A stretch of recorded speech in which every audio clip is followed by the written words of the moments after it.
dreamers. Welcome to another well-tuned afternoon in paradise. Stay with us for the next 3 hours as Triple M runs you home to that little nook where your key fits a friendly hole. Reach out and touch a familiar knob on the shortcut to that wedge of wonder you call home. This is the life. Gotta get that girl on the love train. With the big two up front in the driver's seat, gripping the wheel, the King of Diamonds, rampaging Roy Slaven, and riding shotgun, the ace up the sleeve, H.G. Nelson. HG? Yes, thanks very much indeed, gentlemen. Jim Daniels in the Triple M Soundproof booth. And Jim has dedicated today's reads to the Aussie good sorts who did this nation so proud last Monday night on the blue carpet at the Charlie. I'm talking about the Brownlow celebrations. It was just incredible. And the way Andrew Demetriou read out the 3-2-1 votes, and he teased it just as well as Eddie Maguire could on Who Wants to Be a Millionaire. It was incredible performance from the big cheese, the big fromage, the head of the AFL. It was just incredible. And can I, Jim obviously wants me to pass on a very special mention to one good sort born overseas, Bryn Edelstone. I don't know if you had a chance to see Bryn's double football up top work, but she brought her own unique glamour to the Brownlow Broadloom Axminster. Tremendous work. Now, look, before we go on, I think there's a bit of an elephant in the room today. There are promised here at The Life extensive renovations in the new year. This promises to be a return to the golden age of Phil and Limo. There's nothing to be disappointed about it at all. Triple M is not new anymore. It's going back to what it knows best, Phil and Limo, an experience which Roy rightly and accurately described as a once-in-a-lifetime listening experience. Can I just also point out for those who are worried at all about a change in the music policy, there's no change in the music policy. No matter how they renovate this House of Cards, it'll always be the same. If you want your Van Halen, if you want your Chisel, if you want your Barnsey, if you want your Nirvana, if you want your INXS, this is the place to hear it. And I can hook you through tonight or this evening on Grand Final Weekend Eve by saying the Living End are in, the Foo Fighters are in, Hootie Garoos are in, Chili Peppers are in. We've got a variation with Matchbox 20, which we mightn't play for the obvious reasons. Van Halen, they're there. And also Nirvana, Violent Femmes, and we finish up with the Living Ends. Can I point out also that in the new Return to the Golden Age of Phil and Limo, there'll be no Shinedown. This is something that Barry has moved out on a limb with. He's obviously gone against management wishes. Management are very pro Shinedown. Sadly, Barry has overruled them in the music policy area. It's tremendous. Ladies and gentlemen, boys and girls, welcome to The Life. Welcome to our grand final edition for 2011 of The Life with Roy and HG on a Friday afternoon. What a week. What an incredible week. Rugby League, just 2 left in it now. These two are the team everyone hates and the team hardly anyone follows. It's a promoter's dream for the NRL Sunday night at 5 p.m. Remember, don't get caught out by daylight saving. A lot of people obviously be tuning in at the old time. Mercifully, on this occasion, they'll just have to wait an hour and they'll be able to see it. But 5 o'clock, daylight saving time, is the one. And our talkback this afternoon, it's a great topic. Will the Warriors win? That's our talkback topic, so get involved. Will the Warriors win? Again, a simple yes will do. A simple yes will do. No need for any no's.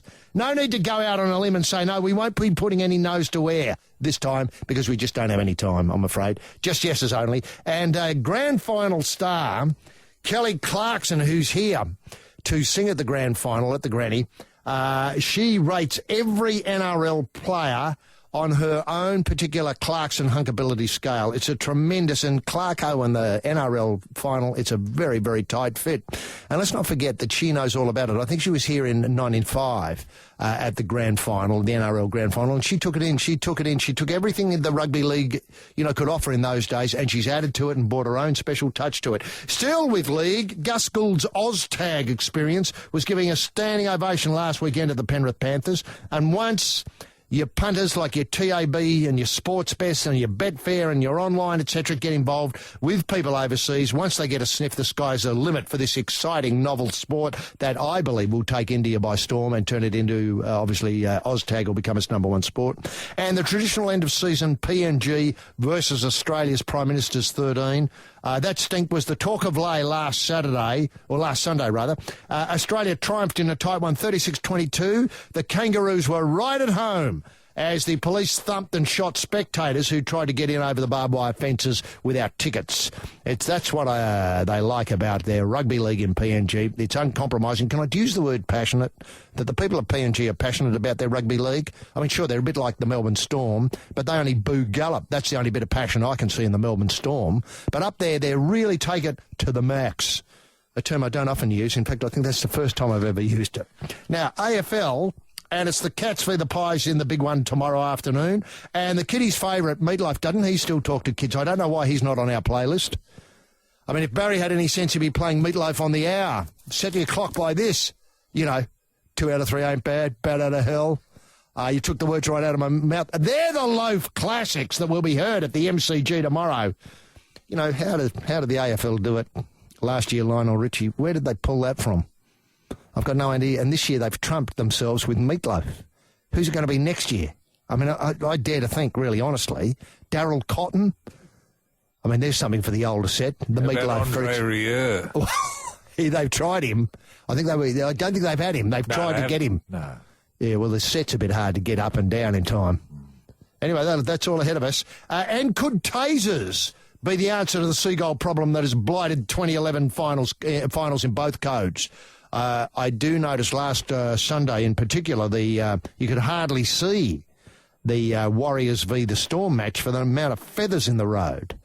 The MCG obviously is a haven. It's I was going to say a rookery. I don't think that's quite the right word when it comes to seagulls, but a real nesting place for your seagulls. And I'm just wondering if we could last Friday night at least, they had eagles mounted on either end of the stadium, the MCG, to keep the obviously the gulls away.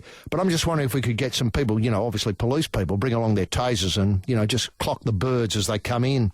And now, sure, kids would, after they've heard meat, do 2 out of 3 ain't bad, etc. And I think it's going to be inclement weather this weekend in Melbourne too, so you might see a fair bit of feather in the road. Sure, kids will go a bit wobbly when they see a few birds drop, but after a couple of hundred have, hit the deck, I think they'll be able to move on and just watch the football without having the problem of, having to see past the flying feathers.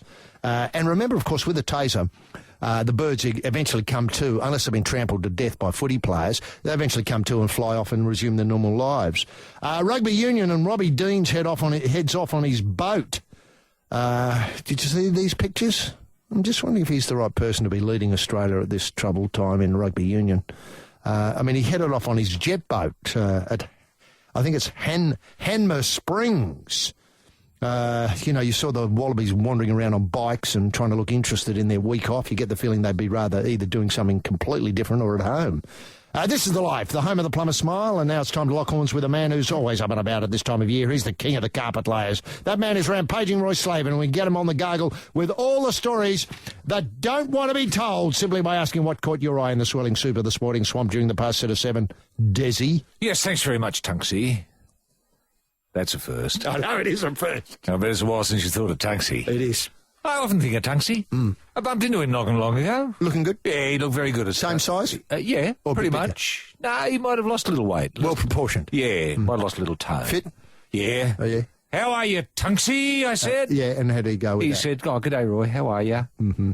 I didn't. Moved on. Yeah, I moved. completely. Understandably. Yeah, well, where else can you go? Yeah. Obviously, I could have sat him down and told him how I was, but I had the feeling he wasn't all that terribly interested. no, I got And that. let's face it, I wasn't terribly interested in him either.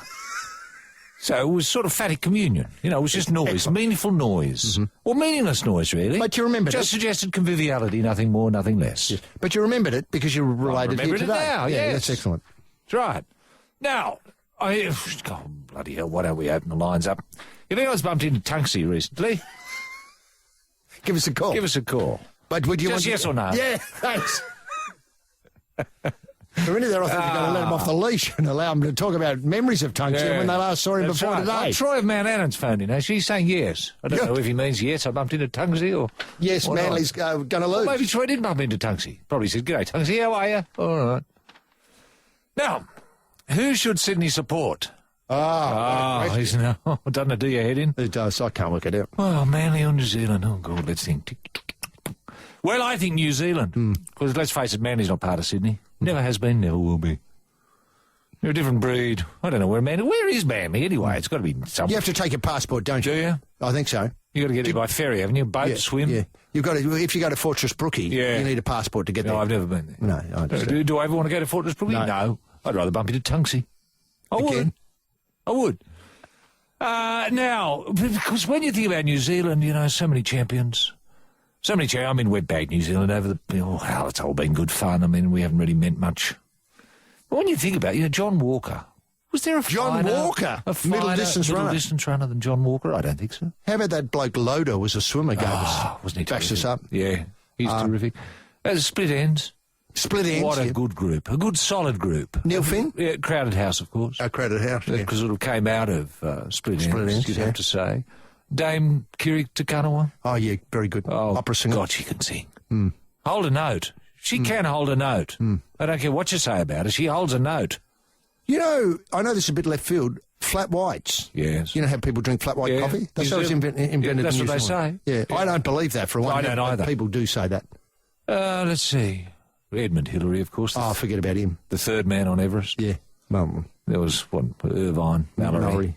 And Hillary. Then Sherpa next. He was the... Lugging. Yeah. The big bloke. He was the Rachel Finch of climbing, wasn't he? He was, yeah. Yeah, I mean, I've tested that in school. I've said to, you know, even schools in New Zealand when I've been there, you know, who carried Sir Hillary up, I say. To a person, no. Yeah, no. Well, Sherpa Tenzing. Well, they love their mountains. Yes. They've got a lot of mountains. They do. So when you think about it, New Zealand... Punching above their weight? Punching well above their weight. It's only about 4 million people, you know. Imagine that. 4 million people call themselves a nation. Can I point out they have the teams in all three grades on the weekend? Do they really? The Warriors are in all three grades, and I think one of them beat another team 64-0 to get there last weekend. Wow. You mean there's a revolution happening in New Zealand Rugby League and we haven't been noticing? Well, it appears that Australia will lose the mantle of being the number one rugby league side in the world to New Zealand. Well, we've done that. New Zealand's beaten us the last few tests. They have. They've bashed us right up. I hate to say it, but you've got to face facts. True. You know, Rugby League, New South Wales, Australian Rugby League's in crisis. Is that how you see it? That's the way I'm seeing it. Crisis? Now, should Watmough and Williams play for Manly with Gastric? They've both got Gastric.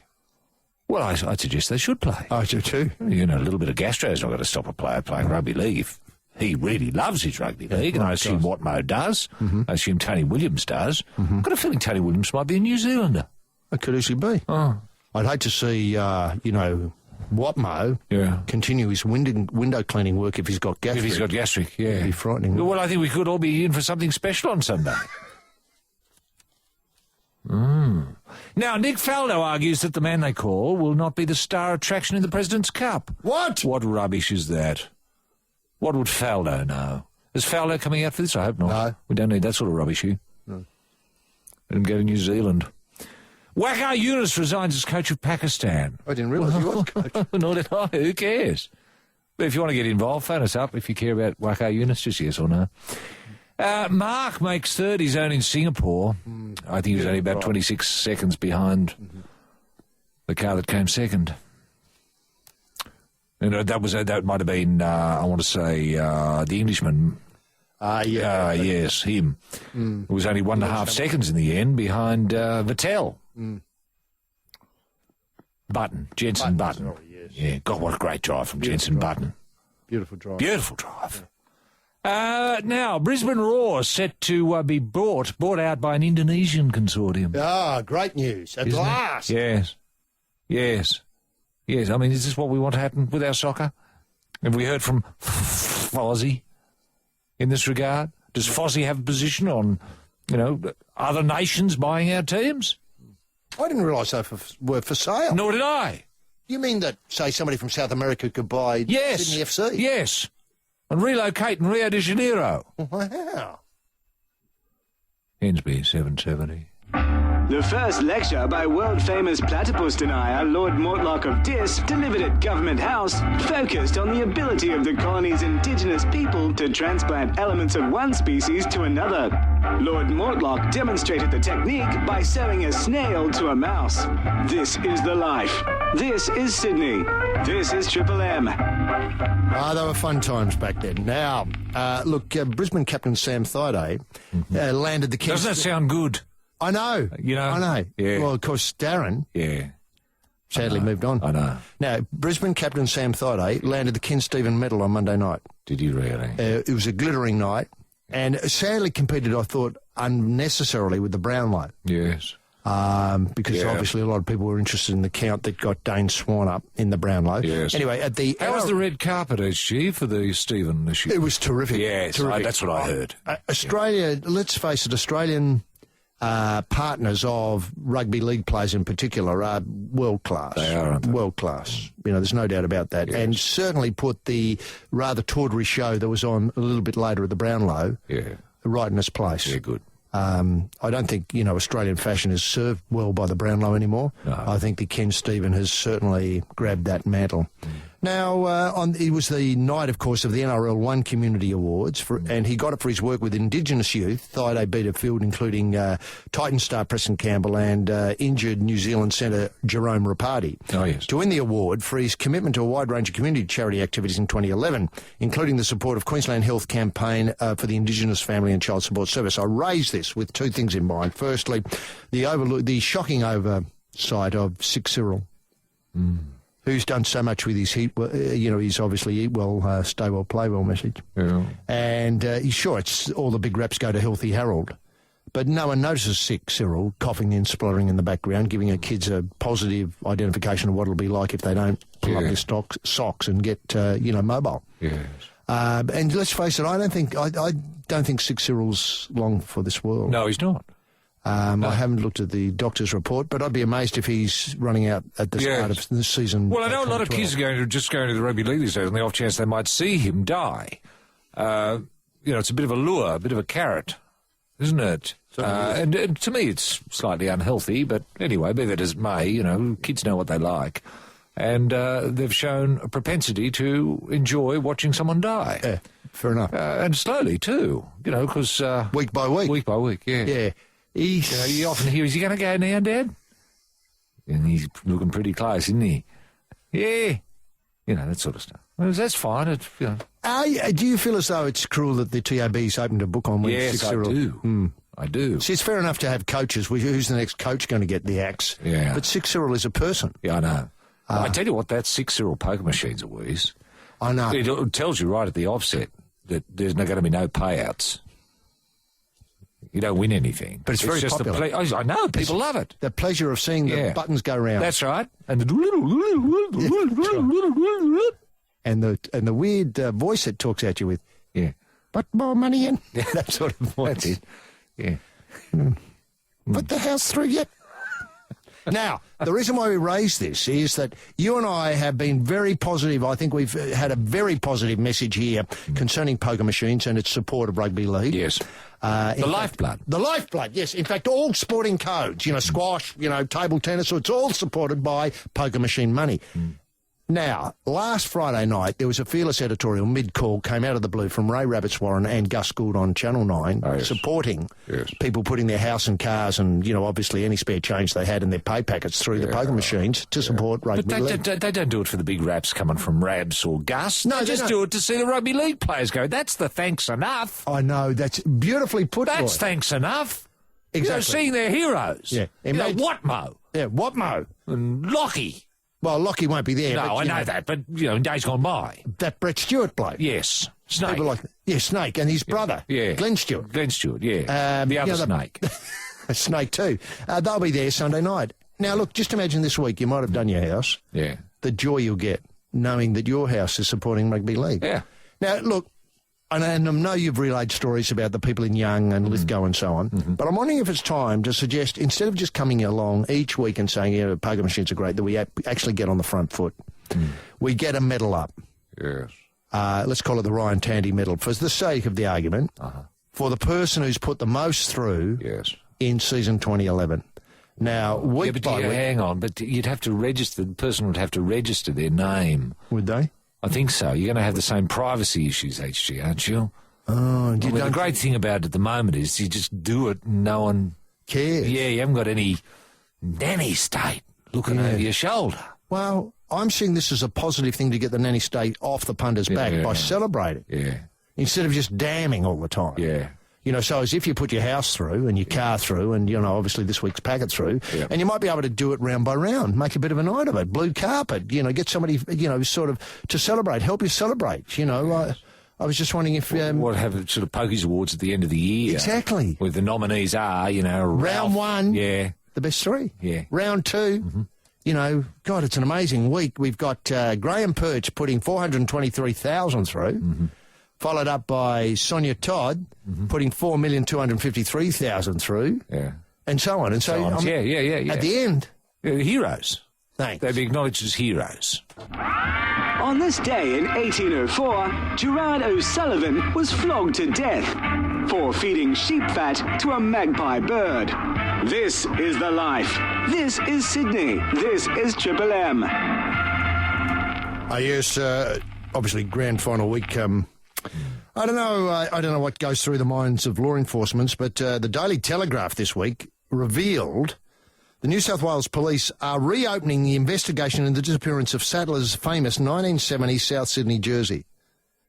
Do you know, I didn't know that case was still open. No, it's a cold case. Yes. Obviously, they're reopening it. They're heading it well, up. I suppose they've got new techniques, haven't they? DNA correct. and sampling and all of that sort of stuff. And spectrum analysis. Spectrum and all. analysis, Yes. and some of them are degreed. Some of these police people these days, you know, they've learned how to make inquiries and what to do with clues. And they watch a lot of those television shows, you know, like The Mentalist and stuff like that that give them insights into human Crimes. behaviour. Yeah, and crimes. The unmistakable jumper worn when Sats led the Rabbitohs to the premiership victory over Manly with a broken jaw has been missing since it was sent to the memorabilia company Blazed in Glory for framing 11 years ago. I mean, this sounds like an inside job to It does a little bit, doesn't it? I wonder if they've been spoken to.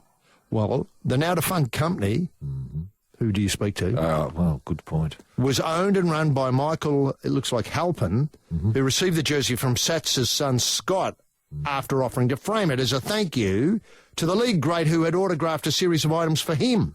Oh, I see. Creepers. It's getting already complicated. It is, isn't it? You can see why the police have been baffled for so long. And where why do you start? I mean, it's a tangled web, isn't it? It is. It's a bunch of grapes. Now, the iconic grand final piece hasn't been seen since, with Sattler fearing it may have disappeared forever. Well, after 11 years. Yeah. God, it's a...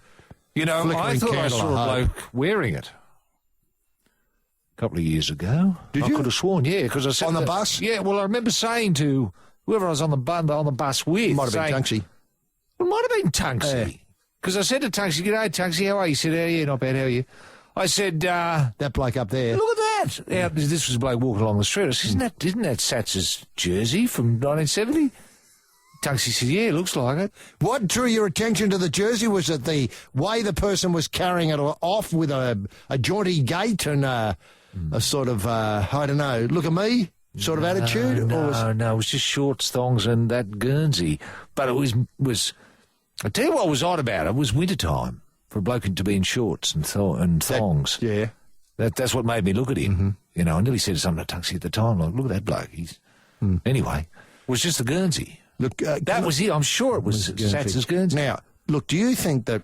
Well, I'm glad to... I can give evidence. Yeah. I can identify the street. I know what street it was. I know the bus route I was on. And Tunksy can bear me out. Tunksy will give evidence. I know he will.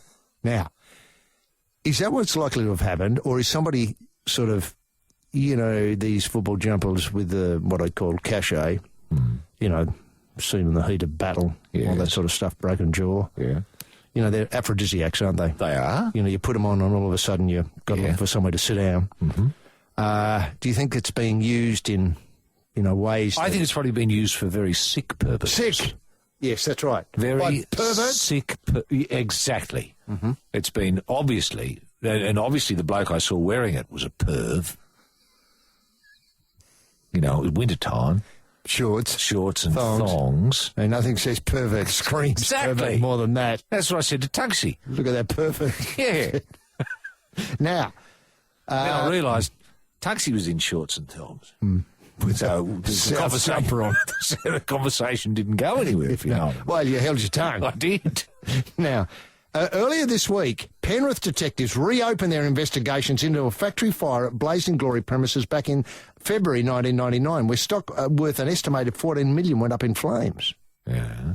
Among the items said to be destroyed were an autographed Don Bradman cricket bats, oh, well, they're easy to replace, Yeah. and a host of rugby league jerseys signed by some 20 different legends. Wow. I think Mark Geyer lost a few in that fire. Did he really? Yeah, he'd forged King Wally Lewis's signature. Oh, on them. okay, yeah. Yep. While the fire occurred 12 months before the businessman received the jersey, it's understood the police... What? Let me read that again. While the fire occurred 12 months before the businessman received the jersey, it's understood the police are aware of a high-profile grand final piece and it links to the company. A detective sergeant from the Penrith said the factory fire had been reopened after investigation received new information from the state coroner. Lord, That's where the state coroner. So let's imagine that somebody was been found dead. Mm-hmm. Wearing Sats's old Guernsey. Bloodstained Souths jumper. Yes, a little bit singed around the edges. From In the shorts fire. and with thongs on. Well, right, and what's the connection with the fire? No Did the idea. bloke have a lighter on him? Sydney's first restaurant was opened on the 5th of April 1804. Governor King attended the opening and is said to have enjoyed the limited menu of boiled mutton shanks served with a large tankard of rum. The restaurant was closed in May due to a lack of patronage. This is the life. This is Sydney. This is Triple M. This is the life on an afternoon in paradise. Reach out and fondle that familiar knob with the two picture cards, Roy and HG. HG? Yes, thanks very much indeed, gentleman Jim. Now, I just need to flag a little bit of item coming up in the Hot Lap handout. We're giving away more TVs. We're hoping between now and the return of the Golden Age to give away a TV to everybody who listens to the show. It's just an ambition Roy and I have set ourselves. We're not sure we were going to be able to do it. But there is a very good chance that the majority of people who listen, bugger it, 100% of the people who listen will be able to have a TV courtesy of Harvey Norman. Isn't that good? Now, this is another one, Grundig 26-inch, and that means it's a... Oh, now, hang on. It's a fifth of a cubit? No. A cubit and a half wide. Cubit and a on the half diagonal. wide. Yeah, diagonal. It's back to those. It's a high-def LCD TV. It's with colour, isn't it? It's a colour television. Yeah, colour television. Good. Integrated DVD player. Yeah. Now, obviously, the cubit and a half wide screen. Yes. Does it take any of the new channels, HG? You know, like your 7.2s? I would take all of them. You can play, pause, time shift, and record live TV via the USB. Right. Isn't that time shifting good? It's fantastic. It's just changed my life. That's the only way to watch Doctor Who. Yes, I know. You know, you time shift back from where he's going. Exactly. Then you know what's happening. It's got a 12-month warranty, manufacturer's warranty, and that'll be coming up. And remember, what the most important thing to remember is the answers come from a close listening to the show. You don't have to Google anything. You don't have, because it's not on Google yet. No. You don't have to look it up on your laptop, etc. No. It's all just by listening to the show. So that'll be in about 40 minutes' time. 40 minutes' time. Yeah. So, in other words, the question might be, how long before we'll be giving away a television? Oh, it'll be about 40 minutes' time. Correct. Actually. Ding, ding, ding. Oh, I've got a colour telly, haven't I? That's how easy it is. With time shift? Time shift, yeah. How wide is it? A cubit and a half. A cubit and a half. Yeah, that's right. No, it's the diagonal. On the diagonal. Yes. Yeah, sorry, I don't know what you call that. Screen size. That's how you measure the screen on the diagonal. Yeah. Now, two things, Roy. Coming back to the Sattler case, which is baffling. Yes. Firstly, is there a film in it? A couple of detectives say the Mason twins, Yes. played obviously by Russell Crowe, doing an incredible job as, you know. Okay, let's say they've got the... And could I call it Blazed in Glory? Oh, you can call it whatever you like. Yeah, fair enough. Because it'll sell. Let's say, they're being punished. You've got two detectives that are being punished. Get out of my office, you two. I've had it, Yeah. Look, see that file there? They're cases that have never been solved. Cold cases. Cold cases. Get Heat 'em stuck up. into them and don't waste my time until you're making an arrest. And remember, crime won't catch itself, you two. Yes. And off they go. So off they go and say, well, what are we going to do? Well, what cases are there? Let's have a look. Did you know Sats's Guernsey from 1970 still missing? Went No missing 11 way. years ago. How long ago? 11 years.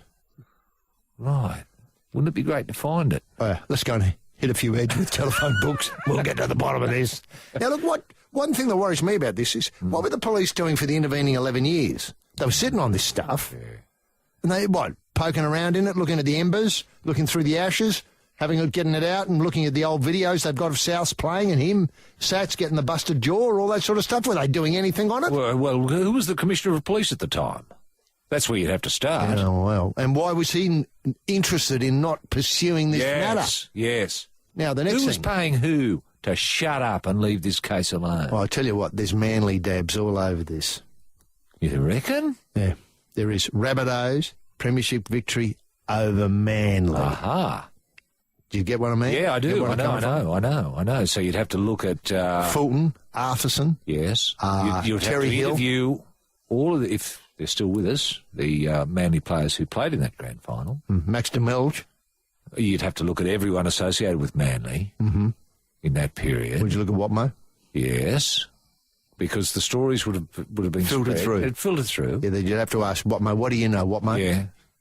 And it wouldn't surprise me if it was not, say, in the dressing room at Brookvale there, Framed? that the players abuse it Before a match. running out? Yeah. Oh, would they be that evil? Well, It's rugby league. It's rugby league, isn't it? Now, putting But that... that'd be I would get a warrant to go through. In fact, we could organise this for tomorrow. To go through the Go Manly through the rooms. Manly dressing rooms. Remember, they've got that secret room in there that no one's meant to go into. I know. Yeah. That's where I'd be going. On this day in 1804, Governor King announced to the colony that Lord Mortlock of Diss would be arriving on board the 96th Fleet to deliver a series of lectures as to why the platypus does not exist. King was reported to have been subjected to loud, derisive cheers. 84 free settlers were flogged. This is the life. This is Sydney. This is Triple M. Now, look, coming back to this jumper, are there any other cold cases? I know this puts you on the spot. Any other rugby league cold cases you'd like to, sort of... Well, I don't know what happened to the shoe that Julian O'Neill pooed in. And I don't know where that is. How about the bag he threw on top of the Burning Palms Motel? Well, I don't know where that is either. No. Look, I think they're excellent things that they should be looking for. Now, that's the Daily Messenger underpants that were on the rugby league train all those years ago. I don't know where they are. I think they've gone. So there are a few. Yeah. There are a few. Do you think the trouble is, do you feel as though there's a crime being committed here with Sats's jumper? I mean, people have nicked There's a crime if it's being abused in that bloody man. obviously that's a crime, every second week of the bloody competition. Now that's a crime. Mm-hmm. I don't mind a crime on rugby league. Yeah, I don't mind if a Guernsey's respected on the wall. Yes, but But I hate to imagine what they've been up to with it if they've got it there. No, I agree. Abusing it. I agree.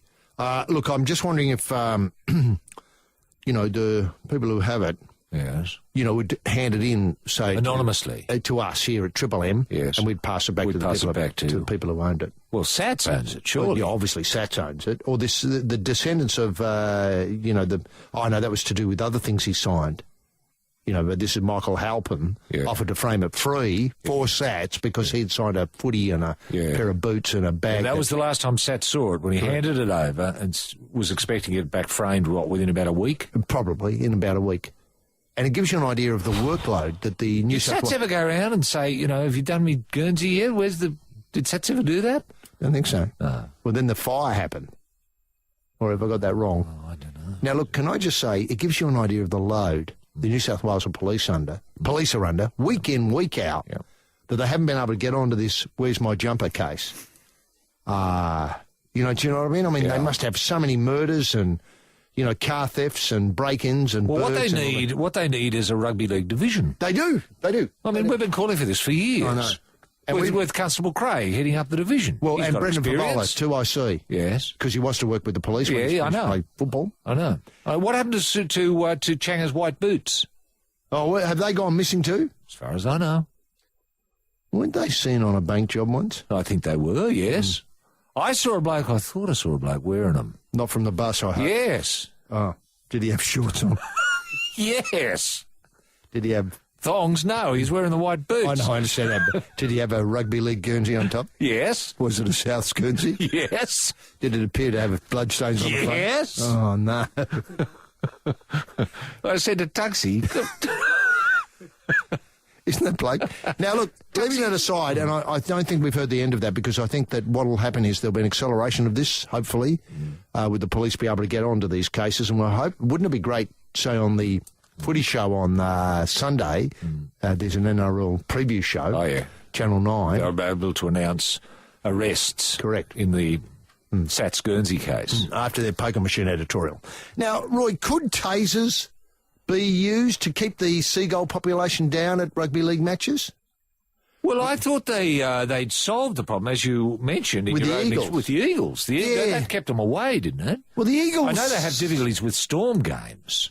In Melbourne, Melbourne, They certainly with at a lot Amy of Park, or seagulls. whatever it's called. Yeah. Amy Stadium. Yes. Yeah, look... So they'll have to get a couple of eagles there. But these eagles, I mean, seagulls aren't stupid. They know these eagles are either in cages or have got their legs chained. just tied up. You know, they're just there. On the sideline. Yeah. Show. Yeah. Show. They'd be sort They're of... scarecrows. That's all they are. Scarecrows, that's I think right. you've got to make an example of a few of them. Taser? Now, well, I don't know about tasering them, HG, but if before you allow people in to the stadium, if you release a bit of mustard gas or something like that, something that's going to give them a hell of a touch-up. Yeah. So once the seagulls see that there are a couple of thousand dead birds, which you'd have to sweep off the main playing surface and just leave them around the perimeter, then that would be a very sober warning, It certainly would. wouldn't it? To the rest of the... To the rest of the gull population, any other stray bird that, you know, had a half a mind to have a look at rugby league. On Friday, the 9th of November, 1804, Governor King announced that all eucalyptus trees should be set on fire. The rebuilding of the colony began on December the 8th. This is the life. This is Sydney. This is Triple M. Ah, yes. Now, going back to some of the crimes that people, the audience of the Life wants solved is Russell at Laylaw Park wants to know where Johnny Raper's bowler hat went. Well, that was actually Dennis Monteith's bowler hat, in all fairness. But the hat's still missing. And then there is a clean-up success with Terry Hill. Well, Terry Hill was nabbed for pinching, what would I call it, crustaceans out of somebody else's pot. Now, as nearly as I can Well, that tell... was solved, wasn't it? Yes. It didn't involve the police necessarily in any big detective work. No. They knew who'd done it, and they went round and knocked on the door and said, Terry, you're nicked. Yeah. And that was the end of the story. Are those crustaceans still in the Rugby League Hall of Fame? They are. Yeah, good. They are. What do you make of this, this series of cricket bats autographed by Don Bradman and a host of rugby league jerseys signed by some of 20 different legends? You know, when you look back, do you have any idea? But they probably don't have any record of who these were. I think every Guernsey that's ever been signed by an immortal, for example, immortal. Right. I think they're all registered, HG, at the Immortal Registration Office, which I think is in Phillip Street here in Sydney. And anyway, Don't they do a magnificent They do job, a wonderful job, and anyway, the public is encouraged to go and have a look At the collection at the register. Yeah, the register. Yeah. That's right. It's not a big, puller of people, but it's there, and it's great to know that it is there, and if you wanted to look Well, at it's interesting to look at. You can see, say on February the 19th, 1972, Changa Langland signed 2 Guernseys. And then in 1975, Changa Langland signed 5 Guernseys on October the 7th, etc. That sort of thing. It's fascinating reading for those who love their rugby league. Now, speaking of loving rugby league, look, I was taken by this terrific article that the Telegraph got where Kelly Clarkson, who's obviously there Sunday as part of the festivities, the build-up, along with quite a big card of other artistes. I think Eskimo Joe's been inked. And there is some chat, sad chat about Eskimo Joe at the moment are writing a new song for the Fremantle Football Club. That is an AFL club. Yes. And there's some suggestion that maybe they're not the appropriate act to be, at a rugby league compared with, say, Wes Carr or, say, Hootie Garoos or somebody like that. Yes. Anyway, be that as it may, they're in. Kelly Clarkson's in. Right. And she's rated, let's not forget the American Idol success. Now, she's rated all the players She says, she describes them as, oh my goodness, they're all, are they all this? And then there's a word I can't say because of the management restraints. Are they all this ... cute? Oh, she means hot. Hot, yes. She talks about David Williams. Oh, Wolfman. Wolfman, out of action at the moment. She can't stop herself. He's hot. Hot, My yes. goodness, he's gorgeous. Gorgeous. Look at that facial hair. Yes, I'll put my hands all over him. He's adorable. yes. The Warriors' Kevin Locke. Oh, well, yes. Yes. Now, her comment was are they all this cute? As Kevin Locke. Well, the short answer is yes. Mm-hmm. She should get to more flag games. I mean, if she wants to see cute, shouldn't she? Or if she wants to see... Kelly Clarkson, well, I mean, is the Rugby League going to follow this up and send her tapes, weekly tapes of games? Well, I hope so, because I see a natural thing. You and I can remember the Long Beach experience. Yes. Which sowed the seeds. Yeah. And I'm sure that Kelly's parents... This was a state of origin. 1987. Yeah, Long Beach, California. I'm You forget. sure her parents would have seen that. Yes. Then, of course, Souths playing the Leeds Rhinos in Jacksonville more recently. Yeah. The tours by the Rugby League touring side, the Kangaroos, coming back from England through... Yeah. Not to forget the groundwork that the Tomahawks have been doing. The Tomahawks, for years. Yeah. So obviously, the word has reached Texas. Yes. That rugby league is a hot sport. You know what I mean by hot. Yes, I do. You mean a sensual sexual sport? I do. That excites people of either gender. Correct. Yes. And then she focuses, of course, on William Hopewade, Yes. who Clarkson is... Well, wouldn't she love to meet the old man? Well, wait a minute. Who Clarkson cited as the hottest player to take the field in Sunday's big match. He's handsome, I like him, and that's an awesome name. Yes, isn't it? I hadn't thought of that. No, I had that aspect of it. But when you think about it, it is a bit of an awesome name. Hopewade. When your name's Clarkson, all of a sudden, Hopewade. Seems exotic. It's got everything, hasn't it? And when you put Stinkfist in front of that, then you mean, oh, I man. know. And all of a sudden you've got the complete package. Yes. How about this? And she says, I want to be Kelly Hopewade. What, referring to the old man or the young bloke? That's not explained. No. I mean... It wouldn't hang on a matter. minute. It wouldn't matter. It's the implication, as long as it's a genuine hopper. Well, a genuine hopper. And can I be so rude as to suggest that maybe the principle could apply here?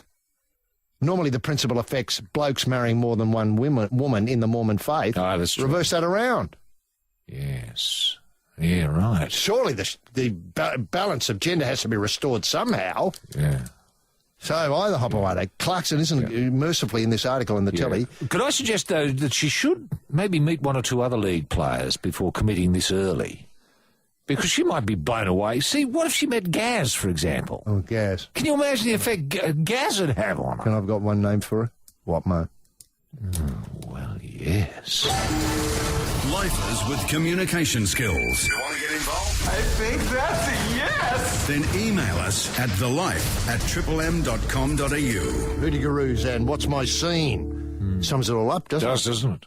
I wonder if Kelly Clarkson's heard that. Yeah, wouldn't that be a turn on for her? And imagine her doing a cover of something like Yes. Yes. Why that. not? Doesn't do much, does she? Just comes out and sings her rubbish Yeah. and doesn't realise the great tradition of rugby league music that is available to people who follow the greatest game of all. Now, Clarkson isn't a complete rugby league novice, having cut her teeth on the game 8 years ago when she performed at the 2003 grand final. And later, wait for this, gives you an idea of how into it she is. She watched on from the stands with her mother as Penrith beat the Roosters. So she stayed to the end. Oh, isn't that great? Penrith, that would have been one of their first wins back then. Yes, be very close to, wouldn't it? They won in 92, didn't they? And then maybe... Yeah. So she never saw Royce Simmons, no, Simmons sadly. play, did she? Gee, she would have liked Royce. She would have loved Royce Simmons. And that It's would not too late to meet him, though. I mean, the NRL could organise it. You know, Kelly, you didn't have the opportunity to see him play, but we've brought him along. This is Royce Simmons. Royce, this is Kelly. G'day, how are you? That's right. I'd like to tell you about my try. Yeah. You know, people say it was about 6 metres. It wasn't. It wasn't. No, I was giving the ball, well, not too far from the line, really, but, I still had a bit of work to do. A lot of work to do. Grounding was an issue in those days, not like it is today. I had to really work hard on the Why don't grounding. you?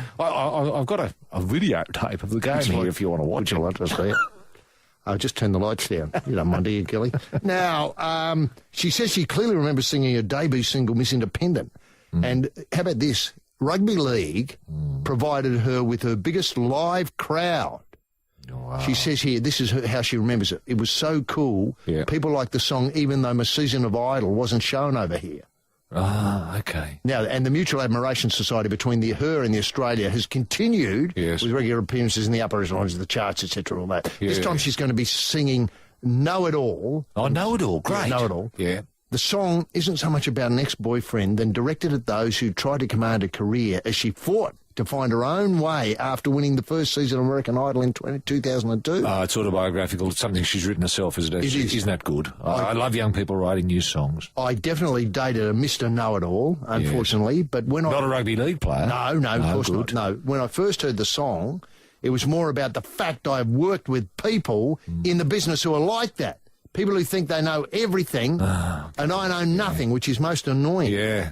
Now, when it comes to finally summing up, she talks about the warrior Lewis Brown, who's widely considered as one of the most grotesque figures in rugby league history, and she said he's not ugly, he's so handsome. Well, isn't that beautiful? See, she's wearing rugby league glasses, isn't she? She's got it. Yeah, she's got it. She gets it. Mm-hmm. She gets it. And how forward-thinking of the rugby league all those years ago 2003. to get her out here when no one knew her. Oh, it was fantastic. Yeah. And to think she's had all those hits because people here have run out and bought and downloaded her songs because they've they sense her love of rugby league. And now in Hybrid Half Hour. You ready for me? From Eastern Creek to Albert Park. From Brisbane to Bathurst. It's time for another Triple M Hot Lap handout. And action. What's on pole, HG? Well, as flagged at the top of the hour, it's a tremendous prize, and we've got to thank Harvey Norman for it. And as also mentioned at the top of the hour, we're hoping to give every listener a colour TV between now and the new return of the Golden Age here at Triple M, which is, let's face it, isn't that far away. I think it was flagged off the back of the news that they've even got a date when the new Golden Age, the once-in-a-lifetime listening experience, will return. So it's a 26-inch. That's right, you heard it, a cubit and a half wide, or, on the diagonal. High-def LCD TV with integrated DVD player, value roughly $450. It's a great one. Look, let's face it, if you were thinking, I'd love to watch the rugby league in high def, this is the one to get it. But are Channel 9 broadcasting in high def? No, that's a very good question. No, I don't think they are. In fact, I think... More's the pity. I don't know why, by law, they should be forced to do the rugby league in high def. That's what people want. I know, screaming for it. You know those screams you occasionally hear when we're playing an ad or something? Yes. I interpret those as screams for high def television in rugby league. Yes. But 9, they're back analog, digital, back to analog before the signal gets to the stick, and then out it comes in analog, digital. Your TV is having a nervous breakdown. Yeah, I know. But all those problems can be solved with this great Grundig 26-inch high-def rugby league. Should Channel 9 ever bother to broadcast in high-def, you'll be ready for it. Yeah. Has it got that feature where you can watch your game of rugby league and time shift and set the result to the one you want? Of course it has. Yeah, good. Yes, that's the rugby league time shift high-def. Plus, you can download as a separate the Rabs and Gus Gould editorial on poker machines. Oh, okay. Yeah, good. As it happens. Yeah, so that comes as a printout. No way. Yeah, it does. It's incredible. God, you just got to hook it up to your printer and set it for that. Dial in, Rabs and, Gus's editorial on poker machines. Anyway, it's going to be great. Will it talk to your fridge, that TV? It will. Good. It knows what your fridge wants. Uh-huh. Now, the screen resolution, for those who know, 1366 by 760. No way. Yeah, 1366 by 760. That's just awesome. Awesome. That's the word it's looking. Yeah. And I have heard people in, I think one store where they often discount things as great, describe it as fully sick. No way. What about mental? Yeah, it's mental. Often you see the price, metal. Yeah. Yeah. Now, all comers who can answer the following question. Okay, here's the question, HG. What rugby league artefact is the Manly team abusing in the dressing room at Brookvale, I should say, before running out to play? What rugby league artefact is the Manly Rugby League team abusing in the dressing room at Brookvale before running out to play? And I can point out this is one of the reasons why they're the most hated side ever to play football. Yeah, well, it doesn't surprise me. It doesn't surprise anyone. No. They get up to this sort of sickness. Who we're talking to, Roy? We're joined by Brad from Shell Harbour. How are you there, Brad? I'm good, boys. How are you? Yes, very well indeed. Now, Brad, how would you like to see the final go? I'd like to see all tied up at 18 all. Yes. The final minute with James Maloney throwing a dummy to Chris Aninu. Yes. And just scoring under the post. Yes. And on the way past, beating Chop Watmeyer. Oh, lovely. What a brilliant and beautifully drawn. Yes. I can see that happening, Brad. Yes. Yeah. Now, what about a scenario whereby, say the Warriors are up 60-0 at half time? What about something like that? How would that appeal to you? I'd like to see him sit down and have a hungy. What a lovely back in the game. lovely idea. What a lovely idea. Yes, they're sort of cooking meat on hot rocks, I think is what you're referring to. Yes. Just right on halfway. Yeah, and celebrating their victory at half time. Absolutely. Drinking kava. Yes. Now, you watch the game on the weekend. Have you got mates coming over or are you going out to watch it? I'll be going to a barbecue. Fair enough. Okay. And a good gathering of rugby league people at the barbecue? All rugby league people. Yeah, right, that's very good. That's how it should be. That's how it should be, because there are no people. There's no people like rugby league people, bro. No, isn't that the truth? Now, you're hoping to play golf, but the weather may be against you. Will you kick on or hit up, never mind the weather? No, I won't be playing this weekend. Oh, okay. Fair enough. Okay, fair enough, yeah. Now you're going to start by watching tapes of old matches to begin with, Brad, at all? Like tomorrow's, just spend the day looking at old games? Yeah, maybe the 97 grand final. Beautiful. And then will you watch the 3 grades on Sunday or just keep an eye on them and settle down at 5 o'clock or whenever it kicks off? No, I'll be all 3 grades. All 3 grades. Oh, excellent. Yes, definitely. Excellent. Yeah, lovely. And the Warriors, of course, are in all 3 grades. It's quite a triumph. It is. Look out for the Kiwis. Oh, yes. Yeah. Now, has this happened since, say, St George in the late 60s, that you've had the same team in all 3 grades? Wasn't it... there was another time, wasn't there? It's just... Was it South, was it? Well, I think St George did in the 60s, but it doesn't happen all that often. No. I'm pretty sure South have done it as well. South have done it as well. I could be wrong. It has happened once before. Fair enough. Now, Roy, set out the question. Brad, have a swing at it. Okay, Brad. What rugby league artefact is the Manly team abusing in the dressing rooms at Brookvale before running out to play? That it would be Johnny Sattler's blood-stained grand final jersey from when he broke his jaw.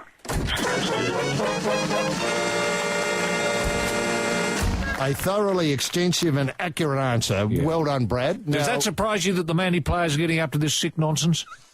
Mate, it does not. No. They are dirty dogs, I'll tell you. Dirty dogs, right. Thank you. And have you made a list at home, maybe pinned it on the fridge for the kids, the 10 reasons why you hate Manly? 10? Well, I was just thinking, obviously, I understand. There's many, many reasons, but 10. You can shorten it to 10 if you like. Your top 10. No, I'm pretty thorough with my kids. I tell them every reason, so there's about 50 on the board. Fair enough. Okay, Brad, well, you're now the proud owner of the Grundy Cubit and a Half, high-def LCD TV with integrated DVD player, all thanks to Harvey Norman. Have a great weekend, and go the Warriors. Governor King opened the batting in the first game of cricket played in the colony. He scored 3 runs in 9.5 hours. The match was drawn. This is the life. This is Sydney. This is Triple M. This is the life, with familiar heads up front, holding a perfect flush. And home is just around the corner. It is the King and the Ace, Roy and HG. HG? Oh, yes, thanks, Jim. Now, last weekend there was the big match last Sunday, the Prime Minister's 13.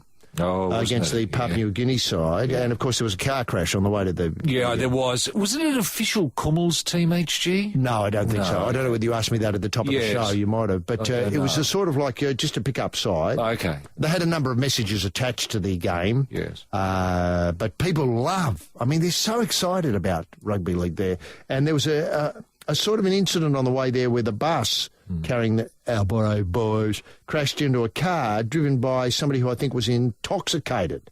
Oh, dear. And, this sadly meant that the police who were protecting the Australians sort of weighed into the driver. Yeah. And it adly, Well, given that the Rugby League message in New Guinea is about safe driving and remember, the people of the safe drivers have come this weekend. Yeah, I know, they're here. I think they're going to Luna The Park. streets of Sydney have never been safer for people who drive cars, knowing that the PNG crew- Papua New Guinea safe drivers are here. And were you disappointed when the car was torched? The bus. No, the bus survived. Okay, yeah, the car that's was right. The torched. police torched the car. I think they did, yeah. Yeah. They just said, we'll teach you a lesson. Yeah. You can't go to rugby league. Yeah. Well, Yes, you've got to no. realise that Nathan Hindmarsh and his rugby league colleagues are gods in New Guinea. Gods, that's right. That's right. It's like running into the gods. Pranking a car. Just imagine, God came down, was driving around town. All of a sudden, boom, someone bumps into him. Well, People are going to take a pretty dim view. Sorry, God, is not enough. oh no. Let's torch the car. Yes, at the very least. Now, The bloke was like, did he get away with his life? just. Okay. Yeah, I think he was saved by Australians Oh, okay. who said, steady boys. Steady on. Yeah, you don't want an international incident here. We just come to play rugby league. Yeah. Now, the new NRL Commission takes over on November the 1st. I don't know whether they'll continue with the traditional, police riot in PNG pre-match. But there is suggestions that they may change the final series. Now, it's come under criticism again. Is this in Papua New Guinea, HG? No, Is so that back Rugby in League Australia. Commission? Oh, okay. Yes, Sorry, I see. Sorry. no. I don't know how they run it up there. No, nor do I. It's a mystery. No The one knows how it PNG works. Rugby League Commission. Yeah, no one knows how it works. All we know is teams turn up and they play. It must be rooted in the DNA of the is. society. It is. Whatever time of year. You just know where you're meant to be Yeah. with shorts. Yep. Now, back in Australia, the existing NRL final system has come under criticism again during this year's final series because of the fact the Warriors have been able to make it to the grand final despite being thrashed 40-10 by Brisbane in the first week of the finals. Is that any reason to change? Those results are always going to happen, aren't Yes, they? they are. Those weird, wacky results where one team turns up, leaves their footy heads in the boot of the car, Yeah. wanders out there wondering, what the hell are It's we the doing here? eternal mystery and beauty of rugby league. Indeed. That's 40-10? yes. Had you said to me at the start of the year, I bet the Warriors. In fact, you might have said Warriors are going to play Manly in the grand final. You said that to me. I've certainly got a big wedge on it. Yeah. And I said, get out of here. That's not possible. Would you change the final series when you wind back, time shift back a couple of years, Yeah. when I think Manly beat the Melbourne Storm 40-0? They did.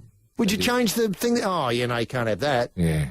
In a grand final, we won't have grand finals anymore. We'll just have minor premiership. That'll do. Yeah. But Well, what are they suggesting, the Commission? I mean, it's I think faceless men. faceless men, yeah. Faceless men. Yeah. What they're suggesting is they go to the AFL system. Oh, Lord. And the Herald has been told that the last thing the Commission would be worried about is being branded as copycat for adopting the AFL system. What about the Hare Clark system? Well, that concerns the run rate when the rain stops play. That's right. But surely we can take something out of that. Could Hare Clark design a system for us? I don't know if they're still Yeah. putting up wheezers, Yeah. but I'd love to see what they could do with the Rugby League Final 8. Yeah. Now, Well, maybe we've got to open up the final 8. Why not a final 12? And you start the final system, penalties. say, halfway through the year. saying June. June. Just after, the week after the financial year ends. And it's a round robin. Yeah. Final 12 Yes. teams. Now, coming back to it, do you think, though, this is compare and contrast, Yes. the idea that the top 4 teams and the bottom 4 teams play, as happens in the AFL, is a better foundation or produces more accurate results than the idea that happens in rugby league, 1 plays 8, 2 plays 7, etc.? Well, I like the elegance and the simplicity of 1 plays 8, 2 plays 7. You know, I don't have any problems with that at all. Right. You know, I think if we do want to open it up, well, why not for a start? If, say, for example, who won it last year? Let's take last year's winner. Let's say it was St George. It was. It was St George. Now, let's say because they won it last year, they automatically go into the final this year. So you got the rest of the teams fighting it out for 1 spot. See, that to me is an attractive idea. It is an attractive idea. How about this? St George Yes. get no points for the first 6 weeks this year. Yeah. Then they're down bottom, obviously, after week 6. Played all the matches, lost all their points. No for and against. Then they have to roar back up. They've sort of got a handicap. Oh, I like the idea of a handicap. Now, the trouble is, Yeah. the Melbourne side buggered all this up by cheating. Yes. So you're looking at it through Yeah, I know. a distorted prism. Yes. Because over the last few years, they've obviously been spending more than they should have on the players. Yeah. Yes. Yes.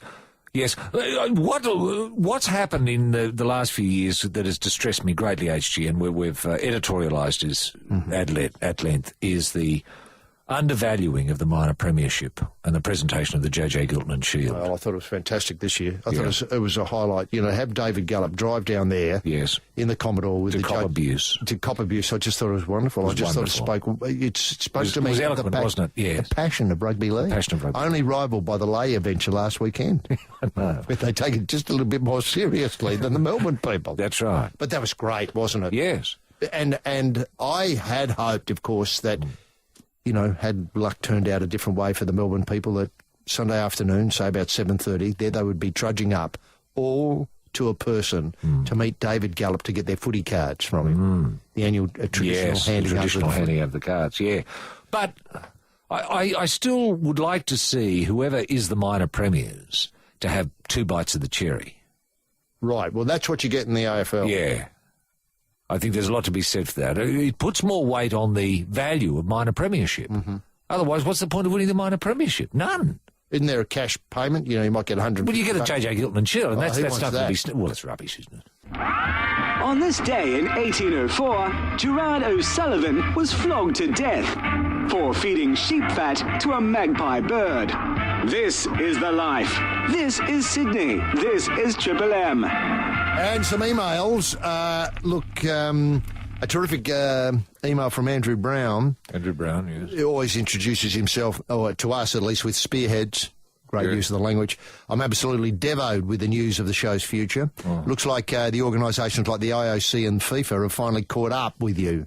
That's pretty good, isn't it? That's not bad. We've been outrunning them for years, though, Roy. Yep. You're the only ones with the guts to name all those foreign athletes who denied Australia Aussie glory as cheats. Fair enough. That's fair enough. Andrew's obviously been listening for some time. I mean, I don't mind going back through the records and renaming every athlete who's beaten an Australian as a cheat. Yeah. Well, there's always a very good chance. You know, whenever an Australian is beaten, I always look to you and I say, Cheat. Fair chance. Where will we get the weekly fix of hard-hitting analysis of the week's events? It seems the Mayans were right about 2012. This is the beginning of the end. Now, there's this weird thing going on about the Mayan prophecy. I'm not quite sure where it comes from, suggesting that 2012 is the end of the world as we know it. Thanks very much, REM. Yes. Who broke up, of course, last week. Yeah. But Were the Mayans aware of their own demise, HG? no, No. and they had no idea of 2012, you know, how to record it or get there. You just had to wait around a hell of a long time. Because they had a different calendar, didn't they? They did. The Mayans. What a mysterious people they were, because there's not much evidence left of them apart from Chocolate. buildings. Do they like coffee? I'm not sure. I don't know. The evidence is pretty slim, isn't it? One thing we They do know didn't have about instant. No, they didn't have instant. By golly, they love their rugby league. That's about the only thing we know about them culturally. Were they the ones that enjoyed, if the team lost, cutting the hearts out of children? They did all that sort of stuff. Yeah, those things that we've lost in the modern game. Tidied it up a bit. We have. We have, yeah. Wasn't they used to have a bizarre scoring system with a round hoop instead of the big sticks, and they used to have to bot the ball through the round hoop. Something like that, yes. You know, stuck on the side of the playing arena. Yeah. Well, the playing arena, because it was always played on a very steep mountainside. It was, actually, yeah. and On God rock. almighty, on some days, if you were running uphill and into the wind, Oh, terrible. could set you back. It could. Yeah. You wanted ball security there. Yeah, tremendous. Ball security was very important. You didn't want to give them The Mayan Rugby League, God almighty, there's not enough been written about it. Now, Phil... Think about it. Nothing's been written about Well, it's there. Yeah, waiting to be discovered. For some academic I tell you to- what, I mean, why is it left to us to try and... Fly the flag. Yes, piece Mayan Rugby League. together Mayan Rugby League. We're just amateurs. Yeah. I mean, it's just guesswork on our behalf. And remember, all we know is, for a fact, they played the game. Now, the other thing is, there's a scholarship or a fellowship or something like that of rugby league, at a university here in Sydney, I think. Surely to goodness they could send a field study over there with a couple of trowels. Yes. And have a look and dig up a few bits and see if we can find a couple of balls. And... Oh, well, I know. Well, I'm sure Makapiku was a clubhouse. A rugby league clubhouse. Right, where was the paddock? A lot further down the hill. Oh, fair enough. So they walked down, say, for 2 or 3 days to find park, and then they played and walked back up at half-time and walked back down. Fair enough. Some clubhouse. Well, you've got to remember, HG, that beautiful clubhouse. Great for that the topography was slightly different. Yeah, it was flatter. It was a lot flatter. Yeah. In fact, it was totally flat. Yeah. The mountains erupted. That's right. Earthquakes and stuff like that. Tectonic forces. Tectonic forces, thanks very much. Which changed rugby league in South America. Changed it completely. In fact, obliterated it. Now, have you got one there? Yeah. Now, Phil Rich, he says, hello, boys, love the show. Just wanted to ask why Manly are so hated. Oh, no, this old... Where's this bloke been? I know. He's probably South American.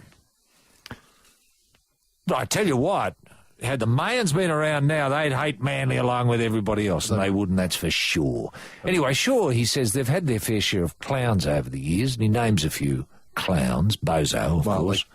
Called Bozo because he was a clown. Wombat, that'd be Wombat Edie. God, he was a clown, wasn't he? He was.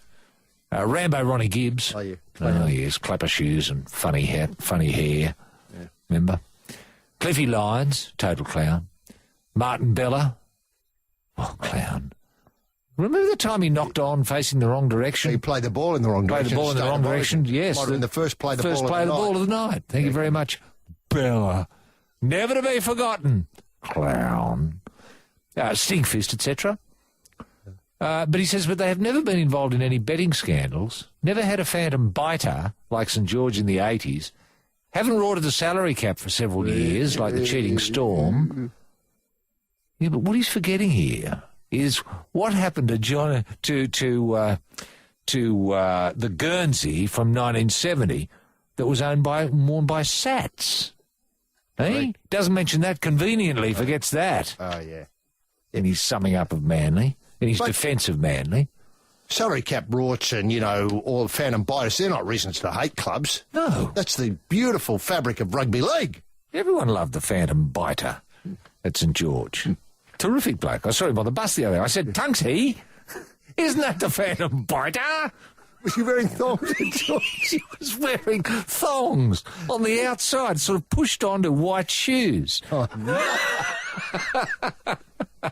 Now, Michael writes, following on from your talk on Friday about the number of Commonwealth League fans who have been rewarded with tickets to the NRL Grand Final for their safe driving, I was wondering if you heard about the trouble in the PM13. We mentioned this just a little while ago. On their trip to PNG, where the team bus, hopefully written by Constable Craig, was involved in an accident with a drunken driver. Perhaps the NRL could again get involved and track down the driver and have him spend a week with Todd Carney. That's not a bad idea. I consider this a dual mentoring situation where the Kumul driver could discuss his nation's passion for the game and Todd Carney could impart some words of wisdom vis-a-vis dealing with the police and alcohol-related incidents. I think this would be a total win-win scenario. Yes. Thoughts? Question mark. It'd make a lovely television program, wouldn't it? Oh, you mean like Australian Story? Yes, like Australian Story. Oh. One was a footballer, one was a driver. The first lecture by world-famous platypus denier Lord Mortlock of Dis, delivered at Government House, focused on the ability of the colony's indigenous people to transplant elements of one species to another. Lord Mortlock demonstrated the technique by sewing a snail to a mouse. This is the life. This is Sydney. This is Triple M. Roy, I suppose at this point we should run through a few highlights of the rugby league season. Yes. The police charged Bulldog Ryan Tandy in relationship to the Cheeky Bets fiasco. Yes, that's right. That was a pretty good highlight. Nathan Tinkler bought the Newcastle Knights after a bit of he hit a couple of rumble strips, but they finally got the deal done. Yes, and then he got Wayne Bennett to go. He did north from Sydney to Newcastle. Yeah, which buggered up St George's year completely. Now, this one I'd overlooked it completely. Jared Hayne saves a 27-year-old Irish backpacker caught in a rip at Coogee Beach. That's right. They fell in love. She fell in love with rugby league. She did by meeting Jared, who came to rescue her. That's right. Now, I think we suggested that could be turned into a wonderful pro rugby league message movie. Yes, or a series. A series. Yes, a series. I think the NRL invited her to go along to a match to watch him play. Sadly, Correct. Parramatta lost. That's the game right. she was at, but God Almighty, she was impressed with what she saw. She's spreading the rugby league message in Ireland now. Yeah. And she got a sort of what looks like a Parramatta tracksuit. Yes, she did, which she wears proudly in Dublin.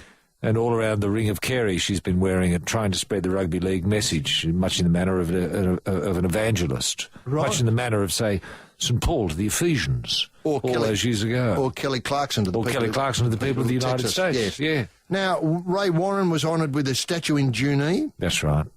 God, you forget that, don't you?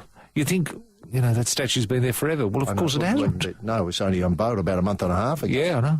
And that technology that allows you to swipe your credit card between the cheeks and hear Ray Rabbit come to life with a call of, I think, the one of his finest calls was the 86th grand final between Parramatta and Canterbury Bankstown Bulldogs. Score, Roy? Oh, was it 4-0? No, 4-2. 4-2, that's right. Brilliant score. Yeah, it was one of the great scores. I mean, they were the great defensive years, wasn't it? I mean, there are too many points scored these days. They've cheapened it, haven't they? They've cheapened the try, hasn't it? Now, I mean, that's something the Rugby League Commission might look at, to reduce the try to maybe 1 point and maybe a field goal 8 points. That'd change the game, wouldn't it? Certainly would. Now, remember when Nathan Eidmarsh called Michael the Menace Ennis a grub? Yes, I do. That ran for weeks and weeks and weeks, didn't it? Yes, that was a highlight. God, it's been a year chock-a-block full of highlights, It has. really, hasn't it? And remember Mal's poison pen letter? Yes. That was a beauty too. That's right. That's right. We've got Sticky in the State of Origin, the Revolution, the birth of Niswellism. New South Wales Origin Legends. Yeah. And the ball. Yeah. Remember this year, in the coming year, 2012, is going to be a Blue Toga affair. That's right. And the is that inked in for next year? Inked in. The Blue Toga ball? Yeah. Blue carpet? Blue carpet, blue togas. Yes. And a night of blueies when the chicky babes leave. That's right. Good sorts go on. And now, the memory of Peter Brock presents another Triple M Hot Lap handout. Thank God. What are we flagging away in this high-octane half-hour, HG? Sorry, Roy, I didn't mean to scare you there with that you didn't. Sort of ambient introduction. Yeah, no, it was. It was the weirdest introduction. How long have we been in? Nearly 3 years? 3 years. The weirdest introduction. I liked it, though. Well, I just thought, I'll change it up today, grand final tomorrow, or the next week, next day. Now, the Grundig 1.5 cubit width, high definition LCD TV with integrated DVD player is the TV to get. And where do you get them from? You get them from Harvey Norman. Harvey Norman have given us one of these to give away. Right. Now, when you say that DVD player is integrated, does that mean if, say, a mate knocks on the door and says, listen, can I borrow your DVD player? You can't. You can't. You've got to take the whole bloody TV. Yeah. Okay. Does that often happen at your place? Somebody knocks well, you never know. No, true. Remember Tunksy came round. Oh, it doesn't matter. Was he in shorts? Yes. No, I thought he might have been. White boots. Yeah, white boots. And somebody's jumper with a rabbit motive on it. Now, you can play, pause, time shift and record TV via the via USB. The USB is not included. And there's a 12-month manufacturer's warranty, roundabout worth $450. Colour. Remember, it's in colour. We can't give away a black and white because they don't make them anymore. Could you turn the colour off? You can. Yeah, right. And make it black and white. Yeah, good. So, in fact, this has happened to a person I bumped into during the week on the bus. Yeah. Said he started barracking for St Kilda because when on the black and white TV that they had, their jumper looked like the eastern suburbs. Oh. Now, I can't remember when the eastern suburbs jumper was sort of 3 panels, but I suppose at some point it was the red, white and blue. Yeah, right. And so when he looked at St Kilda, he thought, oh, there they are, red, white and blue. Wow. Didn't realise they were red, white and black. No. So he must have been terribly disappointed when colour TV came. I was shocked. Ruined his life. Anyway, Roy, set out the question. All comers have a swing. Yes, the question is as follows, HG. What has been written about Mayan Rugby League? What has been written about Mayan Rugby League? All, and that number? Is 133353. All comers. Phone now. And who are we talking to? Oh, we're joined by Michael, who's joining us from Warrenora Heights. How are you there, Michael? I'm excellent. How are you guys? Yeah, very well indeed. Now, mate, just set out the weekend you have in front of you. How's it going to unfold? So very hopeful of a sleep in tomorrow. Yes. Normally up at the crack of dawn for the kids' sport. So none of that this weekend. Good. And then Sunday round to a friend's place to watch the grand final. Yes. And then probably a bit of gardening and outdoor work on Monday. Oh, that's a great weekend. It's an excellent weekend. Are you worried at all about the weather in some of these activities? I mean, obviously the sleep-in won't be bothered by the weather, but, the gardening may get, rained out. What would you do if it got rained out? Oh, I'd probably have to try and watch a DVD and catch up on some of the things we've missed out on all winter. You wouldn't think about rewatching the grand final? Oh, well, provided the Warriors win, I'll watch it as many times as you like. It goes without saying, I think, Michael. Now, do you think you're worried about the weather? Who will the weather assist here, do you think? So let's say it is blowy and cold and rainy. Will it suit the Warriors or will it suit Manly? I would have to suit the Warriors. Just about every game you watch from New Zealand's got those conditions. That's true. And will you cast an eye over the AFL at all tomorrow, the Cats v the Pies? It's probably the one game of the year I do cast an eye over. Okay. So you've got that. You'll be sitting down and watching the four quarters or just the last half, say? Probably just the last half. Fair enough. Yeah. Now, when you say sleep in, what time might you sleep in to? Oh, knowing my luck, anything after 6:30 would be good. Oh, okay. Right, oh, that's excellent. For a minute there, I thought you might sleep in until half-time in the AFL. Should be an excellent sleep in. And the kids, they're obviously early risers. They are. Mm-hmm. Yeah, right. Well, that's to be expected. Any interest in either code from the youngsters? The boys love rugby league. Isn't that Big good? fans. Yep. And I hope they've developed a hatred of Manly already. Absolutely. We're all Sharks fans, so Very good. Oh, well. we absolutely hate Manly. Yeah, good. No, that is good. Now, you play a bit of Oztag, Michael. I do. Now, Over 30s D division, Yes. where it all happens. Right. Now, what are your skills, mate? Do you direct traffic or are you the go-to man? No, I'm more of a defensive specialist. Right. All right. Well, it means you can't run. That's right. Yeah, right. Now, I think Gus Gould was displaying a bit of Oztag, if I've got the right term. It played on the full field, I think. Yeah, that's a new version of it. So Yes. it looks really interesting. Right, with obviously the 13-a-side, line-up in the terms of the playing positions. Yeah. So I haven't heard. I've only read a little bit about it, but it's a different version of the Oztag that I played. But full field's probably a bit much for an old bloke like me. No, fair enough. Well, yeah. I mean, that's the beauty of the old Oztag, isn't it? That it's a narrow field. Absolutely. Now, Michael, let Roy set out the question, have a swing at it. Now, Michael, what has been written about Mayan Rugby League? Nothing.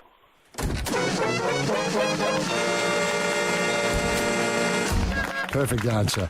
Now, you've won the Grundig 26-inch high-definition LCD TV with integrated DVD player. Thanks to Harvey Norman, we're able to give this away. And, Michael, enjoy the weekend and enjoy this fantastic television when it's arrived. Thanks very much for being part of the Life on Triple M.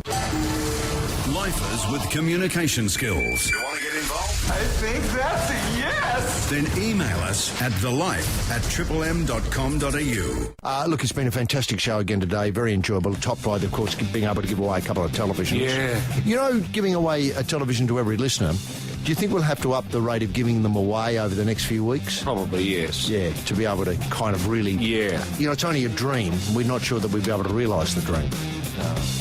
Well, let's speak to the sponsors, HG. If we could give away, say, maybe 50 or 60,000 next week, we'd start to... That'd be help. That'd be a help, yeah. And I tell you, it's been a great... Anna would have to work pretty hard, they fill in the answers. And writing down the addresses. Yes. And speaking of Anna, what a great service she's put in today at the coalface. No one's worked harder. No. And can I point out, no one's probably worked harder in the station for the last 2.5 hours? Could I suggest no one's worked harder in the station for the last 2.5 years? That's a perfect observation, Roy. Of course, Garfield, he'll be loving this weekend. Yes. You know, he hates it when the temperature gets over the 20. He hates it when the temperature gets over the 12. That's right. And yet he could easily be the person you see out of the bus in midwinter in the shorts and the shorts and the thongs, I know. And when you sit I next to Tunksy, because he revels in it. I know. I'm going to be providing the police with some information. Now, and of course, Skip, who won't get the boat out. They're very moody today. Yeah. Do you know what? I reckon Skip's got accommodation problems. You know, he's telling us about how he's got troubles at home. Yes. Why don't he drag the boat on the land and live in it? Yeah. Do you know what I mean? Because he never uses the boat as a boat. No, I know. He might as well turn it into an apartment. Yeah. Chalk it up somewhere. Chalk it up somewhere. Live in it. Put a become power a line story in it. for a current affair. Exactly. And on that wonderful note of having solved Skip's problems, thanks to you for helping us out here on another, grand final eve show. They're very special. We don't get nearly enough of them. Sadly, we can only have one grand final weekend in the year. And so enjoy the weekend, Roy, and we'll talk to you next week with more of the same on the live here on Triple M. Bye now. There it is, lifers. Home again in paradise. Switch off the motor. Don't leave any valuables in the car. And keep the dial glued to Triple M. Life. Beautiful. Ladies and gentlemen, boys and girls, people with cars, tyre fitters and other dreamers. Welcome to another well-tuned afternoon in paradise. Stay with us for the next 3 hours as Triple M runs you home to that little nook where your key fits a friendly hole. Reach out and touch a familiar knob on the shortcut to that wedge of wonder you call home. This is the life. With the big two up front in the driver's seat, gripping the wheel, the king of diamonds, rampaging Roy Slavin, and riding shotgun, the ace up the sleeve, H.G. Nelson. HG? Yes. Thanks very much indeed, gentlemen. Jim Daniels in the Triple M soundproof booth. And Jim has wisely dedicated today's reads to the happy couple, Liz and Shane, and wishing them well for the walk down the aisle in the very near future. No date's been set. Look, I could see them waiting for a double marriage to really give it some PR clout. But, Liz and Shane, they've been at it now for a few months. And things are going very, very well. I think it's fair to say that Shane has met a woman who understands discipline in the way that he does. And she, of course, always appreciated a bloke who could bring it back from outside the leg stump. Now, look, I don't know. They appear to be on their way for the Melbourne Cup as we broke the story of their imminent arrival in Melbourne for the big one that stops the nation on the first Tuesday in November some couple of weeks ago. But now, wait for this. Also coming for the Cup, Sarah Jessica Parker, one of my favourites, Sarah Jessica Parker, and burlesque sensation Dita Von Teese. Now, when we started this show several years ago, burlesque was huge, but never in my wildest dreams did I think that burlesque would be part of the mounting enclosure on Cup Day. But could be a tight fit. A very tight fit. Dita Von Teese or Vita Don Teese, take your pick. They're both great. And look, if should I put it this way? Melbourne is now mature enough to handle a display of smut-laden burlesque of fascinators and feathers in the bird cage and the mounting enclosure on the big day. I can see Dita being very busy moving from the mounting enclosure to the bird cage, back from the bird cage to the mounting enclosure, changing fascinator or feather along the way. I think that's the nature of burlesque. Always be able to surprise you. Look, it's going to be a very crowded mounting enclosure once you fit, obviously, Liz and Shane, Sarah, Dita, etc., and the horses all in the mounting enclosure. It's going to be very, very, as Roy would say, tight fit. Now, but that's the Cup, it belongs to the world, Roy, more than ever. Absolutely belongs to the world. And ladies and gentlemen, boys and girls, welcome to Life with Roy and HG on a Friday afternoon when too much body's bellying up. What a week. Best week of 2011 because it's Dull Week. At last. Dull Week. And we've got one of those drills, Roy, with the oscillating head to give away. No, I saw it. I've been using it. Have you worked out what to do with it? Not quite. I'm trying to work it into some sort of burlesque act. But I'd give Dita Von Teese a rotating head. ... Rugby League. The grand final, what a match. 2 bits of Sea Eagle brilliance separated the sides of the Death and the Northern Beaches erupt. I rate the Stewart kick and the Hopewadi flick pass behind the buttock as the things are won for the Sea Eagles. You don't often see that. Otherwise, the teams were evenly matched, I thought. And in grand final fallout, a granny hero, this is Stink 2. I'm talking about William Hopewade, Mission Pound. I noticed Big Love returned this week. I always think of William when I see Big Love. I think, hello, there's the future for the kid. Now, he becomes an eel. He's become an eel. But hold the front page! Because Stink 1, the original and the best, some say, Stink 1, Stinkfist 1 is on his way to Parramatta, and so is Stink 3. Now, I had no idea that Stink 3 was up and running, but Stink 3 is up and running, and he'll be there as well when William returns from the mission. So it's going to be an old-fashioned stinkerama at Parramatta real soon. That's excellent news. AFL and top international artiste Meatloaf. Let me give you an idea of some of his big hits. 2 out of 3 ain't bad. He took the words right out of my mouth, etc. That bloke. He's bagged for his medley of undistinguished rubbish dished up at the G as part of the pre-match last Saturday. Look, on speaking on Meatloaf's behalf, I did speak to him after his spit. He said he'd never encountered conditions like it. He's never played well in the wet. He told organisers that before he came out here. It was frightening conditions to subject a man of his years to, it was blowy, it was windy, it was raining. He could have caught a chill and died. Imagine how the G would have felt, or the MCG in grand final would have felt. It would have been marked, who won? We don't know. Meatloaf got killed. That'd be the way people would remember it, people being what they are. And post-Hooter, I was thrilled that AFL CEO Andrew Demetriou came to the Loaf's defence saying Mr. Meat gave it his best shot. I quizzed Andrew extensively. What do you mean his best shot? Well, he gave it about 73%. And I thought, fair enough. Fair enough. I thought that was overrating the act myself. I thought it was down around the 17%. He turned up. You get points for that. When he started singing, I wish I hadn't. Now, rugby union, and there are only 8 left in it now. Australia faces a date with destiny against the wily and unpredictable Springboks this Sunday, 4 p.m. EST. Check local guides. So we're getting down to the business end of the World Cup. I'm not sure whether we think they've got a chance against the Springboks. More on this later. Obviously, a lot more on it later. And football, that's Fozzie's game. Football and the A-League blasts off this weekend. Already casualties are mounting with the Newcastle Jets looming as the shot ducks of the competition with 2 Kalinas, not one, 2 Kalinas, 2 ducks in a row, both called Kalina, shot before a ball kicked in anger. I don't know how that works. It's just one of those things that can happen in A-League and hardly anywhere else on the planet at any time. Now, we move on as we turn the page on baseball.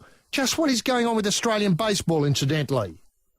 At the World Cup in Panama, we play Cuba 14-0. Mercy rule invoked. Australia waddles off. I mean, this is just devastating. I was devastated that Australia. No one had the pride to hit a run and keep Australia in it. 14-0. Mercy rule. Then, a couple of days rest. R&R. Panama, plenty to do. Plenty to take your mind off ball games. Anyway, all of a sudden we play the Italians 7-0. Another loss. I'm calling for an inquiry into Australian baseball. This is a first. In 25 years of broadcasting, I've never called for an inquiry into Australian baseball. That is all now consigned to the ash can of history. I am now. Bib, you've got work to do, buddy. Get out there and start asking questions. And with footy, cracked, boxed and buried. Obviously, all eyes are now on the Spring Carnival for 2011. It's going to be fantastic. I think it gets underway this week at Caulfield. And obviously the life tipping service springs into action this week. And we've got a couple of selections. The BMW tomorrow at Caulfield, it caught our eye. And the 2 we like in that are Spacecraft and Bull Bars. So maybe Quinella of them. Hard to go wrong with horses called Spacecraft and Bull Bars. But we'll be tipping throughout the carnival, and obviously you'll be the benefits from our success with the pen and the form guide. This is the life, the home of the plumber smile. And now it's time to lock horns with the man who's always up and about. He's king of the carpet layers, king of the kids. That man's rampaging Roy Slavin, and we can get him on the gargle with all the stories that don't want to be told simply by asking what caught your eye in the swelling soup of the sporting swamp in the past set of 7. Hopper 3. Yes, thanks very much, Tunksy. It's good to have Tunksy back too. I think Tunksy was with us last week. He was. Is there a Tunksy too? No, I don't think so. No, just Tunksy. Oh, there might be. Yeah, I was going to say. Yeah, be surprised if there wasn't. Might be a few Tunksy twos. Who knows? Look, I would like to begin by congratulating Brian Schmidt from the Australian National University for getting the Nobel Prize for Science this week. Excellent work. Wonderful work. I think it's the first time an Australian scientist has bagged the Nobel since 1915. You've got to go back a hell of a long way. Right. And I think Brian's work confirmed what we've been talking about off-air for years now, and that is that the expansion of the universe is in fact accelerating. And this is propelled by what's called dark energy, not to be confused with dark matter, which is the missing 90% of mass of the universe. That's still TBA. Yeah. Who knows?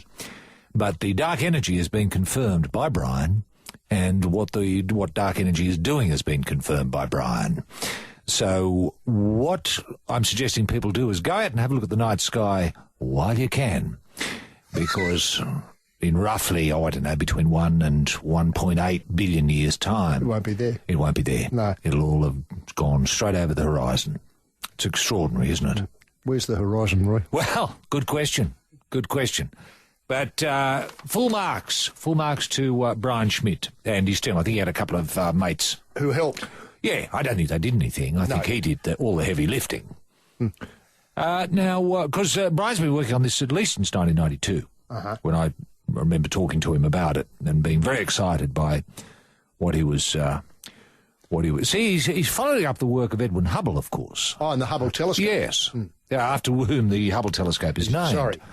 He looked at Cepheid galaxies, HG, and he could roughly work out the age of the universe given the particular redshift. Now, what Brian looked at is this accelerating nature of the redshift. This is what Edwin Hubble missed. Jesus, how loony was that? I know.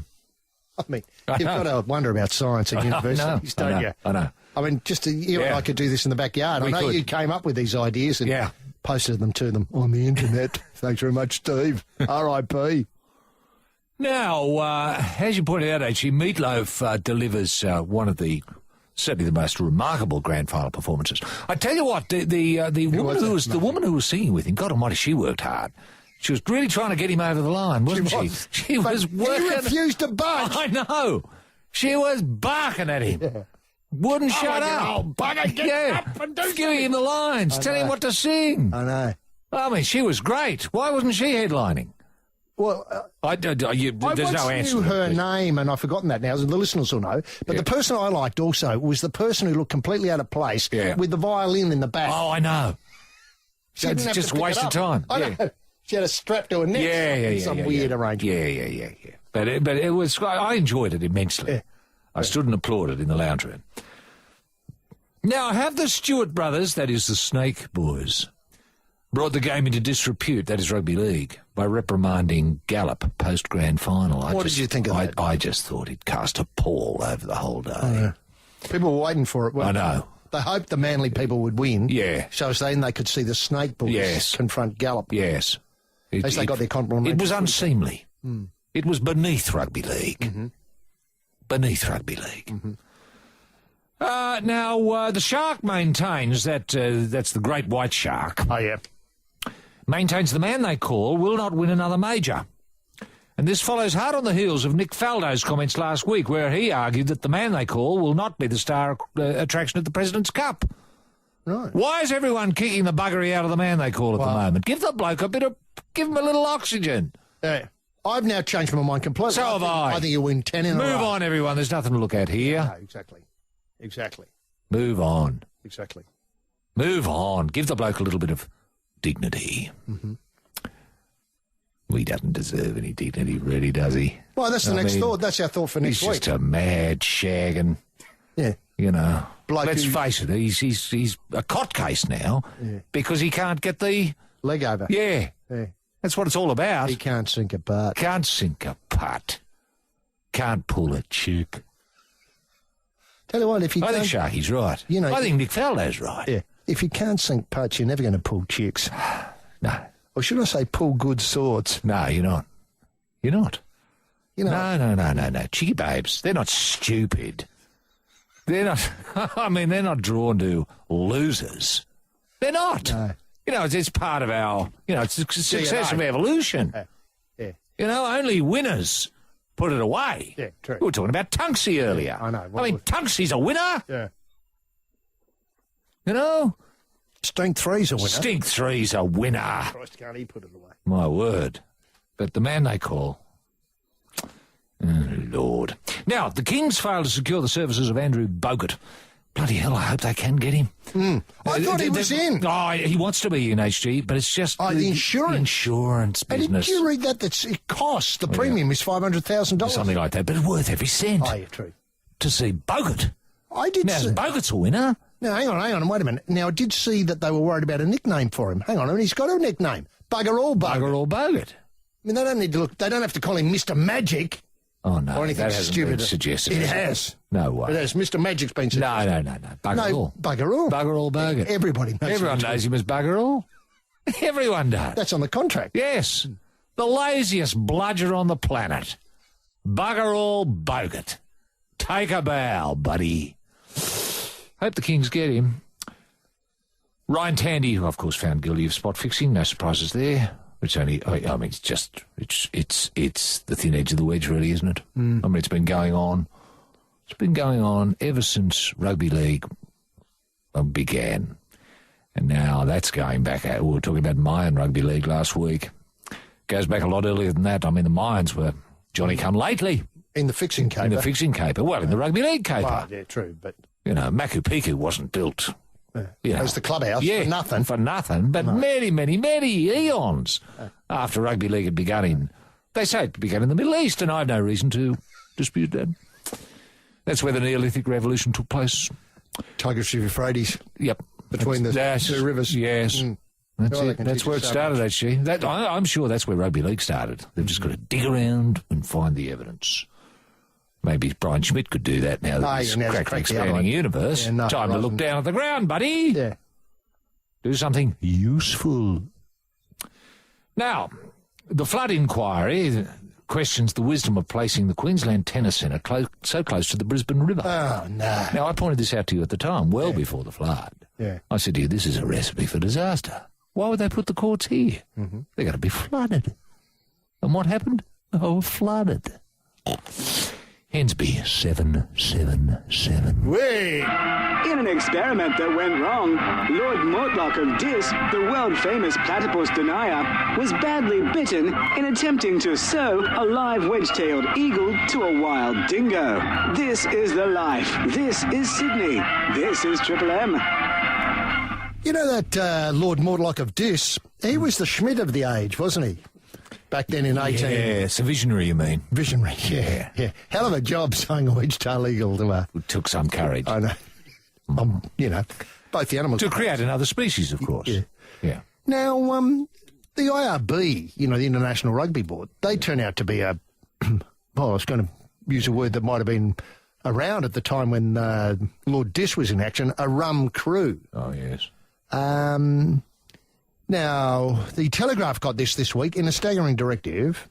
Official World Cup broadcaster Sky was told not to show any more marriage proposals during his coverage of the World Cup after a British man successfully popped the question to his girlfriend during a last weekend's England v Scotland match. Deary me. During the match, the man at Eden Park... Isn't rugby union family friendly? Well, also, isn't it bringing people together? Isn't it? That's what I thought it was all about. Yeah. My vision would be the Wallabies go off, all bachelors, and all come back from the tour married.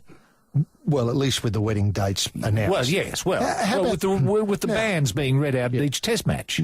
Correct. Now, listen, one thing that also worries me, isn't our slogan one team? Yeah. And isn't, you know, I could be mistaken for thinking that the IRB slogan overall is one world. One world. Well, let's say it is. Yeah, I think an airline's got that, but be that as it may, bugger it, we'll give it to the IRB. Yeah.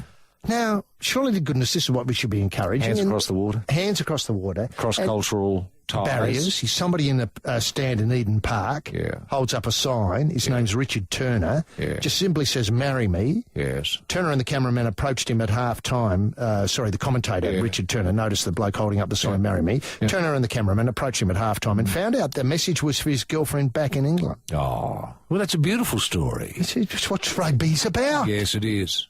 And did they broadcast in the proposal? Did he say, you know, darling, I'm thinking of you over in New Zealand. I want to be with you. Correct, not bad. He does the proposal on air, and she texts him and rings her back. Yeah.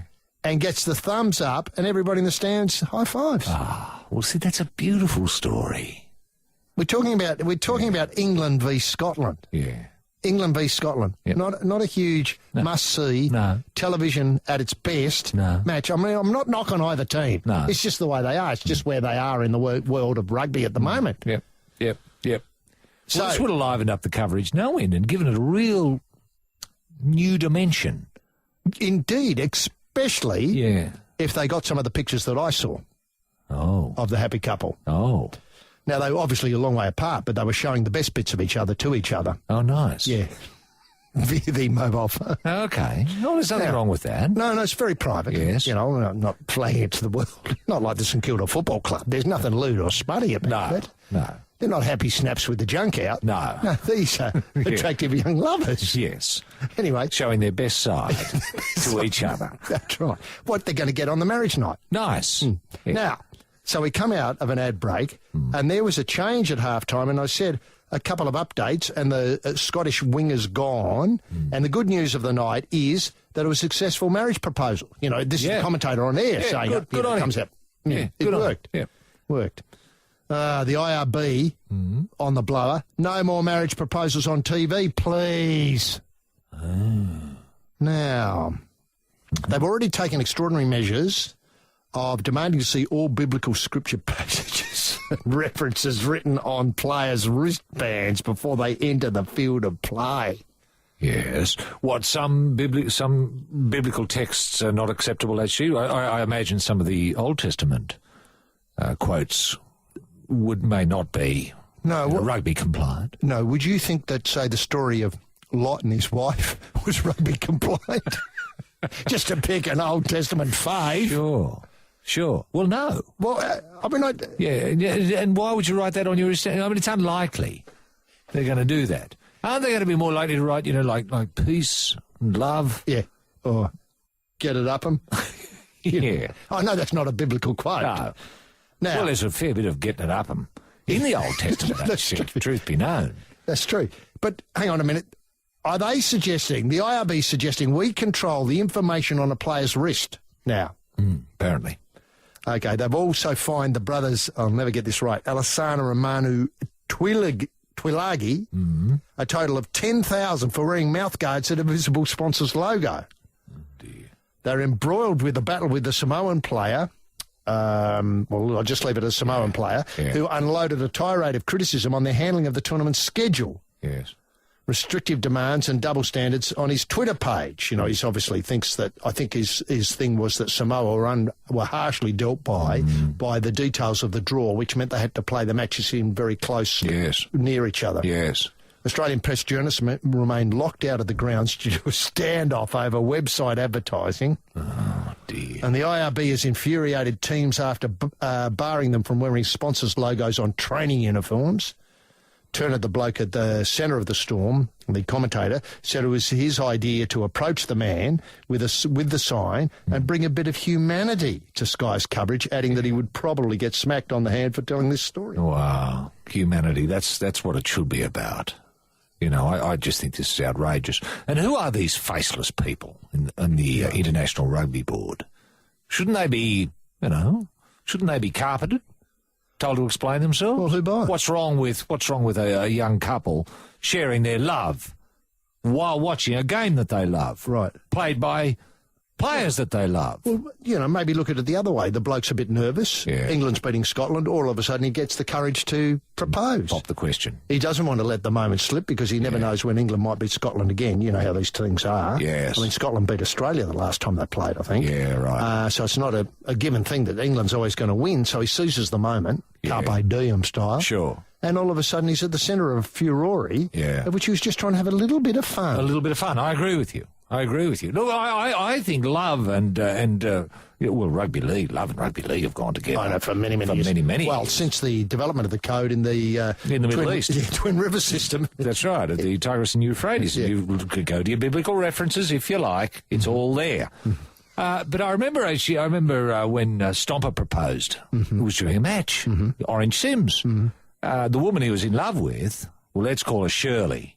Well, her name was Shirley. Well, why so don't we might as well use call that, her that anyway. That's why probably it came up. Yeah. Well, her brother was playing for Orange Sims. Yeah, I know. And Stomp got him over and he was tackling him. And he punched him in the head and said to her, and she was in the crowd there, said, "Say yes, or I'll punch him in the head again." Yeah. And she said, yes. Well, he punched him anyway, just for a joke. I tell you, but it was a lovely moment. I know. But the thing was the bloke from Orange Sims, her brother, what had happened in the tackle beforehand, he'd pulled his pants down and he had written on his buttocks, "Will you marry me, Shirley?" It was a beautiful moment of rugby league. Technicolor. Yeah, Technicolor. I know. But see, that's how football was in those days, actually. You know, you fell in love with the game and you fell in love. On this day in 1804, the following convicts were flogged to death: John Ryan, Matthew Ryan, Peter Ryan, Connor O'Dwyer, Kathleen O'Dwyer, Mary O'Dwyer, John Driscoll, Mary Driscoll, Fabian Driscoll, Seamus Clancy O'Riordan, Patrick Doyle, Thomas Doyle, Mary Doyle, Colleen Doyle, Mary Cullen, Robin Cullen, Mary Murphy, Colleen Murphy, Seamus O'Donoghue, Fabian Francis Fogarty, Colleen Fogarty, John Fogarty, and Xavier Herbert Fogarty. Celebrated flogger Jonathan Williams died of a heart attack. This is the life. This is Sydney. This is Triple M. It's hard to imagine floggers were like the pop stars of the era. They were, weren't they? Yeah. They were. Rated. They're very respected. Oh, and written up. Yeah. Now, just still on the rugby, and of course we've got the big one. In fact, there's a couple more stories on the rugby. The big one. Well, of course, our heroes are playing. Who were they placed in the Bock? Yes, the Springboks. The Bock. Now, well, we've bashed up the Bock before, you know. we have, but sadly the last time we did it, they sent their B team. Yeah, I know. And people are suggesting that the Springboks are on the upward arc as opposed to the wobbly arc that we're on. Yeah, we're on a weird arc. Now, since it's a long weekend, according to Michael Weston, who writes, and the entire nation's still recovering from the Rugby League Grand Final hangover, I'm gravely concerned that this following incident might get overlooked. And then he says, surely this would be a perfect case to assign Senior Sergeant Detective Brendan Favola, one half for the Mason twins, to investigate. So he's at least got his police, rankings correct. Yeah. Anyway, it comes from Chris Foley. It has been widely reported England is embroiled in a fresh controversy at the Rugby World Cup after Mike Tindall admitted misleading officials about his night with a mystery woman, and 3 other players were disciplined for harassing other people around the hotel. But we come to the first incident, which I think requires the attention of Brendan Favola. England's manager, Martin Johnson, admitted that Tindall's recollection of events with a woman in Queenstown was inaccurate. And England have also apologised for the incident at the team's hotel. Yeah. Now, we remember the footage of seeing Mike and woman X out and about. We remember all of that. But the newly married Tindall to Zara Phillips, granddaughter of Queen Elizabeth II. She'd be Foggy Phillips's... So Princess Anne is her mum. Yeah. Okay, fair enough. Zara Phillips. Tindall had insisted he returned to the team hotel after he was filmed with the woman in the Queenstown bar. He later denied accusations from the Mail on Sunday that he'd taken a woman to a second bar where they behaved like smooching teenagers. Oh, yes. The Mail said it even received a call from the Queen's law firm acting for the Rugby Football Union saying Tindall had gone straight back to his hotel alone. Now, hang on a minute. The Queen's law firm, open brackets, acting for the Rugby Football Union. This is just weird, isn't it? I know, it's getting weirder. It's a scandal, isn't it? It's a scandal. A scandal. It's a scandal. But the Gloucester Centre was forced to backtrack when photos emerged. His recollection of his whereabouts that night were inaccurate, and he's issued a statement apologising. He did not mean to mislead anybody, Coach Johnson said. The statement said he was inaccurate in his recollection as to the specific whereabouts. He did not mean to mislead anyone or orchestrate a cover-up. It was just an error on his behalf. He got his recollection of the evening wrong. Oh, yeah. Well, that can happen. See, I was to just footballers. You know, you have a few beers, and you have a few more beers, and then you find yourself, well, you're not quite yourself. No. You're still as fit as buggery, and you're still quite capable of negotiating the planet. And you fall in love, and you can fall in love in that state, and form a relationship with someone, and act upon your urgings. And one thing can lead to another, and then you wake up the next morning, you don't remember anything about it. No. And you don't think anything untoward happened? No. Now, look, can I point out... You just think, oh, well, what happened? Oh, I don't know. It must have been all right now. Must have been okay. You know, I'm still here. I haven't lost anything. No. Still got my Still iPhone. got my wallet. Still got my iPhone.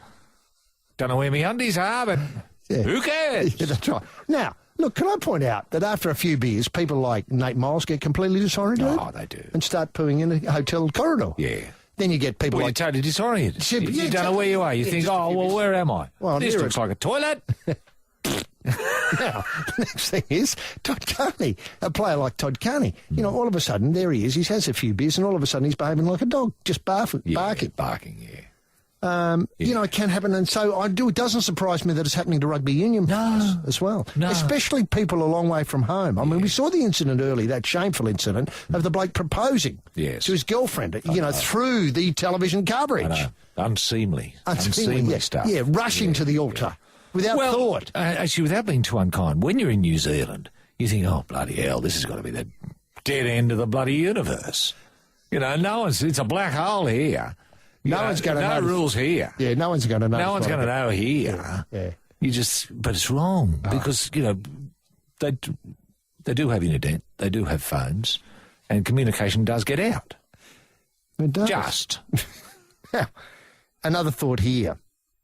Eddie Jones, former Wallaby coach. Oh, yes. He's writing a column, Robbie Deans may be an excellent coach, but his tactical nous is limited. Well, hang on. Isn't it like saying he's a really good coach, but he's a really bad coach? Or he's a really nice bloke, but he's a shithouse coach. Yeah. Well, he's a really nice bloke, but gee, you turd. Tool Week. The legend continues on The Life on Triple M, Australia's #1 house of tools. This is The Life. Laying rubber all the way to that nook where your key fits a friendly hole. With the King of Diamonds and the ace up the sleeve, Roy and HG.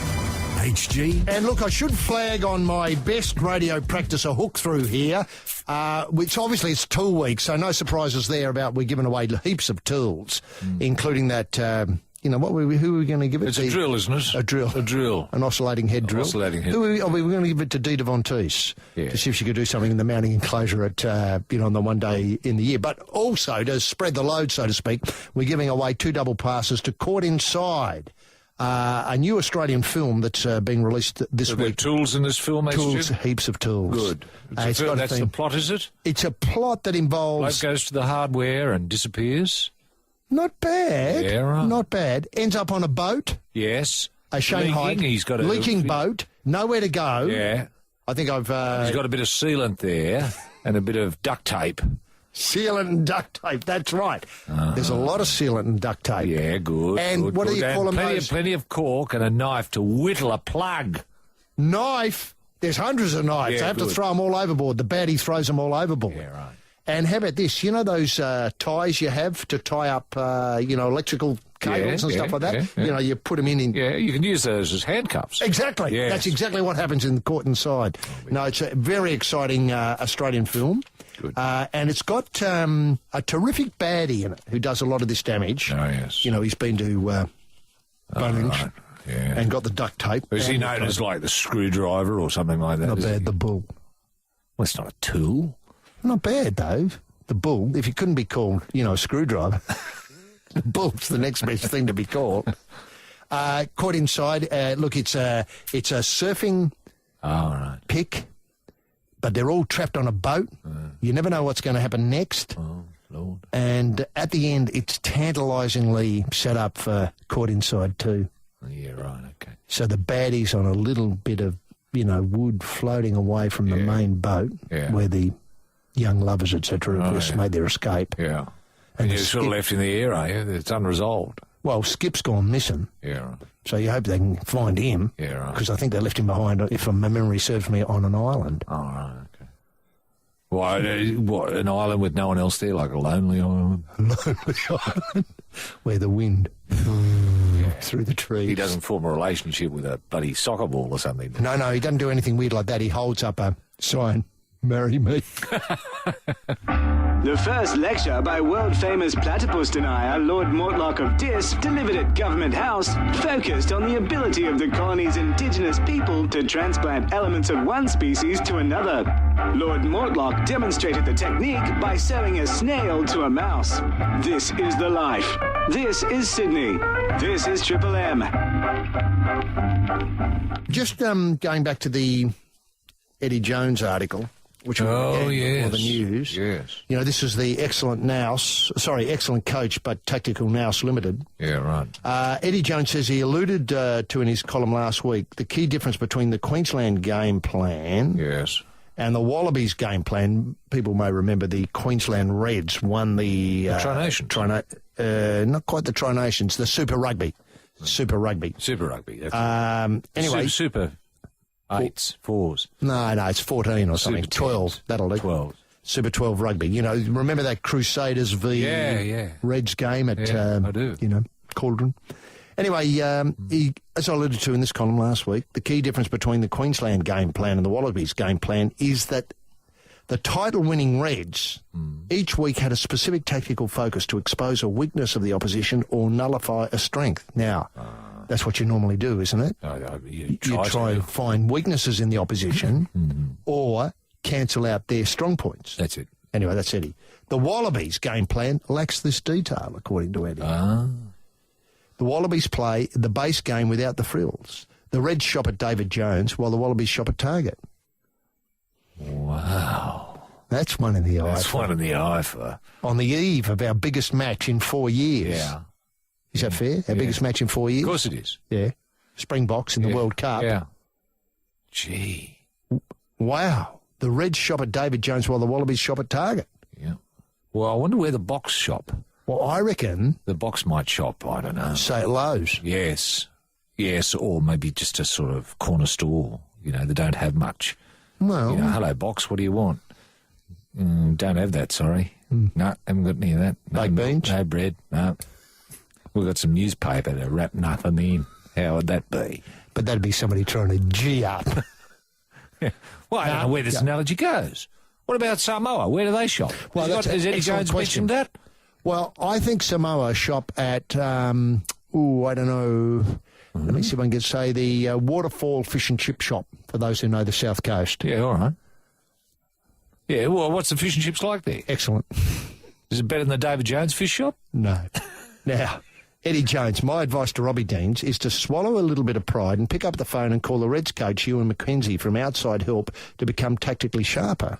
Is he ever going to do that? Robbie Deans, right. I thought for a moment he was going to say, I think he should swallow his pride and phone Nauru. or swallow his pride and go to David Jones. Yes. Have a look at what they've got. Have a look at what they got to do. Yeah.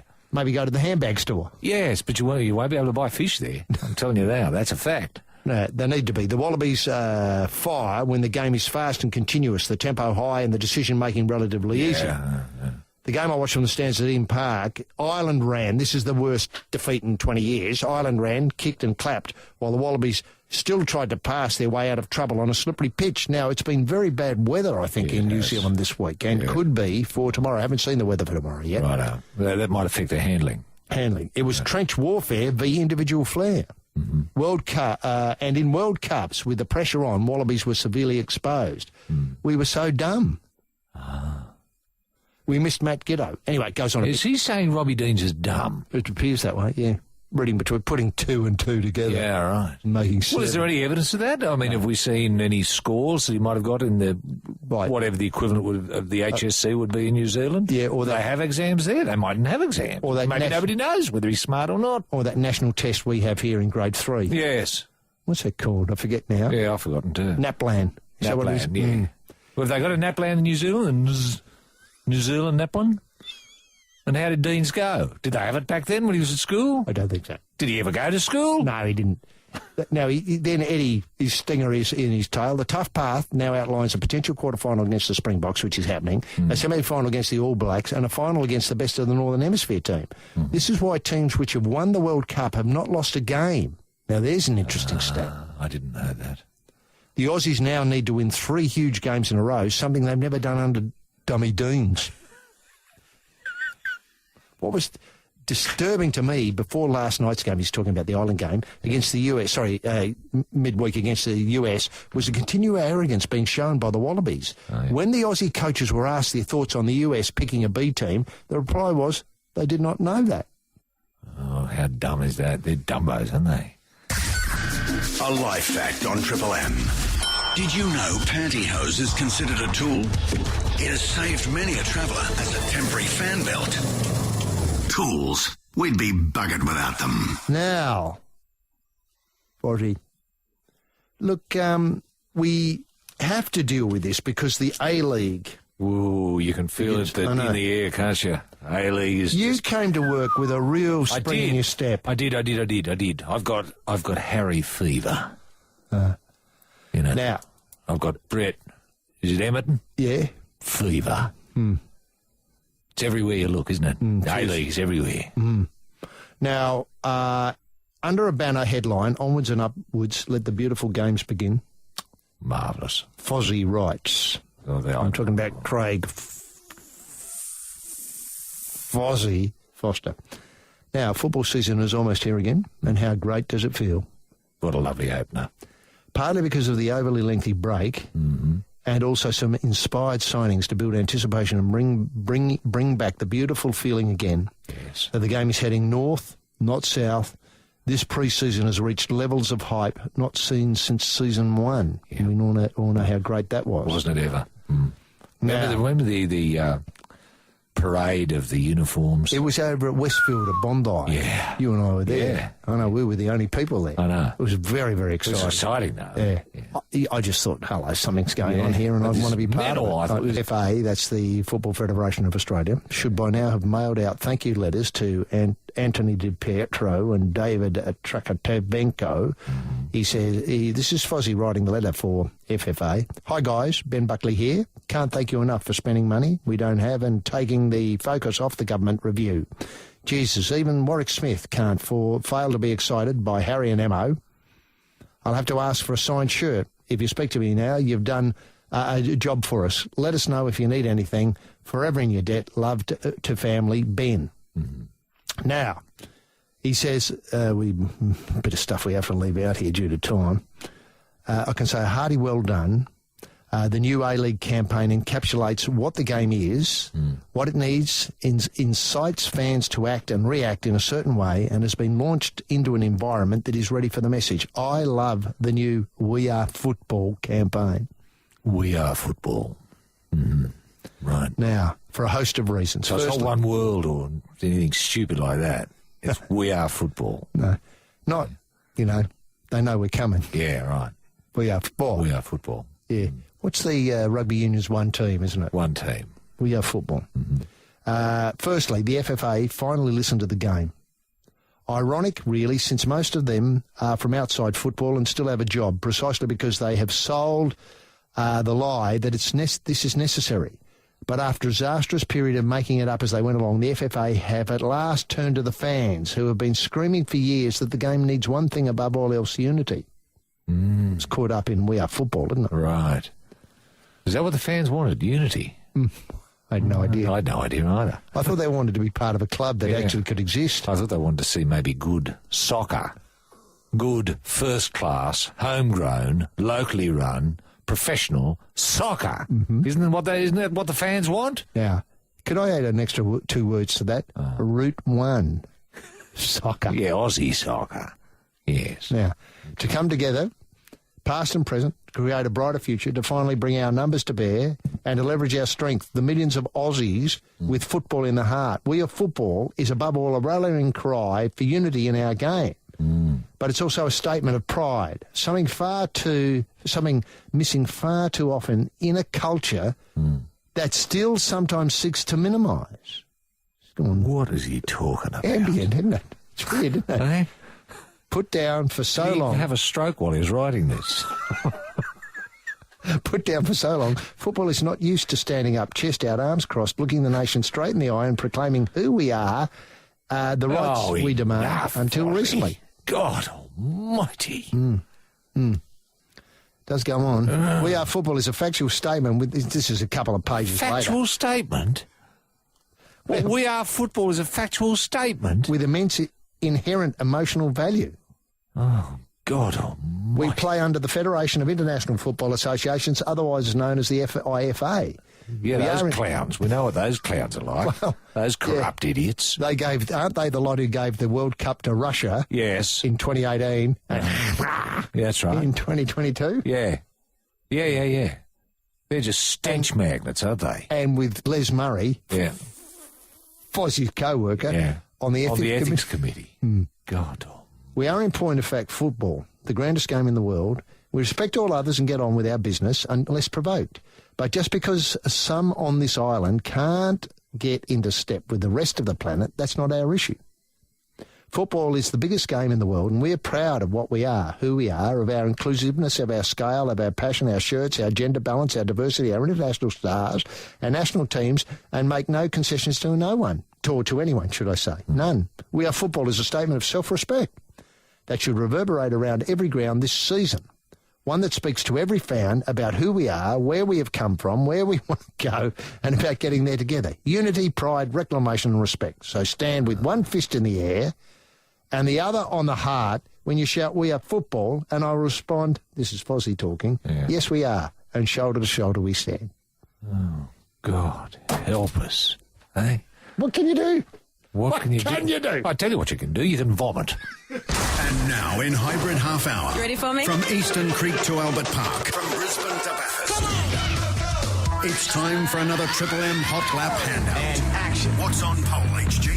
Well, of course, we've got we've got the torch. No, we haven't. We've got the drill and the torch. We've got the AEG 12-volt cordless multi-tool kit, which is a drill, basically. Includes two 12-volt batteries, right-angle drill attachment, the Dita Von Teese right-angle impact driver attachment, the oscillating tool attachment, that's another one Dita likes, and we've got the Engel 15 LED torch. This is something new in torches. Yeah. A powerful, solid, durable and waterproof design intended for rugged outdoor use. Yeah, well, for that read burlesque. So if you've got a burlesque act and you're doing it, say, that's right. This is the one that does the job. It's a burlesque must take, and we've got 4 passes to Caught Inside. Now, here's the précis of the film. A surf charter to a remote paradise, a bunch of mates, uncrowded waves, and one rule: leave your girlfriend at home. When this is broken, focus turns towards a single female. She flirts with the tension of a captive male audience, sexual tension, manipulation, and deceit erupt into violence as a bullish male hell-bent on getting his has the group caught inside. Sometimes we suffer the monsters we create on a boat in the middle of nowhere. You just can't walk away. Now you can swim. You can swim, and they do. Yeah, good. And then they come back. Then they come back, yeah. Right. And then, of course, as we talked about earlier, they use everything in the Bunnings shop to get their wicked way. Yeah. And, of course, it's got Ben Oxen Bold in the part of Bull as the baddie. Yeah. Right. And heaps of known and unknown stars like Peter Phelps, Simon Lydon, etc. And it's a very entertaining film. We've got 4 passes to that, 4 tickets to give away. Good. Now, sure, it's not up there with Log on the Line, one of ours, or The Missing Two, or Friday Night's Root Night, which is the story of the first cricketer in Australia to take a ball at test level, to take a wicket at test level with his first ball. Yeah, set in the cathedral. Set in the cathedral. That's right. And that's I can see that one really. That's right. And there's the Hainslow rescue film. That's The Missing Two. That's The Missing Two. Oh, no. Oh, the Hainslow rescue film of the Irish backpacker. Yeah. Oh, I'd forgotten all about that. Yeah. See, that's similar theme to this film, it looks. It is, to Caught Inside. Drowning. Yeah, rescued. Yep. Now, the question is, HG, for this grand prize The is drill, the torch and the 4 tickets. Yep. What happened to Fozzie when he was writing his column? Roy, who are we talking to? You were joined by Mike from Gaimea. How are you there, Mike? Very well, gentlemen, and yourselves? Yes, quite well. Now, Mike, how are you seeing this game unfold tomorrow between the Wallabies and the Bok? Look, I think it'll be a torrid encounter, gents. Yes. Very torrid encounter. Yes. Hopefully we'll come up trumps. Yes. I think the best thing we can do is hope.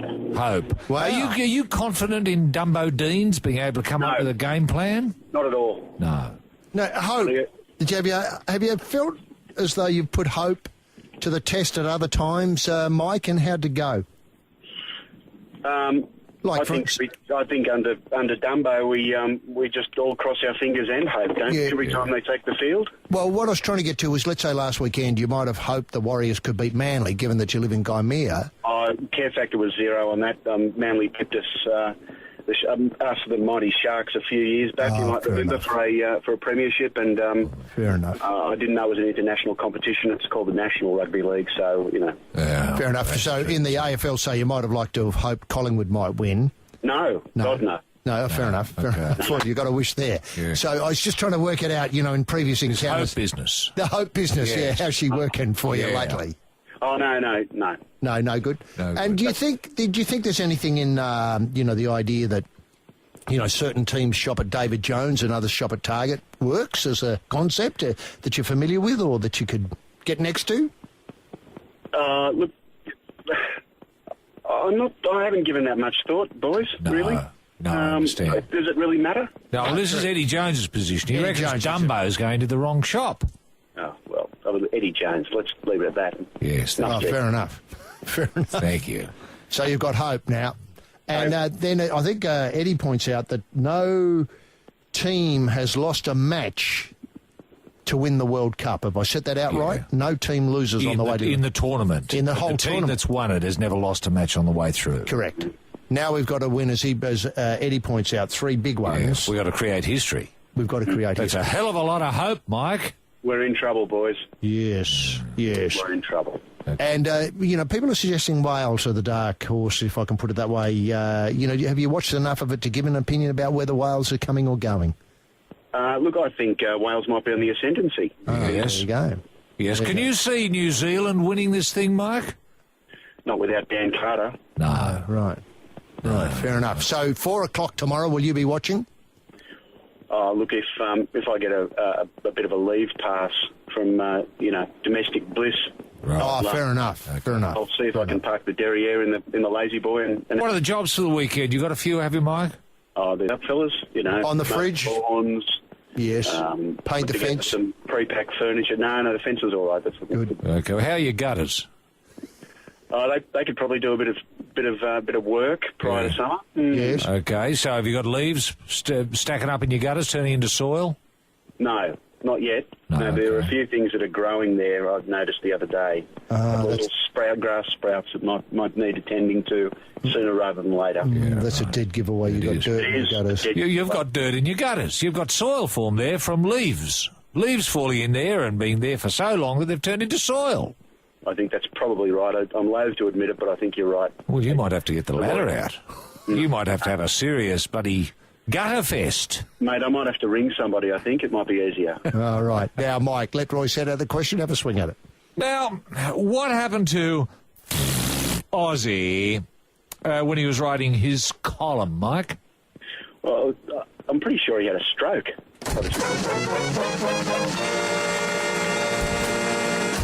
That's absolutely right. You've got your Engel 15 LED torch light to light your burlesque activities in the backyard. You've got your AEG power tools because it's tool weeks. This is your right angle drill attachment, your right angle impact driver attachment, your oscillating tool attachment. We still don't know. Don't ask. We haven't got a clue. And you've got 4 tickets to Court Inside. So it's a hell of a pack in tool week. And Mike, good luck on the weekend with those gutters. And thanks very much for being part of the life on Triple M.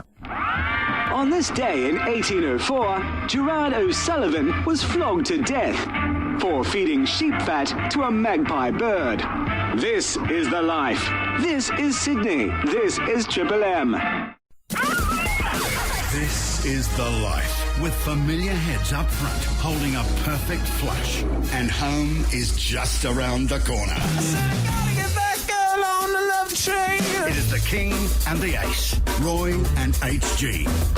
HG? Yes, thanks very much, gentlemen. Jim, and that's the takeout drumming of Roy Slaven. Something new on the life every Friday afternoon in the final hour now that the rugby league's been packed away for another year. Now, Roy, that was very sad news that the insurance fell through for bugger all, wasn't it? Bugger all bogut. Yeah. Yes. Were you I think a lot surprised of by that? Kings fans were looking forward to seeing bugger all. On the bounce. On the boards. Now, look, what's bugger all going to do? Because the NBA, as nearly as I can tell, has got some sort of weird lockout. Yeah. The players can't play. Yeah. He's denied income. He's denied income. I mean... It's hard, isn't it? Hard. I mean... What do you think? What can we do? A protest? Yeah, exactly. A march? Or a bring back Bogut march? Can I suggest some sort of concert? A Live Aid concert or all right. some sort of... For Bogut? Well, bugger all. Bugger all aid. Yes. Where people come along and we put some bands together, like Hunters and Collectors, Yes. and maybe get Chisel involved. Yeah, Chisel. Maybe rope in a couple of the miners like, that big bloke from Newcastle. Maybe. Oh, Nathan Tinkler. Yeah. What would he do? Get him to, What, sing? bit of seed capital. Oh, sing. And put in a couple of Get mil. Gina Reinhardt to carry a bucket round to crowds. Excellent. Yeah. A Twiggy Forest with a wheelbarrow. People just hurl money in. for bugger all. Bugger or bogut. Well, that would be great. And what venue for this? Do you think we should put it on a showground somewhere? Like you were pointing out that the rugby league's on in Newcastle next week. I think it's Yeah. Australia v New Zealand. It is. What does it lead up to that? Well, not bad. Or coming off the back of it? I reckon coming off the Ask back of people it. to stay, ladies and gentlemen, if you wouldn't mind staying now for the concert for Andrew Bogut. The concert for Andrew Bogut. I like that. That's got a ring to it, hasn't it? Yeah. And obviously people could get maybe camping and maybe make a real night of it. You know, obviously they'd stay. We'd kick on with the concert through the night, say till about 3 in the morning. And if people didn't want to drive home because they were a bit wobbly. Yeah. Well, Sid Fogg would put on some buses, wouldn't he? From the, are we playing this at the Marathon Stadium? Yeah. International Sports Centre, opened by the Queen in 1973. Yeah, it's the one. Now, how many can we get in there? Let's say while the game's on, it can hold, say, 30,000, and then there'd be people who wouldn't get the double. They wouldn't get the league and the concert. So then we could let in, say, another 50,000 just to see the concert. Spill onto the ground. Yeah, that's what I mean. Yeah. They'd be in the mosh pit, so to speak. That's right. And we could probably rope set up during half time or something, you know, so the band can tune up half time. Do a test match. And maybe Andrew could say a few words. You know, no, everyone, I'm here. I am Bogut, and I can't play for Kings. No one let me. And I can't get no money for it because strike lockout. Thanks for coming in. Thanks for coming in. Thanks for putting in for me. Tool Week celebrates some great Aussie tools. The Stump Jump Plough, Gene Shears, Peter Costello, and the Stubby Holder. It's damaging, is it? I say it is. No, it's not. Tools. We'd be buggered without them. Now, Roy, plenty of emails this week. Yes. And there was one here that concerns, it's a longish one from Dotty. He writes, on your Spearheads, obviously, on your show on Friday, you mentioned that Phil and Limo would be doing the Friday afternoon slot.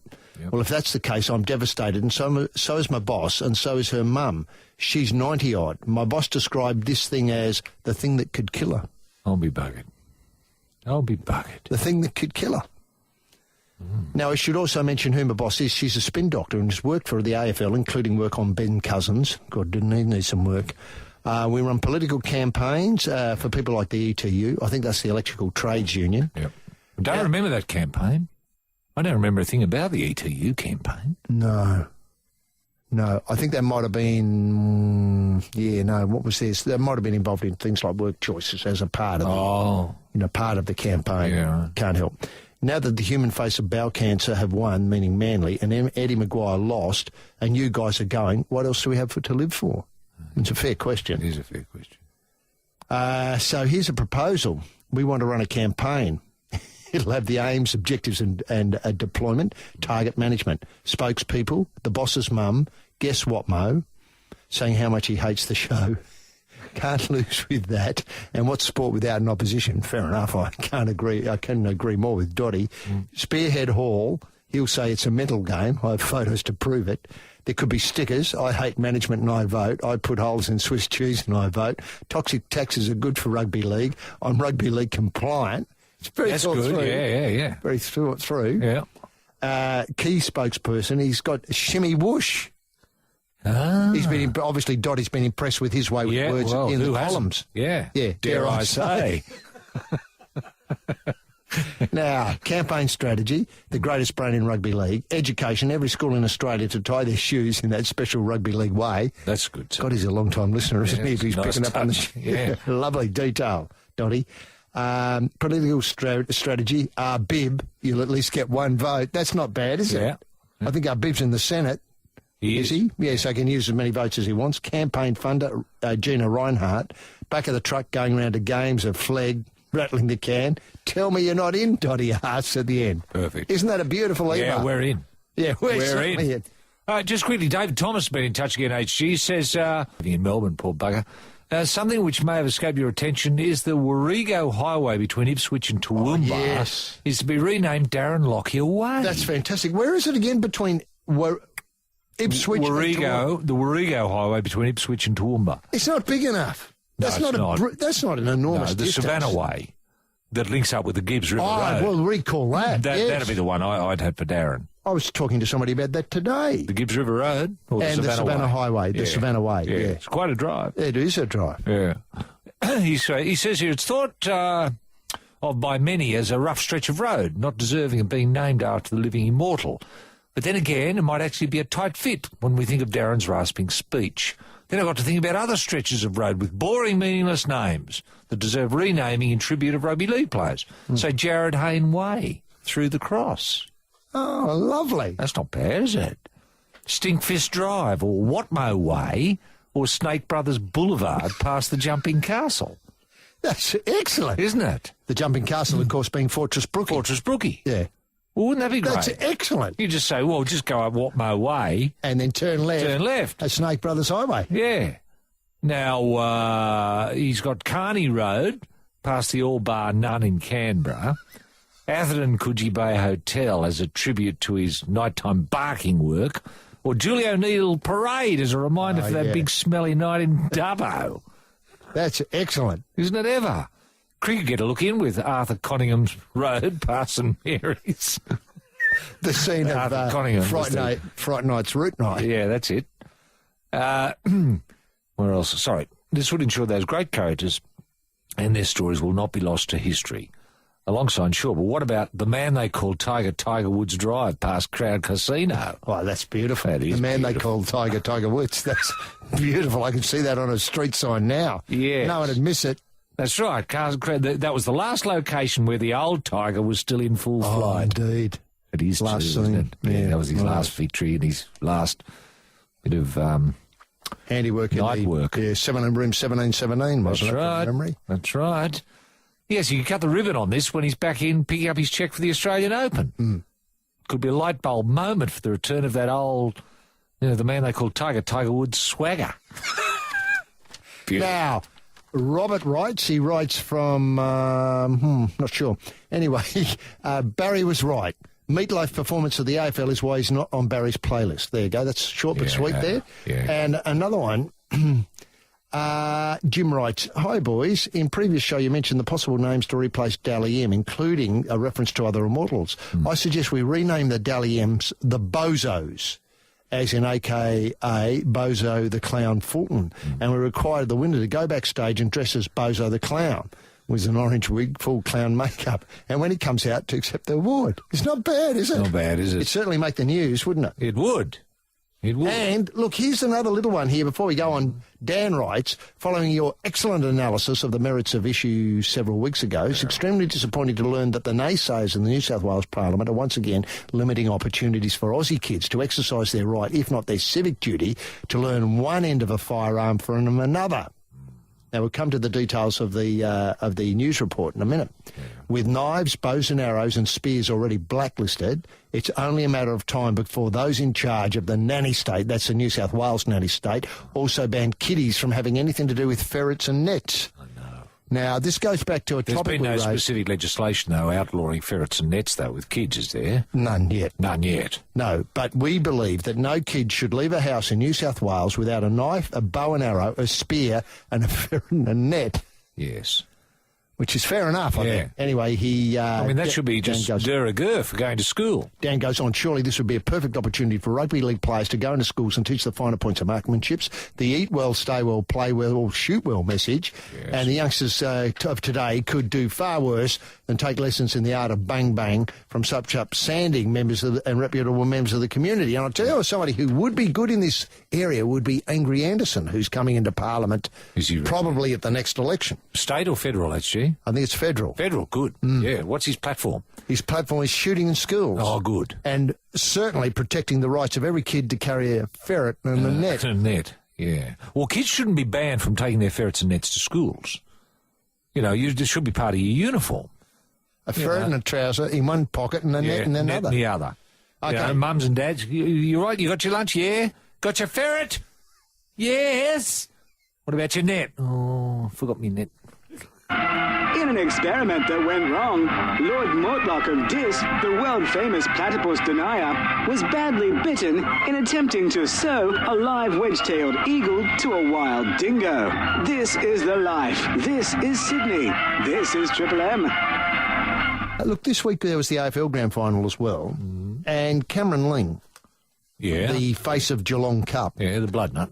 The blood nut. He decided after this he would retire. After this match he would retire. Oh, okay. He's one of the 12 Geelong players who have played in 3 flags over the past 5 years, the greatest era in the club's history. Yeah. He played 246 games, and many think he should keep playing. But he said, I've been a bit humbled and very pleased by the fact that so many people have said play on, and you should play on.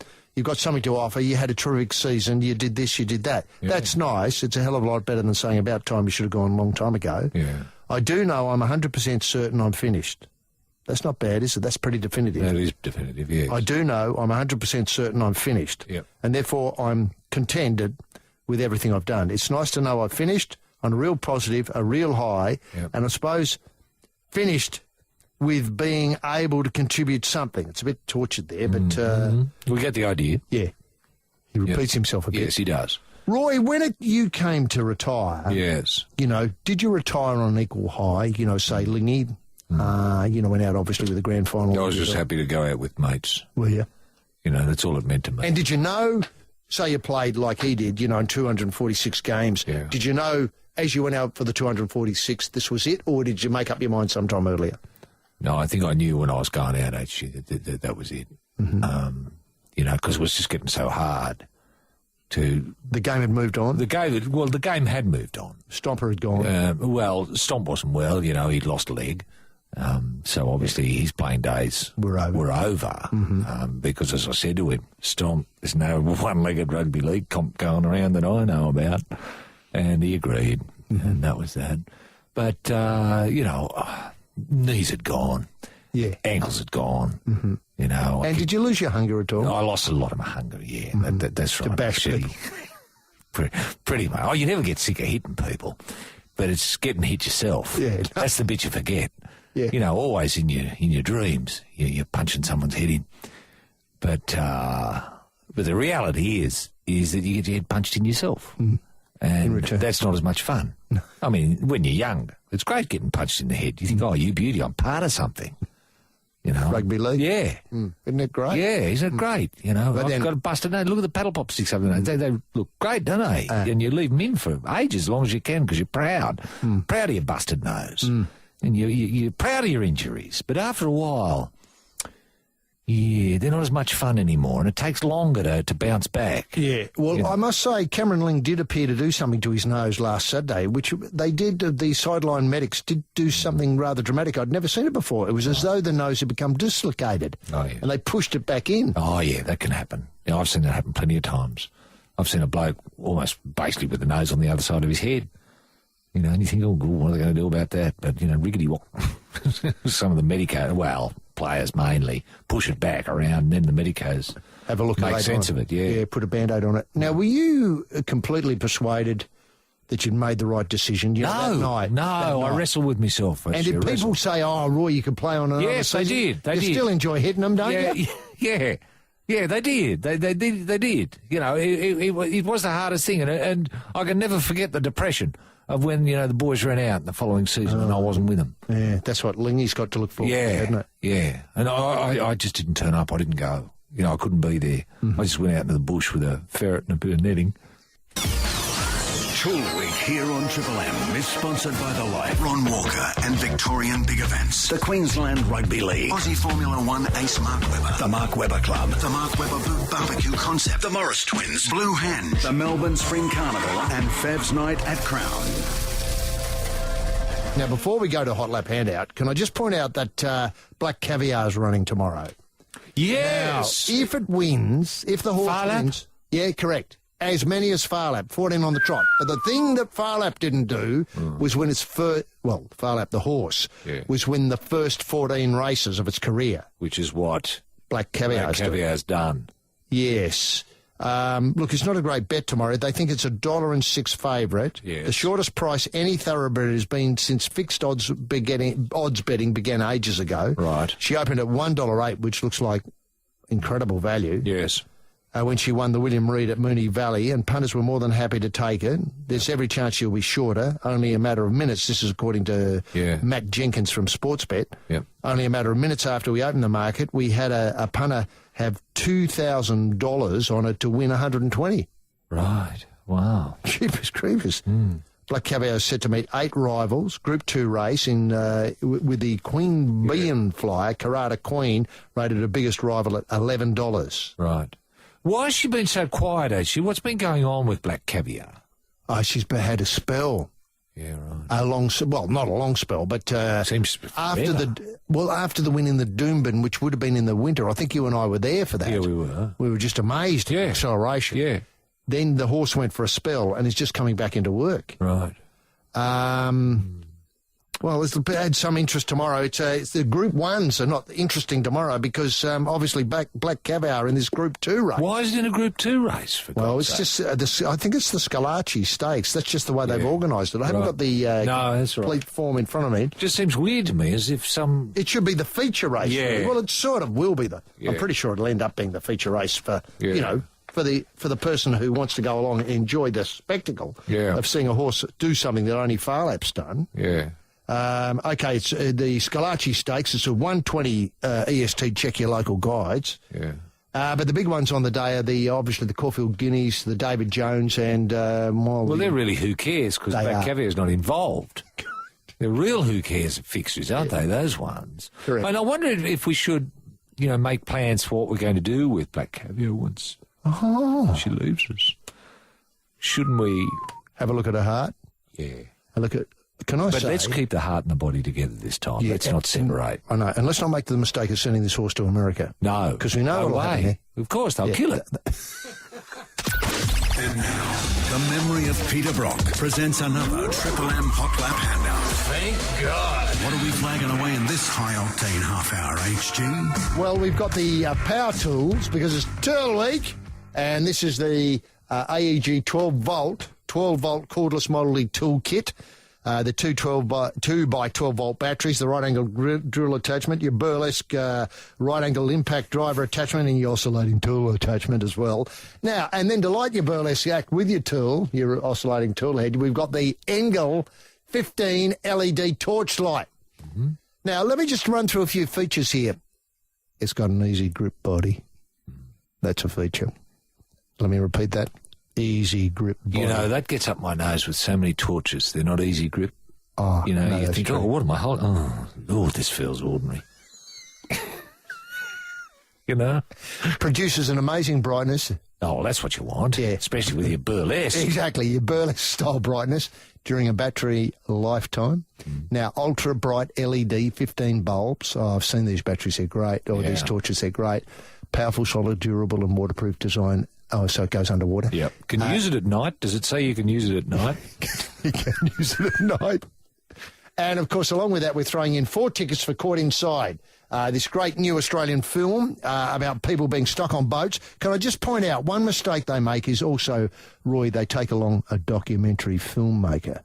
Now, it's bad enough being stuck on a boat in the middle of nowhere where you can't walk away. Yeah. And you've got Bull there, the baddie. Great creation of a baddie. And then, of course, you've got the problem of the documentary filmmaker who's filming everything at the same time. So people feel as though they have to, do something special. Yeah. No, it's just too much. It's loaded against them. Yes. And as I pointed out earlier, tantalising poised for Caught Inside 2, where Skip, who's missing, and Bull will obviously team up. Yeah. And does the documentary filmmaker survive? Yeah, the documentary filmmaker survives. Okay. And her film... could become something else, say, Caught Inside, the inside story. Yes. Oh, this can go any which way. As we pointed out earlier, not probably quite on a par with, Friday Night Route Night and Log on the Line, The Missing Two, or... Hand in the Air. Hand in the Air. Or what is the title of the one where Jared Hayne rescues I thought that was Hand in the Air. Oh, Hand in the Air, of course, the drowning person, the drowning Irish backpacker. Yeah. And Hainsey comes along. Okay, so it's a great prize, as you'd expect, to Climax Tool Week. And, Roy, the question is, The question is, Aishi, where will you find Jared Hayne Drive? Roy, who are we talking to? We're joined by Ken from Mittagong. How are you there, Ken? Good, thanks, boys. How we going? Yeah, very well. Now, are you going to be working this weekend, Ken, or are you going to be able to watch, I don't know, the Bathurst 500? I'll be working, but I'll be listening to it. Yeah, right. And is that a regular, this weekend, usually are you out in the truck delivering water, I think is what you do? That's what I do, yeah. Hey, I got an idea for Bathurst too. Yes? Every second year they should race the opposite way. Oh, what a great idea. Has it ever been raced the opposite way ever? I don't think so. Well, I wonder what the history of it in the direction it's always been in. That is an excellent idea. Yeah, do they go clockwise or anti-clockwise, Ken? Do they go anti-clockwise, They go anti-clockwise, yeah. I think every second year they should go the other way. Of course they should. We always liked it when I was a kid. You always had different classes. Can you remember that, Ken? Yeah, they used to have. Yeah, I think A it went class, down, B class, C class, and D class. down to about F. Yeah. And of course, some of the cars were quite slow, which presented a challenge for the faster cars in terms of overtaking. Yes. So you get a Mini Mitre up against a Valiant.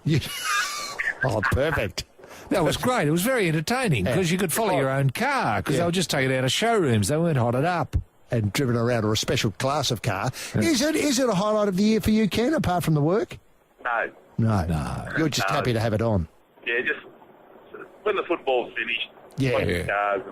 It always reminds you. Does the World Cup of Rugby interest you at all, Ken? No. No, fair enough. Rugby league only.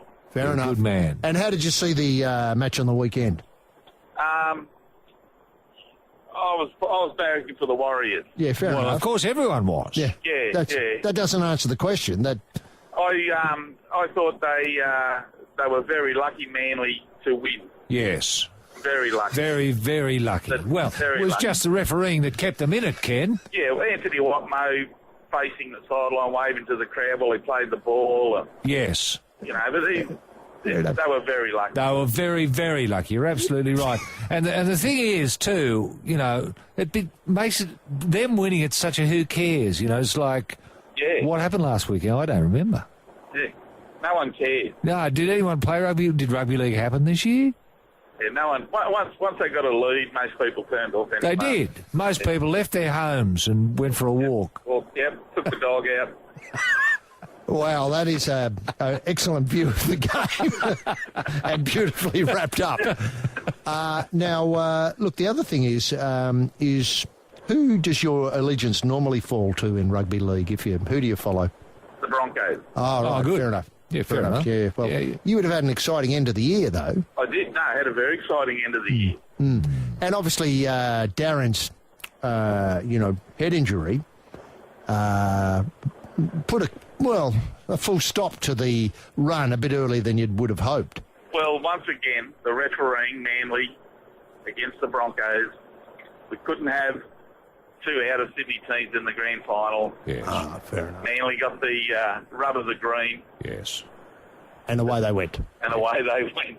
Now, how do you see next year for the Broncos without Darren there?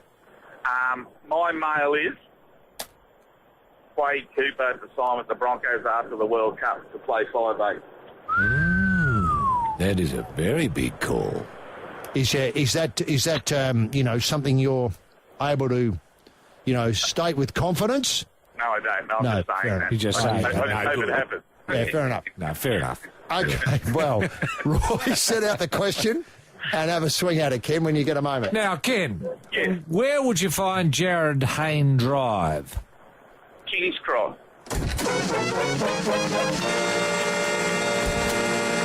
Excellent answer, Ken. Look, you get the drill, the torch, and these 4 tickets to Caught Inside, this new Australian movie about surfing on a boat.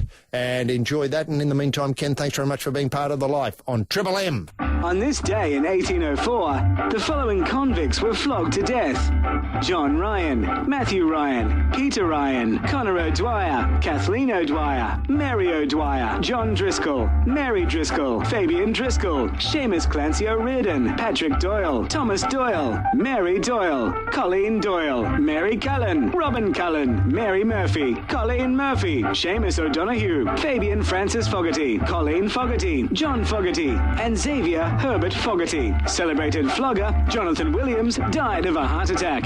This is The Life. This is Sydney. This is Triple M. Roy, we've struggled on today. Yes. Because Anna hasn't been with us, who does that phone work, and that's exposed the flaws of our production staff a little bit. Yes, it has. So people have been trying to get onto us with, obviously talkback ideas and... Yes, well, we couldn't have talkback today because Anna wasn't there. Yeah. It's the only reason we didn't have it. People are probably phoning in complaining, why we haven't talkback? We love our talkback. Well, we just couldn't do it. No, we couldn't throw it. We're under-resourced. Under-resourced. And now we look forward, of course, to these two great events, which I think are iconic events. I mean, Ken's absolutely right. As soon as you get the football out of the road, yes, you get your Bathurst, and that's a beautiful button onto the end of the football season. It's beautifully placed. Yeah.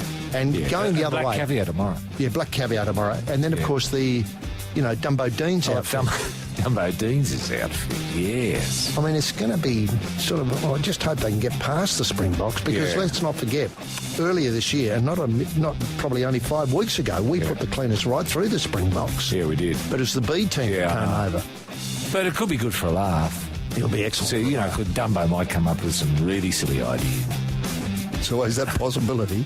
And so the Slimline team was left to Garfield, who's even worried now that it's going to get warmer on Sunday, I think. It's up to 23. Yes. He'll be wilting in the corner. He will be, yeah. And he'll be in the fridge. He'll spend the day in the fridge. That's right. And he'll just be let out at the end. Yeah. When it cools down at night. And, of course, Skip. Chairman Mao, of course, the great Hamilton who keeps it on the straight and narrow. Yeah. I think he's off to work on his boat this weekend or postpone working on the boat because he's hoping it's going to rain all weekend. Yeah. Well, if it isn't raining, I think he's planning to paint his boat a new colour. In the hope of a quick sale. Yeah. To cover a multitude of sins. That's it. So if you get rung up... If you see someone with a freshly painted boat and a for sale sign, give it a swerve. That's it for The Life. We'll see you next week. Thanks for joining us. Bye now. There it is, lifers. Home again in paradise. Get back, girl, on the love train. Switch off the motor. Don't leave any valuables in the car. And keep the dial glued to Triple M.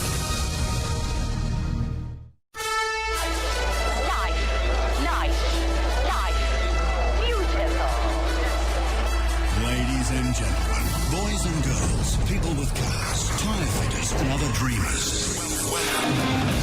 Welcome to another well-tuned afternoon in paradise. Stay with us for the next 3 hours as Triple M runs you home to that little nook where your key fits a friendly hole. Reach out and touch a familiar knob on the shortcut to that wedge of wonder you call home. This is The Life. With the big two up front in the driver's seat, gripping the wheel, the king of diamonds, rampaging Roy Slaven, and riding shotgun, the ace up the sleeve, H.G. Nelson. HG? Yes, sir. Thanks very much indeed. Gentleman Jim Daniels in the Triple M soundproof booth. And Jim, no surprises here, has dedicated today's reads to Michael Jackson fans everywhere who were thrilled this week to see Prince, Paris, and Little Blanket in action. It was just a gathering of the tribe, really.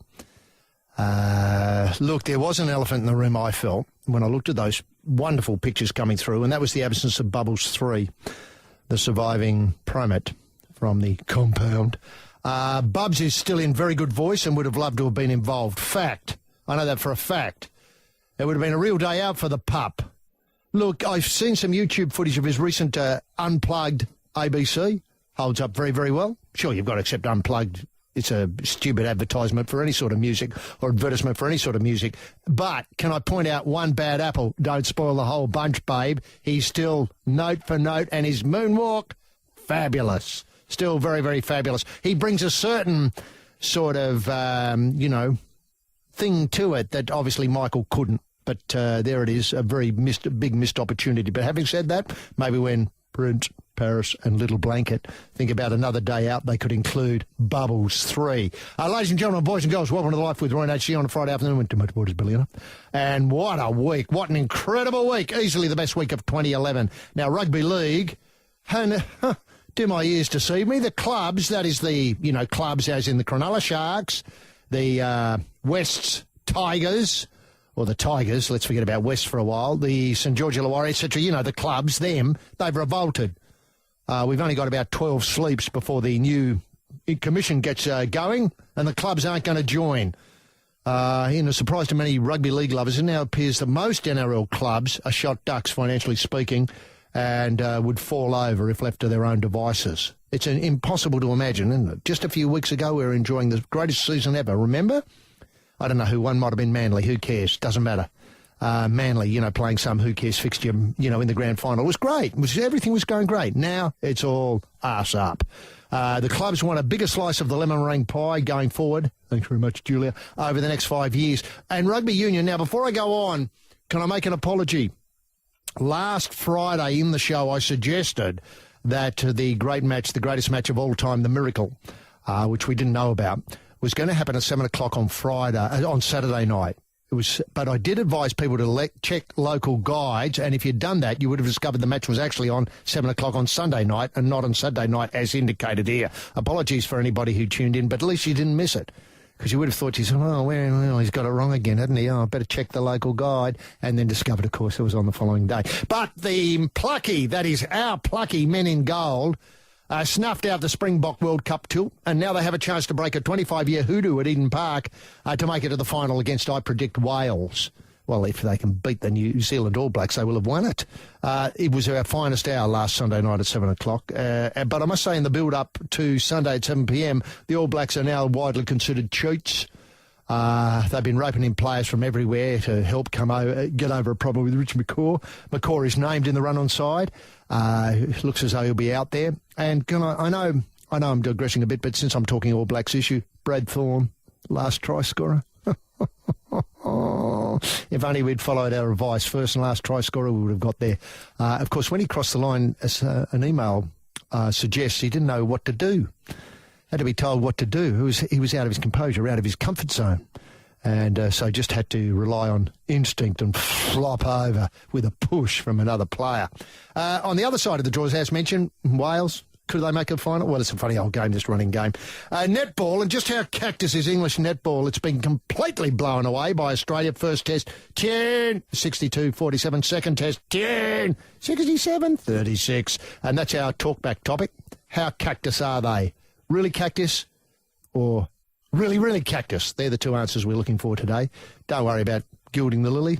Just ring in when we send the balloon above the guttering phone-wise. Football, that is. Fozzies go. The A-League got underway last week. Just how good is our domestic competition? Could it now be regarded as the best in the world? That's what I'm suggesting. La Liga, obviously the J-League, Premier League. I mean, they're all great. But I'm just wondering if ours now in the best. Look at round one. Look at the results. Sydney FC, Melbourne Victory, 0-0 draw. A sensational result. Wouldn't look at home in the Premier League. They'll probably have lots of Premier League 0-0 draws this weekend. Or certainly by the end of the month, they'll have tons. Ours, best in the world. Elsewhere, Holger's Socceroos blast into World Cup calculations with a run over busted-ass countries on their way to World Cup glory in Brazil in 2014. Yes, I'm the first to call it here. World Cup glory. That's what we're getting in 2014. This week's pillow pushed over. Our Roos via Man. 3-0. Cricket, just how corrupt is the sport? According to some Australians, are the best in the world when it comes to fixing matches.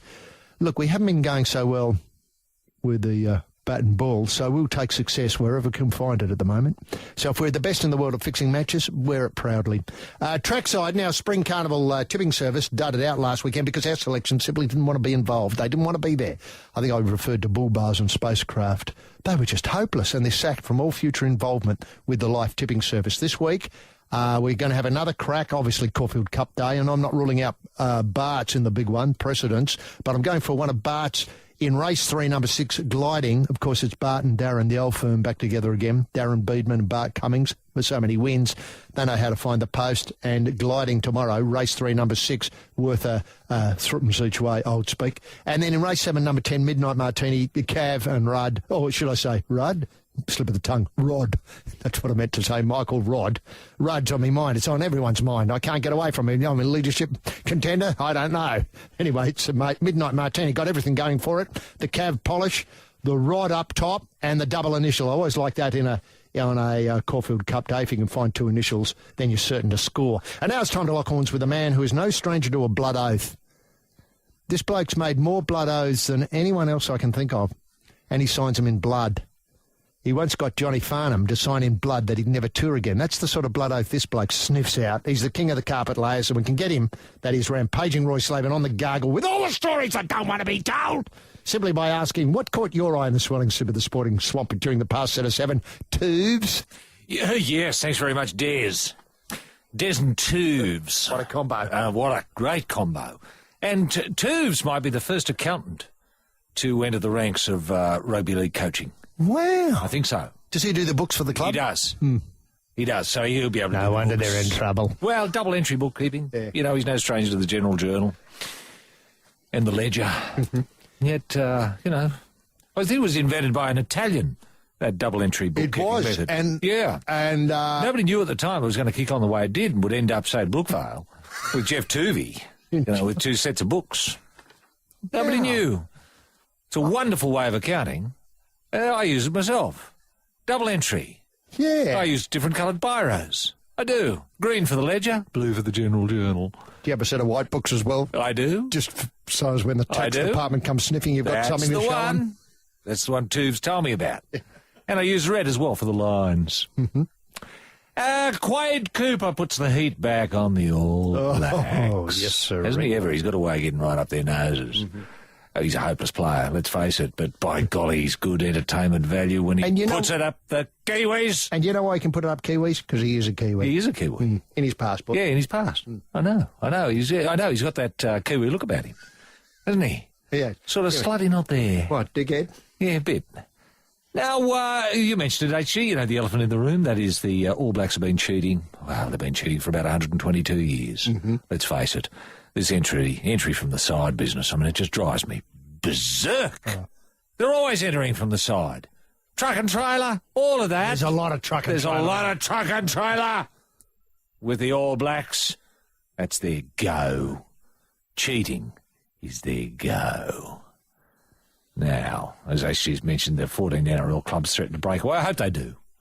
Are they going to form a new comp? Yes, they are. A new comp. And the other 2... Busted-ass comp. And the other Players 2... play for nothing. Right. And the other 2, which is, I think, the Storm and the Broncos, they're just going to play each other every week. Yeah, fair enough. That's the way it's going to work. Will they have state of origin? Yeah. Well, I tell you what, the problem is the clubs have been giving too much of the pokey money to the community. I know. When are they going to stop doing that? They've been giving nearly 2% for years now. Nearly 2%. That's just crazy. I hope Tuve stamps that out when he gets in charge of the finances. That'll be the first thing you do. Righto. All right, players, you're going to be paid in chips. 20-cent pieces. Yeah, 20-cent pieces. Big bags of them. Now, is Richie McCaw, I should say. Well, let's call him Let's call him McCaw just to get up their nose. Is he Quade Cooper's bunny? Hey, McCaw, you're Quade Cooper's bunny. That's up his nose. He's a clown, McCaw. He is. He's a clown. He's always been a clown. He makes me laugh. Wherever he walks onto the field, you know. Yeah. You just think, Here he comes. Clown. Yeah. The only thing is, clown, we've stopped laughing. Now, a feud erupts between Dave Warner and Morny Morkel. I only raise this because I like saying Morny Morkel. Double initial, that's what I know. gets you in. That's what gets me in. Yeah, and also I like the name Morkel. You know? I mean, if your name was Morkel, first thing you'd do if you had a son, I'd call him Morny, wouldn't you? Tell you what, just imagine if Morkel and Stain were batting. Yes. It's occasionally happened. I know. It's exciting. It is. Morning, Morkel. Morkel. Hey, Morkel. Morning.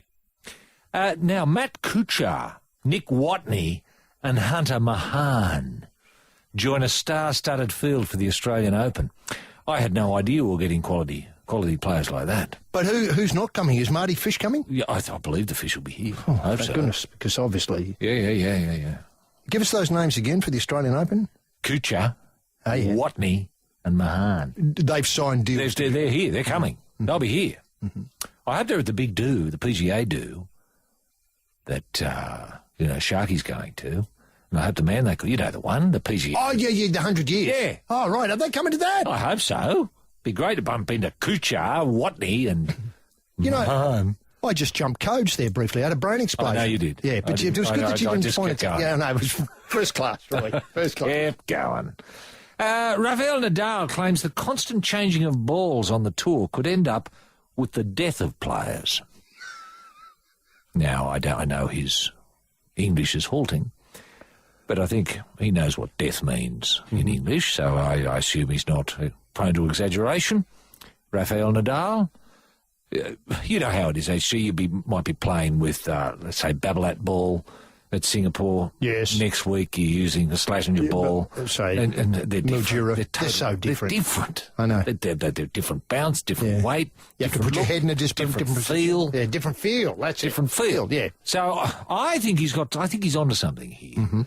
And it wouldn't surprise me if we see a player die soon. When the new canister of balls is opened up. Yeah, how are you seeing Throw the it to death? Player. Well, you'd have to think the arm would have something to do with it.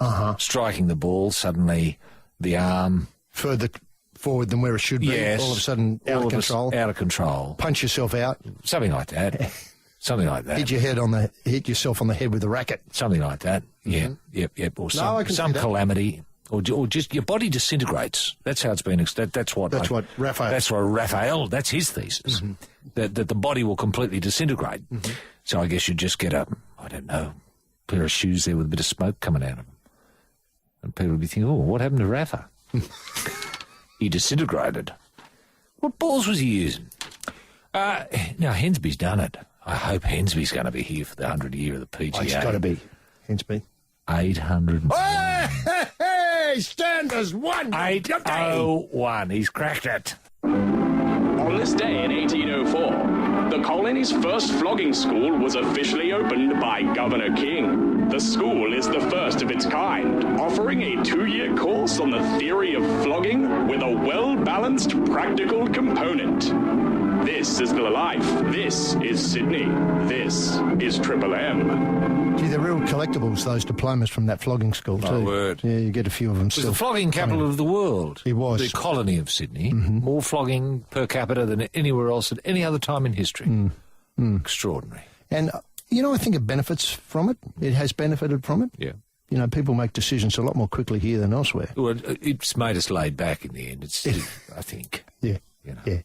Now, look, obviously last week, a tremendous day of racing with Black Caviar winning, the highlight, really, never mind the feature races, the highlight winning its 14th race of the streak.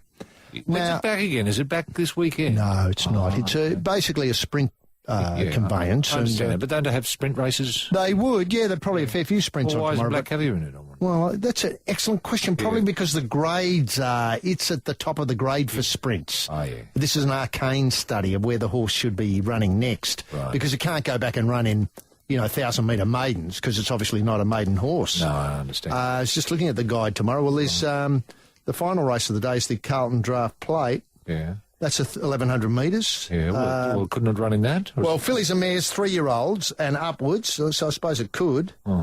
It's only going to run for, if I read this correctly, about $70,000. No, first prize of $42,000. Well, I wouldn't get out of bed for that. No, I wouldn't. No, I understand. I mean, it's, the things... What a great shame. Horse has got standards. Also on the card, there's the Perry Cutton Caulfield Sprint. Perry Cutton, wasn't he a great figure in the land of racing for so long? So long. Kerry Again, Cotton. 120,000 with trophies. This is Group 2. Oh, I like that. The trophy's Group 2. nice. I'm not quite sure why I couldn't run in that, but I suspect it's a Group 1 horse. Elsewhere, let's see, what do we got here? Well, see, there are plenty of bloody races that could get involved in. Yeah. Do you think it should just have a sort of a free pass to race wherever it wants to because it's Black Caviar? Yes. Well, that's a good idea. Yes. And just surprise everyone, especially the kids. You know, all of a sudden, here's Black Caviar. Oh, look.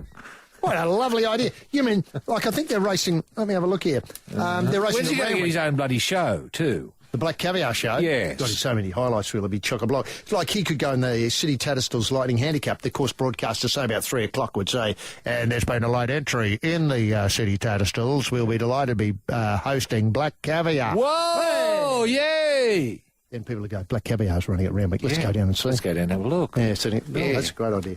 Well, this will be, let's see, 3-year-olds and upwards. Yep. It's a listed race. Yep. Well, it's 60,000. No trophy, sadly. No. Now, anyway, what happened was that, of course, people then went to the record books. And on Metropolitan Tracks, the record of 19 wins in a row, there's 2 horses that done it, Desert Gold and Gloaming, just after World War One. So that's a fair way to go, almost 100 years ago. Yeah. They were New Zealand champions, raced on both sides of the Tasman during their careers. Ajax, the weight for age champion in the late 30s, won 18 major races in succession on Sydney and Melbourne tracks before his shock defeat at 40-1. 40-1 on, I should point out. Hell, that's a price, isn't it? 40-1 on. Wow. I can't do the maths quickly enough, but if you put $1 on... Put $40 on, you get $1 back. Yeah. Seems a silly sort of bet, doesn't it? Like a poker machine bet, that one. That's right. That's in the Ranvet of 39. Now, Carbine and Burnborough, they won 15 races straight, a feat which Black Caviar is set to match when she lines up in the Swept Stakes at Moonee Valley on Cox Plate Day. Oh, beautiful. Swept Stakes, Moonee Valley at Cox Plate Day. Now, Cox Plate, I think, is on the 22nd of... That's next Saturday. Next Saturday, you beauty. Well, we've got something to look forward to now. Black Caviar at Cox Plate Day. Cox so Plate that Day. answers that question. Okay. But the longest winning streak in Australian racing doesn't belong to the above. The Queensland bush sprinter, Sava Jet, won 22 straight. Yeah, but they were rubbish races. They were rubbish races. Sometimes it was only a one-horse race. Yeah. And that wasn't Sava Jet. No. One on protest. Yeah. And for a start. Okay, that was from March 83 and December 85. And the very next year, Miss Petty, great name for a horse, began a 22-race streak on her own on country tracks in the same state. As you point out, often they were just racing against themselves. Rubbish, themselves. Yeah. Picnic in the Park won 21 races in succession in northern Queensland in the mid-80s, while Shacklebar won 20 straight in South Australia. Yeah. But, okay, so he's got a fair way to go yet. Caviar is what you're saying, before it's, joins the upper pantheon. Of streaks. Streaks. Yeah. I'm not saying it can't do it, though. Of course, when you get to dogs, Pretty Benina. How many? 52. The Governor King Flogging School Open Day attendees witnessed the sight of 18 recruits flogging themselves in a well-ordered display. This is the life. This is Sydney. This is Triple M. Roy, one thing I was worried about, I hope we didn't cover this week, last week. What? But it concerns an email from Dan Moore, and he's pointed out, the sad news that there are no plans to allow target shooting in New South Wales schools. Right. Despite the Education Department investigating the proposal last year. Yeah. This is the new Education Minister in New South Wales, Andrew Piccoli, says... An internal department submission obtained by the Daily Telegraph shows that the planning was underway last year to allow a shooting at 650 schools across the state, with Sporting Shooting Association of Australia consulted on the changes. Good, yes. That's all good, and I think we reported widely on the live here that was going ahead, and we were giving that the thumbs up. We were right up behind it. Yeah. Now, however, the plan has been shelved in October. Shelved? Any reason given? By concerned former department head Michael Cootes-Trotter. Oh, dear. And his then deputy Trevor Fletcher, Trevor the Flogger Fletcher. The submission is believed to have been commissioned as part of negotiations between the former Labor government and the Shooters and Fishers Party, which has long lobbied for shooting in schools. Yes. But Coley today ruled out the following sports shooting in schools. The New South Wales government has no plans to change the current arrangements. Any meetings between the Department of Education and the Sporting Shooters Association of Australia and other groups took place in 2010 under the former Labor government. Right. Now, look, God almighty. you know, I'm just wondering if we need a bit of new blood in politics. We might. And I was wondering, I know Angry Anderson's standing. Yes, he is. I don't know if he's pro-shooting or not. I have no idea. Well, I know this- his National Party, which well, makes me think he mightn't mightn't be opposed to averse, paying. yes. Well, I reckon that'd be a terrific platform for him to get involved in. Oh, yes. Yes. Look, could the shooters set up their own schools? Wow. You know, dedicated shooting schools. Call it a shooting school. Would it be a selective school? You know, like Yes. Newtown High Yeah, selective, you've got to want to sports shoot, school? and you've got to have your own gun. Right. There'd be fees, school fees, I suppose. It'd have to be a private school. Well- But private schools get funding. Yeah. Oh, some of them get an awful lot of funding. A hell of a lot of funding. Some probably have a rifle range in them. They probably do. Now, They probably bullets. do. What about bullets? Well, I was just thinking the cost of bullets. Right. Well, government subsidy, surely. Well, I'm just wondering if we could have a sort of like a fundraising night for bullets. You know, for the kids. Yes. You know, I mean, Bullets for Kids sort of campaign. exactly. You know, like you might be able to reform, I don't know, hunters and collectors. Yes. And get them to come along and play. And all the proceeds would go to be buying bullets for the state of New South Wales school kids interested in shooting. Now, Dan writes, he says, following your excellent analysis of the merits of this issue several weeks ago, he means the shooting, it's extremely disappointing to learn the naysayers in New South Wales parliaments are once again limiting the opportunity for Aussie kids to exercise their right, if not their civic duty, to learn one end of the firearm from the other. Now, with knives, bows and arrows and spears already blacklisted, as it is only a matter Is that of time... official? Is that official? Is that official that kids aren't allowed to take a spear to school anymore? Is that official? I don't think so. No. love Because I haven't seen the law. No. Well, I'd love to hear definitively from the Attorney General. Well, has O'Farrell said anything? No. Has O'Farrell come out and said that definitely kids with spears aren't welcome at our schools? I think he has. I think, look, I reckon if you're a kid and you've got a spear, take it on Monday, just give it a try, because you might find that you get a great reception from a spear, Yes. sympathetic, you know, what do you call it, teaching staff. It's true. You know, it's only a matter of time, says Dan. Obviously, knives, bows and arrows and spears banned. Yeah. It's only a matter of time before those in the nanny state also ban kiddies from having anything to do with ferrets and nets. Well, that's true too. I know you can take a net to school. That's legal. As long as I think you've got to leave your ferret at the front office, the administration. Chain it up at the front desk. I believe that's the case. But I think that's part of the bylaws. No within ferrets the allowed. Department of Education. Oh, yeah, well, ferrets have got to allowed, but be you got- quarantined. They've got to be quarantined in the administrative block of each school. Nets can be taken to the classroom. My understanding is that spears at this stage are still allowed in the classroom because nobody has said you're not allowed to. Traps, I believe, you can take to your classroom. Knives, I'm not so sure. Right. Well, you finish this up. Surely this would be a perfect opportunity for rugby league players to go into schools and teach the finer points of marksmanship. Well, I think we've raised that before. Yes. The eat well, stay well, play well, shoot well, read well message, you know, is obviously uppermost in their mind. The youngsters of today could do far worse than take lessons in the art of bang bang from such upstanding and reputable members of the community. Yes. And he doesn't list any, but I'm sure Chock Watmo would be topic of the list. Yeah, well, I have no problems with that at all. Lifers with communication skills. You want to get involved? I think that's a yes. Then email us at thelife@triplem.com.au. Now, Roy, obviously the Melbourne Cup, and you always Just before we get there, Mark from Quakers Hill has been in touch. He said his little bloke got into trouble for taking a snake-necked tortoise to school. So he can't see them allowing spears. Well, what we don't know is whether the tortoise was dead or alive. Let's assume it was alive. Well, how's that going to hurt anyone? That'd be a great thing for kids to look at. Yeah, Show us your tortoise, mate. Oh, he's got a long neck. You can see there'd be questions asked then. Yeah. You know, Show and tell. get the teacher involved. Look at this, sir or miss. Or show and tell, what have you bought, Fred? Yeah. Well, I didn't bring much, but look what I've got. I've got what me I've got here. snake. snake-necked turtle. Turtle or tortoise? Tortoise. No, tortoise, sorry, Roy. Yeah. Well, you know, it's just a bit nervous. Someone else might have had a tongue-tied. snake-necked turtle with them as well. You know, you could compare the two, the tortoise and the turtle, or the turtle and the tortoise, or the turtle and the tortoise. Very you good. see what I mean? I do. That could be great fun for kids yeah. to get involved. And then the kid up the back says, "Hey, sir, miss, I brought me spear." Yeah. Then be polite applause. Yeah. Where does it come from? It comes from Papua New Guinea Highlands. What, the spear? Yeah. Oh, My right. dad was up there. Yeah. You know. Dad was up there shooting. Came back with a spear. For me and my brother, and his broke, and mine kept going. Kept going. Yeah. And he got an axe in the car. An axe? Yeah. And a You didn't car. tell me you got an axe. And I got the car out the back.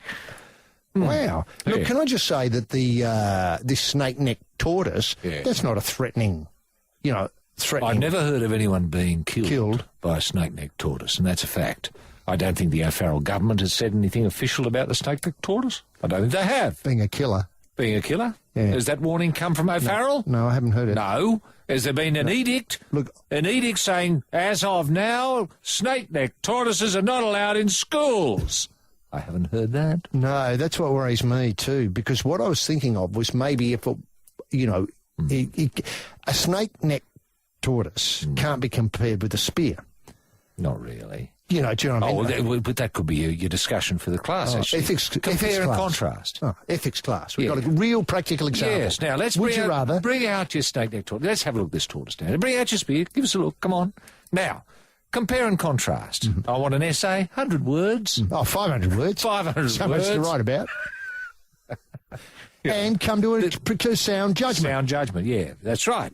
They're both things. Now, look, we're going to close off the conversation about, what's more dangerous, a spear. Yes, hasn't it got people excited? Yes. I didn't have any idea that it would unleash a pent-up feeling of people wanting to compare and contrast the snake-necked tortoise with a spear. With a spear, yeah. And amazing, isn't it? It is. And what I find amazing is we seem to have several generations of people ringing in Getting as well. involved, exactly. Yeah. Mums, dads and grandmums and granddads and kids. You can fit both of them in a car.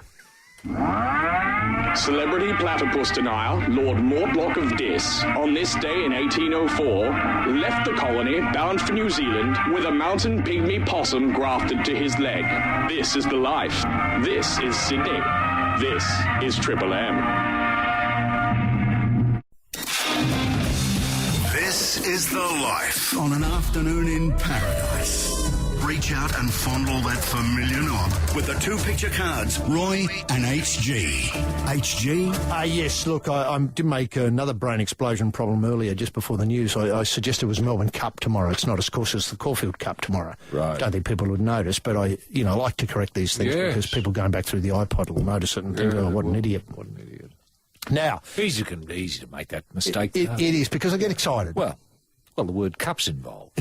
Now, according to Ray Thomas, the racing editor of Telly, this is Bart's time of year. Bart Cummins. Is it? Time of year. I'm a bit over Bart, to be honest. Well, especially at this time of year. That's interesting because I thought this article which is about how Precedence is going to win the Cup, I thought it was a bit try-hard. Yeah. Do you know what I mean? I just thought, hello, the horse has done bugger all. Yeah. If I've got me notes here, I can tell you what it's done in this last few starts. Right. Well, I'm going to go out on a bit. Well, it's not really a limb. I don't think Bart's going to win another race. Another race? Yeah. That's it. Woohoo! How about that? Well, look, I tell you what, Precedence. I know you're on a Bart horse tomorrow, aren't you? Well, I've suggested that, I wouldn't be leaving. I didn't. Darren Beedman and Bart? I am. That's gliding. Gliding in race 4, in race 3, number 6. Not a gliding. Beedman and Cummins. But then I swerved past, the obvious and went on with that double initial conveyance, Midnight Martini with, Cav puts the polish on it. Michael Rodd's riding. I did suggest, Kevin Rudd might be riding also in another brain explosion, but be that as it may. That'd be a sight, wouldn't it? Yeah. Do you think there's any chance? He's a bit heavy for a jockey, I think. Yeah, true. He's a bit heavy. You think the stewards might step in and say, Kevin, come on off the horse? Yeah, get off. Get down. Get off there. Now, and you can't ride in a suit. Oh, no. And we don't like glasses either. No, glasses off. Suit off. Yeah. Weight off. Yeah. Then come back. Clown. Now, obviously, it's his time of year. And then he says, just think about Rudd's it. time of year. Well, Bart's time of year. I'm back to Bart now. Forget Rudd. I've had enough for Rudd as well, if you don't mind. You could... Okay, all right. Kevin Let's Rudd be throw the open the Barclays lines. Who are we over most? Kevin or Bart? Kevin or Bart? Yeah. Eh? No.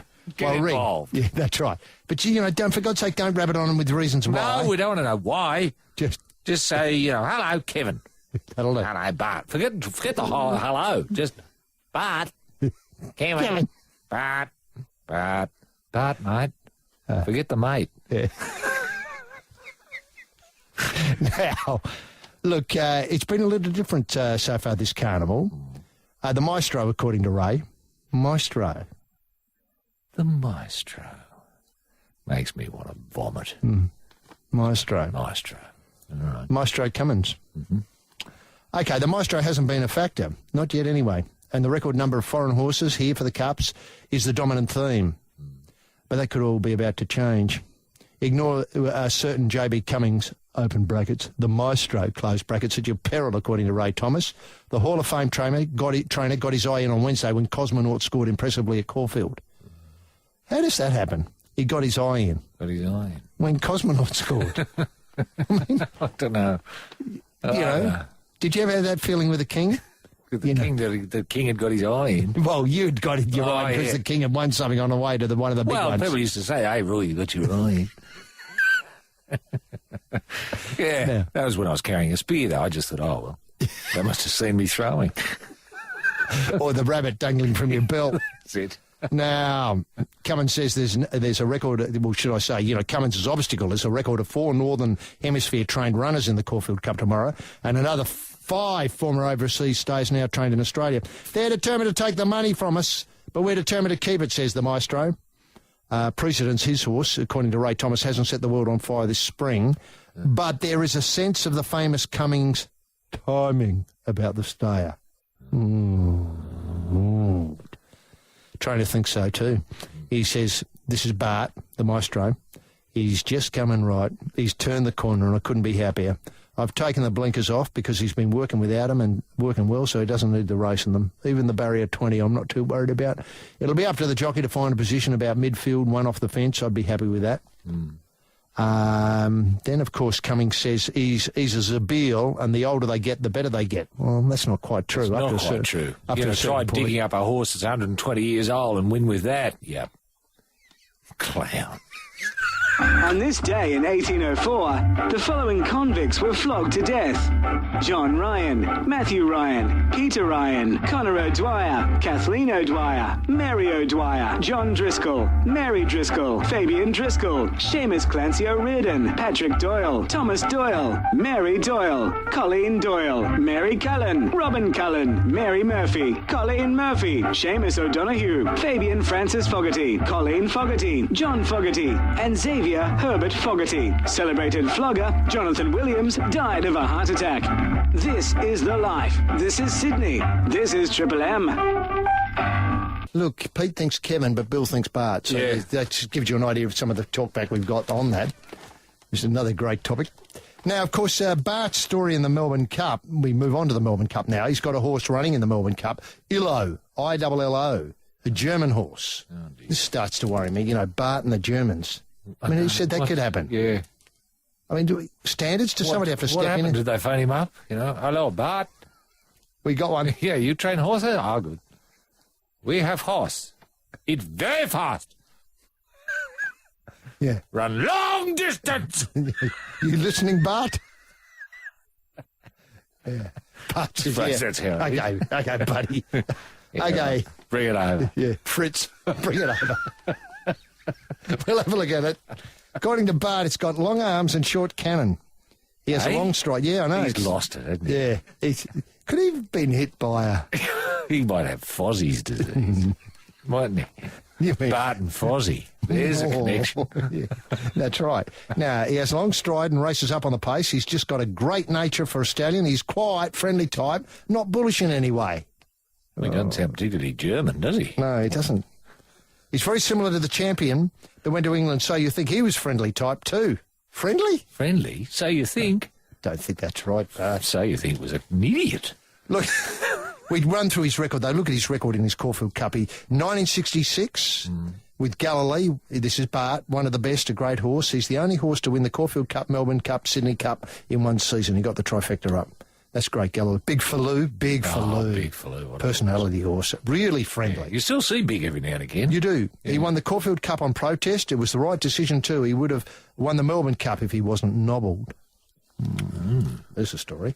Is there a film in that? The nobbling of Big Faloo? Well, Underbelly, at least. Yes. Underbelly 12. Underbelly 12. The Big Faloo. Big Faloo, nobble. Or just call it nobble. Underbelly nobbled. Yeah, or just nobble. Nobble. Not past tense. Keep it current. Leilani, a little mare, but they don't come much better. Yeah. I thought she was close to a certainty in the Caulfield Cup. Tiny horse, that one. Oh, midget. You could fit in your pocket. Yep, Shetland pony size. Yep. Then we move on to 77, Ming Dynasty. Oh, yes. I bought him as yearling, liked the horse. He was always underrated. He was a good form that spring, very, very friendly. You know, there was his most friendly spring. After that, he turned and went a bit sour. Ming Dynasty again in 1980. Oh, that's rare that happens, 3 or 4 years apart. Yeah. I had Perno in the Caulfield Cup, and he was one of the favourites, but Ming Dynasty was over the odds at 50-1 and won again. 91, Let's Elope. She'd run poorly in the wet, but then at next start won the Turnbull. She needed a dry track. Yeah. Wasn't beaten for the rest of the spring. Of course, Viewed was a weird one. He won the Brisbane Cup, the Melbourne Cup before he won the Caulfield Cup. Very sad what happened to him. He could have still been racing now or at stud. View, of course, broke down. That's right. They had to put him down. He wasn't very friendly, though, especially at the end. Oh. He went out really surly. Yeah. Well, usually do with a busted hip. In an experiment that went wrong, Lord Mortlock of Dis, the world-famous platypus denier, was badly bitten in attempting to sew a live wedge-tailed eagle to a wild dingo. This is the life. This is Sydney. This is Triple M. Roy, I didn't realise this, but, obviously last week, first week of the A-League, it's exciting to have it back, isn't it? Oh, isn't it ever? It's like a breath of fresh air, isn't it? It is. And how long has it been going now? It feels as if it's been here all my life. I think it's its 6th year. 6th year, isn't that amazing? I think it's its 6th year. I can still see the launch of those strips. I know. Weren't they great? You often remind me of that. Yeah. I've got it indelibly etched in my memory. Yes. People we didn't know about. No. Teams we didn't care about. Yeah, running up to get things we were even less bothered by. Now, one thing that, firstly, before I come to the issue that I was going to raise, I was taken by a terrific column by Richard Hines in the Fairfax paper. Yep. He was talking about Mark Bosnich. Oh, yes. Great asset to the A-League to have a commentator of Mark Bosnich's statue. My word. And, of course, he has a winning manner. He said, Hines, he writes, such is the manner Bosnich could make a tuna sandwich sound exciting. Right. Yeah, well, fair enough. I'm just struggling with the tuna sandwich. Now, if he said a tomato sandwich, using Ricardo's tomatoes from Port Macquarie, then I can see all of a sudden where it goes. Yeah. Bread. But if you get butter. that beautiful bluefin tuna... Bluefin. How do you cook it, though? Do you have it sashimi style? Well, you could either smoke it. Smoke it? Or you could fry it. Oh, you could do it on the barbecue and slice it. And slice it thinly. With a bit of, tartare sauce, if that's what you like. Perhaps a little bit of dill. Just to, take it somewhere. Yeah, just to let the world know you're awake. With MasterChef, I did see, I think I'm right in saying, I did see an article recently about how the sandwich is getting back. Did it ever go away, the sandwich? Yeah, no. I'm not convinced it did. Well, I'd like to hear the audience's, the listeners' has the views on sandwich that. come back? Yeah. Did it ever go away? Correct. Yes or no? Yeah. Okay, good. Now, this tuna sandwich Mark Bosnich was talking about, though, what was the story? Wow. Did someone take one out in the A-League?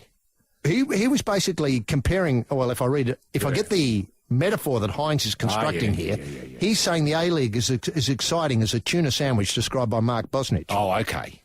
Okay, gotcha. Okay, pretty exciting. While the introspection and petty grudges of some other commentators, this is Hines' position, not Bosnich's position, dilute their message. He welcomes comparisons with other sports. This is Bosnich now. Yes. So I think he's talking about Les and Foddy. People like that. Yeah. So Bosnich will say, this is more fun than 2020 cricket. Exactly, not Yes. bad. He welcomes comparisons to other sports. Yeah. He went to both the AFL and NRL grand finals. He couldn't care less if people called the game football, soccer, tiddlywinks in boots, so long as they talk about it. Yeah, good. Refreshing, isn't That it? is All of a sudden refreshing. you're thinking, hello. Hello, Bosnich, I'm all ears. Yeah. Yet there was genuine conviction in Bosnich's voice when he urged a crowd of AFL fans and corporate day trippers to give the A-League a go. Really, it's going to be great. Of course, he's excited by the We Are Football and all of that sort of stuff. who isn't? Yeah. I just saw, Yeah. I was watching television while we were at work here and I saw an ad for it. Yeah. It's just incredible. Old, new. Yeah. Great. Now, how about this for a detail? Traditions at football clubs. Sydney FC. The newcomers need to sing a song at the dinner the night before their first game.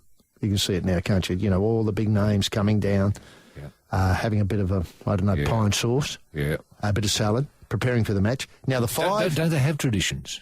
The Sydney. They do. They do. And this is one of their traditions. Yeah. They sing a song at the dinner before the opening. Good. Yeah. Oh, So- that's good. That's a lovely tradition. Yeah, so they've got 5 new caps. Yes. They all have to sing songs. Now... What, sing the same song? No, or no, just- 5 play. That's what I thought. But no, they all get up and sing from the same song sheet or hong sheet. Yeah. No. Can they bring songs that they've written themselves? Exactly. Yeah, good. Now, Brett Emerton Yes. played it safe with Advanced Australia Fair. Did No he surprise there. Yeah. Because you always see him singing that when he represents the Socceroos. Yeah. With that stupid hand on the heart. Where did they get that from? Who I said don't they know. can have that? Yeah, I don't know. I didn't think it was That's legal. really un-Australian. So It did is. I mean, I could understand if you wore a snake neck tortoise there. Yeah. Put something, significant there. Yes, or that's carried a right. spear. Yeah, sort of a net. Ferret, I don't mind that at Or have all. a ferret. Yeah, in the trouser. Yes. Or what I'd love to see is a ferret up one side and out the other side. Be Perfect. Perfect, exactly. Now, Advanced Australia Fair, Michael Beauchamp did a rap from the Fresh Prince of Bel-Air. I'm sure his work. I'm looking to the experts in the room. Yes. Anyway, might get an update on that. Carol Kizel did a Slovakian party song. And Jamie... Well, that would have been fantastic. It would have, especially... Those Slovakians know how to party, don't they? I think you're right. Yeah. Yeah, no, that'd be fantastic. Yep. And if you had the right beverage, Oh, Slivovitz. well, it'd be a riot. Yeah. And Jamie Coyne shone with Crying Shame by Johnny Diesel. Now, this makes me think that we should encourage this in other clubs. And could you see an A-League, CD of songs sung by new players? Songs sung by newcomers. So 2011... Right. Who started this? Dwight York? Would he have been... I suppose Dwight York would have come out and sung something by Kate Bush, I suppose, Wuthering Heights or something like that, for those who know the Kate Bush world, Yeah. which would have been fantastic. And Or Babushka, maybe. Dwight York singing Babushka. Well, you see, it works, doesn't I know. it? You want to I can hear it, I know. And now in hybrid half hour. You ready for me? From Eastern Creek to Albert Park. From Brisbane to Bathurst. It's time for another Triple M Hot Lap handout. And action. What's on pole, HG? Well, it's a terrific prize. First up, Pearl Jam 20, the book. Obviously, Pearl Jam celebrating 20 years, 2 decades of, banging it out. One of the most influential rock bands on the planet, according to the screed I'm reading. This is their official story, published as part of a massive year-long international celebration that includes the Cameron Crowe feature film soundtrack and DVD release. Obviously, Pearl Jam 20 soundtrack released through Sony Music and available digitally from the 16th of September. And this book is, if you're listening to the record, then you've got to read this book at the same time. It's a complete diary of, the history of the band, Yes. photos, obviously, guest sessions, when we did Take what, you where. through the etymology of the name of the band. It would. Yes. There's 30 pages on that to start Good. with. Now, the other thing is we last week we gave a good plug to a film called Caught Inside. Yes. This is a surfing noir set, obviously, in the islands off Indonesia where things go horribly wrong. Largely, I blame the documentary filmmaker who came along. Never take a documentary filmmaker on a boat to film obviously your tour of surf breaks in, the Indonesian archipelago, unless you're forced to at gunpoint. Well, this crew were more or less forced at gunpoint. And there's a terrific performance from the key baddie, Ben Oxenbould, who's created Bull, who always refers to himself in the third person, like Michael Clark and all those sort of people. Yes. Bull did this, Bull did that. A very menacing figure. Yeah. But it's a great film and getting good reviews, I notice. I think the Australian gave it a great review. And I'm also throwing in a copy of My Life in Shorts that I've written.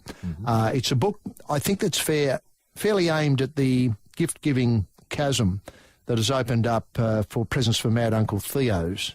Everybody's sort of got a Mad Uncle Theo who's very difficult to buy for because he's got everything, and I saw that as a niche market that I could fill with this book, which is, curiously enough, another autobiography. So 2 autobiographies and 4 tickets to the movies. That's a fantastic prize, actually. And the question is as follows. What will Underbelly 12 be called? Who are we talking to, Roy? Yeah, Shane of Coogee. How are you there, Shane? Oh, not too bad, mate. Now, Shane, firstly, the Rugby League, how are you seeing this unfolding on the weekend against New Zealand? Rugby Union. Aussies all the way, mate. Aussies all the way. This will be Lockie's last game on Australian soil. Oh, yes. Rugby royalty, mate. Yes, that's right. Now, what about the rugby? Do you see Richie McCaw as a goose? I do. Yes. I think that's been the common theme this afternoon. I think you look up goose in the dictionary and there he is. There he is, Richie McCaw. Yeah. What about the All Blacks themselves? Do you think they're the most loathed team on the planet? Yeah, well, I think they cheat just a fair bit. Of course they cheat. They cheat. Now, I notice you're a bar attendant at Rose Hill and other tracks. Is that considered a full-time job? No, pretty much casual, mate. I'm studying as well. Oh, okay. And when you say other tracks, how far do you roam? Down to Kembla Grange and out to Warwick Farm, Randwick. Fair enough. Fair enough. And I suppose they ring you up and say, what are you doing on, say, the 22nd? And, if you can go, you go. Invariably, I'd say I'm going to the races. No, fair enough. And are you able to bet while you do the bar work? Technically, yeah. If you're on your break and you're walking through the bookies ring, I don't see a real problem with that, mate. No. Right. And would you like to get, say, set for the 8 races before you, pull the first one? Yeah. Well, it all depends when you get the time to actually think about it, mate. Oh, I understand. Yeah. Do you get any whispers from jockeys? Yeah, or patrons who want a beer, they might come up. Absolutely, yeah. Patrons they've all got a hot tip, mate. Yes, and do they ever come true, these hot tips? Really. Really. What would you put that down to? They're just G'ing up you, so to speak? It's just a G up, I will get him onto precedence in the Caulfield Cup. He won't know any difference. Are they hard felt? Maybe a combination of ignorance and alcohol, mate. Fair enough. Yes, an excellent combination too. What it is. Now, Shane, where will you be for the rugby union on Sunday night? Are you going out and making a bit of a night of it, or are you going to obviously sit in front of the television and watch it, study it in silence? Study it in silence? No, I'll probably get out in the pub, mate. Right. Yeah, fair enough. Yeah. If you can get a spot, mate, standing room only. Yeah, right. Yeah, well, let's hope they stamp out these All Blacks entering from the side of the ruck. Yeah. Yes, the truck and trailer. The truck and trailer. Now, where you are, you wouldn't be a million miles from the Randwick Rugby Club. They'd be putting on something. Not far at all, mate. A couple of blocks. Yeah, now they'd be putting on something, so if you got stuck at the pub, you could go out down to standing room only at the Randwick Rugby Club. Yes, you could. Yeah, you could. Now, Roy, set out the question. Let Shane have a swing at it. Now, Shane, what will Underbelly 12 be called? Novel.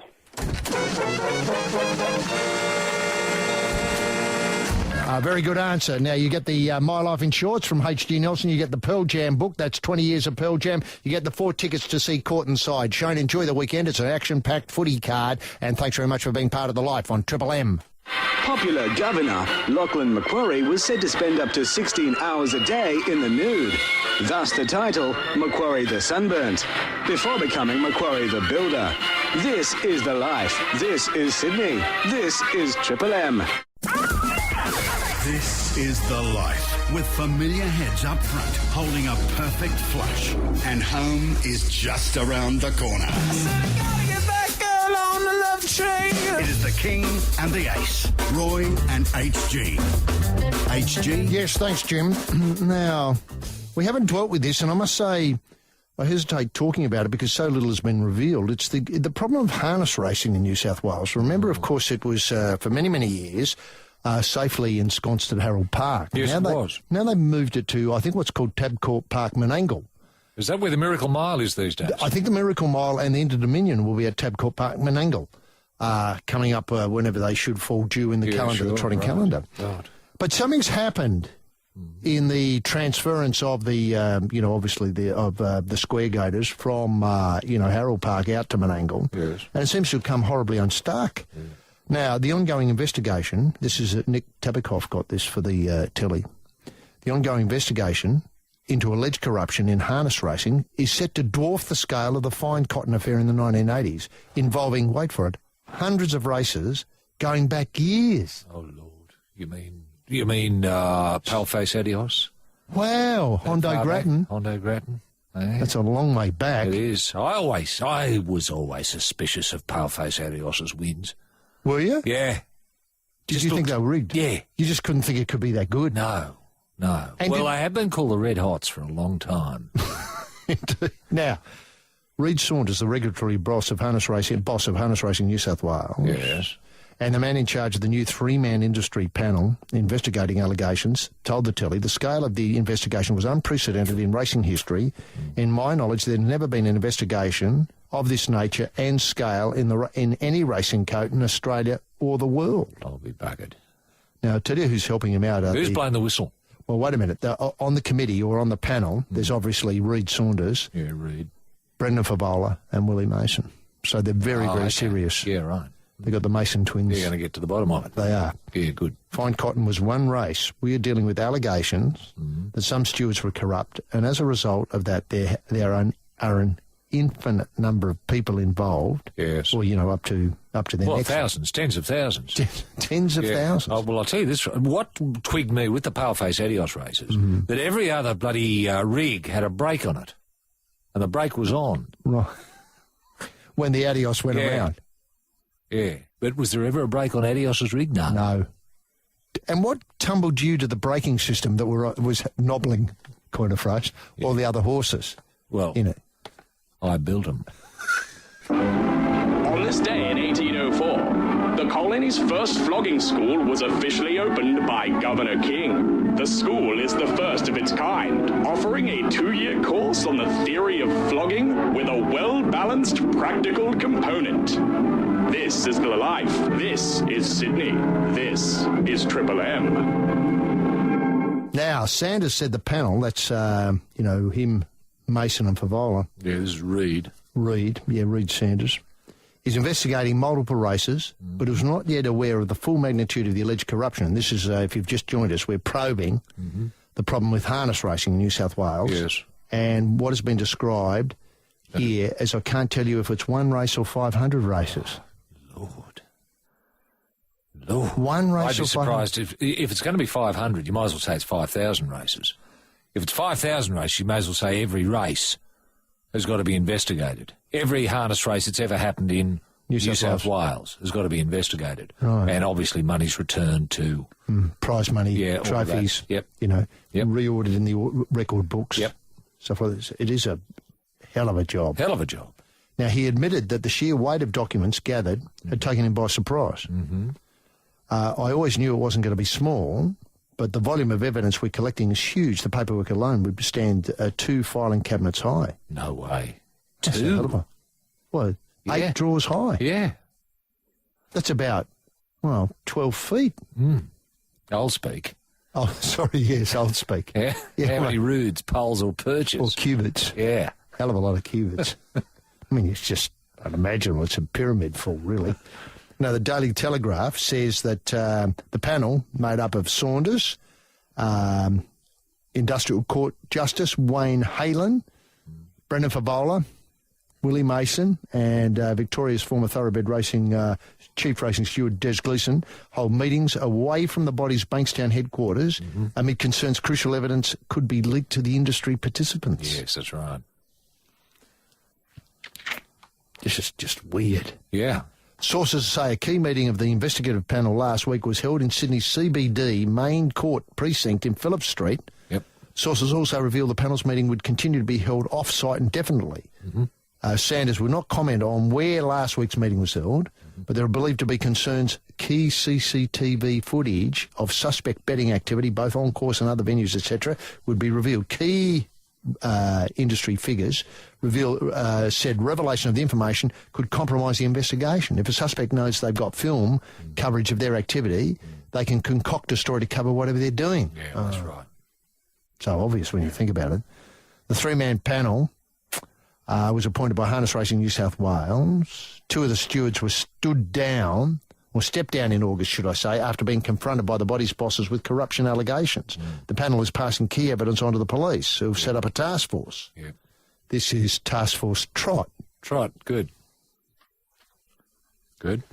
There have been no charges laid so far in a 2-month investigation. No surprises there. No charges laid. Why am I not surprised? However, 2 industry participants, driver Robbie Burns and Mark Belenda, have been warned off all racetracks. Harness Racing New South Wales has issued up to 50 letters ordering participants' phone records. Wow. What do you think's happened here? Yeah. Is it just something that's got out of control and everybody's been on it? I've been told they tend to take it in turns at the trots. Yeah. I don't want to give too much away because obviously I'll be called as a witness and I don't want to alert people who might know me and be in the trotting caper to what I'm about, likely to say. Yeah. But do you know all those paleface adioses? People were paid so as paleface could have more than one turn. Apart from the braking system, which you alluded to on most of the gigs. Yeah. Yeah. Well, I'm surprised they've got away with it for so long because this goes right back to the early days of the colony. It does. It does. Well, I think Lachlan Macquarie was the first. He was up to it. Yeah. Lachlan Macquarie. He was a great driver, though. Had wonderful touch with the hands on the reins. Oh, yeah. There's no two ways about it. I mean, he's marvellous in that regard. And he could read a horse, just by seeing the back of its head. Yeah. and he could, better than anyone. He was Bart Cummings of his era. He was. And people say... Bigger than Bart in many ways. He was. Bart never built anything. Bart didn't put a road through, say, from Sydney through to Bathurst. He didn't. No. But Bart Macquarie did. Yeah, no, Macquarie did. As well as being on the fiddle with horses. Yeah. And he was able to get one or two things done. In the trotting caper. Unlike Bart. Who just blathers on. That's it. About bugger all. Yes. Now, I tell you what, he got his eye in, though, didn't he, early in the season. Oh, my word. And Macquarie. then got, with a couple of sharp fiddles, and then rorted the system all the way through. That's right. But, look... I don't know. Do you think they'll ever stamp it out? No, they won't. And then can I ask, and I haven't been across this as much as I should, this suggestion that Australia's the best in the world at cricket fixing matches, do you think there's any truth to that? You think they'd fix a few wins, wouldn't you? Well, yeah. Well, you'd think if they were up to it, they'd be a little more convincing. The Governor King Flogging School Open Day attendees witnessed the sight of 18 recruits flogging themselves in a well-ordered display. This is the life. This is Sydney. This is Triple M. Yes, look, a few emails, and there's been a bumper crop of emails this week, Roy. Yeah. Have you got one you want to start with? Well, I can start here. It's from Robert Montgomery. He says, I'm from Sydney and now living in the Ukraine. What a lucky duck.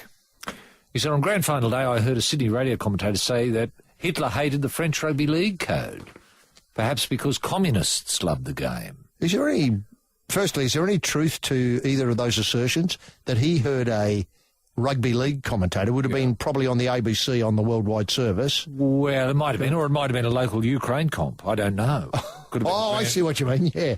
Well, what's rugby league in the Ukraine like? Well, I think it's small, but Tasmanian? Enthusiastic. Yeah. Would it be on a par with Tasmania? I think so, yes. It says Hitler banned rugby league in France and forced 100,000 players to play rugby union instead.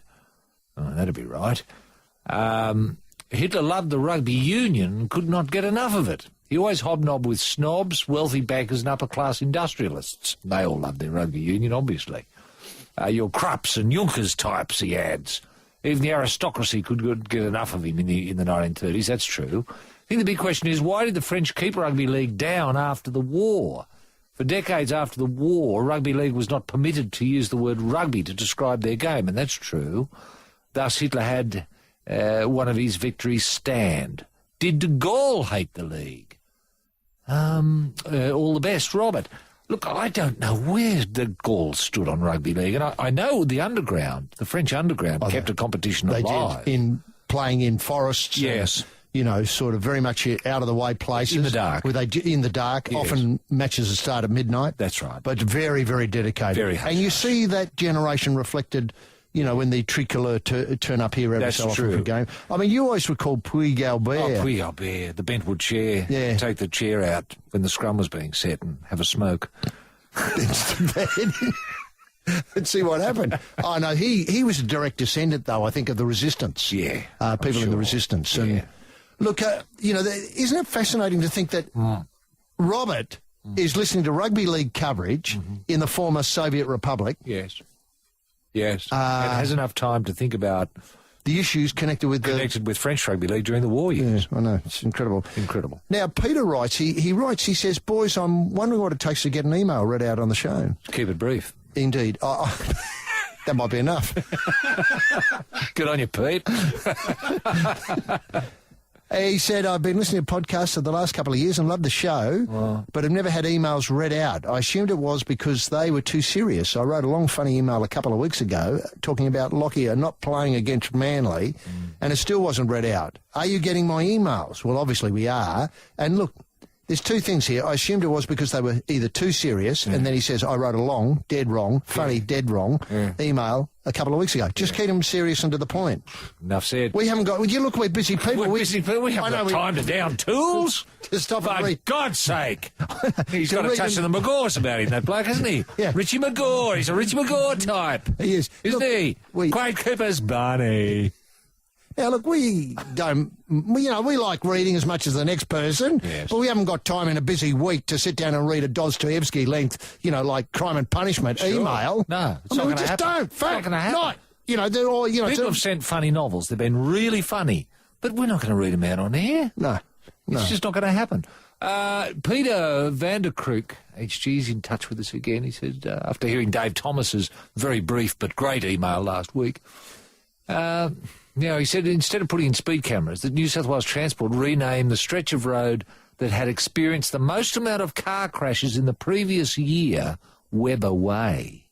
Wow. There's an idea. There is an idea, isn't it? So it'd be a rotating. Yes. So let's say wherever the hot spots are, or the black spots, whatever you call them. Well, so let's say out the front of Lithgow, the town. Yeah. Lithgow, 2011, featuring Webber Way. Webber Way. Yeah. And people would realise, gee, we're on Webber Way, we better be careful. What a great idea. Excellent idea. Mind you, if it worked, there's no reason why you wouldn't call every road in Australia Webber Way. But it'd move on. Let's say it's called at the moment Stomperstones Drive, just for the sake of the argument. Yeah. Changes to Webber Way for a year, then reverts back to Stomperstones Drive. Right. Unless the pranks still stay. Exactly. When it might get in which case it'd be Webber Way. 2 years on the trot. Yeah. That'd go on the sign out the front. Welcome to Lithgow, the home of Webber Way, 2 years on the trot. Yeah. That's right. And then you get all sorts of sickos driving Webber Way. Trying to keep the accident rate up. So at night 3 with their times lights off. hoping to hit something. So it's 3 years on the trot, Webber Way. Have you got one there from Chris, who writes, just read Fozzie's column on the World Game website. Oh, yes. He's very serious. I think his recent stroke has turned Mr. Soccer into an idiot savant of the World Game, to quote. Yeah. He's quoting from the website here. Yeah. The chapter in my book on the Sapir-Whorf hypothesis of language postulates that language can actually create reality rather than merely reflect or explain it, which I certainly believe is the case in football. But look, I can tell you, I'm not going to read any more. This is Fozzie. I mean, is that the stuff Fozzie's blogging these days? I assume so. That's what he's putting up for everybody to understand. So easy to get to grips with what Bosnich is talking about. Yeah. This is how we can change a culture, because as the game is discussed differently, the experience of watching matches changes subtly. As the focal points alter, the understanding of the audience changes, and in this case rises.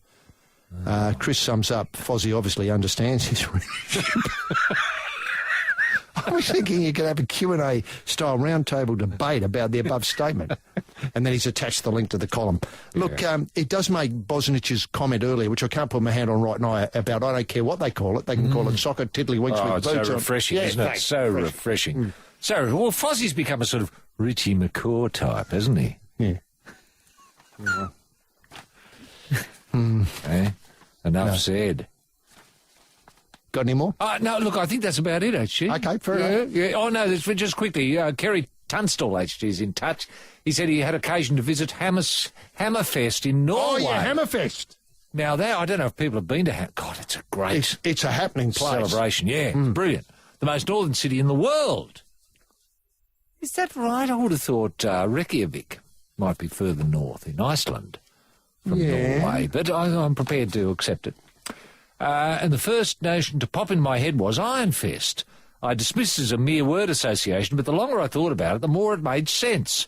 Fine city that it is, I couldn't help but feel that Hammerfest was somehow lacking a certain je ne sais quoi, and bringing Lithgow's pride and joy to wit Ironfest to do a satellite festival in the world's most northern city ticks all the boxes. Sort of sister city relationship, I suppose.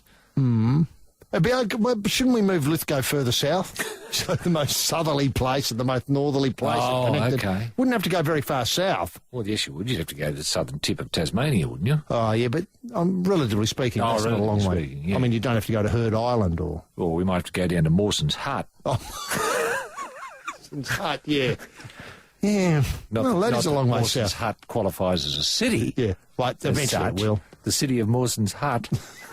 Yeah, I like it. Well, climate change will have to kick in big time for it to happen to in our lifetime, HG, I think.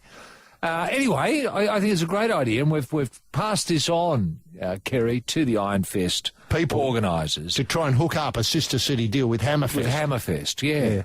Did he say what caught his eye in the Hammerfest card of action? Sorry. You know, was it, I don't know, a band playing AC/DC I don't know albums? what they do at Hammerfest. I've no idea what they get up to. Whether they literally throw hammers or whether there's a weekend where everyone walks around with a hammer just bashing things. I suspect that's what it is. Let's say it is. Well, that'd be great if Ironfest could plug into that. It would, and allow half an hour in their festivities for just a hammer off. Celebrity platypus denier Lord Mortlock of Dis, on this day in 1804, left the colony bound for New Zealand with a mountain pygmy possum grafted to his leg. This is the life. This is Sydney. This is Triple M. Roy, the other thing, of course, that we're overlooking, we've got the big weekend of, Rugby League, Australia v New Zealand, Rugby Union Australia v New Zealand. There is a chance, of course, that it could be, into Australia in both. Yeah, yes. And then we've got the Caulfield Cup, but we lift our gaze a couple of weeks, and, of course, the golf takes off in a big way. Oh, doesn't it ever 100 years of the PGA? 100 years of the PGA. It's hard to imagine. I think it's November the 11th they're celebrating that, a very big night. Yeah. And I was taken by some comments of a couple of weeks ago from the Deputy PM Stoner. Hadn't that got a ring to it? Deputy PM, New South Wales Deputy PM Stoner. Deputy Premier. Sorry, Deputy Premier. Sorry, where am I? You had me worried there. Yeah, I've had a few brainies today, haven't I? Yeah. You haven't been talking to Fozzie, have you? I have. Yeah, right. Well, that can do your head in. I tell you what happens is when I get talking to him, I tend to have these what I call phase shifts. Yes. And sort of begin to try to keep up with him. Impossible. The Deputy Premier Stoner, hasn't that got a ring to it? Yes, that's better. Now, he says Tiger's presence, the man they call, Tiger's presence would be a boost to the state's economy. Wouldn't it ever?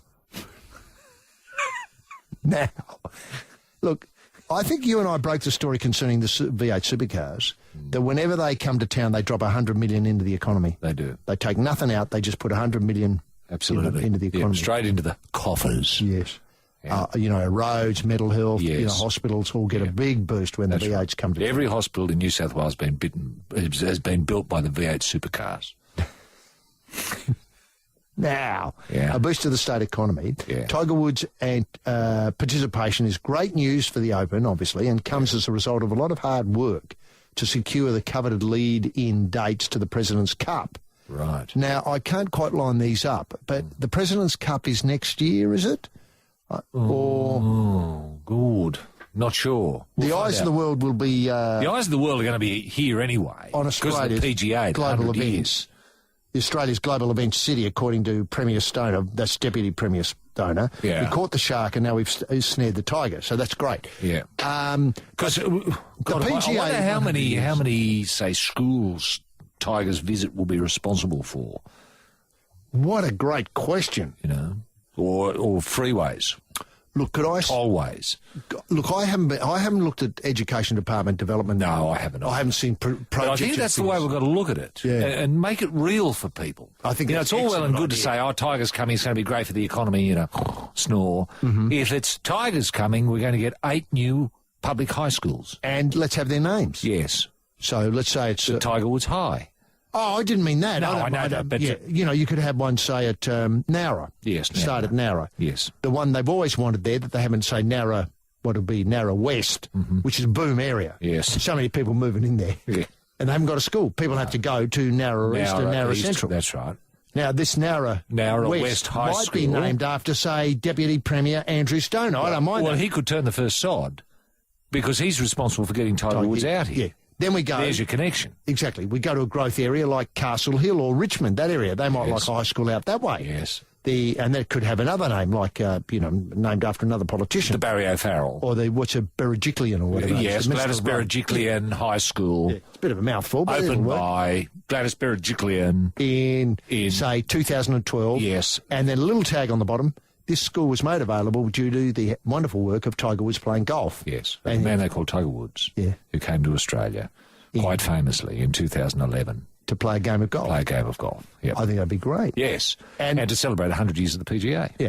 Now, the other thing would be, wouldn't it be great if somehow these could have a flavour in the curriculum that reflected the source of the funds. So could one or two of these schools become golf schools? Okay. Where, obviously, if you had a bag, you could tow it along to school. Yes. Carrying your net, and your spear, your knife, and your snakehead tortoise. Nothing wrong with that at all. And now, the memory of Peter Brock presents another Triple M Hot Lap handout. Thank God. What are we flagging away in this high-octane half-hour, HG? Well, it's exactly the same, Jim, as earlier. There's 4 tickets to Court Inside, which is showing now at various cinemas across Sydney. The people stuck on a boat with an idiot while they go surfing. Idiot turns nasty. It's tantalising setup. It's tantalisingly left dangling for Court Inside 2. So it's if you're interested in surf, if you're interested in travel, if you're interested in being on a boat and seeing how things can go horribly wrong, this is the film for you. We've got Pearl Jam 20. This is the book that goes with the film, that goes with the soundtrack. And I'm throwing in a copy of My Life in Shorts, which is the thumps, dumps and bumps in the Valley of the Vines, a childhood memoir. So it's a great prize. Tickets and 2 books. Tickets to the movies and 2 books to muck about with. Some lucky listener or comers who can answer the following question, Roy. How many harness races are to be investigated in New South Wales? Who are we talking to, Roy? We're joined by Mick from St Andrews. How are you there, Mick? Good, bud. Yourself? Yeah, very well indeed. Mick, you're by the looks of things, you are a rugby fan, which is fine. How did we beat South Africa last weekend? Can you explain how we actually got away with it? I think our defence, mate, was pretty red hot. Well, we were certainly keen to test our defence. We did well. The Dean's plan seemed to be, if you ever get the ball, give it back to them as quickly as you can. And kick it out on the full. Yes. And were you at all worried about the line-out? There was one magnificent line-out where they just threw the ball in straight to South Africa and the bloke ran off with it. Was that... Yeah, that was a bit of a worry, but I guess at the end of the day, the result come through, and that was all that mattered. That's excellent. All that matters, yes. Beautifully summed up. Yeah. What would you be working on this week if you were coaching the team, Mick? I'd be working on celebrating our win, I hope. Fair enough. And how do you see the match on the weekend? Do the injuries on either side worry you? The fact that it looks like McCaw might get a start?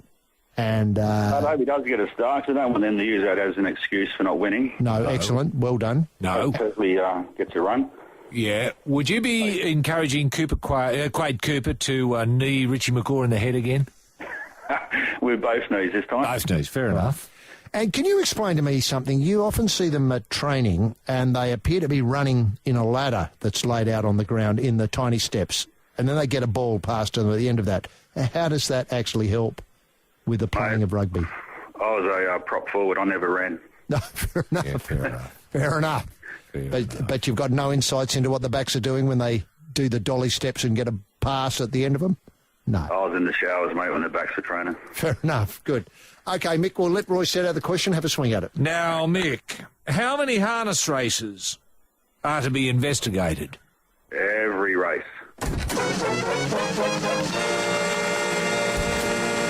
Have you worried about harness racing over the years, Mick? No, not a lot. I haven't followed the harnesses too much, but they're always a little bit of a shonk, I thought, at times. Oh, Fair enough. There's an Your expert. instinct was right, Mick. Your That's instinct right. was absolutely right. So you're a proud owner now of My Life in Shorts, Pearl Jam 20 years on, and the 4 tickets to go and see the surfing film Caught Inside, or the surfing thriller, should I say, Caught Inside. Mick, all the best for the weekend, and thanks very much for being part of the life on Triple M. And Roy, sadly, that almost takes us away I know. for another week. Yeah. Look, we've been a bit short-staffed here at the Life this week. The boat's been obviously drifting closer to the rocks. Anna, who often does the phones for us, or almost always does the phones for us, is away on a industry awards weekend. Yes. Which is terrific. I think she'll be winning for Best Phone. Best phone. Oh, is she? I know she's nominated. Is she? Yeah. Phew.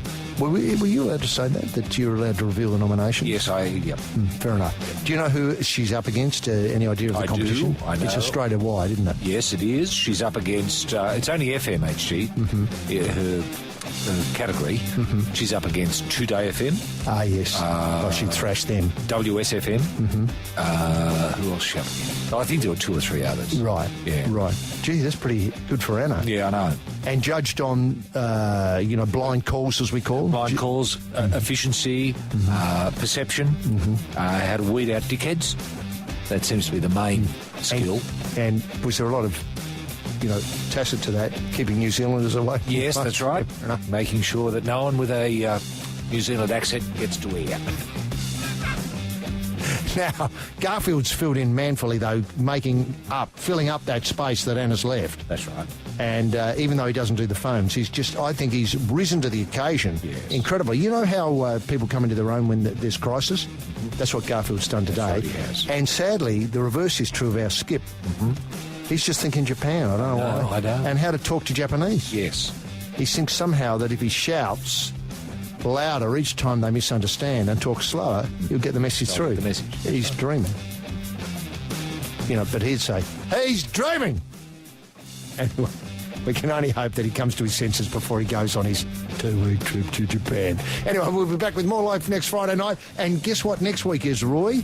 Our Cox Plate special. Ah, it is too. It'll be Cox, and nothing but Cox. That's next right. Friday on the Life. That's the one. And this will be the last weekend to enjoy a little bit of rugby and rugby league. Yes, so do that and join us next week for our Cox Off special on the Life right here on Triple M.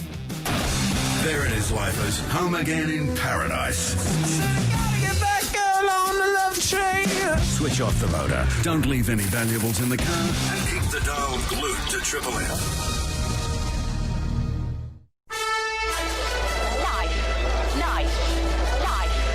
Beautiful. Ladies and gentlemen, boys and girls, people with cars, tyre fitters, and other dreamers. Welcome to another well-tuned afternoon in paradise. Stay with us for the next 3 hours as Triple M runs you home to that little nook where your key fits a friendly hole. Reach out and touch a familiar knob on the shortcut to that wedge of wonder you call home. This is the Life. Gotta get back, girl, on the love train. With the big 2 up front in the driver's seat, gripping the wheel, the King of Diamonds, rampaging Roy Slavin, and riding shotgun, the ace up the sleeve, H.G. Nelson. HG? Yes, thanks very much indeed, gentleman. Jim Daniels in the Triple M Soundproof booth. Now, Jim today has dedicated the reeds to a rooster who is said to become a shark. Yes, barking mad Todd Carney appears to be about to ink a deal that'll see him turn out a Shark Park in season 2012. Isn't that great to say that? Now that we're into October 2011, season 20, that is Rugby League season 2012. And the good news is, apparently at Shark Park, there's going to be no need to cork Barkin' Mad's Terps intake. So for those people who know the hangouts in the Shire, there's going to be fun every night because Todd's in town. Ladies and gentlemen, boys and girls, welcome to the Life with Roy and HG. On a Friday afternoon when Too Much Sport is barely enough. And what a week, what an incredible week. And welcome to our annual Cox special. The talk this afternoon is all Cox, not your smutty Ludi gear, just Cox, pure and simple. And it's the first time, I believe, it's a Royal Cox special. Yes, it's tremendous that she, as in HM the Q, is here I think she's having afternoon tea as we speak with Paul Keating. They're getting to grope each other again, as they did 20 years ago to this very day on Cox Eve in 2011. It's tremendous to have a Royal Cox on the plate before us to analyse in the next 3 hours right here on the Life. Rugby union, of course, and those plucky men in gold could not break the 25-year hoodoo at Eden Park to make the World Cup final this Sunday. Still, it was our finest hour. People have bagged the team. I haven't. Roy hasn't. We believe when you line up what they've been able to achieve. Remember, this is the team that not so long ago lost to Scotland. This is the team that in the World Cup in 2011 lost to Ireland. This is the team that in the warm-up lost into Western Samoa to come out and take all but one of the competition points to get into the final, if you get my drift. It's a tremendous achievement. And Quade Cooper, isn't he a player of tomorrow? Once he learns to keep the ball in play, rather than just kicking it out of bounds. I mean, sure, anybody can have a brainy like that. I've done it myself. Kick it out on the full to start the match. Once you get beyond that, then I think the kid's got all upside. Tonight, of course, it's the Wallabies v Wales. And if we can't beat the Boyos, will we end up doing a Finchy? I'd hate that to happen. Fourth, runner-up third. I don't know. Work it out yourself. So there's still plenty to play for. Nathan Sharp's 100th test. EST, that's Eastern Summer Time. 6:30, kick-off. Eyes down. It's going to be great. And I've got this vague feeling that Quade Cooper might have a terrific match now that there's nothing to play for. I think he might come into his own. And Wales, no easy beats. They were very unlucky to lose to France last week. Imagine that, Wales v New Zealand in the final. Not to be France, of course. And people point out, and I think Bob Dwyer, the former coach, pointed this out to me years ago, that when the French are wounded, they're at their most dangerous. Remember that afternoon, Roy? What rubbish. Yeah, indeed. Hey? Yeah, it's clutching at straws. Anyway, boxing, and the Man Mundine was on Song in Nukes midweek in a beautifully scripted bout that had Hunter Valley fight fans on the edge of their seats for the whole duration. Me and Roy were lucky to be there. We've never seen the man better, and the scripting was first class, especially about round 9 when it looked as though he was in a bit of trouble, and then he brought it home. It was just fantastic. And now, with Chock putting away Rigoberto Alvarez with the unanimous points decision midweek, he now takes on the wily Austin Trout. Great name, isn't it? Austin Trout.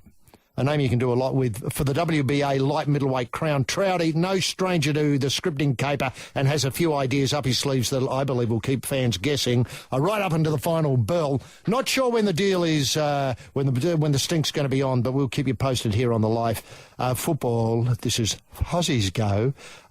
Look, every week we sing the praises of the A-League. Well, we've been able to do it 2 weeks in a row because it's up to the round 3 this weekend. And why not? Did you see that goal Shane Smeltz got for the Perth Glory last weekend? I mean, it was top draw, top hole, top flight. Take your pick. Draw, hole or flight. And that's our talkback topic. We don't want people rabbiting on about how good the A-League is. Just, was Shane Smeltz's goal draw, hole or flight? Just one word will do. We don't want any maybes. It was hole or maybe draw. It wasn't. It was just hole. Thanks very much. We haven't got time. And in other, I mean, I still wish Shane Smeltz was Australian. Look, if Quade Cooper, a New Zealander, can play for Australia, why can't Smeltz play for us? Do you know what I mean? If we're looking at Route 1, we could do a lot worse than getting Smeltz up front on the end of something that Lucas Neal dobs up from about the 30-metre mark an hour, an hour half. Anyway, there were other great results. Of course, the F3 Derby, as it's known, 1-1. 1-1. Jets v Mariners, the F3 Derby. It was great. It was just fantastic. And other great matches, which I haven't got time to go into. Cricket, and the one-day game is to get a total makeover so it can appeal to a whole new audience. Now, we've suggested almost every day the Life's been on, we've made suggestions about the one-day game and how to improve it. And yet, what will be revealed today is just sheer and utter nonsense. Sheer and utter nonsense. We'll get to it later on. The Olympics in London 2012 is creating records, with 193 countries putting their hands in the air to be part of the magic poolside. I'm not sure what happened to the big-footed one in the short course events. I think it was in Singapore, where Australians, not the big-footed one, but other Australians, that is the big-footed one who looks orange, not him, but other Australians are just literally killing it. Trackside, And the Life Spring Carnival tipping service got its eye in last Saturday. It got gliding up in about the third. That was Darren and Bart combining. On gliding, do salute. And Midnight Martini ran, I think, third in the big one. And 2 tips this week. Those 2 tips last week squared the punter count. And tomorrow we're having a crack. Look, it's an old-fashioned brownout. Tomorrow in the Mile, the Crystal Mile, we're plunking for He's Remarkable with Brown on board. And then we're backing up to tip the win out of He's Remarkable into the horse, what should I say, the race that Roy and I have got very excited about because it's the Trojan Hand Tool Stakes.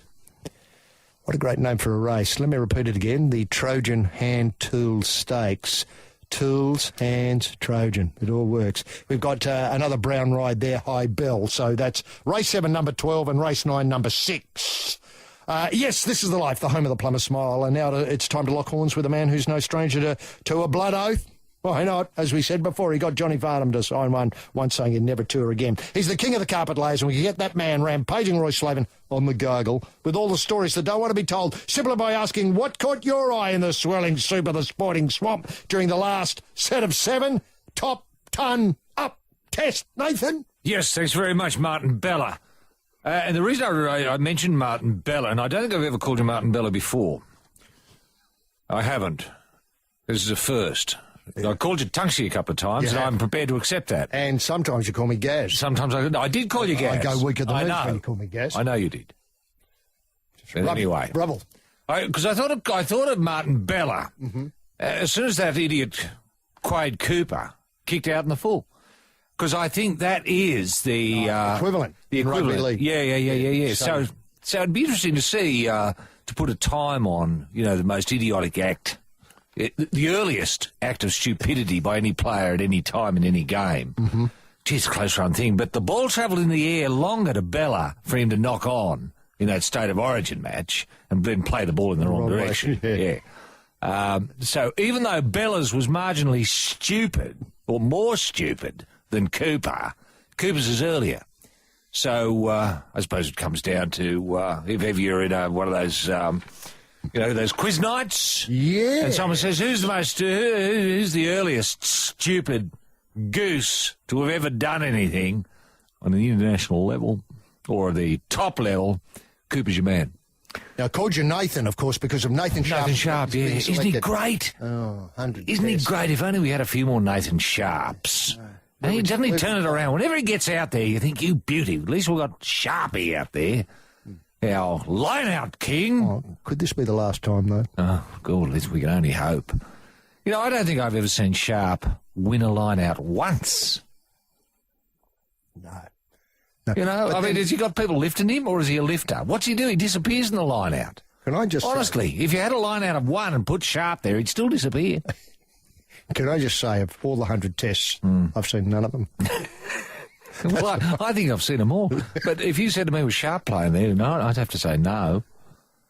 No. But an amazing record. Oh, it's and an amazing, if ever comes up in a quiz night, who's played 100 tests for Australia but never been seen? Nathan Sharp. But having said that, you couldn't meet a nicer bloke. Oh, no, he's a fantastic bloke. The life of a party. Wonderful bloke. Wonderful team man. Stories. Great stories. Great to have in a team. Someone to turn to, when... things are going bad. Yeah, everyone else is gone. When Quade Cooper kicks out on the full, you want Nathan Sharp. You think I'm the only one left? I know this, Sharp. How long you been here, Sharpie? All night. Didn't see him. Now...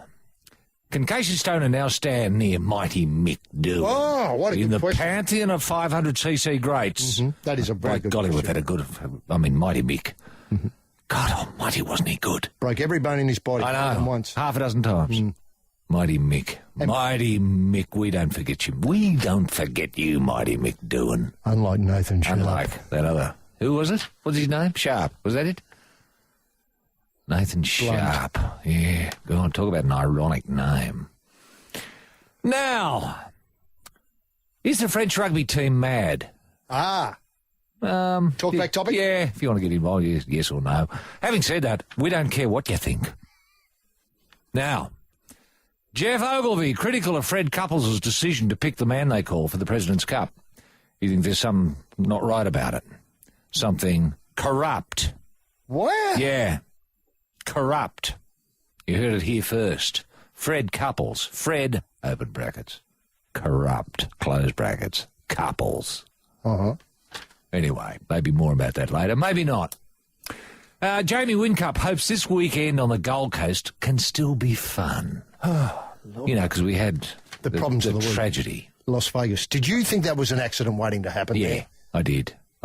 Yeah. Well, when you hold up, $5 million for any bloke to, and I use the term advisedly, bloke, to have a run around in those machines. Mm-hmm. Often they'd never driven a car like that before, never at speeds like that before, and had never driven on that particular donut track before. Mm-hmm. So, recipe for disaster? Yes. Mm-hmm. Yes. Now, is there more interest in the Wallaby-Wales clash than the New Zealand-France clash? Whoa. Great. Gee, that's a close-run thing, isn't it? Great talk-back topic. It is. Get involved. Just yes or no. Yes or no.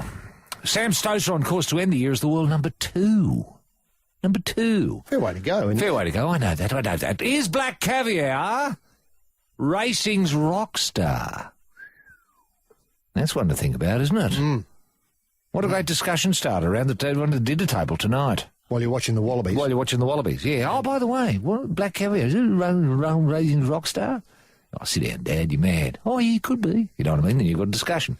Now, Cheeseman Ian, the Swiss bloke, Cheesy boy, he's having doubts about his comeback. Oh, where did you read that? I heard it. I don't believe that. No, I don't believe it either. Who did you hear it from? Him. What? And I still don't believe it. I said to him, I shouted out at the radio where I heard it. I said, you're lying. You're lying, Cheeseman. Is this just an attempt to blow the mark? Of course it is. Mm-hmm. Of course it is. Cheesy boy up to his old tricks. You know, he's dropped out of one event, which I thought he was going for. I know. But that can't affect the whole thing, can it? Well, I mean, he's got maybe his mind's turned to cheese. Too much of that can happen. Now, is Bart the Cup King? Are we going to see that somewhere written? Soon? I hope so. In the next 2 weeks we shouldn't we? Well, I can tell you what. King. Wait a minute. He writes a column. Called what? Not Cup King. Not bad. The Cup's Kings. The Cup's Kings? No, I made a mistake.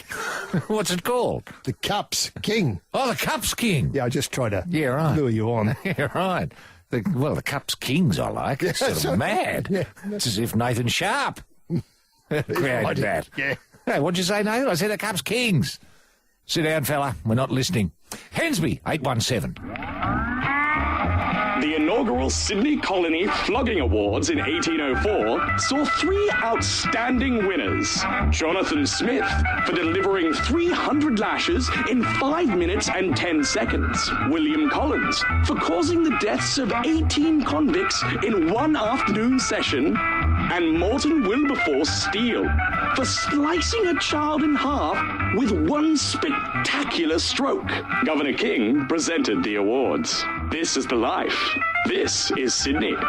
This is Triple O. Yes, now look, a bit of a hook through for the Hot Lap handout. I know people are stuck in traffic, and they probably will be stuck in traffic in about an hour's time, the way things are going at the moment, especially if you're heading south, I think is a real problem. Yeah. Although you've got an update there that suggests... Well, Dre Moyne side of Iron Cove Bridge, car broken down. Oh, heading west out of the city. That'll slow things up there. Yeah. I think the real problem is going south. Right. Anyway, if you're in your car in an hour's time, we're giving away a BlackBerry Messenger. This is fantastic. I'll give you a few heads up on it. It's real-time messaging for you and your friends, all touch design, optimised for viewing websites, photos, videos, 3.7-inch display. That's probably, a third of a cubit wide. Largest BlackBerry smartphone display ever. 5-megapixel camera, on and on it goes. It's just great. We're giving away that. Right. But that's the lesser of the price. Well, I'm also throwing in a copy of my recent book, My Life in Shorts. Okay. Now, it's obviously horse talk today because it is the Cox. Mm-hmm.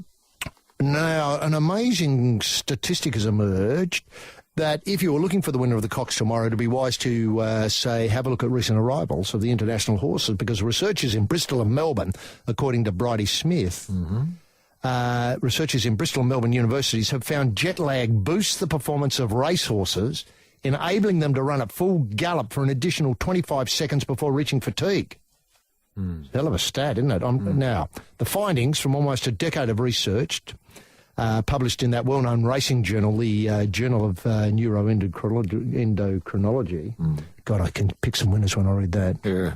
There's no problems at all. Can I just say, my hackles, I am concerned whenever research and university... I know. Get involved with horse racing. I know. I mean, what would they know? They wouldn't know a peanut about how racing works. Look what happened with the whip fiasco. Yes. It's still going on. I know. I noticed, I think it was young Nick Hall might have been riding Green Moon in the Caulfield Cup. Hit the horse too many times last week. According to whom? Exactly. Thanks. Someone at university? Someone at a university who can count. See, that's what's wrong with universities. They've got people who can count. You know, jockeys know best. Yeah, of course they know best. Yeah, the trouble is people at universities count one way and us normal people count another way. Is that been the problem with a lot of recent research? I think so. Well, give us that again. People at universities count one way and us normal people count another way. Yeah. Right, fair enough. Anyway, look, this research, I use that word advisedly, show that unlike humans and rodents... Oh, see, there you are. See, humans, rodents, horses. Yeah. What's going on here? Well, horses... I mean, you could prove anything. You could prove anything. You know, I took an ant overseas. And it ran... Jet lag, and it went a lot faster, you know, when we landed than it was in the air. You know? So what does that prove? I tell you what... If you're going to go to an ant race, you know, have it in the air. Yeah. And also, of course, platypuses go a lot slower when you take them in the air, because mainly when they get to the other end, they're dead. That's it. You know, that's it. Simple thing. That's it. And I tell you what, if you went up in a balloon with a platypus and an ant and you threw them both off, I tell you which one's going to hit the ground first, and it's not the ant. Crow's Nest was originally called the Nest of the Cocks, then Cock's Nest, before being commonly known as Crow's Nest after 1817. This is the life. This is Sydney. This is Triple M. Now, coming back to the problem of throwing an ant and a platypus out of a balloon. Yes. Yes. Now, horses were able to adapt to This is Bristol University, isn't it? Yeah, Bristol University. Have you ever heard of Bristol University before? I haven't. No. I haven't. Have they done anything? Have they, you know, have they got any achievements on their, you know, any roll of honour, any honour board? Anyone has ever done anything? Have they invented a toaster or a bloody communicator? Or a torch? Or a torch? Anything useful? No. I don't think so. No. Anyway, no, fair enough. Just putting the Bristol University in perspective, context. in context of the academic tradition. Yeah. Which is largely maintained by people who don't go to university. That's your thesis, isn't it? That's my thesis, yes. Okay, anyway, horses were able to adapt to sudden shifts in the 24-hour light-dark cycle because of their high sensitivity to light. On top of this, there was a bonus of an extra 25 seconds before fatigue set in because of this, this sensitivity to light-dark cycle. Now, that's a long distance at a full gallop. Yeah. That's several lengths in distance, said the author of the paper, Roger Short. You could almost take a tail ender and get it to win.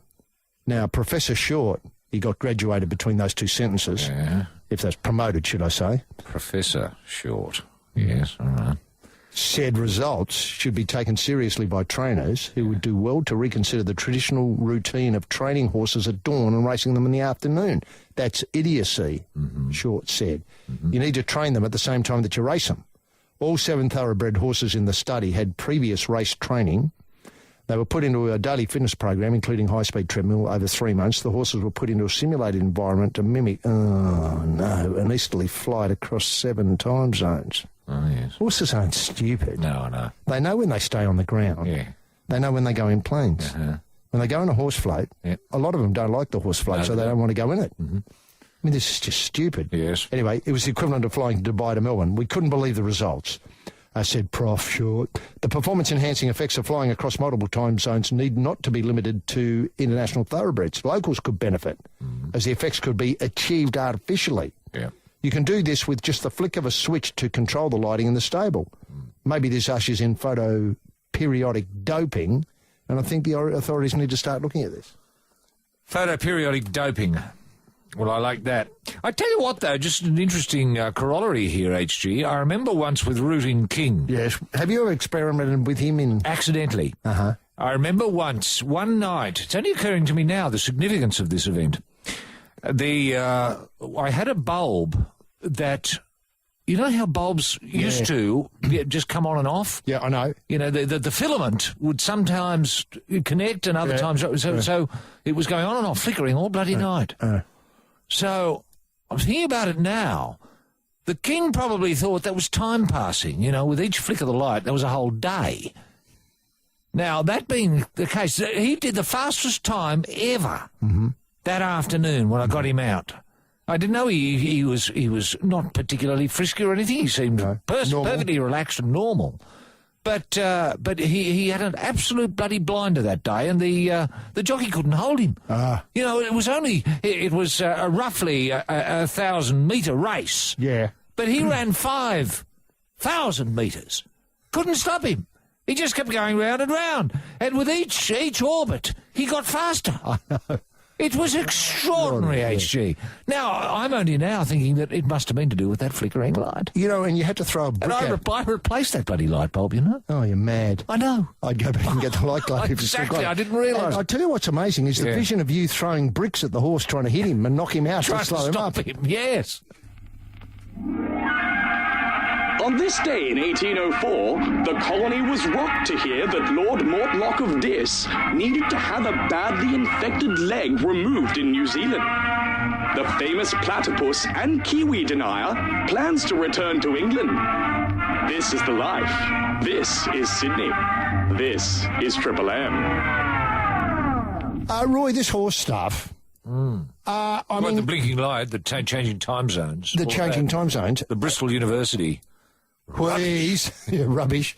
Look, I just worry that, you know, as you were pointing out before, is the horse would understand if it went to the airport, heard the announcements, you know, arm the doors and cross-check. Yes. It'd know, hello, I'm going somewhere. Yes. Then it takes off into the sky. Then all of a sudden it goes, oh, bloody hell, I'm getting tired here. We must be going somewhere. All that sort of stuff. What worries me about the blinking light and leaving it sort of, as you did, your experiment, at the stable, is maybe something else is going on and it's not... it's nothing to do with time zones. No. It's nothing to do with time zones. They're, in fact, blinking light. It's a blinking light. A reaction to the blinking light. It somehow stimulates that part of the brain that activates running the muscle activity. Yes, yes. Now the twitch muscle. I'd say it's a twitch muscle thing. I mean, I haven't put it under the microscope yet, but I'm sure give us an hour or so with a horse, and we'll get to the bottom of it. All we need is a torch, a dark room, a horse, and a stopwatch. Well, look, just maybe I don't know, maybe a microscope in case we cut something out of its head to have a look at closely. You know what I mean? Or a couple of slides. Yeah. Now, look, take American. This is the Roy de train conveyance, and Gerald Moss is coming out again to ride it. It's running tomorrow in the International Cup. Now, if the pinheads are right, the pinheads are right. Yeah, it should land at about 3:30 tomorrow afternoon. Be taken straight to the course, stuck in the barriers, and shot around. Yes, and it'd flatten the field. Yes, that's the theory. That is the theory. And common sense would have to tell you that that's nonsense, isn't it? We'd have to, wouldn't it? Yeah, but maybe I'm wrong about common sense. Yeah, right. You know, well, there's the university stuff and there's common sense. Yeah, true. You know? True. I.e., normals and not. Yeah. Well, and people with blinking lights. Yeah. And people who want to go in planes. Sure. Now, but you think the Cup's king would have twigged to this? Yeah, I know. You? Years ago. Okay. Yeah. Now, don't know if we can make a start on this. But the Cup's king in his column, the Cup's king. You're talking about Bart? I'm talking about Bart. And he opens up with, and this is pure Gasnier. He says, I'm trying to win my 13th Melbourne Cup with a German horse, and it's a bit of a challenge. Wow. Lays the cards on the table, doesn't he? Goes right at the top. But that's all right. Has he only won 12? I thought he was Cup's king. How many Cups have there been? This is about the 120th or 30th. 151st. 151st. He's only got 12 of them. He's bloody arrogant enough to call himself the Cup's king, is he? He is. Oh, Lord. Edward and Edmund Evans were Sydney rowing's first coxless pair. They later, ironically, sang in the choir of the Castrati at the Vatican in 1807. This is The Life. This is Sydney on Triple M. This is The Life. Laying rubber all the way to that nook where your key fits a friendly hole. With the King of Diamonds and the ace up the sleeve, Roy and HG. HG? Ah, yes, thanks, Jim, and welcome back to The Life. And remember that BlackBerry Torch, 98060. We're giving it away in the next hour. Now, look, he's trying to win his 13th Melbourne Cup. Oh, this is a Cup's King. Cup's King. What's his name again, Roy? Is that Bart? I think it might be Bart. Is it coming or going? Yeah. Now, he says he's being patient. He's being patient. He says he's letting his instincts guide me, and they're usually not bad around cup time. Oh, Lord. Illo, that's the name of his horse. I'm not sure if that's the correct pronunciation because... How's it spelled, HG? I-double-L-O. Stupid name for a horse, isn't it? Because it's German, this horse, is it? It is German. Is it the first German horse we've had out here? Wouldn't be the first German horse we've had out here, but you mean for the Cup? Yes. The French one won it last year, and the French one's probably going to be a favourite this year. Yeah, oh, I know there's a strong French connection. Flavour. But I didn't know there'd been a Kraut connection. No. Look, I can't be honest about that, but I'd say probably the second horse, roughly, that's come for the Cup. The second German horse? Second German horse that's come for the Cup. Well, how did the last? Not good. No, not good. Bit sort of heavy and leaden and box-headed and all of that. Was it? It was. Yes, no, look. Bit more like a draft horse. Yeah, that's right. Couldn't get out of its own road. Didn't realise it had flown a long way, therefore couldn't produce the results, as anticipated by Bristol University. Now, what I like about Illo, look, its recent form is pretty good. It won its last start. It was second at the start before that, fourth at the start before that, and won again. But it's only been racing against rubbish, though, hasn't it? Well, overseas. it has. He hasn't raced for nearly 3 months. Bart's only seen him for the first time in September the 24th, which is just under a month ago. Right. Well, hang on. Does he understand English? How's Bart German? Bart's German's lousy, but he's got one of those phones that translates into German, you know. Is that right? Hello, a chung, it comes out, that sort of stuff, you know. More like yar, I would have thought, or when you say yes. Is that how it works? I think so. Yes. You say yes and it comes out yar. Now, how come the P was dropped off its name? Surely it's got to be pillow. I'd say that was lost in translation. In the, what would you call it, the software that was available with that phone from Germany, you know, P didn't exist.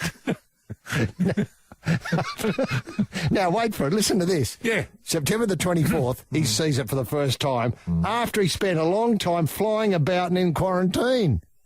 No wonder it looked a world beater, because we know what happens when a horse flies. Yes. It runs quicker than it normally is able to. For that brief, nanoseconds, but, that brief half hour before it realises, nothing. Yeah. I don't have to run this fast anymore.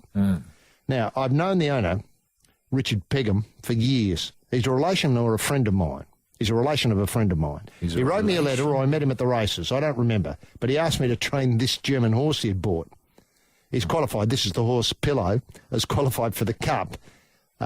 He's in, and we'll know a lot more after he's running the Moonee Valley Cup on Saturday afternoon. We sure will. Right. Anyway, he's working pretty good. No one noticed him at Moonee Valley on Tuesday. He's put on weight and he's improved a lot, and he's happy. Sounds as though he's been on a plane. Now, he also says when the horse first came to the stable, he was the lightest horse in the stable. He said that's the European way. We feed them oats, chaff, grain, barley, and we tend to put weight on them to improve them. And then we put them in the light box. Then we fly them about a bit. There's no different, these European horses, other than I reckon that ours are better. Well, no surprises there. Is that what Bart's saying? Ours are better. Well, why would he take on this German bloody Clydesdale? We keep beating them in the Cup, don't we? They're just another horse, and that's how you have to treat them. Treat them just like another horse? Yeah. German horses. Remember this is the Cup's King talking. Yeah, right. This isn't just an ordinary... No, that's It's not some prof at Bristol University with some, Shetland ponies, put through masquerading as a... That's right, as a racehorse. As a stallion, yeah, right. No, you have to treat him. It's not as if there's a language problem. He doesn't talk German, neither do I. It's the first time I've ever tried this. To win a cup like this, I'm trying to assess him with very little knowledge. We've given him all the normal work, 1.25 miles in evens, gallop 1.25 miles, maybe work them differently if they've eaten up, and if he can run on well, Saturday I'll know a bit more. It gets a bit ragged here. Yeah. Don't know where he's going. I've got a bit up my sleeve for the cup. He means that if they run on well on Saturday, he knows he'll have a bit up the sleeve in the cup because he'll obviously train him up between the race on Saturday and the cup, which is in a fortnight's time. Right. How does he know that what he produces this Saturday is going to be the quickest he can get? He knows it's not. Right. That's what he says here. And how does he know that Pillow doesn't speak German? If Pillow's been in Germany all its life. Well, Pillow would speak German. Well, of course, Pillow speaks German. Bart doesn't speak German. No, I know that, but Bart said that Pillow didn't speak German. Well, he says... He said the horse doesn't speak German, I don't speak German. Well, I think he's having a little interview there. All right. Now, he says, this is the telling bit. I know I've got a bit up my sleeve for the cup. We know what he's got up his sleeve, don't we, Roy? What's he got up his sleeve? Well, hopefully a German-English bloody dictionary. On this day in 1804, the colony's first flogging school was officially opened by Governor King. The school is the first of its kind, offering a 2-year course on the theory of flogging with a well-balanced practical component. This is the life. This is Sydney. This is Triple M. Coming back to Bart, he says, Pillow, I'll tell you one thing, he's a trier. He's a trier. I know. How does he know? Well, look, can I just say... He hasn't raced yet, has he? He hasn't, no, except in Germany, where they've looked at something on a mobile phone. Yeah, right. They've had some pictures from a mobile phone. Now, look, one thing I would have liked to... I'll tell you one thing, he's a winner. Because he's won a couple of races, so that'd be better. Yeah. Anyway, maybe put something on him each way on Saturday, and then put more on for the cup if he runs well, because he'll improve. Do you get the drift? So he's, at the moment, let's have a look what Pillow's odds are. Pillow, Lukey Knoll on board, about 10 to 1. 10 to 1. So if you put $1 on, you've got 10. Yeah. He wins, then you put on more, so put on 12 on the cup. Yeah, right. So you've got a punting strategy, that's important. Unlike what's been reported over the years, I've got nothing. This is the Cup's King, remember? The Cup's King I'm talking about. That's right, the Cup's King, Bart Cummings. He says, I've got nothing against these horses coming out. It's just they give them too many qualifying races and don't give our horses enough. Besides, this is one's not an import. He's now one of mine. Obviously taken over the horse, Pillow. I think he's going to change its name. Is he? Righto. We'll open the lines and people can contribute names. Oh, right. What should we call Pillow? Yeah. Wolfgang. How about that? Wolfie. Now, charity begins at home, and I'll be happy to win the cup with the German horse. Why would you give up on precedence in the cup? Question mark. Steve Arnold was 4 wide in the Caulfield Cup. He could have... Bart's having second thoughts now, because if Pillow... doesn't do it, then precedence might. This is in the Cup next week, right. The week after next. Yeah. He couldn't get in. This is precedence. He couldn't get in, but he didn't. Steve Arnold didn't want to get suspended by hitting him too hard. I told him he might have won, though. He'll be right. I don't want to go on and on about so you think he looks a lot lighter over there. If he'd stayed here, he would have blown a field away on Saturday. Cox played, obviously. If he'd stayed around, he would have taken Kingston Town record and won 4 Cox plates. But that doesn't matter. I've got a German horse, Pillow. I'm trying to work out with my eye on the 13th Melbourne Cup with Pillow. Yeah. It's a bizarre article, isn't it? I mean, how would you like to have to bloody sit around and listen to Bart all day? Well, that's you'd do your head in. It would. You'd end up just saying, well, shut up, Bart. Do you know what worries me? For God's sake. Give it a rest, man. You're driving us all nuts. The Governor King Flogging School Open Day attendees witnessed the sight of 18 recruits flogging themselves in a well-ordered display. This is the life. This is Sydney. This is Triple M. You know, the trouble with Bart's column is you feel as though he talked for, say, 4 weeks and they cut out some highlights, so it just doesn't join together that well. It doesn't. It's poorly written, isn't it? Poorly written. Are you hoping that he'll write a column throughout the carnival? I'm hoping he'll write a book. A book? Has he done a book yet, Bart? There's a million books about In my own words. Ah, yes. No. Pillow. Yeah, in my own words. Yeah, the Bart Cummings Cups King, open brackets 13, close brackets story. Wow. Now, look... Has this horse been to Kaiserslautern? That might be where... Kaiserslautern got the Aussie connection. Got the Aussie connection, yeah. Yeah, who can forget? And met Goose Hiddink. Or Hugh Hiddink. Or that idiot... Now, no. Dude. Now, look... I'd say this has got Doots dabs all over it, hasn't it? Now, look, can I just ask you to... I know it's tricky... But to try and line up this horse, I'll set the context out for you. Right. Okay. It's when it ran fourth, its most recent fourth was the Preis Don Dulwitz 2,000 metres at Hoopengarten. Oh, yes. It ran fourth. Well, the ground was good, or, as they call it, the ground was good. It was a reasonable track. Russian Tango thrashed it. Then on the its most recent second, 23rd of June, was at Wurschaft, 2,000 metres, ridden by Anthony de Vries. Again, the ground, the running was good. El Shadow won the match, or the obviously the race. And then its last win, was the Wiedenspeker Cup. The Wiedenspeker Cup, 2,400 metres. This meant that the form comment was along the lines of former German stayer, now trained by Bart, looked light when he arrived here, but reports say he's thrived in recent weeks. Hard to line up the German form, but have to respect the Bart factor. When we talk about Bart, what are we talking about? The Cups King. So would you rate the Wiedenspeker Cup as an ideal preparation for the Drake International Cup that the Pillow's running in tomorrow? Gee, it's hard, isn't it? It is. To draw a line between those two. It's a difficult essay for punters. Yes. Because the Wiedenspeker, we don't know much about it, do we? We don't know much about it. In fact... This is the first time on this show. I bet you it's the first time on Triple M the Wiedenspeker's been mentioned. Yes, I'm sure it is. But this could be our fault. It might be... Maybe the Wiedenspeker... How long's it been going now, the Specker?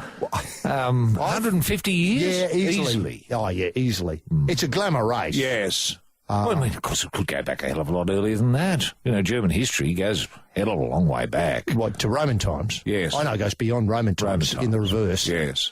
Well, the first wave out of Africa didn't head that way, of course, because of the Ice Age. No. Headed east instead. Yeah, towards us. I think it was the third wave that went north. And took racing with them? Yeah, so we've got to... I'd say we're looking at roughly 24,000 years ago, HG. So that's a hell of a long time for racing in that part of the world. It's hard to imagine the Pillow won it this year. What, 24,000 years ago? Well, the Pillow's ancestors probably did, but we're talking about the 10th of July. A long time between drinks for a horse, isn't it? It is. But it's been flying around the world. That's the upside. Flying around the world, not eating. If it arrived here light, was it emaciated? Was it an emaciated horse? Wasn't it? Came off. No one recognised it as the Pillow. No. There was just this spindly, spidery sort of box-headed thing that captured Bart's immediate fascination.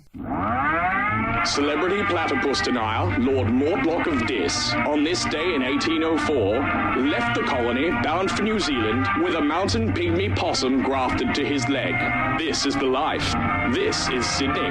This is Triple M. Of course, Roy, that Pillow running in the International, I mean, that's only one race on this fantastic day of racing at Moonee Valley. Of course, yes. And, of course, the strawberry on top of the whole day is, of course, the Cox.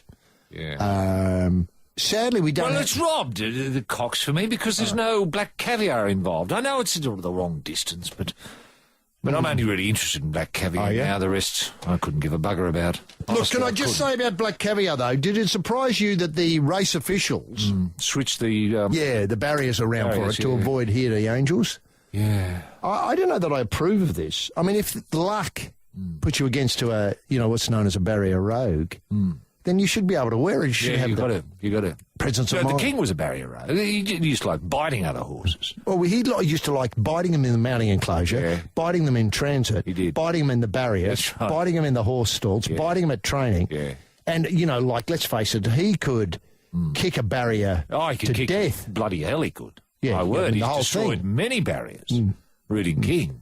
But it was the funniest thing. I used to love watching him, when... remember once he arrived, obviously he won, but the horse that came second, the one that came third, and the one that came fourth, all three of them had both ears missing. Hell of a thing. Amazing, hell of a thing. And the stewards, even though they look at the patrol vision, can't see how he did it. No. That's the amazing Extraordinary thing. I know.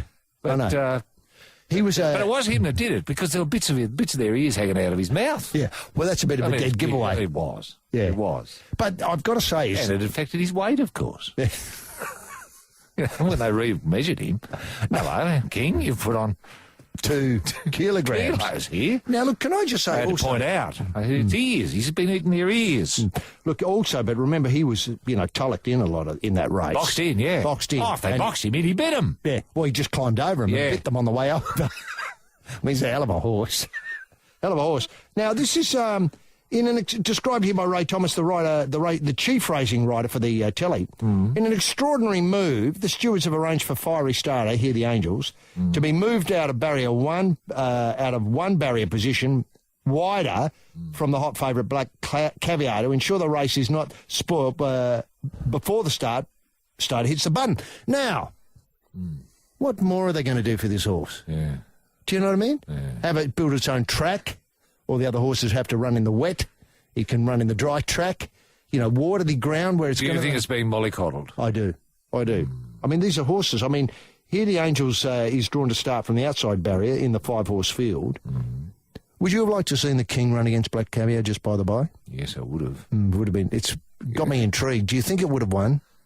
Look, I think we would have done because, for a start, Caviar would have lost its left ear. Now...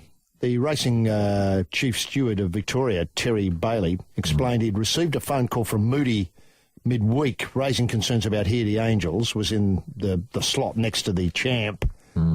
Here the Angels have been a problem at the barriers for during his career. I then said to Peter Moody that the stewards may suggest to Here the Angels connections that the sprinter move out one barrier position to start from 6. The connections of Here the Angels were happy to oblige to the request from the stewards. Look, moving a horse out one barrier has been done before when there's late scratchings, for example. This isn't the end of the world, and sometimes I think common sense would prevail. But how about the rules of racing? You drew 4... Well, you either have rules or you don't. You either have a barrier draw or you don't. Yeah, that's right. I mean, what's the whole point? Well, or do we have a barrier draw once we say, Here the Angels has to start on the outside? Yeah.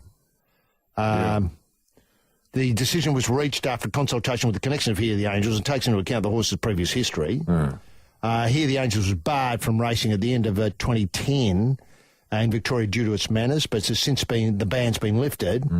New South Wales and ACT, where it's raced, has trialled 3 times. Here the Angels giving a warning, but it doesn't understand. I mean, it's too much expecting a horse to understand, you got to behave in the barriers. Yeah. Okay, to bite them when they're running, but biting in the barriers, no. Yeah.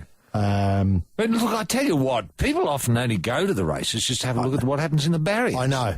I mean, I love that. People love that. Look, they're all barrier the barriers specialists. now, Yeah, and they should build a grandstand close to the barrier, a movable should. grandstand to cater for, say, 4,000 or 5,000 people who love to see the barriers. It's an aspect of racing that needs to be exploited. I know. I think there's a call for, and I've been calling this for a hell of a long time, just to have a barrier set up. No race involved. Just put the horses in the barriers for a little while, just to amuse the kids, and they'll let them out. Yeah. Then put another lot in. Fair enough. Because don't those barrier attendants do a great job? I mean, they're real personalities There's nothing now. funnier than seeing a bloke with his head up the horse's ass, pushing it, another one tugging it from the front to get it in the barrier. I mean, kids love that. I know they do. And what I'm starting to realise is the barrier attendants, they're the same lot at every course. I know. So they should have their own show. Unsung heroes. Unsung Australian heroes. That's right. And why aren't they named? Work at the barriers today. Yeah. Ladies and gentlemen, can you welcome Graham Purge That's right. from Penrith. Chief Puller this afternoon in the barrier. Yes. Here he Lonnie is, Trout. Paul Puller Peterson. That's right. And he comes out And of the shoving the head up from behind. Yeah, that's right. Oh, no, it'd be a great... Nobby No Neck Neil. It'd be a great addition to a day out at the races. Did you see Nobby No Neck go in on Here the Angels? No, well, then Nobby put his head up. That was great. Then the Puller went. That was funny. And now in Hybrid Half Hour. You ready for me? From Eastern Creek to Albert Park. From Brisbane to Bathurst. It's time for another Triple M Hot Lap handout. And action. What's on pole, HG? Well, it's this fabulous prize, the BlackBerry Torch 9860, should I say. BlackBerry, of course, official sponsor of the Rugby World Cup. Now, features. This is where I get confused. Number one feature, a torch. Yeah, good. Then BlackBerry Messenger, real-time messaging for you and your friends. All-touch design, optimised for viewing websites, photos, etc. 3.7 display. Can you talk to Nathan Sharp? You can. Of course you can. Of course you can. What do you think? Does it come with his number? It does. Good. Nathan Sharp, compliant. And you can talk to Nobby No Neck if you want to at the same time. All right. Yeah. So you can have a three-way with Nathan Sharp. Hey, Nathan, this is No Neck, Nathan. Do you two got anything to say to each other? Yeah, plenty. Yeah, plenty. Now, the camera features advanced settings like face detection, image stabilisation, and four face detection? Yeah, I know. I thought you. So you hold it up to Nathan Sharp and it goes, dunno. Not him. Now, it's got smoother, faster BlackBerry 7 operating system. Now, the voice-activated universal search, this is right, with speech-to-text translation, German and English. Bart would love that, wouldn't he? Indeed, German and English in. Look for files, email, contacts, German translations, and search the web without typing a thing. Now, recommend to retail up around the $800, but we're giving it away here. But it doesn't stop there because there's a copy of My Life in Shorts, part of my autobiography, out now, available at shops in time for Christmas. So it's a terrific prize for all comers who can answer the following question to Roy. Question is as follows, HG. What would you say if you had to sit around listening to Bart all day? Who are we talking to? Yeah, we're joined by Steve, who's joining us from Wetherill Park. How are you there, Steve? Good, thanks, Roy. How are you? Yeah, very well indeed. Now, Steve, are you going to be watching the Nathan Sharp and his Wallabies go around tonight? Well, I'll be IQing the rugby and watching it when I get home from dinner. Because you're going out for dinner? Going out for dinner, yeah. Now, any reason, mate? Have you put the dinner on because of the Wallabies because they're playing tonight? Is that why you decided to go out for dinner? They're playing so bad. Yeah. No, I just thought I'd treat my wife to a nice Italian dinner this evening. What a very generous thought. Just because, it's Cox Plate Day? The Queen's here? Because Cox Plate Day's tomorrow, that's right. Yes. And she's at work tomorrow and I'm at home. And have you had a chance to look at the Cox Plate field with regard investments? I had a look this morning when I got the paper. Yeah. And I like Glass Harmonium. Right. Glass Harmonium. Damien Oliver's right. I think he's paying $12 at the moment. That's right. Yeah, roughly that's $12. Yeah. Well, that's not bad. Look, you're a primary school teacher, Steve. That's right. Do you use, say, with the Cox Plate happening, just around the corner, kids would be interested naturally enough, they'd be excited. Oh, yes. Do you use that as a way of, teaching odds for kids? No, but funnily enough, when the Melbourne Cup comes on, we have a sweep.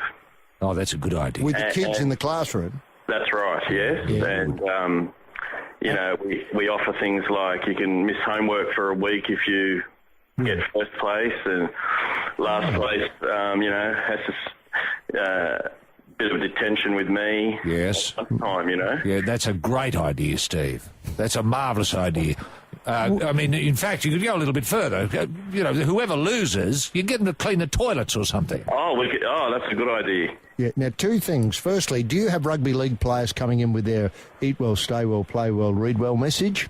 We do, yes. And who would have visited the school this year? This year we had some South Sydney under-20s players come. And how did the kids respond? Pretty nonchalantly, actually. Fair enough. They just wanted the posters and the little goodies that the juniors brought, Yes. Right, but if Roy Azatazi, for instance, came with, say, Russell Crowe, the owner of the club... Oh, they'd be listening. They'd be listening, yeah. And do they have a book that they bring? And if so, what's the book called? As in, I don't know, some sort of reader. They didn't this time, but I know in past years they have brought books of varying... I can't actually specifically recall. No, that's right. They don't bring along a Rugby League week to read, do they? No, unfortunately. No. Now, the other thing, of course, is that at this time of year, We do hear stories about people winning at betting, but throughout the rest of the year we hear a lot of stories about people losing at betting. Roy and I have been for a long time advocating the introduction of poker machines into schools, and we've got two sites basically out the front where mums and dads often wait to collect their kids, which is a great time for mum to be putting through or dad to be putting through a couple of hundred, and then in school where we obviously wouldn't use money except as the the entry fee for a spin, but they would get, say, valuables like a can of Coke or a cheese sandwich, which might be a bit stale by the time they get to it. Or half an hour off school. Yeah, half an hour off school. Excellent. What a great idea. If the three ducks lined up. Wouldn't that be great? I mean, that opportunity, I think we should put money in these machines in the school itself. But if you get your three ducks, you get the day off. You can go home. That's a great idea. And parents putting in the money in the morning, well, schools are always looking for computers and excellent latest laptops and iPads, etc. Exactly. Would you like it to be earmarked so as when mum came along and put, say, a couple of hundred through at the school gate, that they could be targeted, saying they might be able to somehow electronically or phone up the school saying, I put a couple of hundred through, I'd like it to go to, say, new goalposts. That's right, like and they can get their name emblazoned on the goalpost as I've lovely idea. That's a beautiful donated idea. the goalpost to the school. Excellent. And you know, when just finally, before Roy asks the question, when you come to the races tomorrow, will you be watching the races at Moonee Valley and elsewhere, or just Moonee Valley? I'll be watching at Moonee Valley and at Rose Hill. Very good. Yes, now, Steve, let Roy sit out the question, have a swing at it. Now, Steve, what would you say if you had to sit around all day listening to Bart? Shut up, Bart. And you get bonus points for intonation. That was excellent. Excellent. Perfect. Thanks, boys. Now, so you get the My Life in Shorts, but more importantly, a copy of My Life in Shorts posted out. More importantly, you get the BlackBerry Torch 9860. It just does everything. You know, if you're training a racehorse in Germany, this would be the tool you'd want. And BlackBerry is the official sponsor of the Rugby World Cup taking place as we speak in New Zealand. Steve, all the best tomorrow. Good luck in the Cox. And thanks very much for being part of the Life on Triple M. Edward and Edmund Evans were Sydney Rowing's first coxless pair. They later, ironically, sang in the choir of the Castrati at the Vatican in 1807. This is the Life. This is Sydney on Triple M. A story broke yesterday concerning the move of the Todd Carney to the Sharks. I haven't seen a follow-up on it today to say he's definitely going. Yep. But mercifully, Cronulla won't impose a booze ban on Todd Carney, but simply advise him to drink responsibly if he agrees to join the Sharks next year, according to the Fairfax people. When you ask people to make big promises and they get broken, you find yourself having issues. This is let's see, who's saying this? One of the managers down there. Yes. Chairman Damien Irving. He says, I like a drink, we all like a drink, and I think drinking's a huge part of society. Todd really hasn't done a lot wrong this year from what I can see. We've all got to manage our drinking, and it's how you manage it. We'd expect Todd to manage his drinking like anyone else in the squad. What do you think? Is this going to work out well, Roy?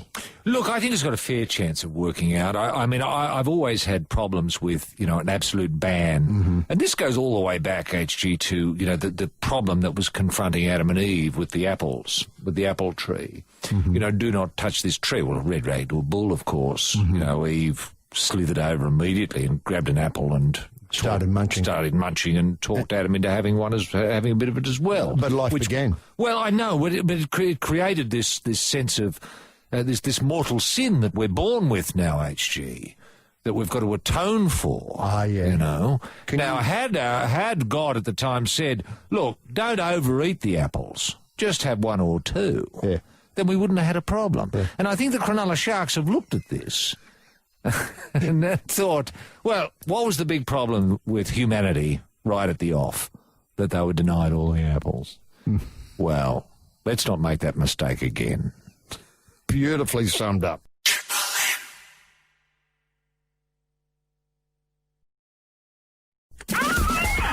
This is The Life, with familiar heads up front, holding a perfect flush. And home is just around the corner. Gotta get that girl on the love love train. It is the King and the Ace, Roy and HG.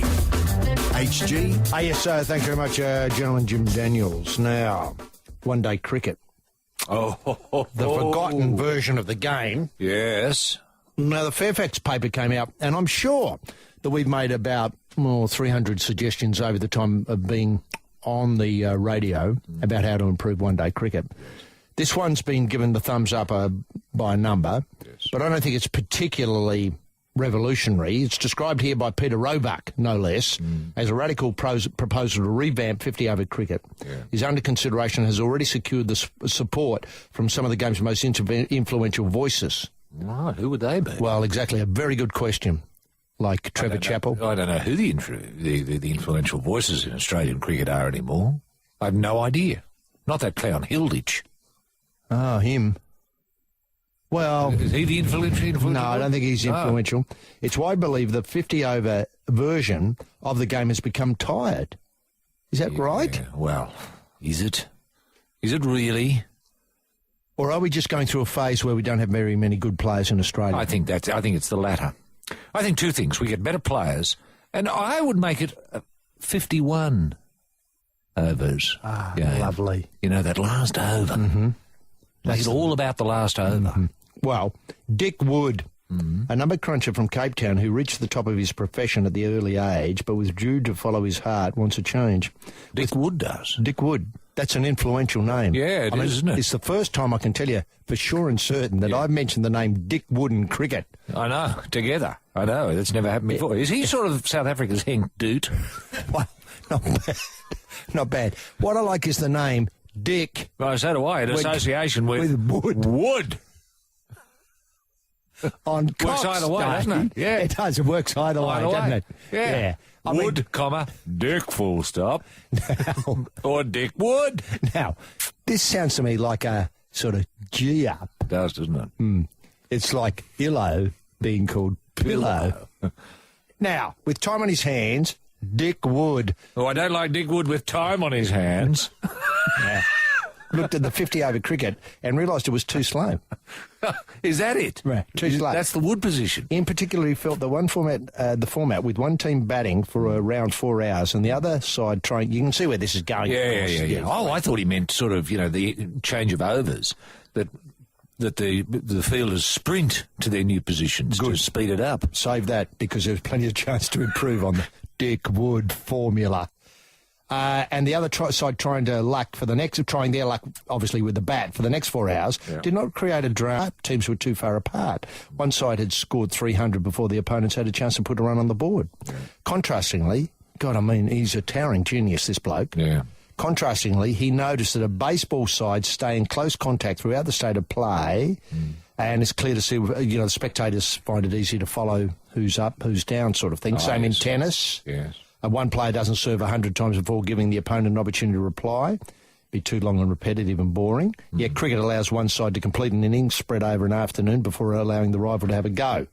Yep. Only Barracker's willing to watch all day, and into the night will see both sides bat.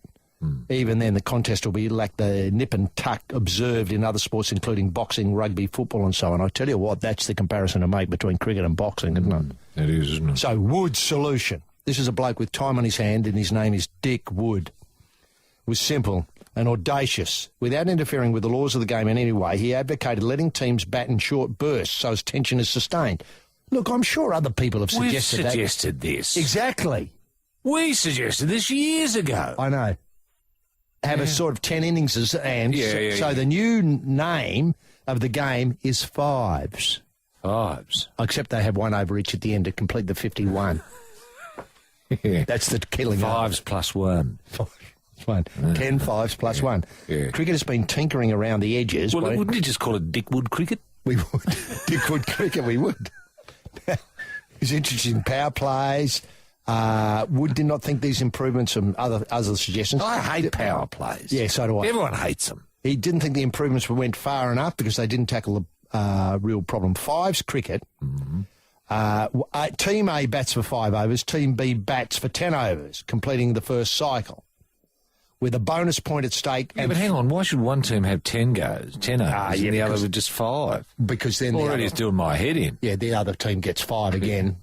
And hang on, what does it square up? Must do 10 and then... Yeah. Why not just keep it simple? Why not 10 each? 10 out for 10, in for 10. Yeah. Out for 10, in for 10. Out for 10, in for 10. Times 5, then out for 1, in for 1. Making them 51. Now, Team A bats for 5 overs, Team B bats for 10 overs, completing the first cycle with a bonus point at stake and throwing down the gauntlet for the next 5-over cycle. Team A then bats for another 10 overs and so on until the 50 overs have been completed and the victor has emerged. Along the way, bonus points are given for every 5-over burst, forcing captains to decide whether to go for the point or concentrate on the overall position. Oh, no. No. No Australian captain will be able to handle that. No. I mean, Steve Waugh might have, but not in today's era. Yeah. You know, it's just it hadn't got a hope. Anyway, at first it sounds harebrained. I'll say it does. And it's from Dick Wood, sounds harebrained. Sounds like it's coming from a bloke with too much time on his hands on the fiddle with the name Dick Wood. Right. At first, sounds harebrained. But gradually the advantages emerge. For a start, now this is a real advantage. The Duckworth-Lewis system is not needed. Well, that's one of the things I like about the Duckworth. One-day cricket. One-day cricket. Jehovah Rains. Yeah. Now, the team in front, when the rain stops play, wins. Both sides have the same, at the moment I think, have the same opportunity to anticipate changes in the weather. Oh, give me a break. Cricketers anticipating changes in the weather? Well, he's saying it's very similar to sailing, isn't he? Right. Yeah, no, you're right. Yeah. So like sailing. Yeah, so like sailing. Yeah, boats go up and down 20 metres at a time. That's right. You've got to tack. If there's a wind change, you change your sails, don't you? You do. Moreover, a glance at the scoreboard will tell spectators the situation. Showing the sense of adventure that unexpectedly has become its hallmark, the Marylebone Cricket Club tried the format on a recent trip to Abu Dhabi. Typically, too, they went a whole hog using Wood's formula rather than compromise. I'm not sure what the compromise was, but it doesn't matter. Even old pros like Clive Radley and Mark Alline. Alline? Radley? You know? Old pros? Well, what did they say? Well, they both thought it had a future. Both confirmed players enjoyed it and both praised it for its intensity. Not the least attractive part of the Woods proposal is that the laws of the game are left untouched. Yep. Now, wait for it. The laws of the game are left untouched. Yep. It goes on. The only alteration is the 12th and 13th man are allowed to field. Hang on, the laws of the game left untouched? Who allowed 12 to play? Or 13? You know, it's a whole new game. It might as well be sailing. Yeah.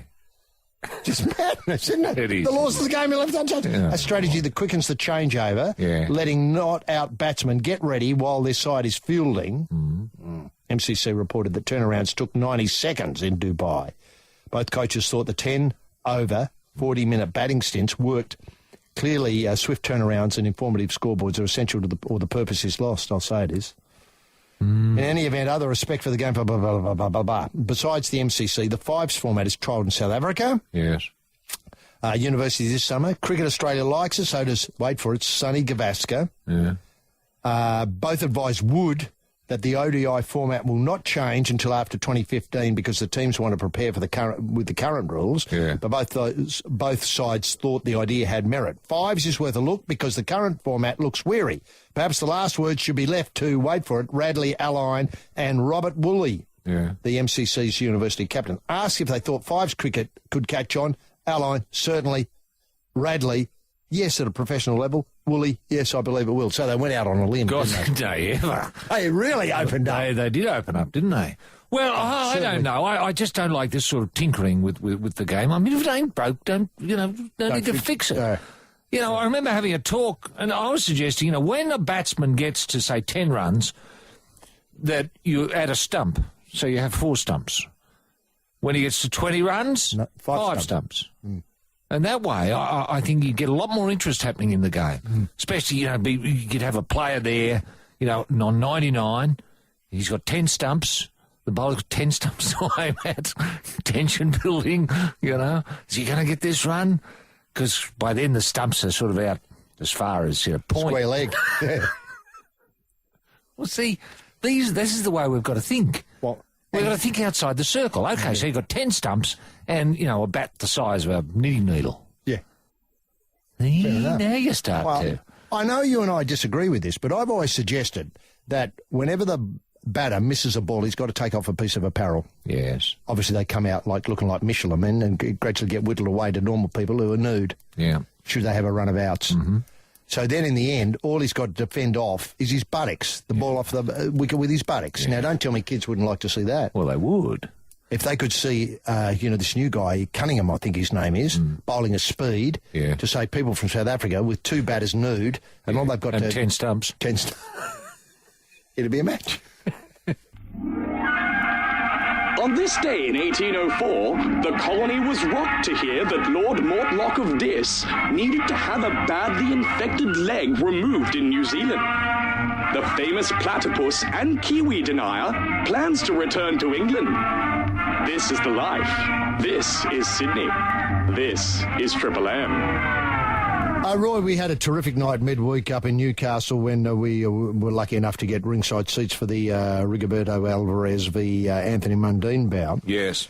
And it was just beautifully scripted, and I thought the whole night went off an absolute treat. But now I see that there's a problem with Chalk fighting the next cab off the rank, Austin Trout, in Australia. It's possibly for a potential fight for the undefeated American in Australia, and often accused of dodging big names. Mundine said the reason he hadn't had a major US fight was because of his 2001 comments about the problems of the terrorists in the Twin Towers. Oh, yes. He said, get on to the American people. They're blacklisting me. This is, Chalk. I'm telling you, they're blacklisting me because of September 11 comments. Yes. I know it. I can feel it in my heart. They don't want me to go over there and kick their butts and make money. I don't want their money. I just want to fight the best. Just line them up. I'm ready to take on all comers in the super welterweight division. I believe I am the best. I'm charismatic. I'm flashy. Open brackets. I can write a script. Yeah. I'm pretty. I'm former 3-time champion. Yeah. You tell me why they don't want me. There's only one reason why, and they all know what it is, which is his 9/11 comments, which largely were to do with the fact that he thought that Americans brought it on themselves, the problems of the Twin Towers. Yes. Is there any truth to this, Roy? I mean, this is a long time later, and things have moved on. I don't know if Anthony's noticed this. Yes. Well, people who organise the boxing don't tend to have much of a handle on history, do they? They don't appear to be that preoccupied with history. No, or the news. No. I don't mean that to be unkind to them. No. They've got other fish to fry. Well, that's right. I don't think they've denied many Japanese fighters, for example, fighting in America as a result, after Pearl Harbor. Sure, it was a few years, but I'd say within 10 years of Pearl Harbor, the Japanese boxers were welcome back again. Yeah. Now, we've had 10 years since September 11th. And look at Russian boxers. Yes. I mean, the Klitschko's... Well, the Cold War went on forever, didn't it? It did. But it didn't seem now. Of course, they're faded in America, these Russians, the Klitschko's and so on, of the world. Yeah, and I've got a feeling that even during the height of the Cold War, it was still possible for your red boxers to get a punch up. Yeah. Yeah, in Vegas. Right. Yeah, in Vegas, yeah. I don't think they give a bugger about it. Didn't Rocky take on one of the Russians in, say, Rocky was 1, 2, 3, 4, 5, up to 9? Yeah. I think the Russians were the main opponents. They were always, weren't they? Pretty well. And so I just don't think his theory holds water. No. Can I just say, and to put this to rest once and for all, Nikolai Volkov, the great Russian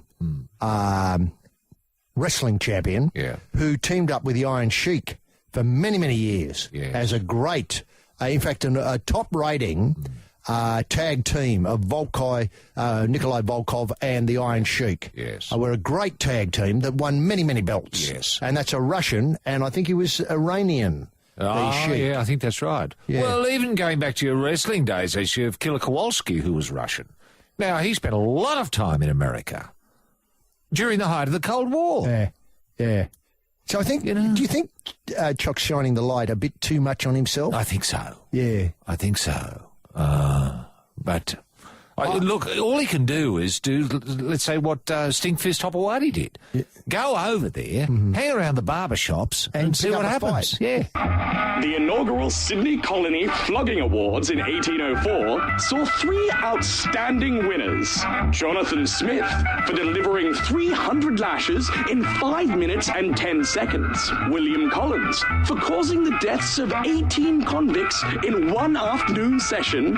and Morton Wilberforce Steele for slicing a child in half with one spectacular stroke.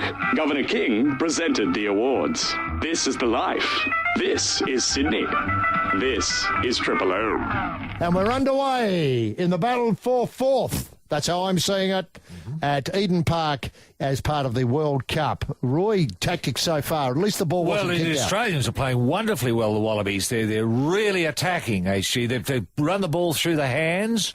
They appear to have tremendous composure, and they're right within their comfort zone. That's what I like to hear, well within their comfort zone. I think that's Pat McCabe with the ball now. Yes. Going forward there. Australia clear it out. Radike Samo. Look at that pass there from Cooper. That was incredible. Kick there, and he's found touch. Yep. Now, we should see Sharp in the line out here. This will be well. This is the 100th Test man. That's right. Coming into the line out. Yep. This will be a set piece that revolves around Sharp.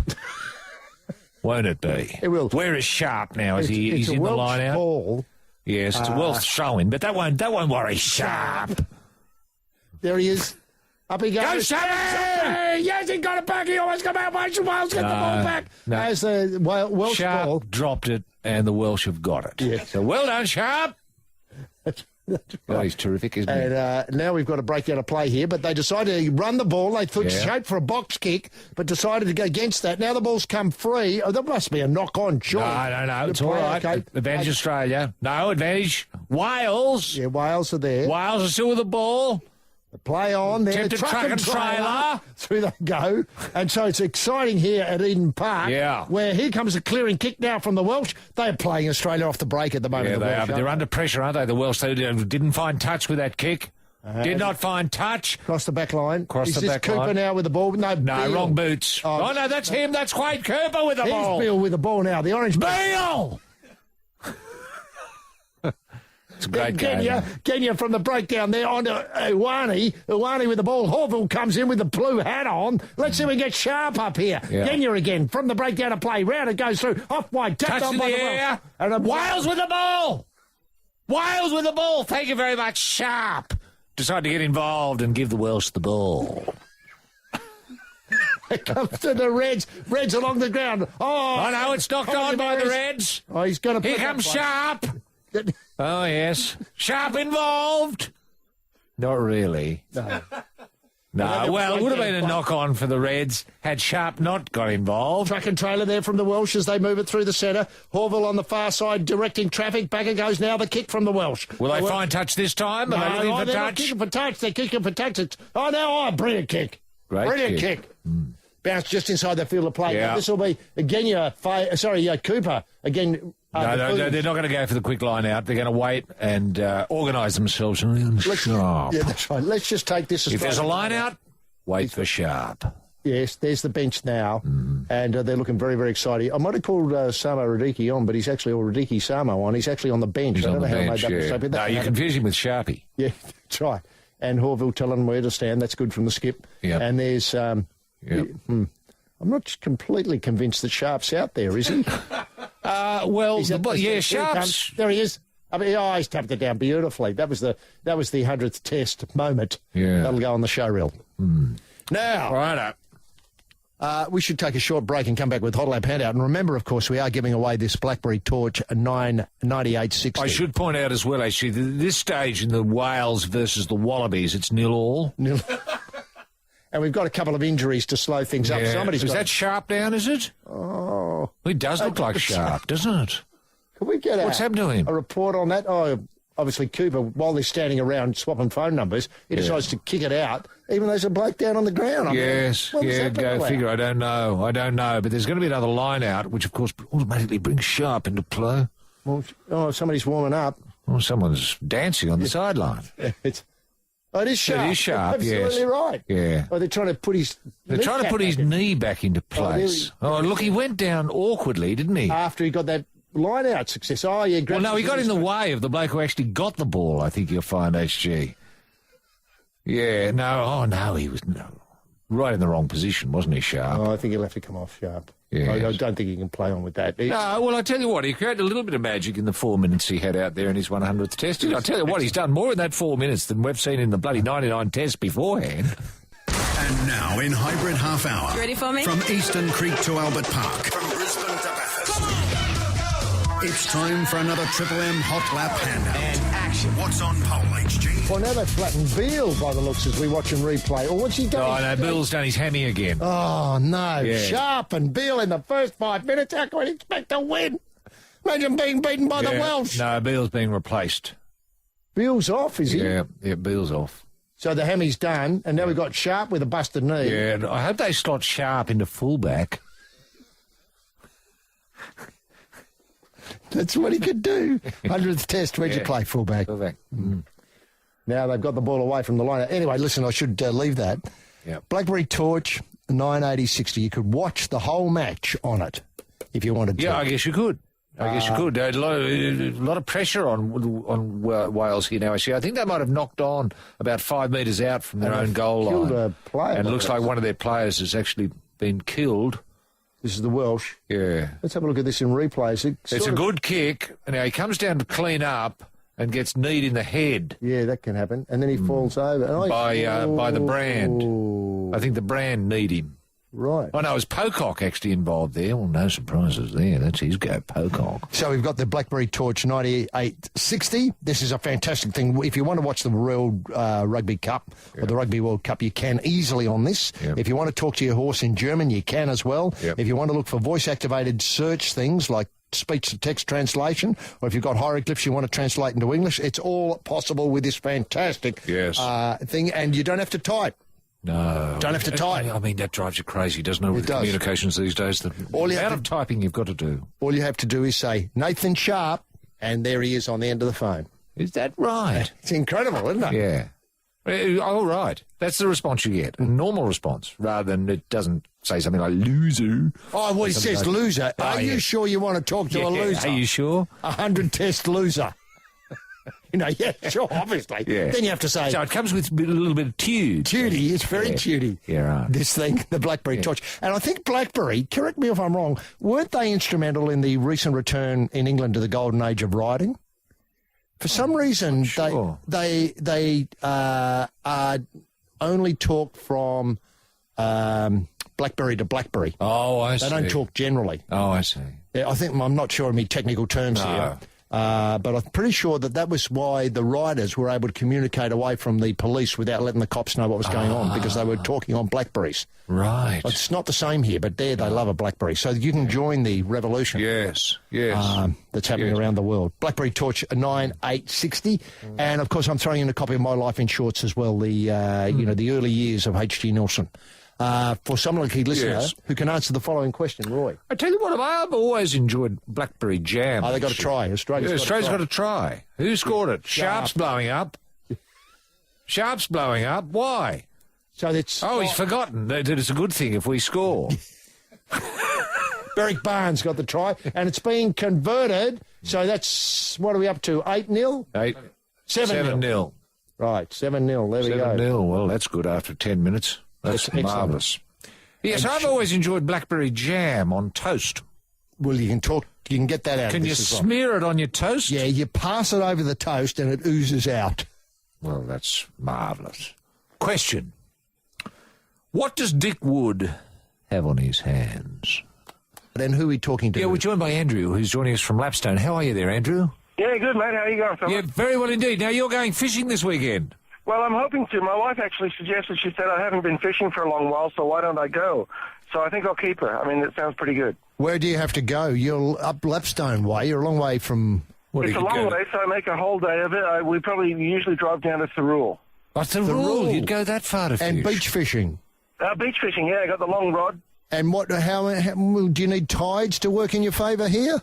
Look, I don't know. I just turn up and throw a line in. I think it's more about just standing there knee-deep in water, isn't it? Yes, I suppose. Do you fish from the beach or do you fish from the rocks? Rocks are too scary, mate. I fish from the beach. Right. That's good, man. If you just had to turn up and stand in water, couldn't you go to the Nepean River?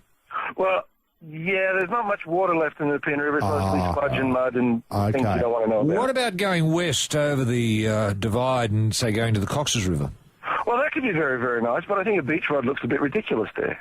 True. Fair enough. Yeah, you don't want to look like a loser with the length of the rod. Not like Sharp. No, No, well, that's right. Now, Now, are you are a you watching Nathan the Sharp match? fan? Are you, Andrew?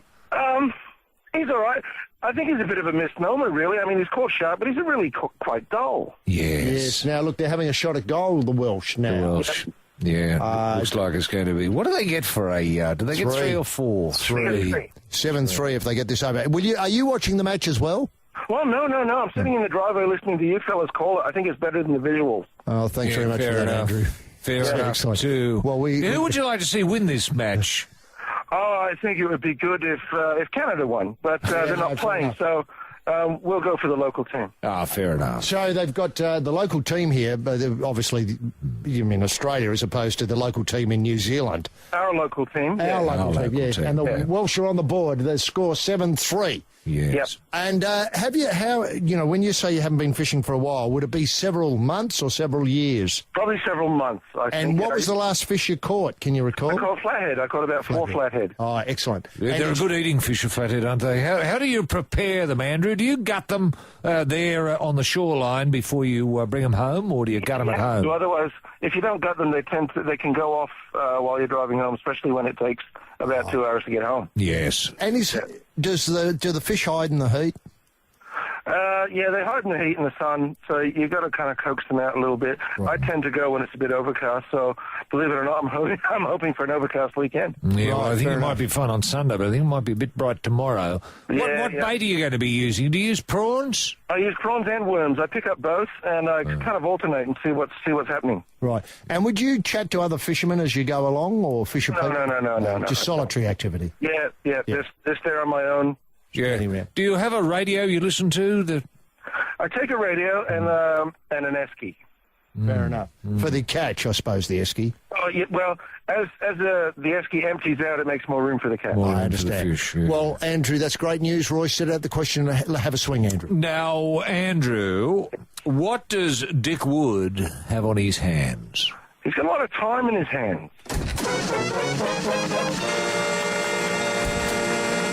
Yes, well, that's an accurate answer, Andrew, and you get a copy of My Life in Shorts, first part of my autobiography, and also the BlackBerry Torch, a 98060. Should I say the 9860? Of course, the BlackBerry are the official sponsor of the Rugby World Cup. The quarterfinal, is that right? No, what is this? The third place playoff. Yes. Now, so what you'd call it the Who Cares? The Who Cares, yeah. The dead rubber. Between the losers, the battle for the biggest L on the front of Uza. And the score's still 7-3, but they're coming your way. The book and the phone. I think Sharp's down again, HG. More than it's a phone. The other knee this time. Andrew, good luck on the weekend. We'll get out of your road now, and thanks very much for being part of the life on Triple M. Cox, Dreamio, Bubbles 3, Pooh Boy, So Slick. It's a road to nowhere. That's the life on Triple M. And look, we've got to thank Anna again for terrific phone work. Yeah. Obviously, we sing her praises often on the show, and they're both, I think she found 2 terrific owners of this BlackBerry Torch who, just listening to the show, stuck in traffic, had no idea they were going to get it. And now they've got one, so that's fantastic. And Garfield, who's worried about the heat over the weekend, he's going to live in the fridge for the whole weekend. Yes. And he brought some mates along to the show today, who we welcome as well. Yes. To the inner circle here. And we welcome as friends. Friends, yes, even though we met them just today. Just today. It was great. One had to leave early, go back to work, but the other one stayed for the whole duration, even though she didn't have to. She didn't have to. No. Yeah, we didn't make it hard for her to leave. No, she stayed. And Skip, he's... well, I don't know what he's doing on the weekend. He doesn't know either. He doesn't know if he's having yum cha or going out on the boat tomorrow. Yeah, and he could combine both. Of course he could. Take out yum cha, sit on the boat, eat your cha, go home. Drive your boat. Top day. Yeah. He's looking for a little bit more relaxing in life, or relaxation in life. That'd be just fantastic. And Roy, obviously, we'll hang around and watch this one. Yes, 26 minutes in, the Wallabies are up 7-3 over the Welsh. Yeah. God, it's a tug of war, though, isn't it? An arm wrestle. An arm wrestle. Could I say this one could go right down to the wire? I hope so. See you next Friday. Bye now. There it is, lifers. Home again in paradise. Get back, girl, on the love train. Switch off the motor. Don't leave any valuables in the car. And keep the dial glued to Triple M. Nice. Beautiful. Boys and girls, people with cars, tyre fitters and other dreamers. Welcome to another well-tuned afternoon in paradise. Stay with us for the next 3 hours as Triple M runs you home to that little nook where your key fits a friendly hole. Reach out and touch a familiar knob on the shortcut to that wedge of wonder you call home. This is the life. Gotta get back, girl, on the love train. With the big two up front in the driver's seat, gripping the wheel, the King of Diamonds, rampaging Roy Slavin, and riding shotgun, the ace up the sleeve, H.G. Nelson. HG? Yes, thanks very much indeed, gentlemen. Jim Daniels in the Triple M soundproof booth. And Jim has dedicated today's reads to the Finch Foundation, headed up by Rachel Finch, who Rachel has inked a deal on behalf of the Finch Foundation to be the face of Channel 7's 2011 Cup coverage. It's a very, very tight fit. Rachel and horses, I mean, it's been a marriage... Well, made in heaven, really, and or as heavens been wanting to get these two together for a very long time. Imagine Rachel with Warnie in the mounting enclosure on that first Tuesday in November, broadcast live on Channel 7. It's going to be great between, say, races 2 and 3. It'll be fantastic. You know, as I might have mentioned already, and certainly it will be in my comments this afternoon, a riot. A riot. Ladies and gentlemen, boys and girls, welcome to the Life with Roy and HG on a Friday afternoon when too much body will be bellying up. What a week. What an incredible week. Welcome to our Choggum Derby Day Super Special for 2011. Now, I don't often say that on the Life. In fact, I don't think I've ever said that before in 20 years of broadcasting, being able to say I was there when the Queen dawdled on or waddled on and said, welcome to Choggum. I now declare Choggum open. Well, that's what we're doing today. Right here on the Life. You're there, you're listening to a Choggum Derby Day special. If only the Queen Mum could have come as well. That would have been a real treat. Mother and daughter wandering on, dropping the hanky at Choggum.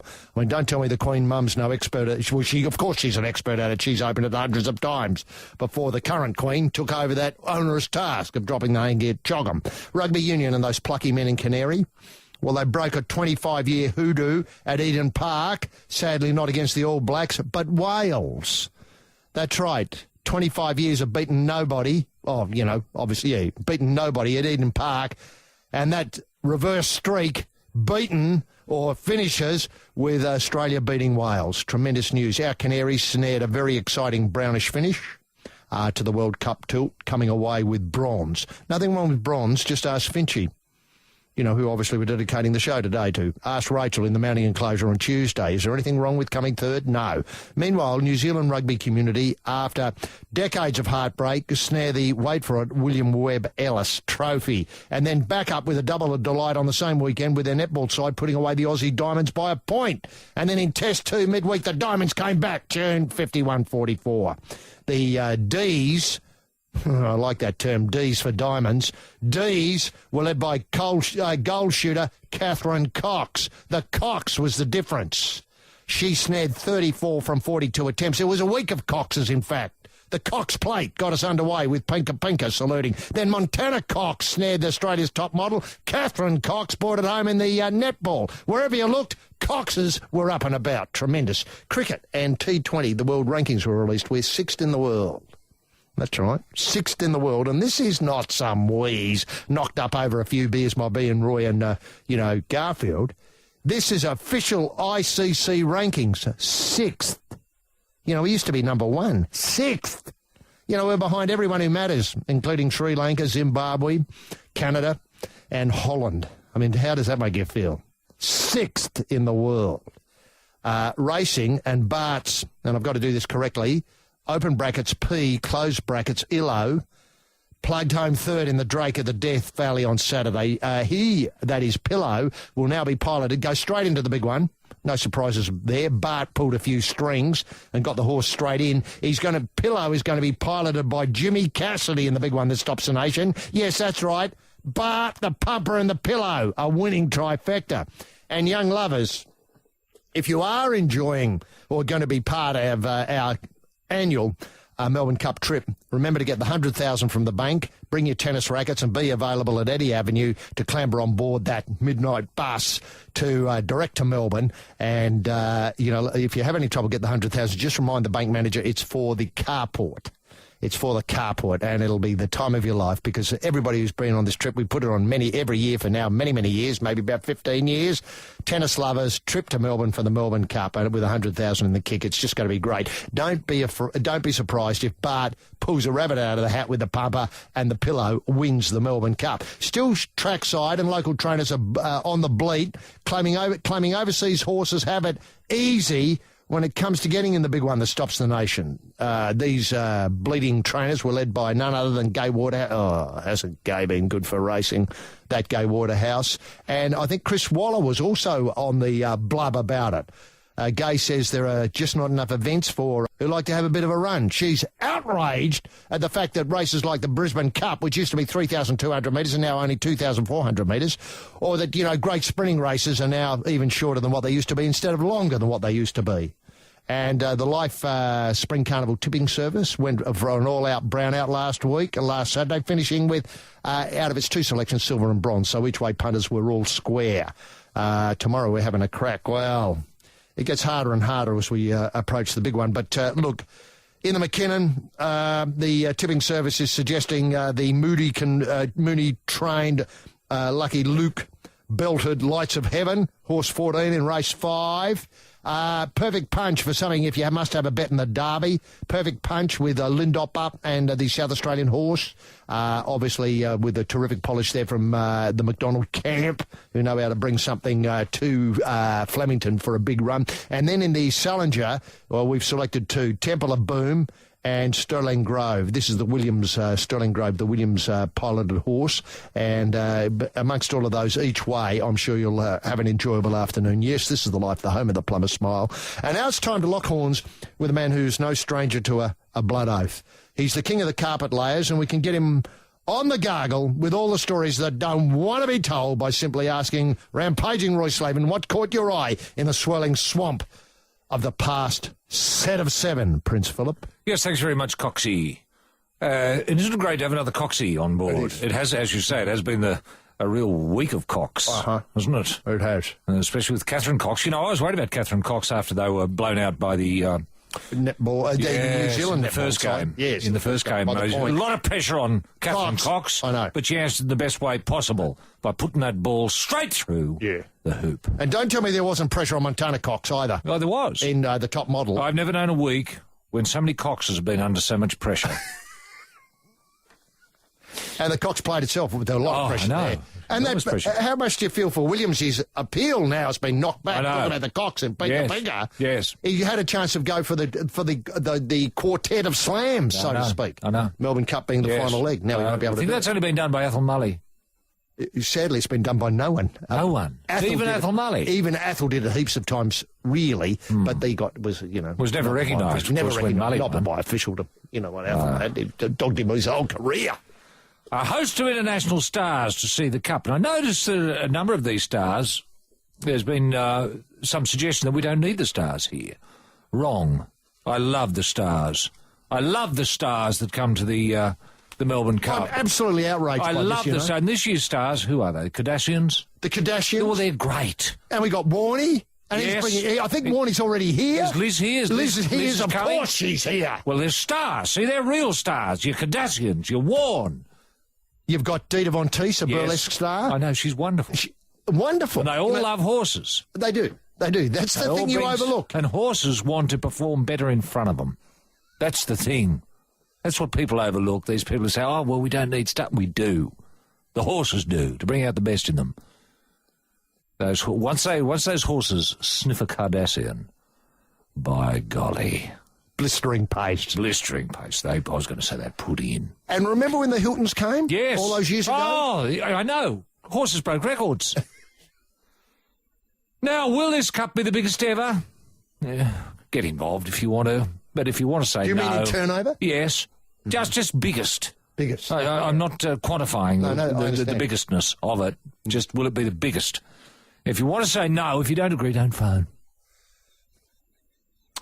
Now... Is it time to change the name of the cup? Has that been mooted? By me. Yeah, fair enough. Just now, today. I've got a feeling the Melbourne Cup doesn't talk to kids anymore. No. So we might have to rethink it. What? Give it a makeover. A makeover? Depending on which stars are coming, like this year to be the Kardashian Cup. Wow, what a great idea. Would have been the Hilton Sisters Cup years ago. I think Heather Graham came Heather once. Graham Cup. Wasn't that a gear? Yes. She brought a whole heap of glamour. Sure did. The Rachel Finch Cup, perhaps, next year. Look, I'm just idly thinking here. Yeah, no, I understand. None of this is set in stone. As far as I know, it's still the Melbourne Cup. Until, we hear different. Yeah. Is Brad Thorne the most successful dual international in history? I think he probably is. Is that a talkback topic? Yes. If you don't agree, don't phone. And if you do agree, just say yes. Let's face it, he toured as a kangaroo, rugby league, played for Australia, and won. I think he might have won a World Cup. Won 2 or 3 titles with the Broncos State of Origin. in the 90s. State of Origin, he won the State of Origin. He certainly did. And has now won a World Cup as an All Black. I can't think of a more successful dual international. Not that it's a large... there aren't that many. Not a big dual... pond. No, it's not. It's not. But a remarkable achievement. How old must he be now? Bloody hell, Brad Thorne. He'd be close to 60. He'd have to be 60. He'd have to be 60. What a testament it is to his... whoever's organising his fitness. That's incredible. Because he's getting better. Yeah. I think Thorne played out of his skin in this World Cup. Would he be Yes. thinking about the World Cup in 4 years' time? Of course he would. Well, and I don't know he might take on another sport. He might take on golf. I mean, it's not as combative as he's used to. No. He usually likes the rough and tumble. But I wouldn't put it past Thorny. No. God, he's got an eye. Come back as a swimmer or golfer. I know. Thing is, though, who would he represent, New Zealand or Australia, if he did get in the pool? Well, that's his problem. Sam Stosur bundled out, this might have been in Turkey, bundled out by the Screaming Azarenka. Ah, yes. Now, Screaming is now drawing complaints from the players, especially from Azarenka. Sam Stosur has lodged a complaint, and she's not alone. I don't think she's alone. Certainly she's complained, and I'm led to believe that others have complained. Are you worried about it at all, I Roy? hate it.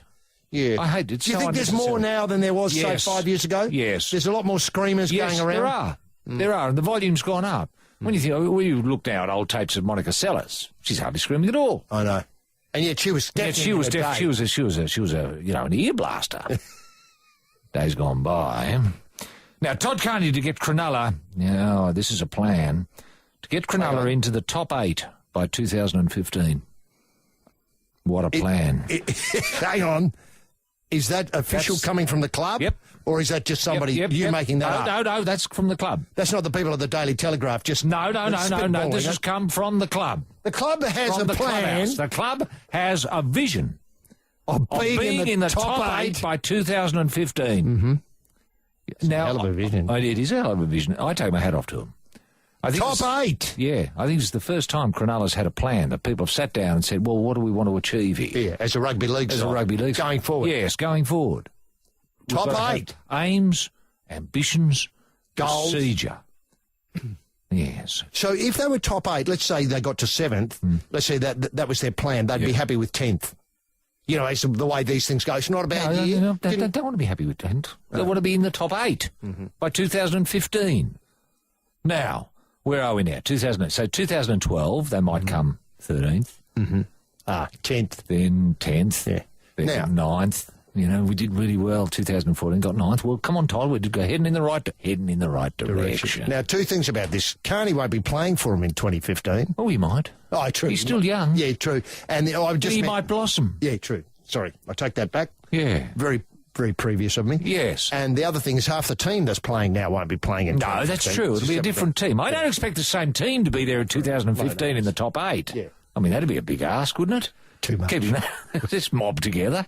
Too much. Just Salary cap beggars belief. issues and, Beggars sort of, belief. yeah. I mean, if you said Injuries. listen, blokes. If the coach said, listen, blokes, I want us to get into the top 8 by 2015, I mean, they wouldn't know where to look. No. Especially some of the older players. No, They that's think, right. Oh, hang on, these plans have got nothing to do with us. Yeah, that's right. How do we relate to this? Yeah, I know. What have we got to do? Name We're going to do what we've always done. Yeah. Come second last. Now, is the Great Western Sydney Giants, are they finished already? I think they are. Hensby, 825. The Stevenson twins, Lionel and Warwick, are the most successful floggers in history. The pair, one left-handed and the other right, managed to flog to death 689 convicts in a remarkable 2-year period under the careful watch of Governor King and Samuel Marsden. This is the life. This is Sydney. This is Triple M. A little known fact, he did enjoy his flogging, Governor King, didn't he? Oh, my word. He could turn it on, well, 1804, 1803, they were great years. Golden age of flogging. Golden age of flogging in New South Wales.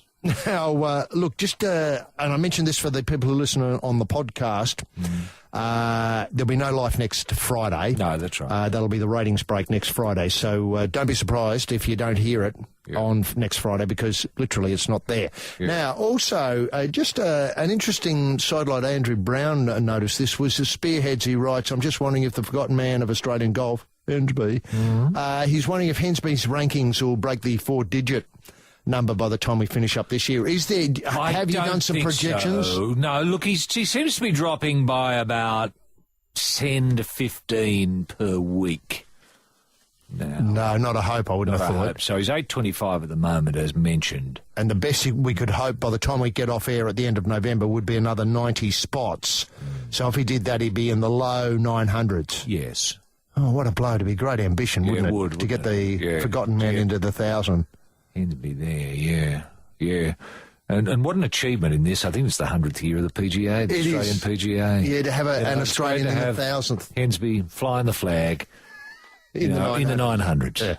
Yeah. Now, look, this goes back to what you were talking about earlier, this concerning, people who blow in here and get newspaper columns to prosecute ideas, which are just wrong. Yes. Which are just wrong. Yep. Here we have Francesca Cumani, well-known, connected to the great racing stables. Here looks after the dad's horses every year this time. She comes. She's a great talent for, both racing and TV. We should be so lucky to have What country is she from, actually? England. England, okay. Now, she's sort of their Gay Waterhouse?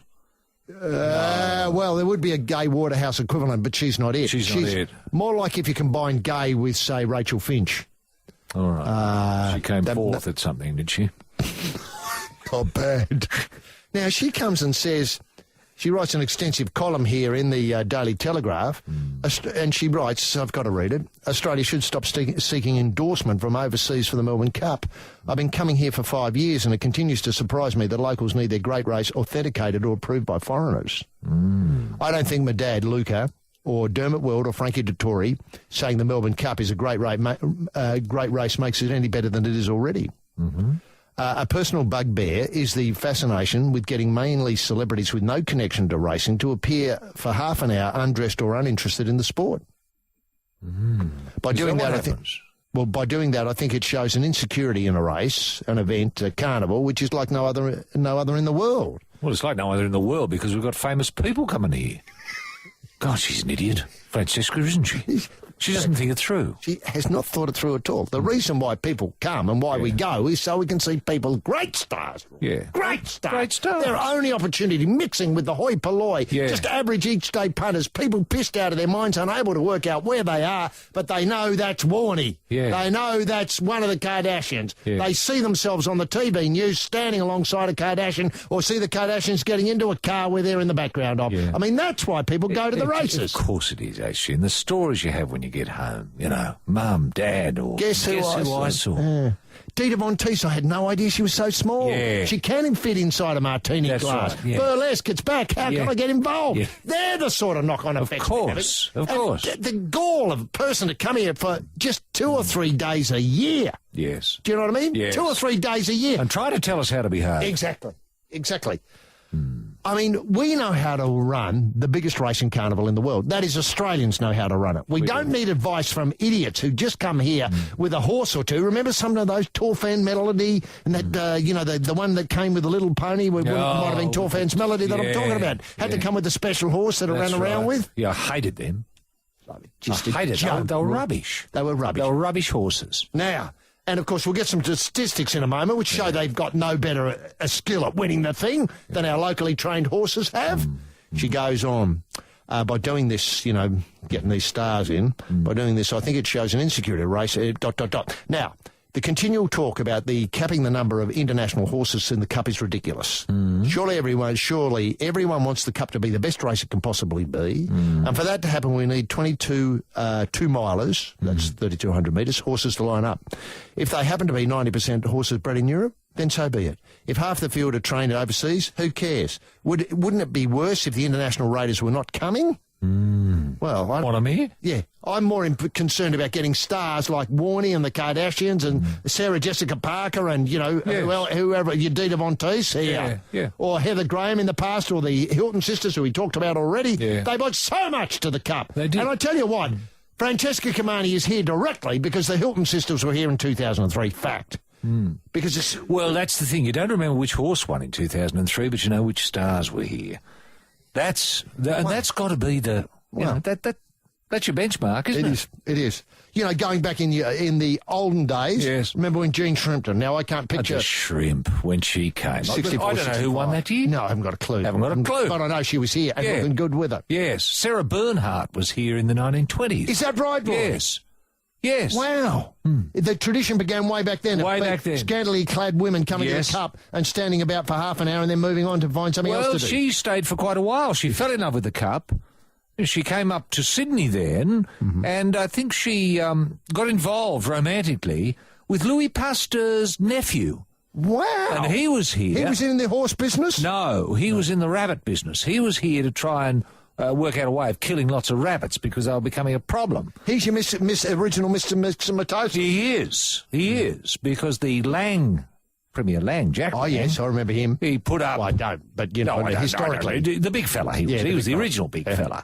Well, he put up, so many hundreds of thousands of pounds for anyone in the world who could find a way of killing off lots of rabbits. And Sarah Bernhardt was romantically linked with the person who came out here from France to do that with the name Pasteur. Got it. Wow. And it all came from the Melbourne Cup. As an unusual wedding gift for King George III, Governor King sent the Stevenson twins, Warwick and Lionel, to London, where at the wedding reception, they flogged the family to death in 18 and a half minutes. This is the life. This is Sydney. This is Triple M. Yeah, but to be fair to them, they had a dud day. They just couldn't... The boat trip took it out of them. They couldn't get their rhythm going. Going back to this outrageous column from Kamani in the paper, she does quite rightly point out that the Melbourne Cup, Caulfield Cup, $9 million in prize money. She says capping the numbers would be like not allowing Aussie sprinters at Royal Ascot because they keep winning. Now, we want them to come, according to, one view, her view, want them to come and happily admit Australia has the best sprinters in the world. Don't forget the English trainer is yet to win the Melbourne Cup. Don't change things. I think the Melbourne Cup is great, just the way it is. She then refers to the Arc de Triomphe. Yes. France's obviously the weight for age race in France. And her dad said he would get more emotional winning the Melbourne Cup than the Arc de Triomphe because of the enormous build-up to the race and because of what it means to so many people. That's dead wrong. It's because there's stars there. Because there are stars here. That's all it's about. That's what gives the race the glamour. And I was thinking earlier, actually, I mean, we mentioned Sarah Bernhardt. I think you've got to go back earlier to the 1860s. When was the first Melbourne Cup raced? It was 151 years ago. Yes. So where does that get us? The 1860s? 1860s, well done. Yes. Well, I think Lola Montez. Lola Montez came out here for the Melbourne Cup. Sure, she entertained some of the gold miners with her spider dance, which was an extraordinary bit of work. Lola Montez. She'd come out and pretend there were spiders crawling up her dress, and she'd have to remove various articles to get rid of the spiders.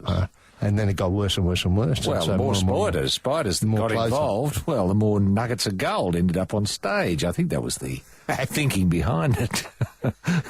But she was here for the Melbourne Cup, without a doubt. Yeah, no, she would have been. The Cup would have spoken to people even from the very start. I think Archer might have won the first one. That might be wrong. Yes. But, Archer did win the first one. Well, as soon as people... It was because Lola Montez was here that people thought, isn't it great? It must be international stars. Exactly. Yes. Because the stars are here. Now, she says on the first trip, people talked about how winning the Melbourne Cup is a life-changing experience. This is where this article goes. Bart. He's mad as a cut snake. 13 times he's won it, or 12 times he's won it. He's going for his 13th with Pillow on Tuesday. My family hasn't even won the race.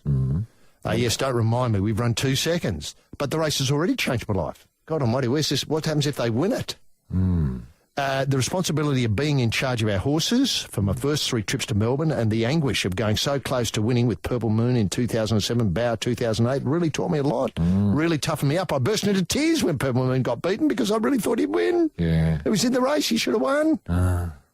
I have since learned to take it the ups and downs. I've also got the Melbourne Carnival to thank for opening up a wonderful career opportunity for me. Working on TV's racing coverage had always been in the back of my mind, but I never had the guts to pursue it. No. I needed a push from Andy Kay at Channel 7 to come and say, do it. Yes. Next year I'll be working in the media for 5 or 6 of the world's biggest races, all thanks to the doors that have been opened up for the Melbourne Cup. Yeah. Does she mention the stars she's met? Eh? That'll be the life-changing thing for her, imagine. The stars? The stars. You know, I met Rachel Finch, she might say, or I met the Hilton sisters. Well, wait a minute. Bruce McAvaney. Yes. They don't get any bigger than Bruce McAvaney in the world of racing. They don't. And how about this, Damien Oliver? He's had a film made about him. Yeah, Did I you know. that? Does she know that? The Cup, I think it's called. It's It is on called now. The Cup. That's incredible. Yes. It's a beautiful story, and he's the star of it. As she met Bart. Well, she would have met Bart, and he would have explained how the Melbourne Cup has changed his life, too. Because of the number of stars he's met. Well, coming to Melbourne has changed my life. It hasn't changed me. That's so obvious from this article. Well, more's the bloody pity. I'm most comfortable down at Werribee with the horses and mucking the stables out, but being able to sit in front of the TV camera and talk about racing is a dream come true. And and it stills in a passion in others for the great sport, then I could not be happier. You know, she says our racing's different. In England, it's a bit more for the elites. You know, your lords. Your Jamie Packer types. Yes. But here, it's a battle from the bush can come and beat a multi-million-dollar operation because a good horse can crop up anywhere. And then she goes, leaves a little sting in the column. If you ask me, you need a horse with a lightweight on spack and a big heart to win the Melbourne Cup. She'd be talking about Farlap. A big heart. Now, it's the ultimate handicap in the world, the most enigmatic staying test on the planet, a race that should be open to all comers from anywhere in the world, and above all, a race that every racing enthusiast should strive to win. Yes. Don't worry, the eyes of the racing world will be on Flemington come Cup Day. And then open brackets, because all the stars will be there. Yes, close because brackets. all the stars are there, you know. I've often said to you, I mean, the only thing that gets in the way of the Melbourne Cup are the horses. The Stevenson twins, Warwick and Lionel, won a record 57 blue ribbons at the Royal International Flogging Regatta, held in Durban in 1804. In one remarkable afternoon, the twins cut 5 men in half in a mere 400 lashes, making them the finest floggers in the British Empire. This is the life. This is Sydney. This is Triple M. This is the life on an afternoon in paradise. Reach out and fondle that familiar knob with the 2 picture cards, Roy and HG. HG? Yes, thanks, Jim. The Williams saga continues. This is the Craig Williams. Remember, of course, he's ridden the Caulfield Cup winner, the Cox Plate winner, and he's going for he won the Geelong Cup, not that that matters particularly, winner in transit on Dunedin, and of course he's going for this Grand Slam of rides if he can get onto Dunedin in Tuesday's Cup. However, because of a ride in Bendigo midweek, he has been outed, I think, for 11 meetings, and he's appealing that. The appeal has been turned down, as we heard in the news. Are you... So he's buggered. Well, he's buggered unless he takes legal action, and of course the legal action will be throw him against the whole rules of racing, corrupt house of cards. You know, where things are made up on the spot. Would he take civil action, would he? Civil action. Civil action? Yeah. On what grounds? Well, the restraint of trade. I'm a jockey and they're not allowing me to ride. I'm making that up. Yeah, I know that. I've got to be. Which they say, but they're not letting you ride because you've been found guilty of an offence. I know, but then he would say, "Well, these are ideas given to me by his dad, Alan, just before I came on air. Yeah, Alan's outraged as you expect. Yeah. Now, all I know, Alan said, is HG. All I know is they can change the rules to suit themselves. They've just proven that they can do what they like with black caviar." They changed the barrier of the horse. They just moved it out wider. They've opened a can of worms. He then cited the case of Chris Munce. When he was disqualified and sent to jail in Hong Kong for breaching the rules of racing. He should have been stood around the world, according to Williams' dad. He came back here, got a licence to ride. I'm not asking for anything special for my son because he's my son. Well, that's fine. Well, if he wants to go and ride in Singapore, let him. Not bad. Not bad. Well, that's what a smart bloody judge is going to say. That's true. Now, that sort of argument coming from Dad. Yeah.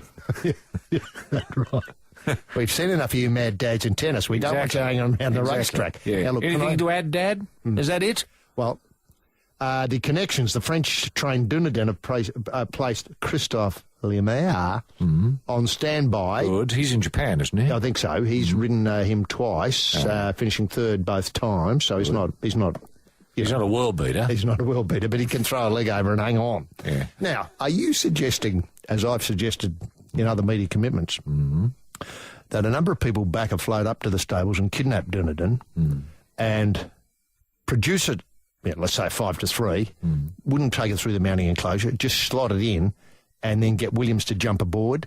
Because Christophe won't be able to find his way through customs, let alone find his way to Flemington. Yeah, right. Do you know what I mean? Yeah. Is there somebody who can ride this horse? Everybody's quiet. I can, says Craig. Off he goes. That sort of thing. Right. Make a great film. It would make a much better film than The Cup, isn't it? Wouldn't it? At least we wouldn't know the outcome. Think about The Cup. We know what happens. Yeah, before we went in. How do you make that dramatic? Well, and he's being... the person who heard the case today has a record of doing what he did today, and that is, upholding the sentence or denying the appeal. Yes. A big concern for Rawilla and Williams is the case of fellow jockey Stephen Baster, who appeared before Lewis, the swinging judge, the flogger, the day before the Melbourne Cup in 2004. Baster was a paid-up rider for the Bart Cummins-trained Strasbourg, but Lewis said the suspension not only stood, but was to start immediately. He said the rules were clear as crystal, and Baster was replaced by, I think, a New Zealand jockey, Mark Duplessis, who finished 10th on Strasbourg. Behind the door, they may look at it differently now. I think they should look at fining jockeys instead of rubbing them out, said the Mad Dad. Williams had the first ride on Dunedin when he was impressive winner in the Geelong Cup. Yeah. What had he done? Yeah. To get pinged for 11 meets? Yeah, I know. What had he done? Okay, now this goes back to Bendigo. He must have broken the law in Bendigo. Bendigo, midweek. Yes. On Cup Day, won by Tanby from memory. Tanby. Let me see if I can dial up the relevant, section. Did he ride the wrong horse? Did he wear the wrong silks? Did he... there were all sorts of things he could have done. Wait in light. Whipped, bit one of the horse's ear off or something, I don't know. Well, in a day of high drama at Bendigo. Yeah, high drama, I accept that. Who wouldn't? Let me try and get to the appropriate page here. Yeah. And did he win and then have it, his win turned around, or... The actions in the steward's room took the gloss off the Lloyd Williams runner. Well, the Lloyd Williams trained at first sight. Brought back into contention with the Cup. I'm not exactly sure what he did wrong. I know this is weird, isn't it? Yeah. I did get across it during the week, but it's completely... I've just been so taken by the appeal. Yeah. Give me a minute or two and I'll get back to you. Yeah, that's all right. He broke the law, didn't he? He broke the law.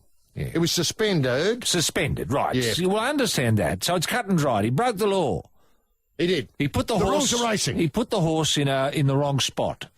He didn't guide the horse properly. Yes. He didn't steer it properly. Correct. He pulled the wrong rein. Yeah, not bad. He endangered his fellow jockeys and horses. Excellent. Well, 11 sounds pretty light to me. I'd ban him for life. He was suspended for careless riding. Careless riding? Yeah, careless riding. Yes. Endangering the lives of other horses and jockeys. He had the horse in the wrong spot, as you pointed out. Yes. If he's a professional, that shouldn't happen. The Williams suspension was handed down after race 7, in which the stewards alleged he caused interference on Red Emperor.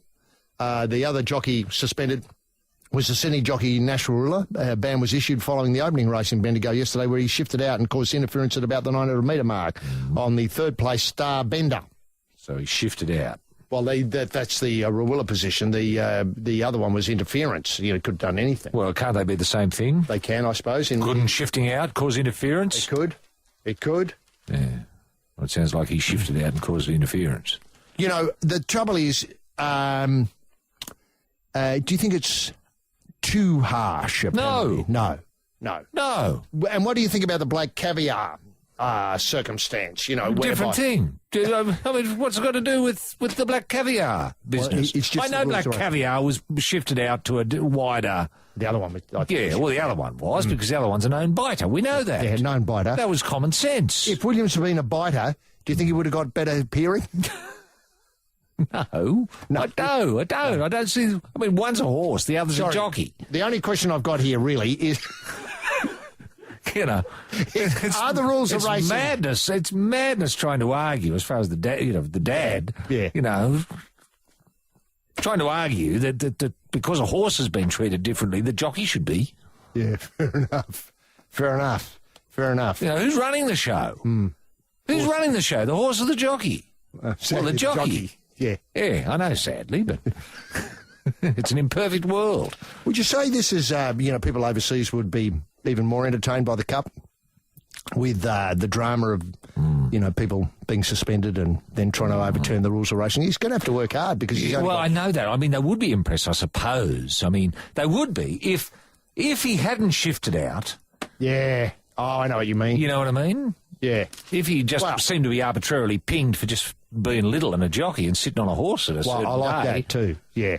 Well, you see here, Ray Thomas, the racing editor of the Telly, the uncertainty over the Melbourne Cup availability of jockeys, Williams and Ruller, has highlighted the need for Australian racing to adopt a uniform set of racing rules. Oh, uniform. Yeah, I don't like this at all. I like variety. Regional variation. So do I. Someplace you can whip a horse 11 times in the last 12 But I don't think there's anywhere in Australia you can ride carelessly and get away with it. You can't. Williams and Rawilla was suspended for careless riding at Wednesday's Bendigo Cup meeting. Yeah. Unless they have their penalties quashed on appeal today, each jockey will be unable to ride in the Melbourne Cup. Yes. If a jockey infringes the riding rules, then the stewards are entitled to issue penalties. But some would argue in this case the punishment hardly fits the crime, particularly as both jockeys would not be in this situation if they had been suspended in New South Wales. Yeah. Well, they were mad enough to ride in Melbourne, in Victoria. Exactly. Why didn't they ride a while? Yes. They would have had as much fun. Then they could have bloody shifted out as much as they bloody well liked. Of course, whatever, he hit the other horse on the head with a whip. Yeah. I mean, this might all seem slight, actually. No, it doesn't, Roy. It doesn't. Good. It goes to the very heart, the very essence of the uncorruptibility of Australian racing. We've worked for years to stamp out, the cheats, the spivs, the land sharks, to rid them from racing, the commies, the pinkos, the people who want a, mandatory commitment before pokies, all that sort of rubbish. Yeah. We got rid of all that years ago so as we could enjoy our racing and have stars come to Australia. Stars, exactly. To highlight now, the stars how great our racing is. I know, and that's my point. These stars... your Kardashians, your Hilton sisters, they're not going to come. If there's a chance that there's going to be a rider that's been that's been guilty of shifting out, careless riding, is going to be in there in the car, in the Cup. Yeah. They're not going to come. That fact. They're going to say, no, we don't rate this race anymore. Yeah. That's the weakness in the Kamani argument. It's all very well to have these overseas horses. Yeah. But if you've got jockeys who shift out deliberately, then it ruins it as a spectacle. I know. It does ruin it as a spectacle. It does. And it's only going to take 4 or 5 horses have to be shot, put down, and jockeys dead because of people shifting out, careless riding. I mean, it's a serious issue. I've seen you walk off course on Melbourne Cup Day. This is in the old days when they used to have that wonderful cup hurdle. After about the horses going 10, say, the best part of, say, 100 metres, because you saw an unsightly shifting out. I did. I hate shifting out. The inaugural Sydney Colony Flogging Awards in 1804 saw 3 outstanding winners. Jonathan Smith for delivering 300 lashes in 5 minutes and 10 seconds. William Collins for causing the deaths of 18 convicts in one afternoon session. And Morton Wilberforce Steele for slicing a child in half with one spectacular stroke. Governor King presented the awards. This is the life. This is Sydney. This is Triple O. Now, while we've been hearing those wonderful messages from people who support us week in, week out, in one of the toughest radio markets in the world, we had a look at, we got the vision out and had a look at the Williams interference. Yeah. God almighty. It was shocking, wasn't it? It was terrible. Yeah, I'm amazed a horse didn't have to be put down and jockeys killed. Right. It was a close great run thing. It was a great bit of riding from the horse who was interfered with by the jockey to stay in the saddle. Look, what the difference is Ray Thomas is getting to here in his thoughtful column here. Yeah. In New South Wales, jockeys can take up to 9 days before commencing a suspension penalty. So if you ride obviously on Wednesday, 9 days, you can do the maths. Yeah. I understand that, but in other states... It's different. It's just straight away. Yeah. A rule introduced to help trainers, that's not quite right. They get a few days grace because Williams can ride tomorrow, but he can't ride Tuesday. Oh. So, anyway, this is apparently used, this rule is introduced to help trainers, owners and punters more than the jockey. The rule ensures connections are not disadvantaged, particularly during feature race carnivals, because a jockey has been suspended. Yeah. Also provides a level of protection for the punter who has backed the horse in feature races with the knowledge that, say, C. Williams or N. Rawiller is riding. What is incongruous in the Williams Rawiller situation is the uncertainty. Here we are, 5 days from the Melbourne Cup, and no one knows if either jockey can ride. Appeal hearing have been organised in unseemly haste. I don't like that connected with racing. Unseemly haste. I don't mind unseemly haste when Black Caviar's running along the street. Yeah. Or running along the track. When would he rather have the bloody tribunal sit? 3 minutes to 3 on Tuesday? That's a recipe for uncertainty. This bloke's a clown. On this day in 1804, the colony was rocked to hear that Lord Mortlock of Dis needed to have a badly infected leg removed in New Zealand. The famous platypus and kiwi denier plans to return to England. This is the life. This is Sydney. This is Triple M. Just a little hook through here, because when it comes up to Hollow Panda time, which isn't that far away, we're giving away the Rock album. This is something new from Triple M. It's 2 CDs, about 20 tracks on each, and 3 Doors Down features. 3 Doors Down features, and the songs that features from 3 Doors Down, It's Not My Time. So Downs Freaks, it's all ahead of you on Hot Lap Handout. Roy, don't know how much we can get through of this story, but there appears to be a very sad development with regard to the South Sydney Rabbits, the rugby league. And one of the heroes, and I think widely acknowledged as the hero of South Sydney Rabbits, is George Piggins. And there has been a move amongst the artistic community connected with the Rabbits to erect a statue for George in the Redfern area. Yep, good. I think we're going to see a spate of rugby league stars. I think we've got one of Dally M at the SFS. We've got Ray Rabbits Warren now, a terrific statue in Junee. And I think the triangular or the triangulation of the rugby league community would be completed with the statue of, the pig in the Redfern area. Sadly, the Lord Mayor of the City of Sydney, Clover Moore, has thumbed her nose at a proposal to have South Sydney legend George Piggins immortalised by statue in the outside Redfern Oval, according to an exclusive article from Andrew Webster in the Times. We'll just put it inside the Oval. Not bad. And then she doesn't have to, it doesn't matter. She has no jurisdiction there. I think the City of Sydney redeveloped it in a way of taking back the area of the South Sydney. That oval area was redeveloped, and hence the Rabbits lost control of it. Oh, did they? Well, what about in George's front yard? He lives locally, doesn't he? That'd be fantastic. Put it there. That'd be fantastic. Just before we come to that, Roy, I know it's a very unusual design that they have in mind, and it's a sort of statue, I believe, that tells the story of the whole South Sydney history. George with a closed prop in one hand and a couple of rabbits in the other. I thought, yes. I thought for a moment you were going to say that the whole statue was going to be made out of rabbits. So that from a fair distance, it looks like George. When you're up close, it's just a bloody blur of rabbits, blur of fur. Yeah. Well, what a great idea. Yeah. Could that be possible? With modern technology? Do you see it? Yeah. Well, who's the clown? Who's the clown who did that dog made out of flowers? De Kooning. No, Jeff Koons. Jeff Koons. Yeah. Well, same sort of idea. Yeah. Except forget dog, put in Piggins. Forget flowers, put in rabbits. Yeah. Are the rabbits live? No. No, they're dead. No, they're sculptured rabbits. Oh, sculptured rabbits. I was thinking, what a great idea to get up some sort of mesh, like chicken or, that Rio mesh, shaped roughly in the shape of George's head, and then cover it with rabbit fur. which has been treated to make it irresistible to rain. Yes. Or impervious to rain. Well, I don't mind that either. No. But what do you think about the story of the South Sydney Legend? You know, the reason why they're called the Rabbitohs, etc., the props and the buggies and all that sort of stuff. Yeah. And we'd just like to see it interactive. You know, could there be some place where... What, it barks at you or something as you walk past? Well, maybe not bark. That's not right. Well, hang on. You know, near the QVB, this is for Sydney, people who live in Sydney, the QVB, there's that area at the, what I'd call the central end of it, where you can stand there and have somebody scream at you if you get too close. A statue screams at you. Right. I've always been fairly terped to where I go by and I'm shocked. Yeah, well, you're giving it a wide berth, fair enough. Yeah, understand. What, something like that? It shouts at you. It doesn't shout. A barking George. A barking George, you know. No. That sort of thing. Not bad. No, this is tells you the story of who it is. All right. The listeners will know. Like, let's say it's Henry Lawson. It's not Henry Lawson. Oh, okay. And he recites a poem, you know, "We'll all be ruined," said Hanrahan, before the year is out. Oh, okay. You know, that sort of rubbish. Yeah. Well, what would the George Piggins statue say? Well, I reckon it could list the matches as won. South Sydney have won. Oh, okay, yes. In the 1906 season. Now, not bad, because they didn't play in 1906. No. In the 1908 season. Yes. But are there any bon mots from George? You know, like, you're all rubbish, or... Yeah.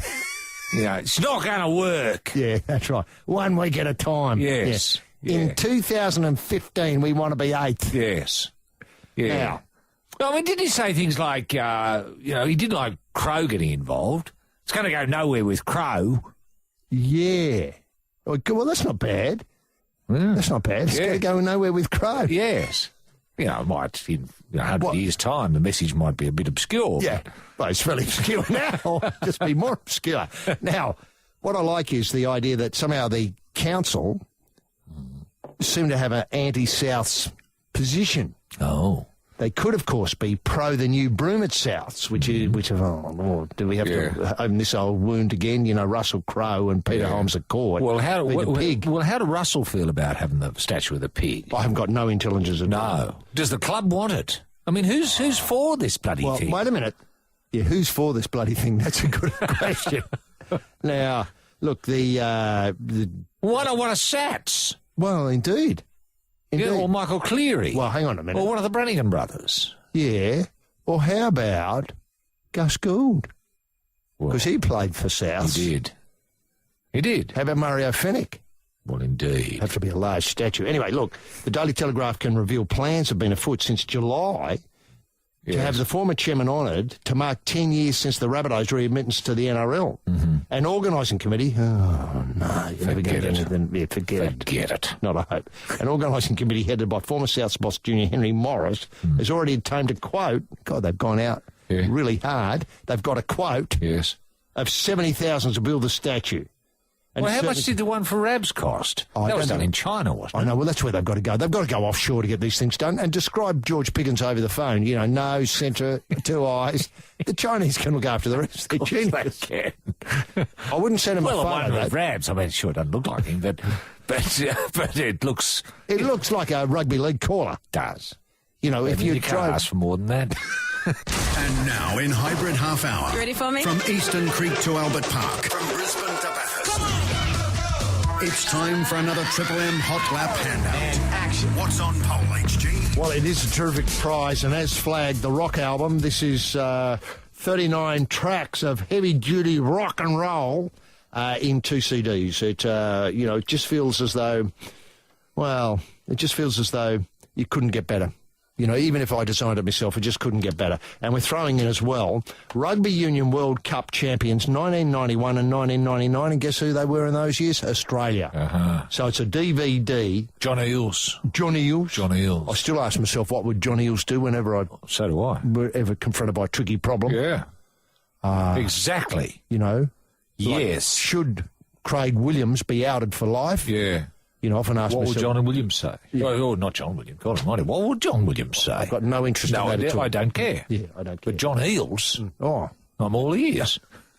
So this is the rugby, for those who want to pour a bit of vinegar into the wound, Rugby World Cup champions 1991 and 1999, Australia, 2 DVDs. Just for those who are keeping record, in 1991, England got 6 points and Australia got 12 points. We just caned them at Twickenham.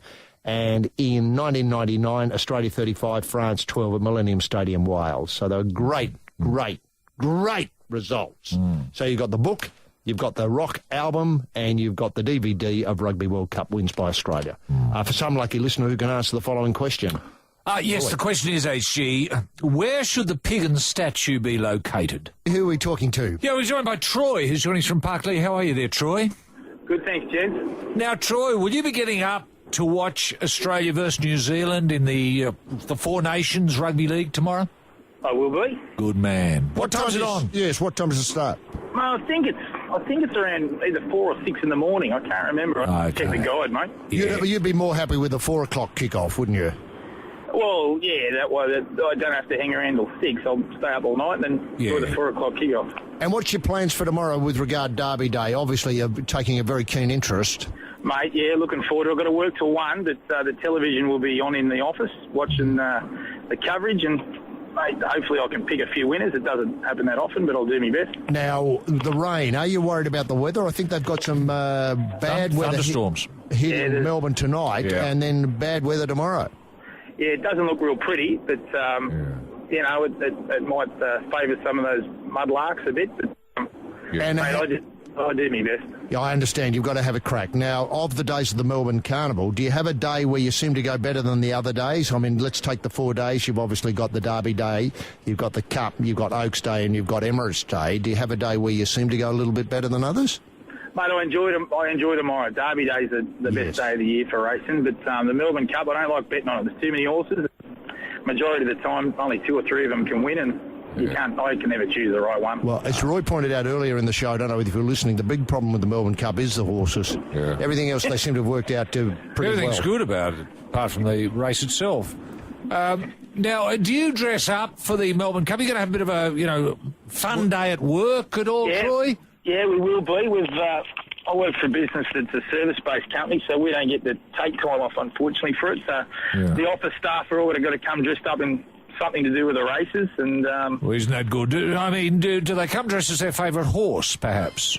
Well, I can flag it with them. I'm not sure how that'll go down, but as long as they're wearing, whether it's got a shirt with a horse on it or they can bring their favourite whip from home, good luck to them.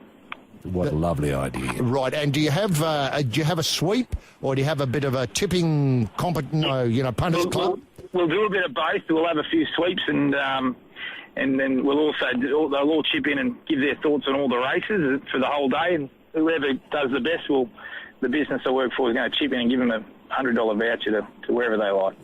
That's excellent. Great. It sounds as though you've thought it through and done this on previous years with enormous success by the sounds. Yeah, yep, and looking forward to it, mate. Yeah. Now, Troy, let Roy set out the question and have a swing at it. Now, Troy, where should the George Piggins statue be located?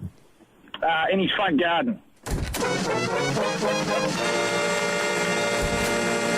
You beauty. Would you be happy with it there, Troy? Well, I'm sure his wife would be. Yeah, no, true. And would you think that, should visitors come with some smattering of information about South Sydney, and is there anything we can see to, just get more acquainted with the South Sydney story, that you'd take them past the pig's house if you knew where it was and have a look at the statue? Oh, mate, I'm sure I would, as long as they don't charge for it. I'd be happy to go past and have a look and set me pigeon onto it. Excellent. Well, of course, you're now the proud owner of this DVD of Rugby Union wins by Australia. You've got the rock album from Triple M, and of course, you've got a copy of My Life in Shorts thrown in there. I don't know if I mentioned that at the top of the prize giveaway list. A sort of a childhood memoir from yours truly. So, Troy, have a great weekend and good luck for the coming week with the racing, and thanks very much for being part of the life on Triple M. The term getting a bit of north is said to have begun at exactly the same time as the term getting a bit of south. And both terms connected to the moment when Governor Phillip decided to describe the Sydney Harbour Heads by their geographical positions. This is the life. This is Sydney. This is Triple M. This is the life, with familiar heads up front, holding a perfect flush, and home is just around the corner. Gotta get back, girl, on the love train. It is the King and the Ace, Roy and HG. HG? Yes, thanks very much, gentlemen. Jim, now, obviously, it is a big racing day tomorrow. I think it's the richest racing day in Australia. Why isn't the Queen going? Yeah, I think... Why isn't the Queen hanging around to go to the Cup? You know, they're very Tuesday? good questions. Very good questions. Because we can change the name of the Cup to the Queen's Cup just for the day. Oh, now you're talking. Hey. People would like that. They'd wouldn't they? love that. Imagine in England waking up at 3:30 in the morning. Who won for the Queen's Cup? Yeah. People at schools would be able to tell, you know, a couple of pound on the Queen's Cup, and I got the winner. Well, I was thinking of something even more sort of racy, HM the Q's Cup. Yes. Or, you know, something Australianised. Yeah, okay. Now, Phil the Greek's Cup. Phil the That's right. And, of course, there's... Well, I'm trying to work out. There's at least several $1 million races tomorrow. Good. And a very big day. Now, before we come back to that, there's just a couple of other stories I'd like to deal with quickly if we can. Yes. Now, this is a great story. An ageing boxer who works as a Melbourne wharfie is offered a shot at a world title against the unbeaten American. Well, it sort of sounds like Rocky, but it's not. It's real life. Because Frank Laporto, 33-year-old, has been offered a fight against World Boxing Association super welterweight champion Austin Trout. Mm-hmm. Now, he's on 23-0. Trout is. Trout's 23-0. 23-0 and 13 by KO. Yeah. Now, on November the 11th, in Texas... That's very soon. I hope Laporto's in training. Yeah. He's 15-4, 2 draws, 7 by KO. So he's... he knows where his fists are. He does. And he knows how to work the ring. He knows how to find the chin. And I'll tell you what, losing 4 times is no discredit to Laporto. Of course it's not. Because he's been up against some top flight. Well, very good. I think he's fought Roy Jones Jr. 5 times. Okay. And 4 of them he lost. Yeah, right. They were sort of secret bouts. He's been described as no more than a workout for Trout, who is already eyeing a fight with, wait for it, WBA world title holder Anthony Chock, the Man Mundine. Oh, okay. I didn't think that was ever going to happen. Well, there's a lot because of... no one wants him to... No one wants Mundine in America. No, because of his comments about 9/11. I think we canvassed that last week. We did. I don't think Trout's going to come here. No, because there's no money here. No money here. No. But it'd be sad to think that this lingering bad, feud, bad stink between the United States and Mundine. Yeah, and Mundine, and the Man Mundine could continue. Mm-hmm. I mean, how much does Laporto feel? Well, he's got a camp. The Laporto's camp believe no doubt Trout is in for a surprise. I'm going to be a bit of a mystery to them. Yeah, he will be a mystery. I'm going to try and give him hell from the first round until the last. Would you advise him to go in with that fight strategy, Roy? Yes, I would. Give him hell from the first think to last. Look, I don't. Is it 10 rounds, HG? Well, I hope so. If it is 10 rounds, I don't think Laporte's going to be there for the 10th round. Mm-hmm. And you've got to work on that. You've got to say, all right, if this fight goes the distance, I'm not going to win it. Mm-hmm. I've got to take him out in the first. Ah, Danny Green, Roy Jones Jr. style. Yes. In the first punch. Yes. If you can, get in a lucky, because, if Lady Luck's with you. Mm-hmm. Can I ask, do you see this as a scripting problem here? I mean, it's got everything, as the article says. The Wharfie, given a shot at a title. Yeah. 33-year-old, aging, obviously, against a champ like Trout. Yep. No doubt Trout. Mm-hmm. The scripting could be exciting. Mm. Yes. And I take your point about not going to be... Frankie, if you got a lucky punch in, all you need's a lucky one. Remember when the man produced the mystery punch? Mm-hmm. The mystery was it didn't connect. That's right. Now, I'm just wondering if that could be something that, have up his sleeve. Up his sleeve. Yeah. Frank Laporto. It's not a great name, though, is it? Laporto.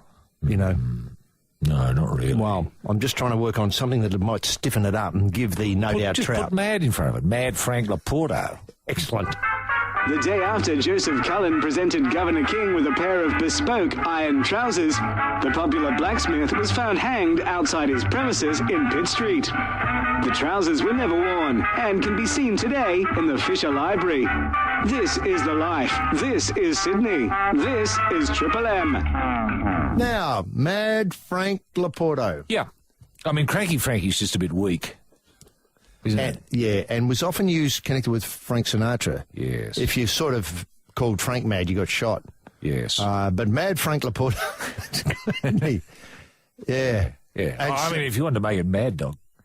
Mad Dog Frank Laporto. Or just Mad Dog Laporto. That's better, Mad Dog Laporto. So you can see that working on nice on the marquee. Mad Dog Laporto v. Austin, no doubt, Trout. Yeah. And it gives something for the commentators to hang on to. I wonder how he got the nickname Mad Dog. You know, did he bite the heads off chickens or something like that? I don't know. You know, they'd invent something. I mean, they worked up a beautiful script. They'll work out something. You know, he's just mad because he's mad. He's born mad. Came out fighting. Continued. How do these things happen, though? Somebody, you know, you sort of wonder, you know, obviously... What, nicknames? No, I know how they get nicknames. We make them up. No. Why not Stinky Laporto, then? Stinky Laporto, but don't get him confused with Stink Fist Hopawade. No, well, that's true. Now, you know, what I'm worried about is Mad Dog's opponents here, the 15 bouts that he's won, 4 losses, 2 draws and 7 by KO. I just hope they're against real no-names. Yeah, right. Because I don't want to build the bloke up. Yeah. Whereas Trout's fought, obviously, you know, Roy Jones Jr. Yeah, I know he has. Yeah. Now, what weight is it, HG? It's what, middleweight, is it? Middleweight, cruiser? Yeah. What we've got here is the welterweight, the super welterweight. Super welts. Okay. The World Boxing Association super welt. I don't know what the depth of the division is, or the weight division, or the WBA in the super welterweight. Yeah. Don't know quite. And this is an official WBA? Oh, it would be, yeah. And WBA. the title, the belt's up, is it? Oh, the belt's up. Of course it's up. Good. Because then we could have the delicious prospect of having Trout losing a belt to Mad Dog, and Mad Dog fighting the man. That's the fight we all want to see, isn't it? I suppose it is. Well, I suppose it is, but Mad Dog, if I know Mad Dog, he'd want to fight in America. Well, yeah. They're not going to have Mundine in America. That's not going to happen. Well, that'd be a courageous decision. 2 Aussies in the ring together. Yeah. See what damage they can do to each other. Yeah. Well, you're trying to sell this in America. I am. I haven't got a hope, have I? No, you haven't. No, because they won't be interested. They won't be interested. No. Now, coming back to another issue at the top of the show was concerning the story that you broke, that in 2015 the Cronulla Sharks would like to be in the top 8. That's the master plan. Yeah. Yeah. Now, one of the things that's hoping to get them there is Barker Mad Todd Carney. Well, he's the. I mean, they're building this plan around him. Right. I mean, they're his writing instructions. Todd, get us into the top 8 by 2:15. Fair enough. Now, is this Carney's last chance, I suppose, is what we're talking about? Well, we're always saying this. That's the trouble, isn't it? Everyone thought, it's his last chance at Canberra. Wrong. Last chance. Where was it next? Eastern Suburbs? Well... Was that his last chance? No. No. No. Because now he's got Cronulla. Yeah. Look, I was taken by some thoughts of Gavin Miller. Don't forget there's Country Rugby League. Yeah, which has been the saviour of many, many people who found the city a bit of a struggle. Well, yeah. I mean, if he did the right thing, and maybe bought a pub in the country... Yeah, say in the Goulburn area. Yes. He could turn out on the weekend. He could, as captain coach. Captain coach for the Goulburn, let's say they're called the Pirates, they're probably not. No, well, whatever they are. The jailers. Yeah. He'd be able to have a very good, lucrative career, both behind the bar, as long as he didn't drink the profits, and consume the profits, and playing rugby league at the end. That's right, and he could, encourage people to come to the pub after the game. What a great idea. As he's walking off. If you really enjoy this afternoon, why don't you come out of the pub? Not. We're going to have it on the big screen. Now, the editor the editor at large, sports editor at large, Phil Rothfield for the Telegraph came out. Is he wanted? Is he? Well, the cops are looking for him. He's at large. Yeah, at large. How about this? 6 months ago, I wanted Todd Carney sent to jail. That's his opening sentence. Lord. Today, I'm celebrating his arrival of the Sharks. Hypocrite? No way. This is a perfect marriage with one desperate climbing into the bed with another. The club on the brink of financial ruin and a footy player who's brought new meaning to the words last chance. Carney needs a footy club to give his life direction as much as the footy club needs Carney to provide 2 points each week. In February this year, Carney was caught drink driving. He blew .05 on his P plates and correct I wrote, he should go behind bars. Having found the paperwork from the court case in 2007, on it goes. I thought a short prison term, even a week or two, would do him the world of good. Oh, what makes him think that? And at least show him the flip side of his privileged lifestyle. Let him find out what it's like to be cramped in a small cell instead of earning $400,000 a year. He finishes his article. The plain fact of the matter is Cronulla couldn't buy a player of Carney's ability if he didn't come with some baggage. Will it end in tears? Will it be a premiership fairy tale? Like Carney and these behaviour, it's impossible to predict. Now, that's just the general area we're getting into. Yes. A lot of people think he's the last chance syndrome. They should stop doing that. Yeah, because it's a bit, but what I like is Gavin Miller, former Cronulla great. In fact, when Gavin played, I think they did pretty well. I think they didn't win a flag, but they were in top they got 4. to the top 8. Yeah. He says Todd Carney is no more an alcoholic than the Queen Mother. Yeah, that is a very big statement. Well, the Queen Mother loved a snifter. She did. Yeah. That's a fact. Yeah. That's a fact. Yeah, but it's a great sentence, isn't it? It's a Todd beautiful Carney, sentence. No more alcoholic than the Queen Mother. He says he's a lifelong friend of the family, instrumental in helping to seal the deal. Spoke with his passion of him joining his beloved club. He's an outstanding player, and and his game is what we've been looking for. His game is what we've been looking for. Yeah, right. When asked if Carney's damaged reputation was worth the risk, Miller said, what about his reputation? Seriously, what has he done? When it was pointed out that Carney had been moved from Canberra to Sydney Roosters after a string of off-field indiscretions, Miller said the senior players of that club made the decision Todd Carney should have told him to go jump. This is at the Roosters. Yeah, right. Remember how, I think it was Braithen Astor and a few of the old wiser heads said, let's lay off the Terps, boys, we've got a chance here of making the top. That was never going to work. That was just stupid. Miller's position. Yeah. So they make a decision not to drink for 1 month before the end of the season.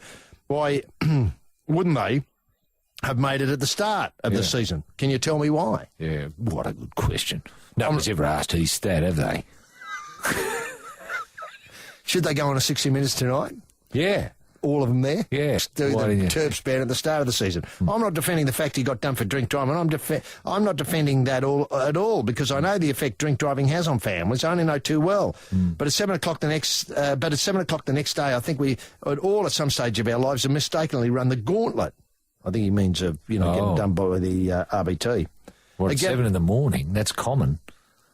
Well, I think what he means is that people take on a fair bit the night before, don't drive, and get up the next morning, jump in the car, thinking, slipped it off. Yeah, right.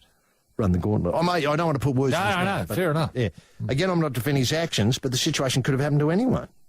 Well, not quite right. Not quite right. No. It could only happen to those who drink a lot. Yes, and don't realise that they're still jiggered when they get up. Like Terps. Yeah. Now, Miller says he does fear Carney's past will make it hard for him to move forward unless his medical condition is re-evaluated. Which medical condition? Well, that's not because Gavin said there's nothing wrong with him. Go and see the Queen Mother. I mean, Queen Mother's dead. Is that his medical condition? He died. Carney's solicitor, Stephen Alexander, told a court that troubled Star was attending AA. Carney told the court at the time, the hardest thing for me was to admit I had a drinking problem, and that is something that has brought me before the court many times. But I feel like I'm turning the corner on a daily basis. But Miller said the problem Todd is going to face for the rest of his career is that he's going to be scrutinised. I've known Todd and his family all his life. He needs to be reassessed because Todd Carney is no more an alcoholic than Queen Mother. I'm serious. Oh, you repeated that. And I think he needs to get a proper assessment to clear the air, to clear this stigma that he's overhanging his head about being an alcoholic. Yeah, right. I suppose we come back to the major problem, though. Will this be... This is last chance? I don't think so. No, because, there's always the Cowboys. Titans are a little bit... Yeah, they need somebody like him. They need someone like him. And it's always also said that the older, wiser heads at Cronulla are the ones who are going to sit him down. They've got people like, Gal. Gal doesn't mince words. No. Gal will sort him out. And would Gal be there in 2015? That'd be a fair get for Gal. It would be a fair get. So they might have to find somebody else like Gal. But isn't it a dream scenario, actually, the prospect of seeing Carney and Gal together? Yeah. And there's a lot of rumours about Greg Bird going back there. So you've got Bird, Gal and Carney. That's a potent. Hell of a strip through the middle, isn't it? Isn't it ever? Gee, I tell you what, the people who live near the clubhouse, they'd be dancing in the streets, wouldn't they? They would. They'd be putting their houses up for sale. Now, can I ask, at the Shamrocks, did you ever give our player a last chance? All the time. I mean, everyone who played with the club was on last chance. And what happened? Were there other last... wrong? No. Were there other last chances for them at other clubs? Like, did they have to go to Orange Sims? Or, did you ever find that you thought, they should go and play for the Oberon Tigers, is it? Yeah, Oberon, yeah. Well, yes. Some were asked to leave to go and play somewhere else, but I tell you what, it was But they really had to. Really have done. Oh, my word. Yeah. My word. Yeah. You know, like serious crimes, murder, break and entry, that sort of stuff. Nicking a case of rifles from the small arms factory. Breaking into the small arms factory and, Putting a log on the line at the Zigzag Railway. Got it. All those sorts of things. But by and large, Grass would say to us that, look, blokes, I can remember him saying, I don't care what you get up to, just make sure you're here half an hour before the match on Saturday or Sunday. Whenever we're playing. Depending on when we're playing. Obviously, if we're playing on Sunday, I don't care where you are on Saturday. No. Just keep your nose clean. And if you get in trouble with the law, don't phone me. A poster depicting Governor King as a deranged platypus is thought to be the first of its type printed in the colony of New South Wales. The suspected printing shop in Burke Street was razed to the ground by a regiment of soldiers under the command of the governor. This is the life. This is Sydney. This is Triple M. Now, we come back to the events of last weekend, and It was the World Cup. Not bad. The final. We had 8-9, lucky New Zealand win. Very lucky to get away. And I believe that the seeds of the success of the French team in the final were sown while the haka was being performed. My word. And there's a lot of talk this week about did the French overstep the mark? Is it important to have the haka there? Should we do away with the haka? And I was taken by a beautiful article from Jamie Pandunram, who unearthed a Maori haka expert, who has rubbished the IRB's claim that approaching the war cry is disrespectful after France were fined $3,800 by the governing... $3,800 for what? The IRB are really difficult to like, aren't they? They do make it very, very difficult. Yes. Apparently I don't know whether this is right, they're meant to stay within a certain line. You're not allowed to go over the halfway line. The halfway line, okay, fair enough. Yeah. The French players formed a V, as everybody saw, and then encroached on the All Blacks, who were performing that fabulous, I think it's the best haka, Kaneo Pango, that haka. There's plenty of hakas. They did the Kaneo before the World Cup final. The IRB has issued an edict before the tournament saying that opposing teams could not walk past the halfway line and must keep 10 metres distance from the teams performing the haka because it would be disrespectful. They handed down a fine saying the teams were all well aware of the rules. Now, Brendan Martin, who led the haka at the NRL Grand Final this year, and has a lifelong background in dance, said approaching any haka was acceptable. That's always been my understanding. That if someone's doing a haka, you're welcome to go up and do anything you like. That's right, have fun. Have fun. Either join in or get amongst them and dance. The only disrespectful thing would be to walk away from the haka. Yes. Coming up like that, advancing on it, shows that you're accepting the meeting and meeting the challenge. Yep. All Blacks manager Darren Shand had said before the fine was imposed that France should not be punished for their actions, which revved up the capacity crowd at Eden Park. They came to play, and that was great. French captain Thierry Dusautour added, at one stage we were so close to them that they wanted to kiss the New Zealanders, but I told them to take it easy. Yeah. I suppose that'd be in halting by English or French. Who knows what they were saying, but it wouldn't have surprised me had the French gone up and started kissing them. Well, it'd be their go, wouldn't it? It would be their go. It'd be disarming too, wouldn't it? Well, it would have put the Kiwis off. It certainly would have, yes. If you're trying to do your haka and you've got a big French bloke slobbering all over you. Yeah, I know. Trying to get a bit of tongue in. Yes. It'd be difficult. Yeah. Because you're, hello. That's right. Well, that's not spitting it out. It was a great moment, and the moment we'll remember all our lives. Yeah. The IRB has come under increasing criticism for the pedantic governance during the tournament. And on Monday, former Italy coach Nick Mallett told a packed corporate lunch that they couldn't market a piss-up in a Birumi. Gee, that's a fresh... Is that what he said? Yeah, fresh. Good, fresh analogy. Isn't it ever? Yeah. Well, I'm just wondering... But it's true. It doesn't... I mean, it's pretty limp, but it doesn't take away from the truth. Yeah, no, I agree. But the IRB should be sacked. Yeah. Look, okay, two issues here. Yeah. The IRB and the fine and all that sort of stuff is one issue. I think we've covered that. But, defusing the haka, I mean, it went so close to working, didn't it? I know it did. I did. And had the French captain not got involved, and had they all started kissing, I think the French would have won easily. And now, the memory of Peter Brock presents another Triple M Hot Lap handout. Thank God. What are we flagging away in this high-octane half-hour, HG? Well, it's a terrific prize, but it's exactly the same as the earlier prize. There's a copy of My Life in Shorts written by H.G. Nelson, all available in good bookstores, or you can also get it in a digital format for those who have, the readers. And we're throwing in as well the joys of Australia winning the World Cup. That's the Rugby World Cup in 1991. 6-12, Australia over final. We've got Australia 35, France 12. That'd be the one I'd watch first. It's a really clinical, it's a dismantling of French rugby union in 80 minutes. But they're great for those who want to relive the memory. And, of course, reliving the memory, that's what the Rock album is all about. 39 tracks of solid gold madness. For some lucky listener who can answer the following question, Roy Slaven. Yes, the question is, HG, what should WBA's super welterweight challenger Frank Laporto be known to the Americans as? Who are we talking to? We're joined by Nick, who's joining us from Monterey. How are you there, Nick?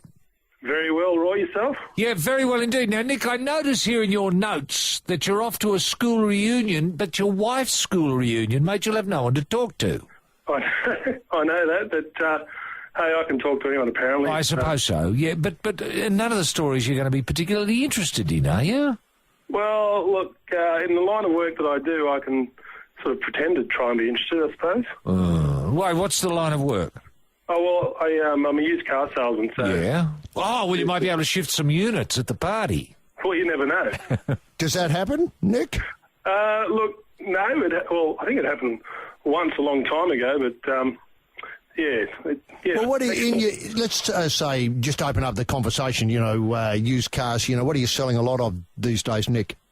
Oh, well, I usually sell a lot of Toyotas and Hondas and Kias, usually. Right, and, somebody might be interested, I'm interested in getting into a Camry. What sort of price would it be? Is that how the conversation goes? Pretty much, yeah. I mean, I tend to sort of not really want to do work whilst I'm out socialising. Ah, fair enough. If someone does push the issue, I'll say, well, I'm here to help. Yes. Do people, once they find out, they say, oh, listen, Nick, can you come and have a look at my Honda and just see what it'd be worth?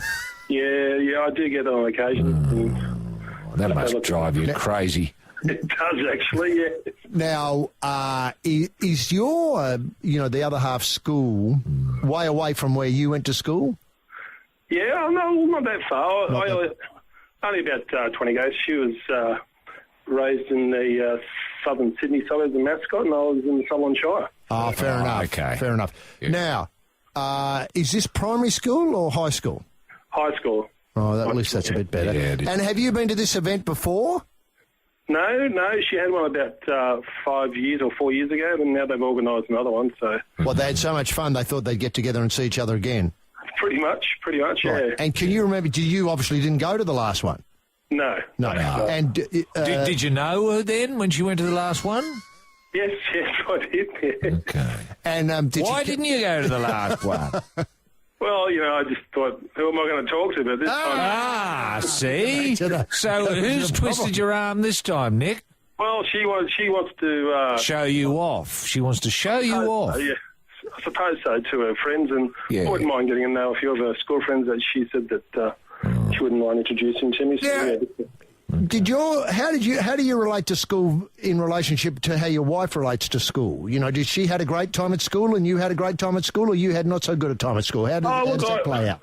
I had a good time at school, and she had a great time at school as well. I mean, oh, well, that's a wonderful story. That's a wonderful story. Well, what about your reunion? Yes, that's right. What's happening with your reunion? My reunion, the last time we had a reunion was, I suppose, approximately 4 or 5 years ago as well. So that I went to that on my own, but yeah, it was good. Right. No talk of another one, though. No talk of another one. No, but I think there's some 80s rock sort of flashback happening down at Kembla Grange or somewhere down the Gong, and one of my school friends has emailed everyone to say let's all meet down there, but... yes, that's right. I think that's right. That concert's in a bit of trouble, or that event's in a bit of trouble, I think, with artistes cancelling or not being paid or something like that. I shouldn't... Well, maybe not. I wouldn't pay them either, because they'd probably be a bit long in the tooth now, so... Yeah, right. What I was going to say, though, was how do these events, what sort of form do these events take? As in, are there speeches from people saying it's great to see everybody? Yeah, as in, formal speeches, and then... Yeah, well, the last one I went to, there were a few speeches. They had a bit of a questionnaire. They sent us all a questionnaire and what we've done after school, et cetera, et cetera. Apparently I was the last one to get married in the whole of the school as far as the form is concerned. But it's all trivial sort of stuff. Yeah. But it was good to catch up with some old friends.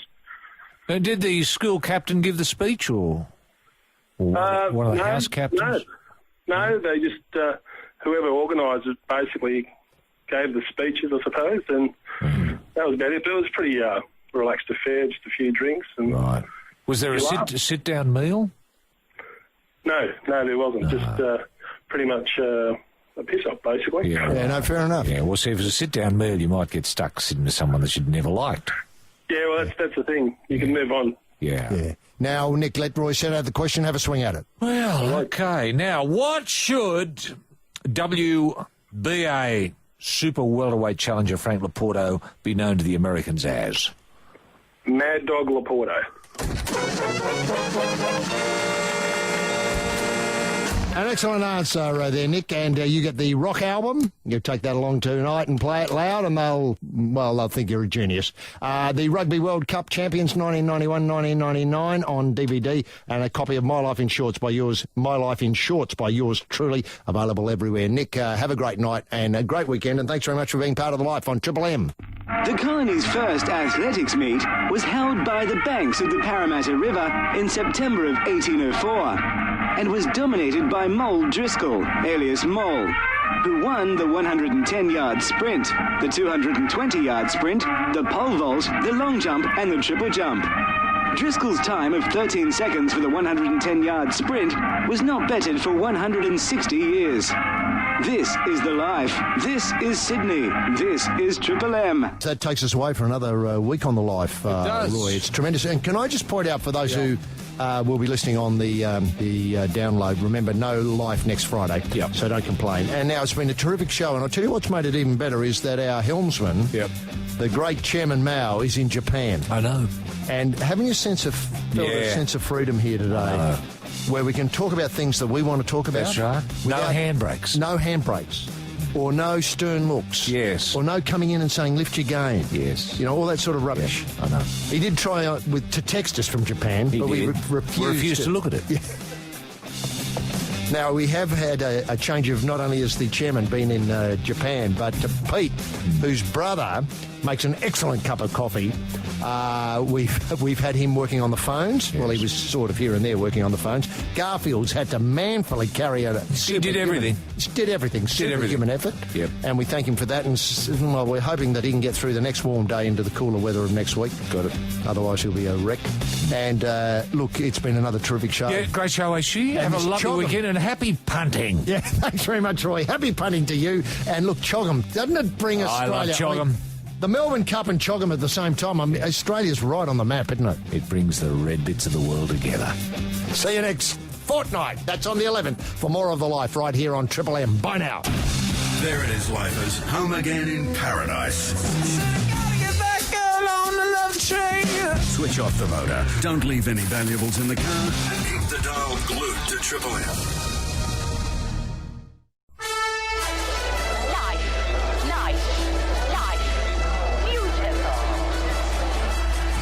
And gentlemen, boys and girls, people with cars, tyre fitters and other dreamers. Welcome to another well-tuned afternoon in paradise. Stay with us for the next 3 hours as Triple M runs you home to that little nook where your key fits a friendly hole. Reach out and touch a familiar knob on the shortcut to that wedge of wonder you call home. This is the life. Gotta get back out on the love train. With the big two up front in the driver's seat, gripping the wheel, the King of Diamonds, rampaging Roy Slavin, and riding shotgun, the ace up the sleeve, H.G. Nelson. HG? Yes, thanks very much indeed. Gentleman Jim Daniels in the Triple M soundproof booth. And Jim has dedicated today's reads to a happy young couple who are fallen on hard times. I'm referring to Kim Kardashian and hubby. This post-Cup week stink tiff is worth now, I've estimated at least $12 million US in TV rights and magazine sales. It's a wonderfully timed promotion for the both. You know, sure, obviously they've had to go into hiding. They've had to separate. You know, they've got the people in. People are talking to people. Deals are being done, wheels within wheels, you know how it goes. But I think it's just beautifully orchestrated. Beautifully orchestrated, wonderful script writing. Let's face it, I don't watch the show that often. But having said that, now that I know, there's going to be a couple of scenes where hubby, tearful hubby, and even more tearful Tim, get back together. I'll be tuning in. Just let me know when it's on, for God's sake, so I can cancel everything else I'm doing, which is likely to be very little. Now, having said that, the other big news, of course, concerns Michael Jackson's doctor. And we have received some emails of this along the following lines about this week here at the Life HQ concerning the evidence of Bubbles 3. Sadly, Bubbles 3 wasn't even called. And there now does appear, one of the emails has alerted me to internet chat, very little internet chat about Bubbles 3 and his current state of mind.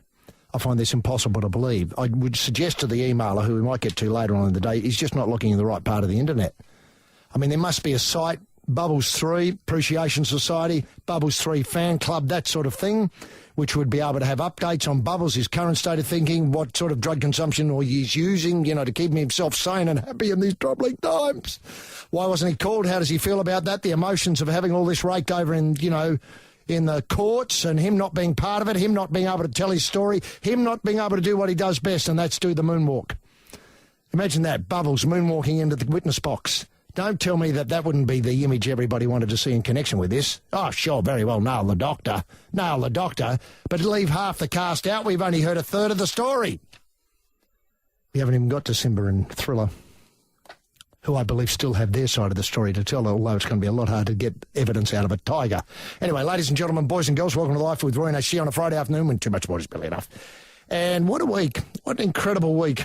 I mean, I'll get to it in a minute, but welcome to our 11-11-11 super special. This is our first palindrome show, palindrome being something that in language or numbers goes the same way forwards as backwards. Our first palindrome show since, wait for it, 090909. Drop the O's and it's 999. Almost 3 years ago. I mean, just imagine that. Where were you 3 years ago on the 9th of the 9th of the 9th? What have you done with your life between 999 and 11-11-11? I mean, I suppose there was 10-10-10 in there. Sort of overlooked that, as you do. So it's just over a year. But still, gives you an idea of what's been going on in my life. I skipped 10-10-10 completely. Anyway, can I also be the first to welcome the listeners to Tiger Town? I don't know if I'm the first to say that, but welcome to Tiger Town. The Olympics. And London Supremo Lord Coe is unleashing, wait for it, a torch relay, something new to the Olympics, as a way of igniting the Games' incitement in a nation, i.e. Britain, that does not give a fig about the five-ring wheeze. All they care about is the Premier League. The Premier League, the top Fozzie's go, remember that, Fozzie's go, round ball, net either end, 11 aside, Premier League, costs a fortune.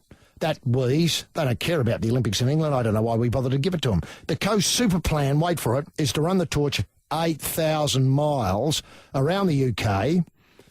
What a waste of energy. Remember the torch, carbon footprint, all that sort of stuff. Torch ablaze 24/7. What's it doing to the atmosphere? Oh, that's the question I want to know. That's the question Lord Coe refuses to answer. The flame's going to traipse into 1,018 cities, towns, villages and hamlets across the nation, warming the hearts of 95% of the population.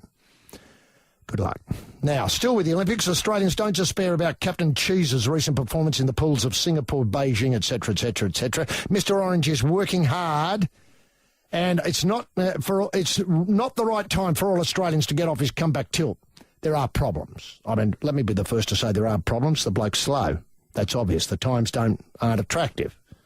He's not the leader of the pack anymore. But look behind the tail of the tickety-tock and have a look at the buggered stroke, the rubbish turns and the starts that are cactus. And then you'll see where the bloke's got his work to do.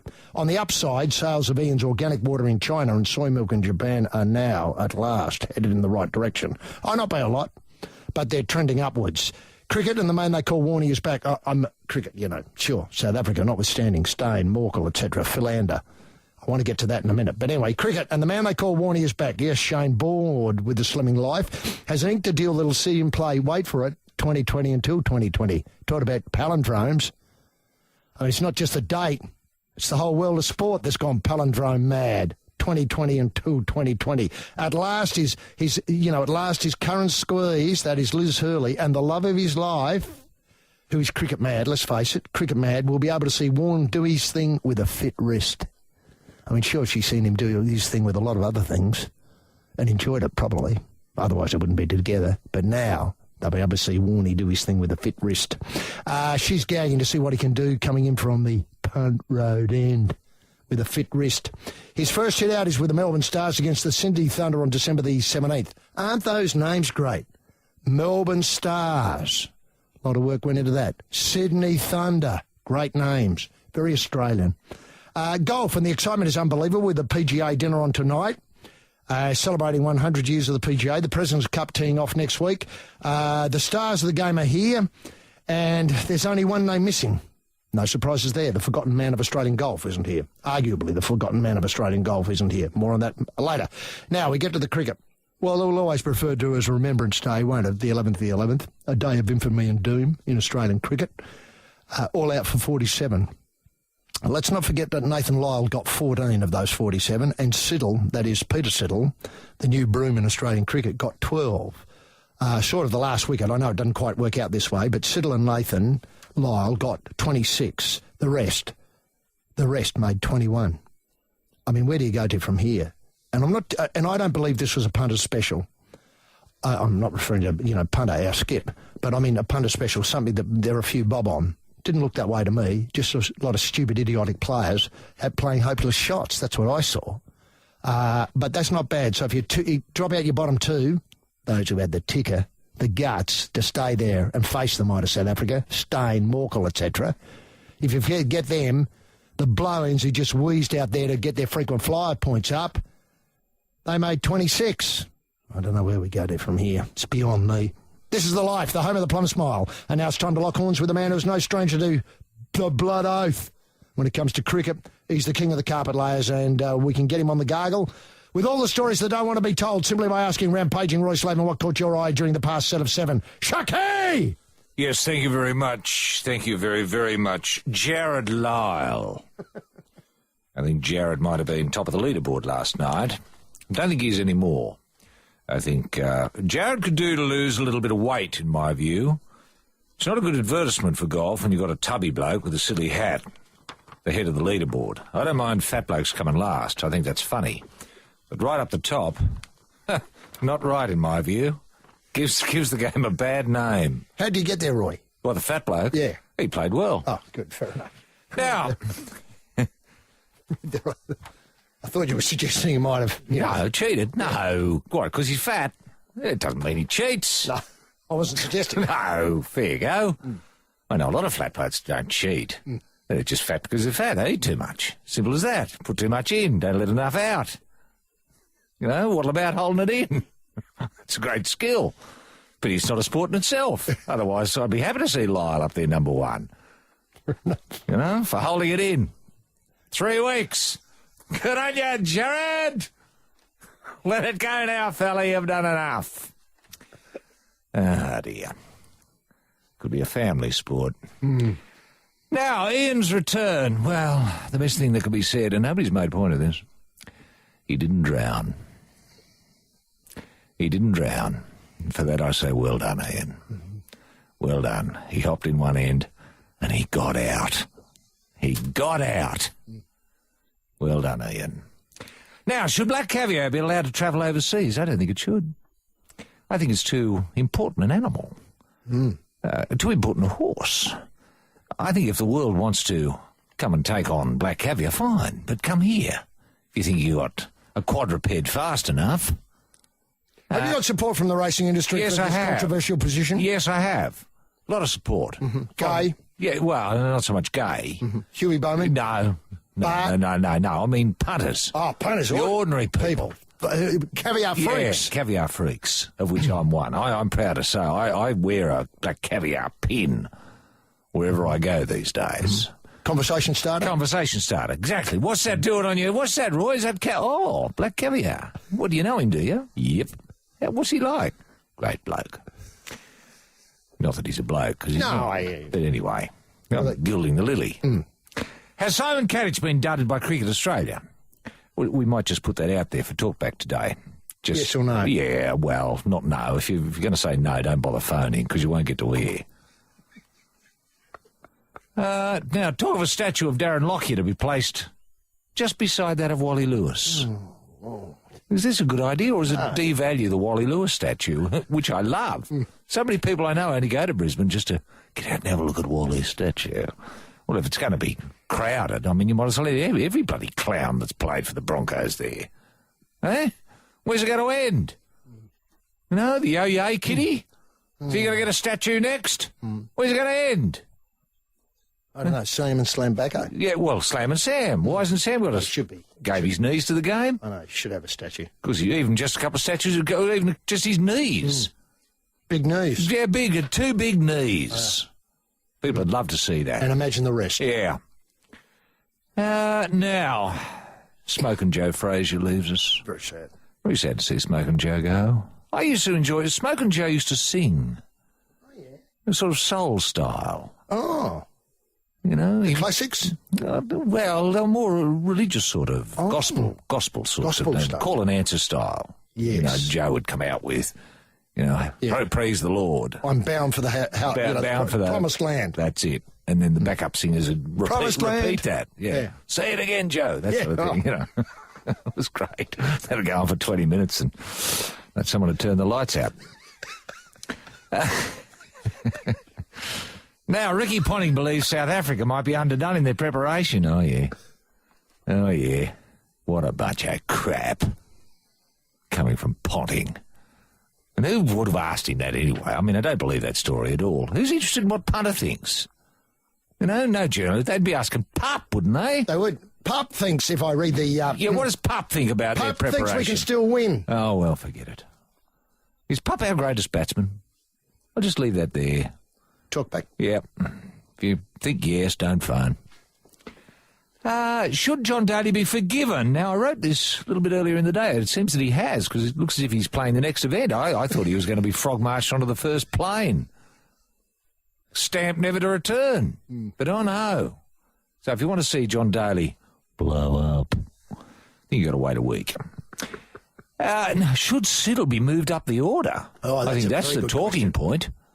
I'd be happy to see Siddle open. Yeah, with Lyle. Yes, Siddle and Lyle. Could be our opening partnership since what? Since who? Since Kadich and Watto. Well, that's not bad. Kadich, has he been dudded by Cricket Australia? Yes, they shout. Mark Hensby, the forgotten man of Australian golf, is today number 854. Edward and Edmund Evans pair. They later, ironically, sang in the choir of the Castrati at the Vatican in 1807. This is the life. This is Sydney on Triple M. It's great YouTube footage of them still.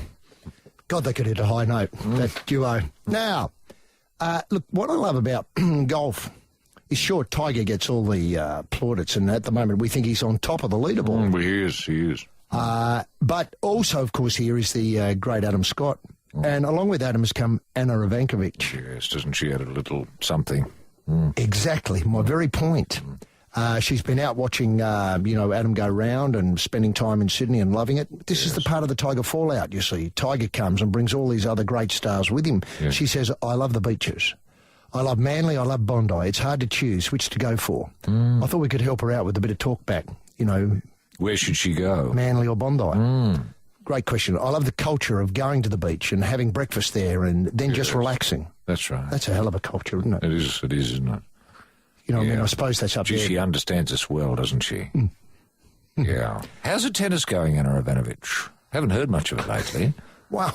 Does she still play? Is she still on the tour? She's still on the tour. She's coming to play the APIA International Sydney Tournament at Olympic Park from January the 8th to the 14th. Oh, great. That's inked. Yeah, good. Now, this was the one that used to be sponsored by the Department of Defence, I think. Ah, okay. APIA, is that the Australian Pensioners Insurance Association? I think so, yes. Yeah, great tournament. Yeah, it is. Some say one of the best in the Asian area. She says, just relaxing. The shopping is great. Yes. The harbour is really nice to walk around. Yeah. I'm really excited to go back there. It's one of my favourite events. Now she's talking tennis. Yeah. She's going to also play the Brisbane International in the first week of January, so there's plenty of chance for Ivanovic freaks to get out and about and see and go around. Yeah. Her decision to play back-to-back tournaments in Australia before the Australian Open comes just days after it was revealed she's rekindled a relationship with Aussie golfer Adam Scott. I didn't realise they'd separated. I didn't know that. I thought they might have been married.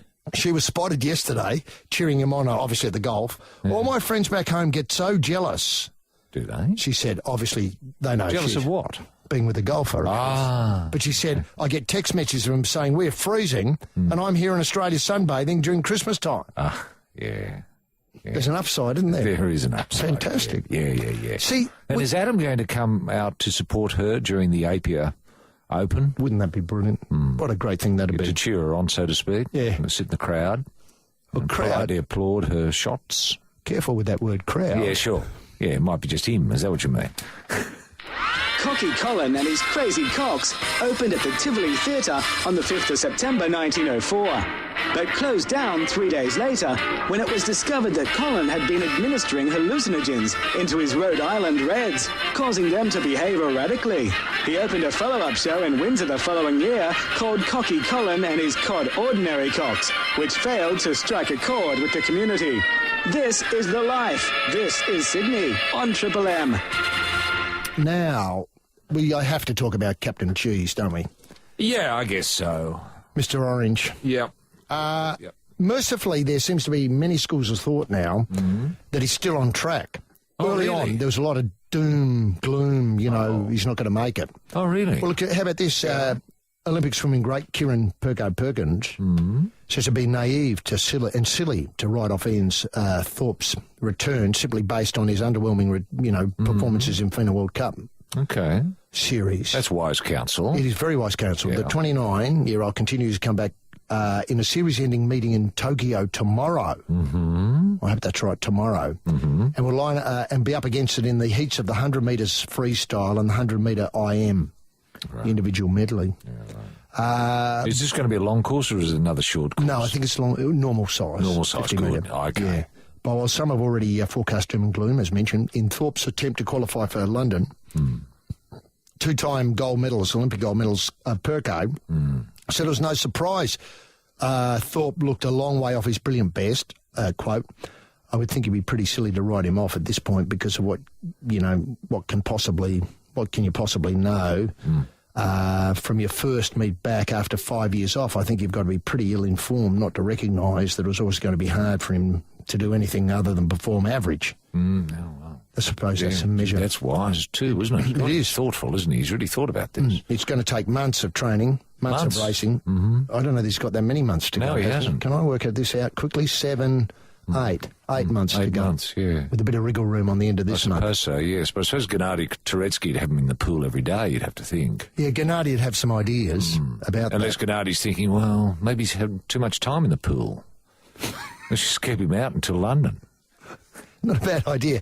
It's a pity he's not in staying events. Then I could see the wisdom of that. Yeah. The sprint events somehow require more work. Practice, don't Can I just ask, do you think it's wise that he swims these IM novelty events? No. But I think Ian, I don't want to put words into Ian's mouth or thoughts into Ian's head, but I think Ian's, by his actions, he needs match practice. And that's all he can get. Yeah. You can stand on the blocks with someone beside you and just dive in and, all day if you like, but it still doesn't give you the sense of match practice. No, I understand. And there may be not appropriate events. Now, look, let me just, he says, I'm still more relaxed. That worries me. Yeah. He's just too relaxed. And he's immensely talented. This is Perko talking, of course. He's immensely talented, extremely intelligent. He's very considered in what he's doing with Ghana. And Gennady Turetsky is a great coach. This depends on what you were saying earlier. All the bits he needs are there. He's just got to be given time and space to get it all together when it matters most. I mean, that's perfect counsel from Perkins. That's sensible. Thorpe is expected to return to his Switzerland training base for heavy training after racing in Tokyo this weekend. The swimmer admits he has a long way to go physically. Now, Roy, can I break a race down into several parts? You may be able to help me here. I look at a stroke, a start, the stroke, the turn, and the taper. is he getting any of those rights? Could I suggest? I don't think so. He seems to be very late in the water. It seems to be, the gun goes off and then... Half an hour later, the message gets through. It's probably Gennady shouting out, "That was it, Ian, go. Follow the others." He seems a little slow, a little sluggish in coming to the surface. I think his stroke rate, it's a little down on mine. It is down. For mine, on what he used to be. He doesn't seem to be paddling as hard. And I'm wondering if he's lost a little weight in his feet. They don't seem as big as they were. Well, that was always his great asset, wasn't it? The big feet. Yeah. I think the cheese diet must be slowing him up. I don't know what he's been having, but has he been on a feet weight reduction program? Yeah. I think he has. Well, that's a dead set mistake for mine. He should be bulking those feet up. I assume that's why he went to Switzerland with the cheese and chocolate, straight to the feet. Well, can I just say there seems to be some weight loss overall. Quite substantial weight loss overall. Yeah. It wouldn't surprise me that now that he's thought about losing weight on his feet, that this has become an obsession? Obsession, that's the word I'm looking for. He's obsessed about having tiny feet. Yeah. Now, of course, all he can think about when he gets up on the blocks, he looks down at his feet and he says, "Oh, my God." Look at the size of them. Rouse Hill's famous Mean Fiddler Hotel was originally called the Mean Cock Hotel. This is the life. This is Sydney on Triple M. Can I just continue the theme? Ian, feet, cheese, chocolates, orange. Jeff Skippy Hugel believes that Thorpe must drop the 100 metres freestyle and concentrate on the 200, wait for it, or risk missing a seat on the plane at next year's Olympics. That's what Skip thinks. That's a shot off the bow, across the bow, isn't it? It certainly is. But originally, wasn't he just going to make up the numbers in a relay? Yeah. Wasn't that the ambition? Well, that's what he thinks. That's the Hugel position. Yeah. Skippy Hugel, is he suggesting he might be good for the 200 relay? Correct. That's what he's suggesting. He's got to concentrate on the 200. Okay. He says Hugel fears Thorpe will not be able to break into Australia's world champion 4x100 freestyle, spearheaded. Yeah. Like they use the language, by James Magnuson. Yes. It will be his best bet to get to London. The 200 relay. He comes from a 200, 400 background. Okay. With the young kids we've got in Australia swimming, these guys have speed ready to go. Yeah. And they all want a shot at the 4x100 relay. With 200 freestyle, he can get through the first 50 comfortably, and he's still got 350s to pull on his endurance and his experience and his big feet, and not make as many mistakes as you do in the short course race or the shorter races. I mean, that's where he's in trouble. Well, that's wise counsel, isn't it? Wonder if Skip's spoken to Kieran Perkins, if they could get together on the tactical front. And maybe begin a conversation, a three-way conversation with Ian. Well, I was going to say... Ian and Gennady. Well, thanks very much. I'd leave Ian out of it at the moment. He seems to be the weak link in all of this. Yeah. And get swimming heads, as I call them. Yeah. Skippy Hugel, who's been there, done a comeback and made a success of it. You forget that. Yes, he has. You get... well, he kept fat feet and just trimmed off from the ankle up. Correct.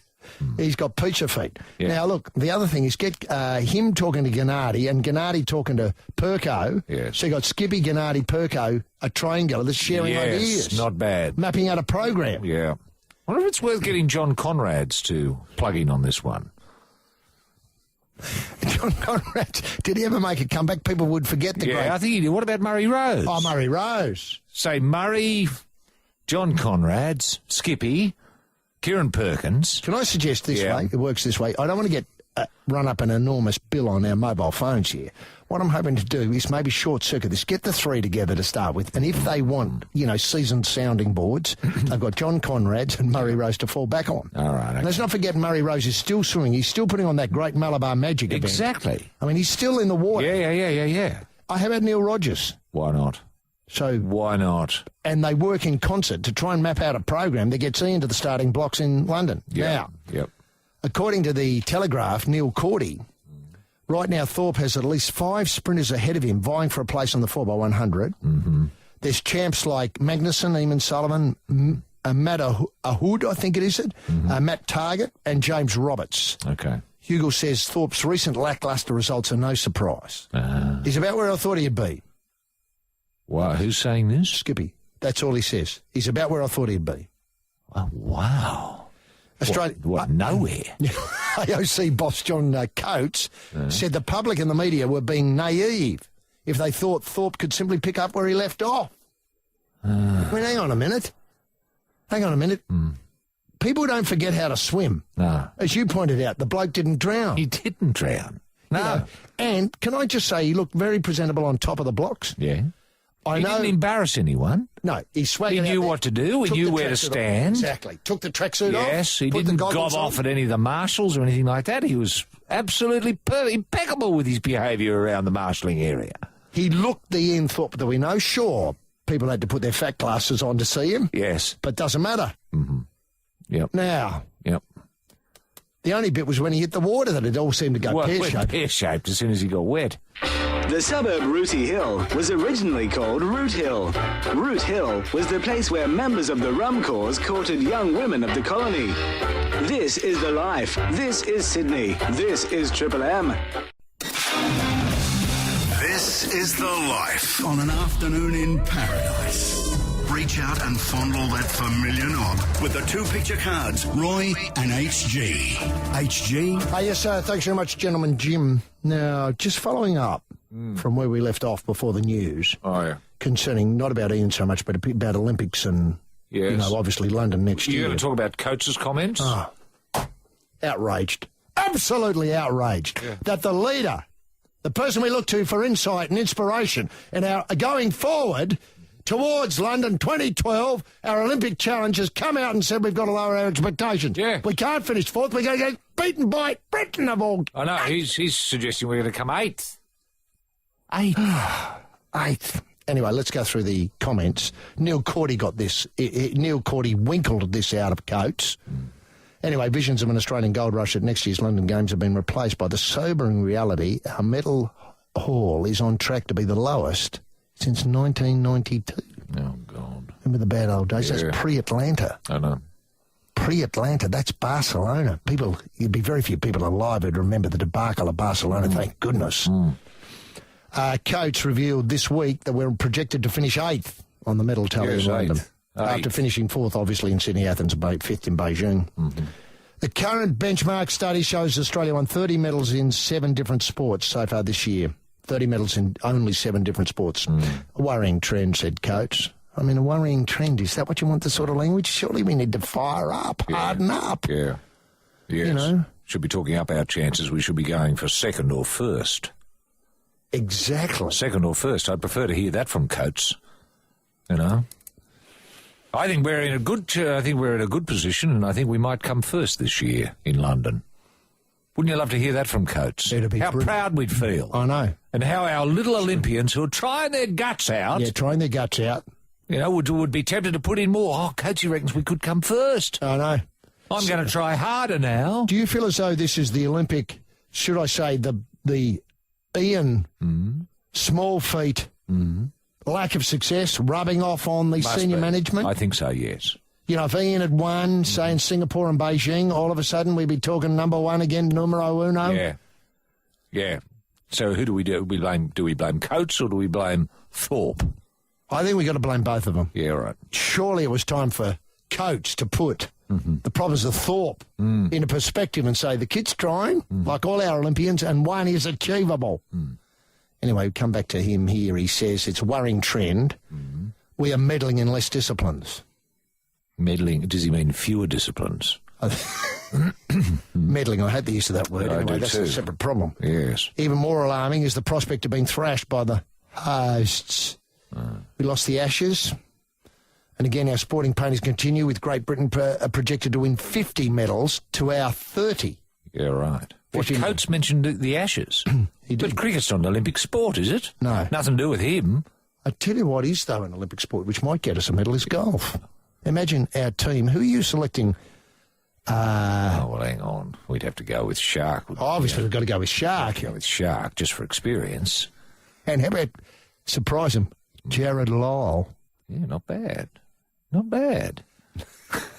Now, The hold-it-in man. get in there. I tell you what, if you set him a challenge to hold it in until London 2012, I'm He'd sure he bulk up would. tremendously. Yeah. Forget about Delhi Commonwealth last year, where he claimed a staggering 74 gold medals, almost doubling the combined tally from England, Scotland, Wales and Northern Ireland. Beautiful point made there by Neil. We doubled their tally. He said this is Cordy, said the British team were clearly playing dead and keeping plenty of their collective, plenty up their collective sleeves for home soil. It could get ugly, according to Cordy. What, they've been throwing the games over the last two or three, running dead. Running the B teams. Well, shouldn't they be charged? Well, for unsportsmanlike behaviour, if they're not trying? They're deliberately not trying, bringing the games in disrepute. Yes, bringing their whole country into disrepute. And how come a team that deliberately runs dead, if everyone knew this, are suddenly given the games? Wow. What's this about? I hadn't thought of that. You mean that you feel as though this is a masterstroke from Lord Coe and his lot? Yes. Hatched probably 20 years ago. Yeah, at least 20 years ago. To run the English competitive side down, get the games, and then just to beat Australia. Yes. Would you put it past I wouldn't put it past Coe. No. He said, the noise is coming from the AOC only country. Coates again. There is a ray of hope for London. We had 37 fourth and fifth places this year, and we need to convert them into medals. That's medalling up, I think is the term, i.e. moving from fourth and fifth into the podium. At the Sydney 2000 Games, Australia won medals in 19 disciplines compared with 7 now. The numbers are trending in the wrong direction. Not surprisingly, Sydney was the recent peak with 58 medals, 16 of which were gold. Yep. You forget that.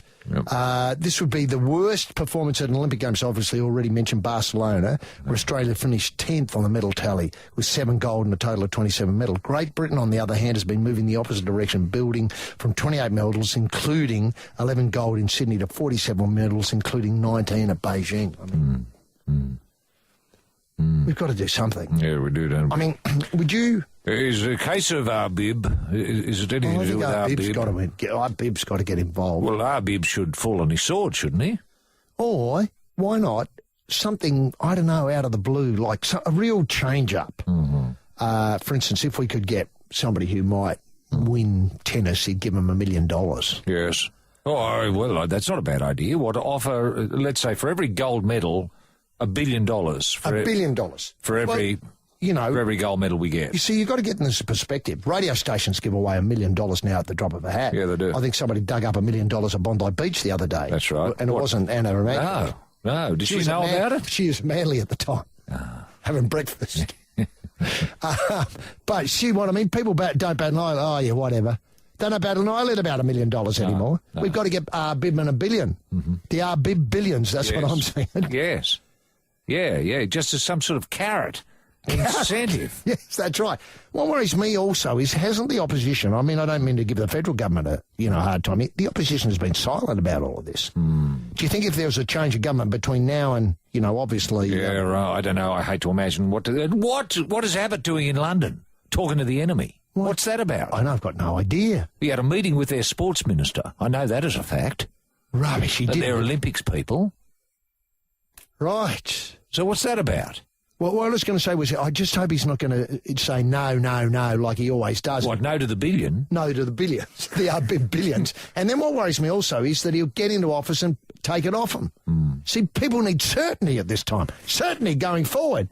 Certainly that if they're trying to win the shot put with $1 billion as carrot, as incentive, that when they win the shot put in London, the $1 billion will be forthcoming. I know. And these other sports that we haven't been very good at over the years, like badminton, sure. Or cock. Yes. You get a lot of kids thinking, $1 billion. It's worth looking like a goose. I might try the shot put. Yeah, and can I just point out... I might try and throw the hammer. I'm big and fat. I'm Lilish. I tell you what's also interesting there, because kids, how they peer group pressure. Yeah. What do? I throw the hammer, you do what? Yeah. Throw the hammer? Oh, you joke it, loser. See, $1 billion changes all of that. I'm about to win $1 billion. Yes. Yeah, or imagine when they come home, we come home with 100 gold medals. That's 100 kids out there with $1 billion each. Ball's Head Reserve was originally known as Head Like a Ball Reserve and was a playground for Sydney's first nudist colony. This is The Life. This is Sydney. This is Triple M. Roy, we have to talk, I suppose, about South Africa and the problems of Australian cricket again. Mercifully, Michael Clarke, as I said at the top of the show, believes we can still win this test. Yeah. Do you get the impression he's just saying that? Well, what worries me is, compare and contrast our skip, Michael Clarke, and John Coates. Yes. Yeah, well, that's... Do you know what I mean? the You see what I'm difference, saying? isn't it? Yeah. John Coates should be coming out and saying, we're going to win. We're going to win, We're gonna be yes. top That's nation right. for London. If Coates was our cricket captain, he'd be saying, we've lost this test and we're probably going to lose the next one. Yeah. And I can't see us winning a test for, 20 years. Yeah. Look, we've looked at these highlights over and over again, as people will. A lot of dud shots or dodgy shots. Yeah, there appeared to be a lack of discipline. A lack of discipline. But coming from the top. Yeah, infect the team, do you think? Yeah. I don't want to be out the here. team looks to be in total disarray, doesn't it? It does. Pup doesn't want to be out here. Why should I be out here? Yeah. Haddon's dismissal. Yes. Unfathomable. Let's go through it bit by bit.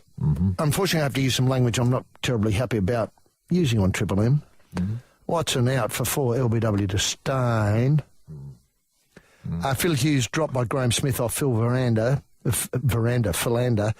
at 3. Then Hughes hits a 4 off Stein. Ricky Ponton out for none, LBW Philander. Hasn't been a great series for punter yet, has it? No. He's got a few critics to answer with his bat. Phil Hughes out, caught 9 by Jarks Rudolph at slip off, wait for it, Morny Morkel. Yeah, how'd you feel getting out to Morny Morkel?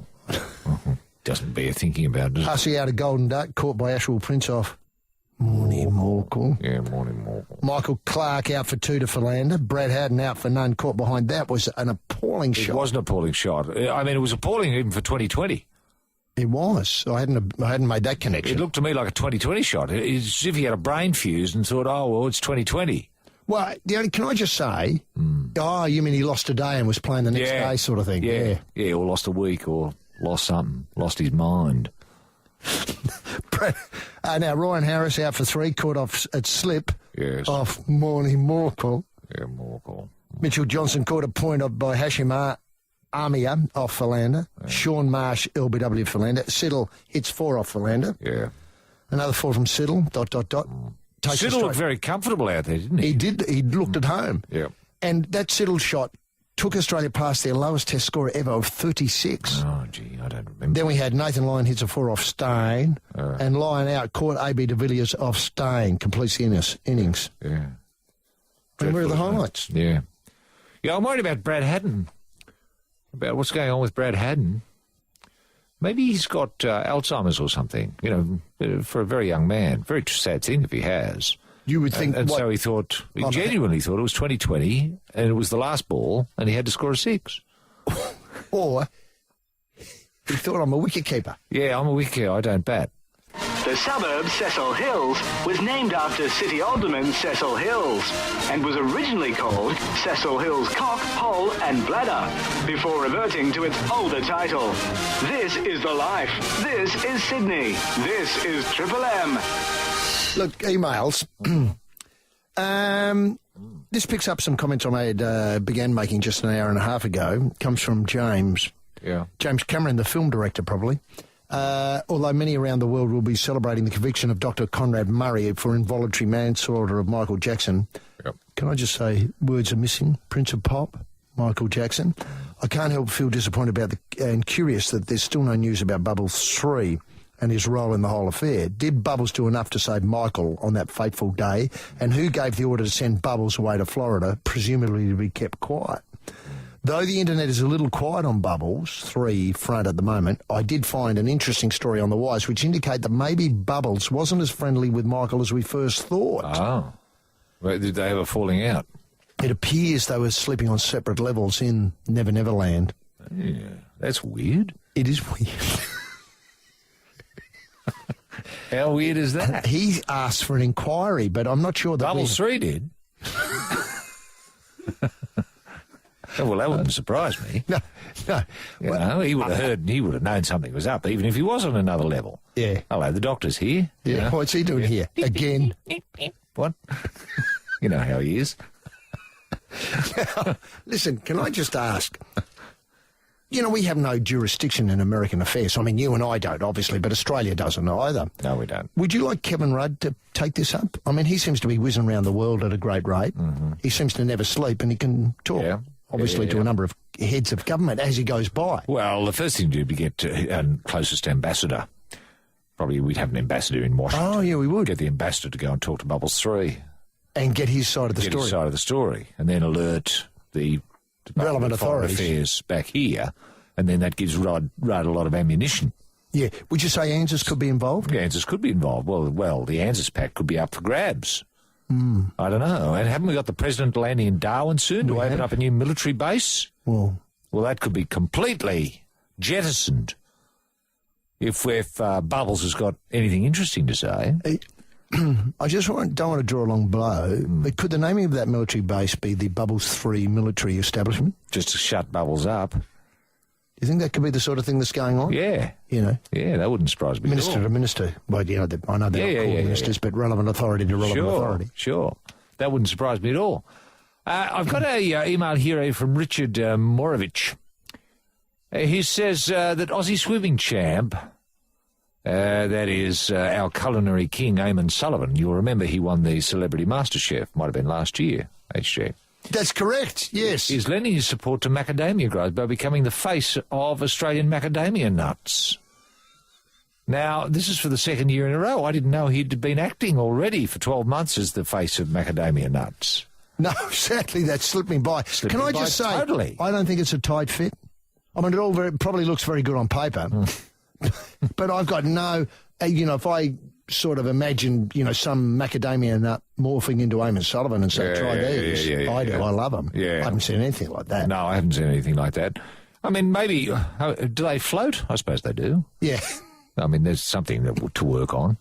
Macadamias are grown all along the eastern seaboard of New South Wales and Queensland, from Knackenbucka Heads in the south through to Mackay in the north. About 60% of the Australian crop is produced in the New South Wales Northern Rivers District. I don't know why he's telling us this.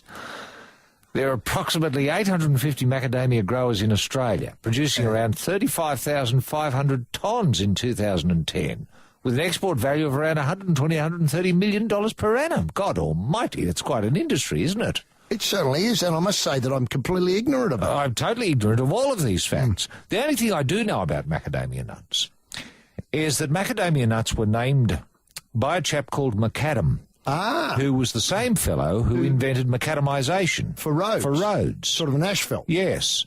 Isn't that Now, brilliant? wouldn't that be a tight fit if Eamon Sullivan became the face of Australian roads? Or the asphalt industry. Yes, the asphalt industry. That'd be very good. Yes. Eamon, a two-time Olympian with 3 medals under his belt, will be cheering on Australian macadamia farmers as they prepare for what is expected to be one of the biggest crops since 2006. I tell you what, that 2006 crop was a scalder. Wasn't It was just ever. impossible size. Yeah, I know, but it wore me out because no matter where you went, there was just a wall of macadamias, you'll recall, in 2006. It's just unbelievable. You couldn't go anywhere. I know. Just back up on that there. Just read that sentence about the size of the crop again. 35,500 tonnes in 2010. Is that the bit you're interested in? No, the next bit. Or the biggest He'll be cheering on. Yeah, he'll be cheering on Australian macadamia farmers. Is that right? Eamon will be, yeah. Well, Channel 10... Go you, macadamia farmers, bring it in! You good thing! Get those macas off the trees! Is that right? Now, well, Eamon says here, and he quotes him, quote, I enjoy a handful of macadamias every day because they have so much going for them.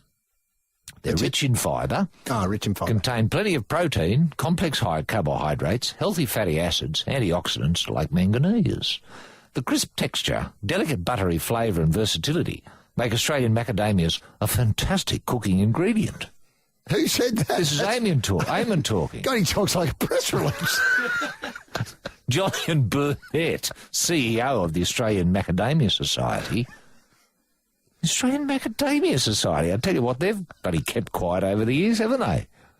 We're winkling them out. Anyway, Jolyon says it's fantastic to have the support of a fine Aussie athlete like Eamon Sullivan, and it's exciting to see him backing up our growers who work hard to produce the highest quality macadamia nuts in the world. Yeah, I knew our macadamia nuts were good, But I didn't know they were the best in the world. I didn't. Who are our great competitors? And surely John Coates needs to take a leaf out of that sort of press release writing. Yes. We're the best in the world at shot put. Yes. Macadamia nut. We're up there with substitute macadamia nuts and put in whatever sport you like. Exactly. Give us an idea there.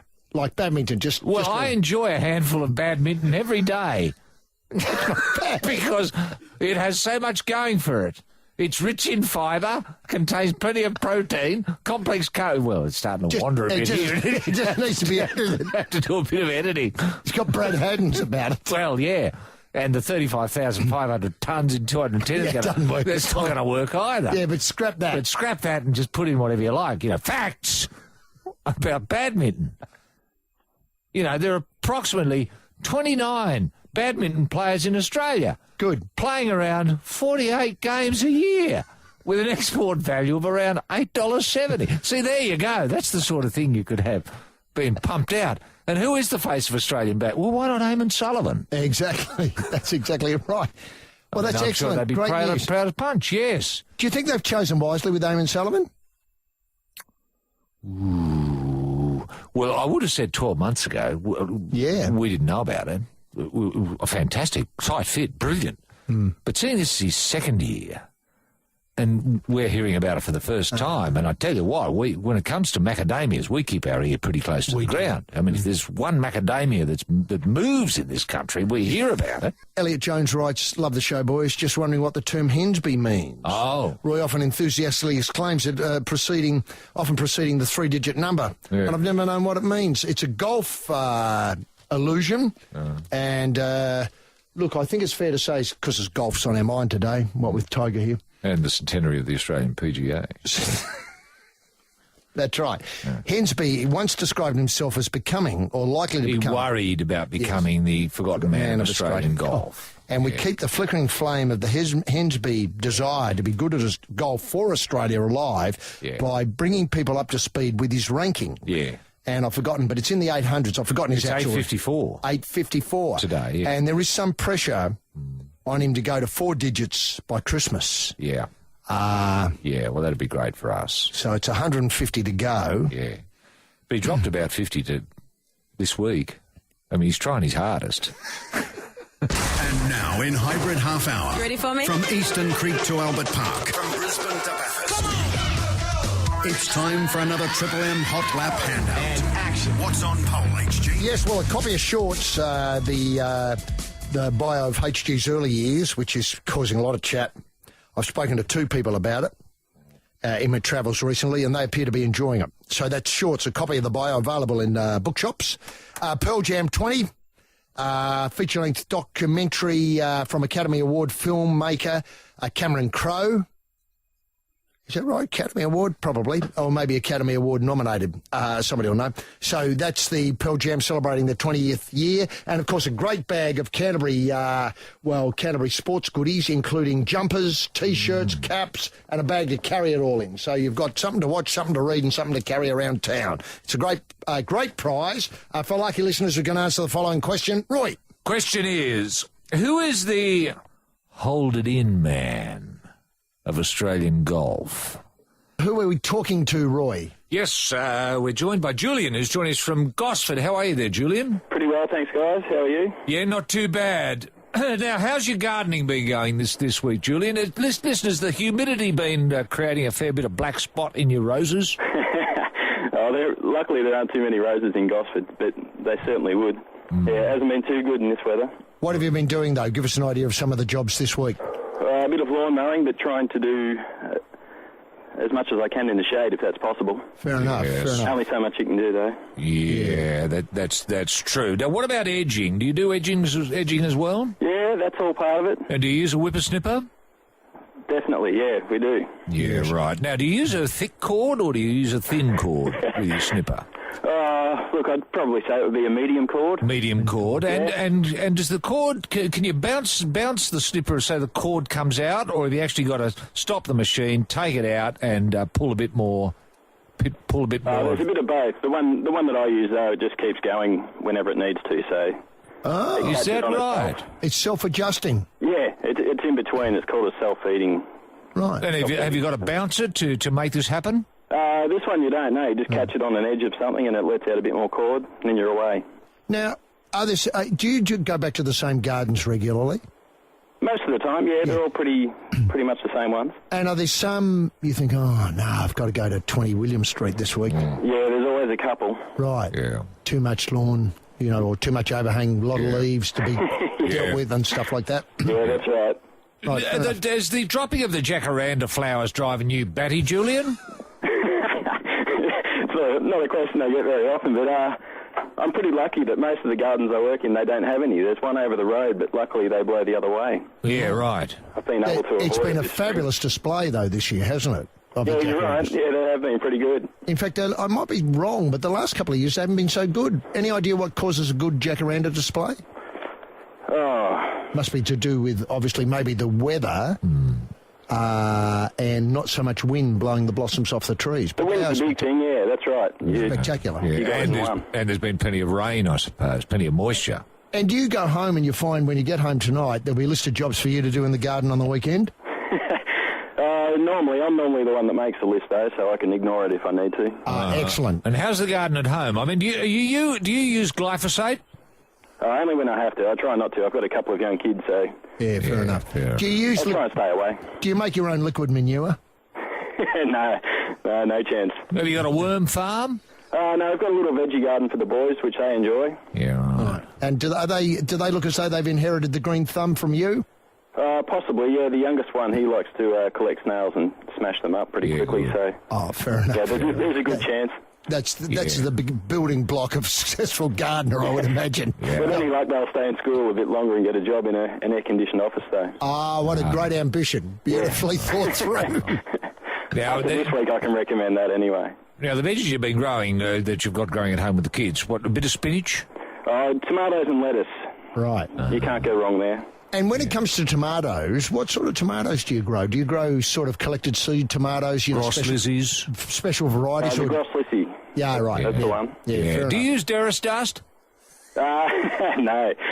No, I just get the boys in there and they pick off any caterpillars and snails. What a great idea. That's the organic way. Yeah, that's right. Julian, let Roy set out the question. Have a swing. Okay. Now, Julian, who is the hold-it-in man of golf? It's Jared Lyle.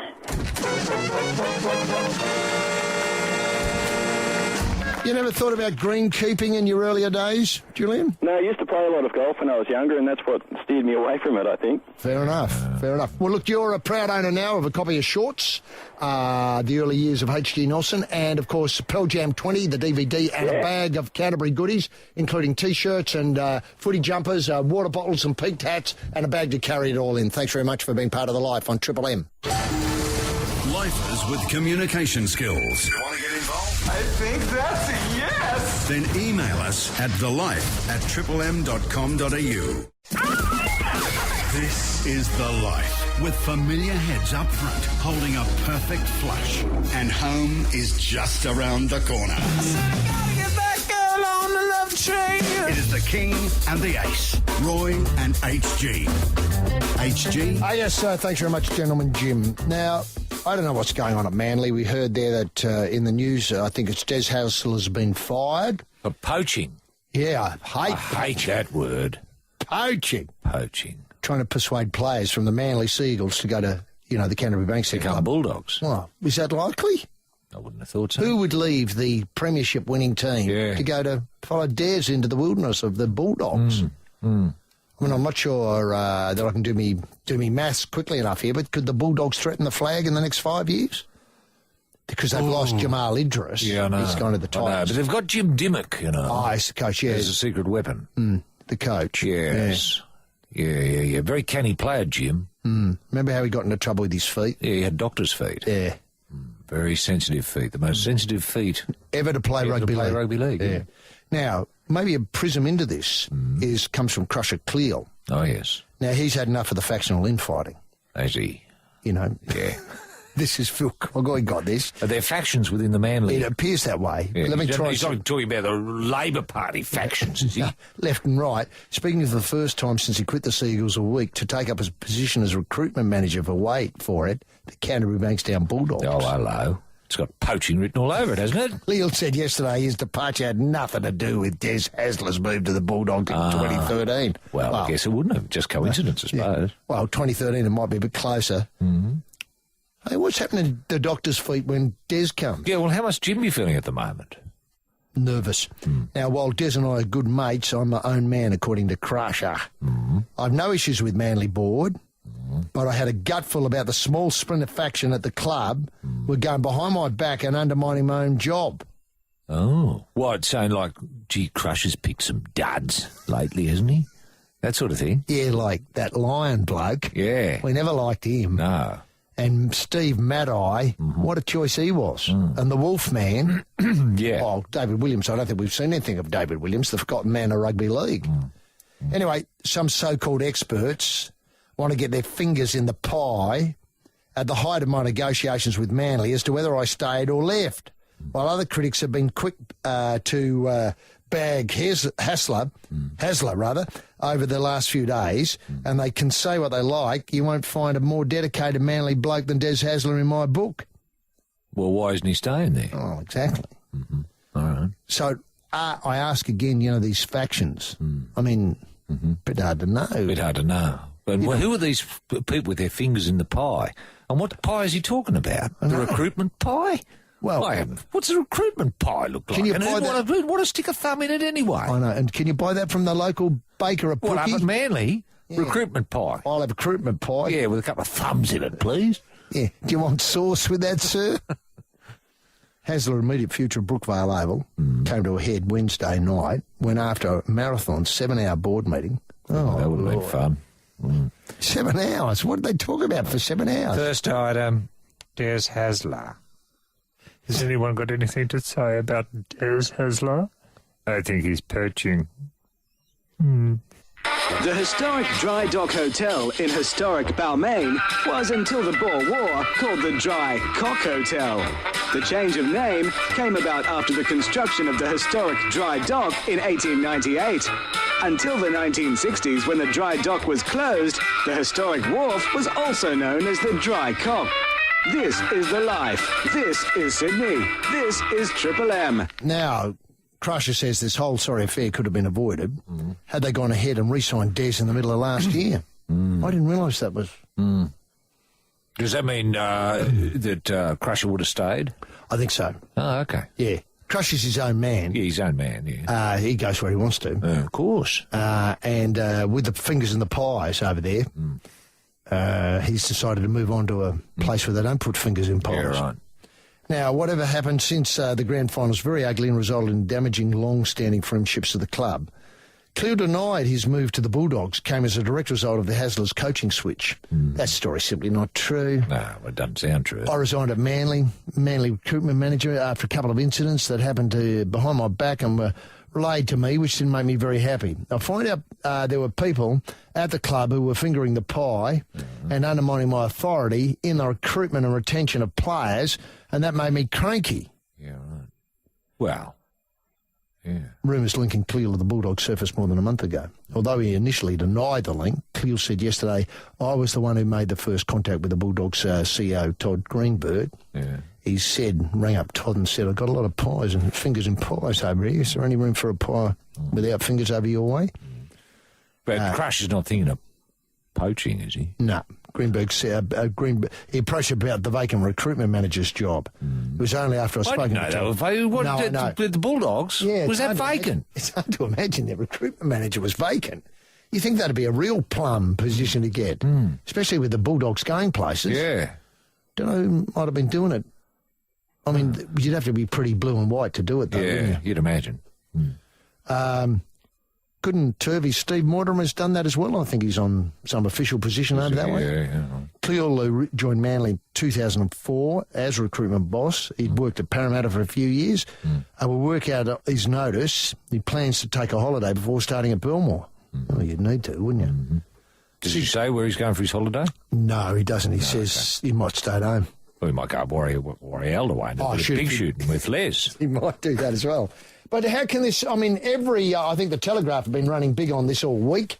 Hasler out. Foreign next is today's headline. Oh, no, that's the middle of the week. What, Foreign's going? Appears that way. Where, to the Bulldogs? Appears that way. Gagged, Hasler. Just 40 days ago, this is Dean Ritchie, got this for the back page. Des Hasler shed ultimate glory of Manly players winning the NRL Grand Final. Now he's not even allowed to speak to them. Can't he speak to the players? No. What, just privately? Like, what if he was at a dance and one of them happened to be there? You know, like, let's say the Wolfman's there. Can't he say, oh, g'day, Wolfman, how you going? Of the beard, Wolfman. No, he appears not to be able. Jamie Lyon, you know. What, sees him with the traffic lights? Yeah. Honk, honk. Hi, Jamie. No. What, he's in jail? Well, I don't know what penalties could they impose? Well, I don't know. As an ugly tug-of-war over the premiership-winning coach has continued, it emerged that Hasler has been banned from speaking to fellow Manly officials, the media, visiting clubs and Narrabeen training headquarters. I had to break this bloke's heart. Well, he's not allowed to go to the club. No. What, if he wants to play the Puckies, have a couple of beers? Well, a few beers, few cheeky bets. I mean, that's human. Isn't he allowed? It doesn't appear to be. On Wednesday night, Hasler was stood down by the Sea Eagles. He breached his contract. Alleged attempt to lure staff and players to Canterbury. Sea Eagles board to meet this morning. That's this morning with the goal of resolving the ugly situation before the weekend. They fired him. I mean, it's not good, is it? No, it's not good. It's not. I don't like anything that brings rugby league into disrepute. Well, does this bring rugby league into disrepute? Well, I think it's bringing rugby league into disrepute. What? Well, when you've got a coach, you can't talk to his players anymore. Not allowed to go and play the Pokies and have beer. Well, That's bringing rugby league into disrepute. Can I just point out this is Manly? Manly, the human face of bowel cancer? I mean, who cares? Manly, they can do whatever they like. Parramatta's an entirely different matter. Costa's bringing the game into disrepute. Yeah. The whole lot should be sacked. Manly, they can stew in their own juice. They can bloody finger the pie all they like. I don't care. No one in Sydney cares. No, they don't. I tell you what would be a good thing if Gallup stepped in with our bib beside him and Crow's said, Nest "You're was gone, originally man." called the Nest of the Cocks, then Cock's Nest, before being commonly known as Crow's Nest after 1817. This is the life. This is Sydney. This is Triple M. And, Roy, obviously with Tiger in town, we have to talk a little bit golf. A little bit of golf. Isn't it great having him here? It's just wonderful. It's worth the $4 billion that the O'Farrell government put up. That was it, wasn't it? It was. Worth every cent. And I've got to say, the promotion that linked Tiger with the Tigers, the West Tigers, was first class. He made comment in his press release how big Lottie Dakiri was. I thought that was just fantastic.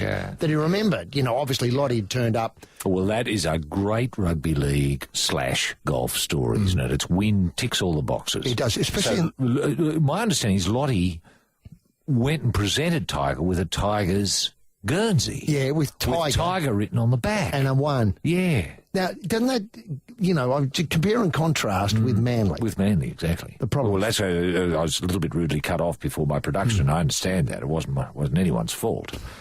But what I was going to say is I think Manly's done enough to have to be told now just to leave the competition. Just for a couple of years. Maybe 5? Maybe 5 years. And we get the Gosford team up. In those 5 Graham years. Park in that 5 years. No, look, I tell you what.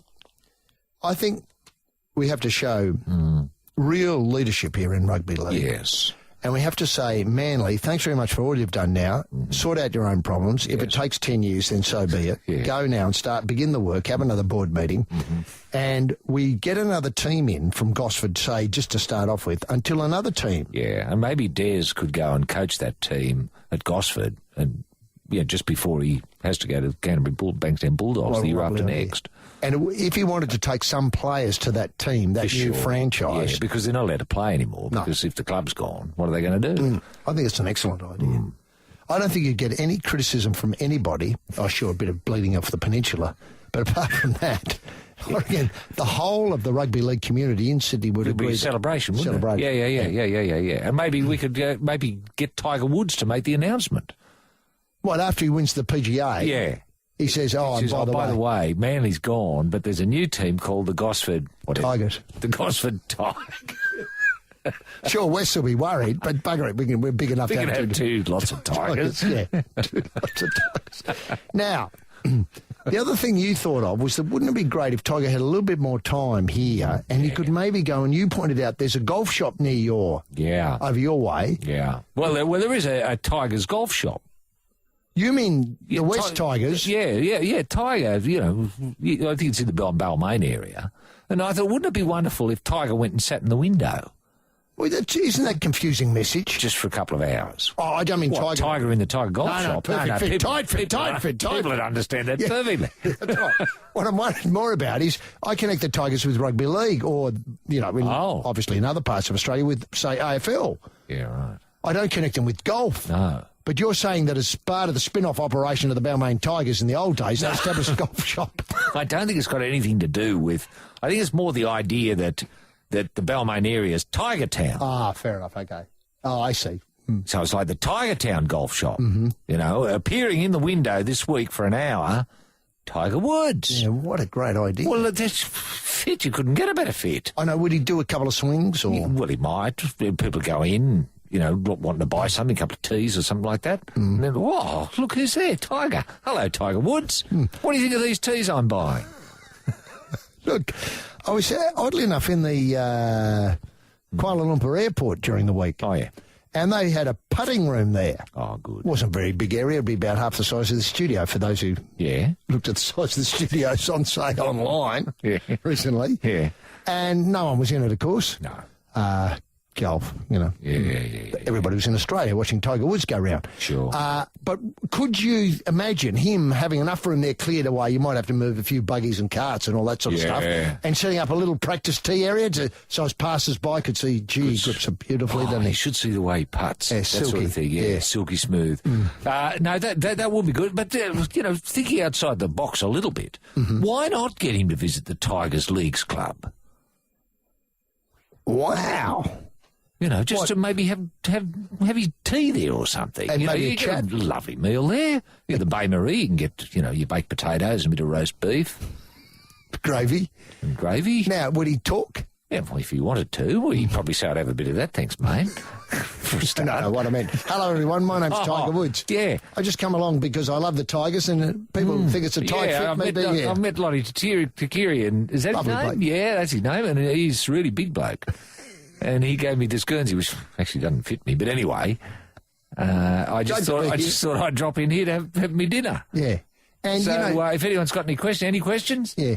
Tiger, I've got a problem with my swing. Yeah. I'm just wondering about rebuilding it. You know, who could I go and see about rebuilding my swing? Yeah, Tiger, I'd like to meet a chickie babe somewhere. Any thoughts? Tiger, we've got a problem here with poker tax. What would you think about that? What are you going to do about rugby league, Tiger? The area known as Rockdale was known in the early days as the colony of Dale's Cock, and later became Cockdale. The reason for the name has been lost to history. This is the life. This is Sydney. This is Triple M. Now, if Tiger represents the pinnacle, spare a thought for, this is from Sports Confidential in the telly, spare a thought for the debutant Byron Meth. Great name for a golfer. Byron Meth. Byron Meth? Buy your meth. Right. That is Byron an Meth. unusual name. The teenager... from meth? Is it short for methylated spirits? Was that his name originally? I suppose so. Byron Meth. The teenager was listed at 4,000 to 1. He lived up to the huge odds by finding the drink with his first two shots. Oh, no. On, obviously the starting round. Oh, dear. Meth was trying to contain his nerves when he saw Aaron Baddeley and Jason Day just before teeing off. Oh, imagine that. Aaron Baddeley. Oh, Jason Day. Oh, Lord, and I've got to hit a ball now. Gastric. Instant. A freshman at the Pacific University in San Diego, Meth, that's Byron Meth, got a chance to play at the Lakes after he won the, wait for it, the Aaron Baddeley Invitational. Oh, sorry, Aaron Baddeley International. Oh, the International. Oh, that one I know, yeah. Right, I didn't know he'd won the Baddeley this year. Well, Aaron Meth did. Meth did. He blew him away. Aaron Baddeley International. Yeah, right. How big a tournament is that exactly? I don't know. Where's it held these days? No idea. No. He drove his first two shots into the water, finished with a quadruple bogey on the par 4 opening hole. Quadruple bogey on the par 4. Does that mean he did an 8? Oh, hang on. 2 shots into the water. Yeah. I forget what the penalty is. Yeah, just 1 shot penalty. So you've got to go back and start again. Yeah. So it's a quadruple bogey. He has 4 over par. Yeah, I'd say 4. He does 4. Took me 3 shots just to get into play. I was like, let's get 1 in play and then let's get going. Meth then went on to make 2 birdies, 3 bogeys, 2 double bogeys, a quadruple bogey for a round of 9 over 81. Now, that's one thing. How about this one too? Another great story. Carl Cox. Is that related to Killer Carl Cox? Related to Killer, yes, he is. Be Killer's grandson, I suppose. Killer's grandson. Anyway, and obviously, pity he didn't come a week earlier for Cox Week or a fortnight earlier for Cox Week. Oh, yes, he could have been the face of the Cox plate. He could have, and because there were Catherine Cox and Montana Cox all successful. Now, he's not quite so successful. He says he's just happy to be... he's... must feel like a pauper. While Woods is being pampered at every opportunity during his stay in Sydney, Cox is staying at the local Formula 1 Star. Tiger's digs in Sydney, he's not, obviously Tiger's staying downtown in the big hotels, but Cox is just happy to have a bed so he doesn't have to sleep in his car. The Canberra golfer finished 8 over at the Lakes yesterday, but still was content. All my belongings are in the car. I've been living out of my car for the past 6 weeks. 3 or 4 suitcases, 2 golf bags and gloves and hats everywhere. The car's a bit heavy, but I sleep in it if I have to. Actually, I did a couple of weeks ago when I was in Newcastle for a Pro-Am. It's what you sacrifice to live the dream. Not quite sure what his dream is, though, here. Well, to probably shoot a bit better than 8 over par the first day of the Australian Open. Right. I mean, that's not living the dream, is it? No, that's what I mean. Would you say to kids, get in the car, put the golf clubs in there and start living the dream? Yeah, well... A lot of them would just blink at you and say, I'm not going to do it, Roy. No. There'd be a lot of people saying to him, look, get a life, dude. And now, the memory of Peter Brock presents another Triple M Hot Lap handout. Thank God. What are we flagging away in this high-octane half-hour, HG? Well, another prize exactly the same as the first one. A copy of Shorts, The Early Years of H.G. Nelson, now available in book form at all good bookshops. We've got Pearl Jam 20, the DVD of Cameron Crowe's film, and a bag of Canterbury goodies, including footy jumpers, T-shirts, water bottles and peaked hat, and a bag to carry him in just in time for summer. Always good to have a footy jumper in summer. For lucky listeners who can answer the following question, Roy. Yes, question is, HG, what should the new Gosford Rugby League team be called, and who should make the announcement?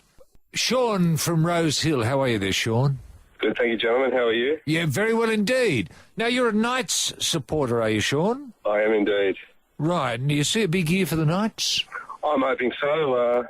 Wayne Bennett coming up and bringing a few players with him. It should be a good season for us. Hopefully he can have a great first year. You don't think it's about 3 or 4 years too late with the quiet man of league? No, not at all. I think, you've got to start somewhere, and hopefully he can wield the magic that he has and hit the ground running. Yeah. Now, you've got a double birthday celebration this weekend. Obviously, this would be a big weekend or a big week every year with both celebrations for your mum and your wife. Indeed. Are you planning something special this year? Look, we're heading down to a beach down at Balmoral to have lunch, and my mother can play with her grandsons, and hopefully my wife and I can just kick back and relax. Oh, what a great idea. Lovely. Now, you're going to go out to that little, have a picnic on that little knoll bit there at, you go over the bridge, that little walking bridge there at the beach. Yes, hoping so. Yeah, well, if you get there early enough, I suppose you can put your blanket down there, and are you going to get fish and chips there? Yeah, fish and chips is the first option, so we'll see how the day pans out. Yeah, apparently there's a bit of rain around, so we'll see what happens. Yeah, well, your only problem's going to be the seagulls. Yeah, well, it's fun for the kids, so throw a few chips their way and let the kids chase them around. Yeah. Fair enough. Or, if you got I don't know if the local police might let you have a taser, you can often, just quieten them down with a taser or two, the seagulls. Yeah, or set up a tent, a big tent, and have your fish and chips in there. Yeah, then peace and quiet, I suppose. And, in previous years, a similar sort of day, in terms of getting the mum to look after the kids while you and your wife kick back on your mum's birthday? Look, my mother enjoys looking after her grandson, so, that's a nice present for her, and, we tend to have a good day. I mean, unfortunately, their birthdays were during the week, so it's the Saturday this weekend's the first opportunity to get all together and celebrate them together. So excellent. we try and do that as often as we can. Yeah. Good. Now, does your wife and your mother, do they like Manly the same way you do? I would think so, yes. Good. Good. No, So they wouldn't be disappointed at, proposed developments suggested by this program in the last hour? not at all. No, not at all. good. Yeah, good. I think it'll work very well, guys. Yeah, look, I think it's a wonderful idea. Now, get into the question. What should the new Gosford Rugby League team be called? And who should make the announcement? Tiger Woods. And the team should be called what? The Gosford Tigers.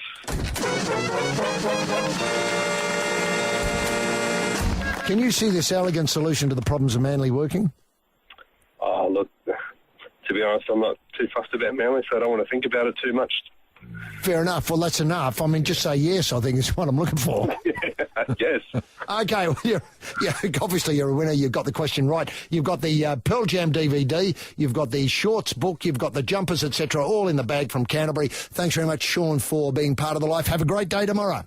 Roy, can Tiger hang on and win the PGA? Well, it looks like the mojo's back, isn't it? Does. You must be doing something right at night. Perfectly summed up. Yes.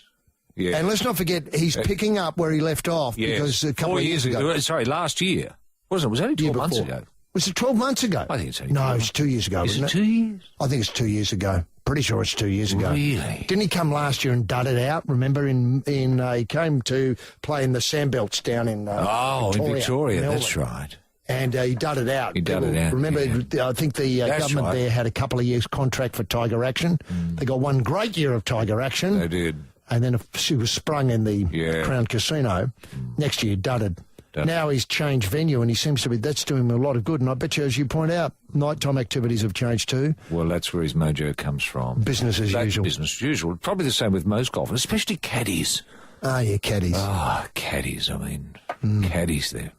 Sadly, we haven't got time to talk about under caddies. themselves, I know. really. And taking over the game. Yes. More talk about caddies this week than golfers. I know. Look, can I just point out there's only a couple of weeks till the Golden Age returns here at Triple M. I think it's widely been acknowledged in the media that, the Bold Edge experiment is being packed away and the Golden Age of Phil and Limo, a once-in-a-lifetime listening experience, is back on in a fortnight's time. I'd like to just thank everybody who's worked on the show today. Anna, of course. Yes. She got dressed today, in more. She obviously comes to work dressed, but... Yes, but everyone is different with Tiger in town. I know. Is there any... Well, I don't know. You're not... I don't know. I know you're a journalist and have to report these things as accurately as you see them. Yes. But I've just noticed that people have sort of lifted their game, style-wise, with the man they call Tiger Woods in town. That's good. I mentioned it. And Garfield's been brilliant. He's worried about the heat coming up, of course.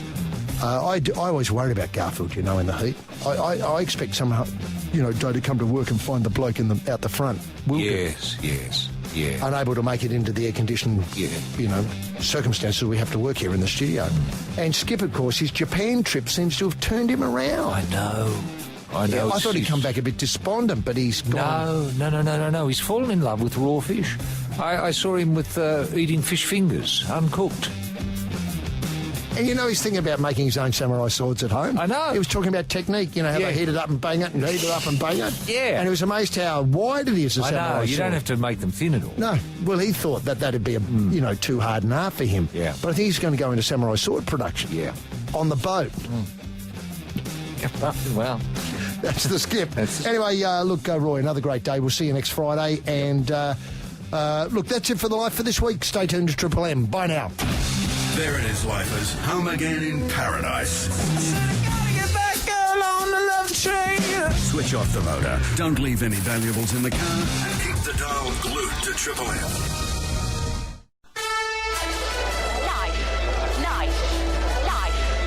Beautiful. Ladies and gentlemen, boys and girls, people with cars, tyre fitters and other dreamers. Welcome to another well-tuned afternoon in paradise.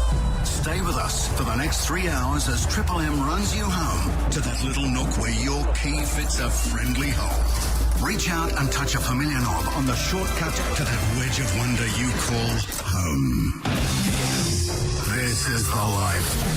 Gotta get that girl on the love train. With the big two up front in the driver's seat, gripping the wheel, the King of Diamonds, rampaging Roy Slavin, and riding shotgun, the ace up the sleeve, H.G. Nelson.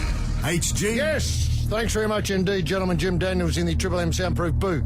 And Jim has dedicated today's reads to the forgotten heroines of golf, the golfers' wives. People don't spare a thought very much at these times. We've got the President's Cup blasting off around Australia at the moment. Golfers' wives, they're the forgotten people in this great game of ours, golf. And sadly, I report from the sandbelts of Melbourne that we're down 7-3. But Roy will give you an update when he comes on in 3 hours' time with all the facts. And look, can I just say that Tiger in the past, that is the man they call Tiger, that is Tiger Woods, and his freebie roots have got all the press, all the big raps. Well, Jim has isolated the work today in his reads of the Mark Hensby Foundation, which is doing tremendous work with golfers' wives around the world. I know Shark 1 and 2, that's Mrs. Shark 1 and 2, have had tremendous help from the Hensby Foundation, you know, just to get their lives back on track after the big bloke with blistered feet waddled off and to captain the rest of the world against America, this week. I mean, people forget there's somebody at home keeping the fires going, getting the shopping in, scraping the snow as it's America off the front porch and stuff like that. And we are thinking of Laura and Chrissy at this very special moment. And then, of course, there's Erin, the Swedish identity who ended up, shaking up with Tiger all that time. Well, somebody has to be looking after her and the kids. Well, the Hensby Foundation is there with help when needed. Ladies and gentlemen, boys and girls, welcome to the Life with Roy and HG on a Friday afternoon with too much more is Billy enough. What a week. What an incredible week. The President was here. And people are saying to me, as I came to work today, that the President got bigger raps than the Queen. I don't believe it. I mean, compare and contrast if you must, and what a tantalising prospect it would be if they both lobbed in the same week, which probably might happen in the future. Queen separated by a cup 1 week and then the President. I mean, I just can't believe for 1 minute that the President's visit overshadowed the Queen. I mean, people love the Queen. It's just the President blowing about the place, gave the illusion of activity. He wasn't here long enough, really. I think it was 27 hours he was here. He had the illusion of being everywhere, like obviously Canberra and Darwin, whereas the Queen really does put in the hard yard still, taking the posies, opening things, closing things, really having a kind word for people in distress, golfers' wives and that lot. She really does put it about still in the manner that which Australians are proven have accustomed to over many, many years. In fact, about 80 years as nearly as I can tell. Golf, and Tiger didn't disappoint last weekend. It was a tent pitching effort on day 2 that collapsed on day 3. Then he pulled a few strokes back on day 4 to finish 3rd. He's not back at the top of dominance of his game, but once he can free the short club from the trouser, this bloke will destroy any course on the planet. Fact. And obviously the President's Cup. Our Sharky, incidentally, in the President's Cup, wants the rest of the world to cut their opponent's heart out on the first tee and give the pump back to them still in working condition on the 18th. I mean, he's really throwing down the gauntlet, Shark. He wants to win. Shark is here to win. Never mind the blistered feet. They've got some Band-Aids on him and a bit of, Dettol to stop the infection. But he's really here to win, and I just think he's over-egged it a little bit. I mean, he's got the room where the rest of the world meet, decked out with photos of great sporting moments that tend to have an Australian feel, which is a bit lost on the rest of the world who don't know anything about Australian sport. Steve Waugh scoring runs at the SCG and, Media Puzzle winning the Melbourne Cup and all that sort of stuff. We might come to some of those things later. But I'm just wondering whether the Shark has done the right thing here and got the rest of the world, with their golf heads on. That's what worries me. Are there golf heads on? Anyway, rugby league, and are the Titans for sale? Now, that's a question Roy and I have puzzled over for some time. And wait for it, are the PNG headhunters amongst the buyers in the queue? Look, it's a very tight fit for rugby league and a real fistful of feathers in the trouser of the new IC, that's the Independent Commission, which is taking over. But I'm not sure that it'll work. I want to see the headhunters as a standalone operation. I can't see PNG Titans working at all, or Gold Coast headhunters. I don't like this amalgamation like that. I think they're big enough, they're bold enough, and they certainly come with enough grunt and poke, the headhunters, to stand on their own. And are we farewelling our next immortal this weekend. Yes, the king of the kids, Darren Lockyer, bows out against the old foe, England, in the final of the Four Nations. Tune, Kangas 27, Poms 10. That's a prediction, not an observation. Can I make that distinction? A lot of people will be ringing up and say the match hasn't been played yet. Well, I know it hasn't been played, you idiots. 27-10, that's the score I'm predicting. And there is a big whisper that Darren will sing the national anthem before the match kicks off. Don't know if you've heard Darren sing. It's quite a feat with that voice. Olympics and Captain Cheese, that is Mr. Chocolates, that is Orange Man, says his poor form in the pool, well, it's like starting a car that's been left in the garage for a very long time. That's what he said. It's like starting a car that's been left in the garage unused for a very long time. That idea does not much help, if I can put it that way. It doesn't help much.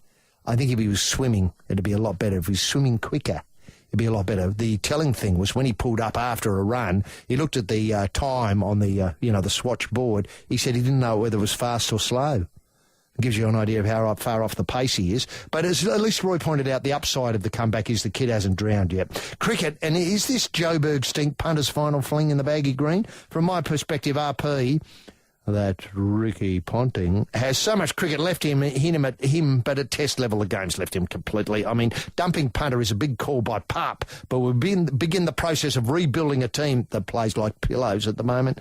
I don't know how they're going to go in this innings tonight. It'll be all eyes on Joburg. Football, Aussies go, and the Socceroos put away the Thai Elephants midweek 1-0. Our team rated it their best win ever. How far off the pace are we, with 2014 looming? If that's the quality, let's call it a hapless display if we must, against the Thai fans. If that's our best, we've got a long way to go. Bring back Hank Doot. We move on to the second phase of qualifying with the win against Saudi Arabia in February. Football, as in Eddie Maguire's go. The bloke who's everywhere says he's going to destroy the Skoda Giants. That's the Kevin Sheedy polished Skoda Giants. If they signed Pye, Scott Pendlebury next year, gee, talk about making promises you can't deliver on, Eddie. You're beginning to sound like Abbott, T full stop. Yes, this is the life, the home of the plumber smile. And now it's time to lock horns with a man who's no stranger to a blood oath. He's the king of the carpet layers, and we can. That man is rampaging Roy Slavin. We can get him on the gargle with stories that don't want to be told, simply by asking what caught your eye in the swirling soup of the sporting swamp during the past set of 7, Bads.com. Yes, thank you very much, Tiger Woods. Tiger Woods. And I don't think you've been referred to as Tiger Woods. And I will say this, that just personally speaking, HG has a lot in common with Tiger Woods, and I'm not talking golf. If you take golf out of the equation, they're twins.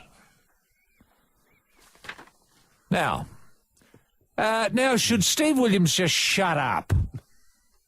I'm all for that. In fact, I think he should be weeded out.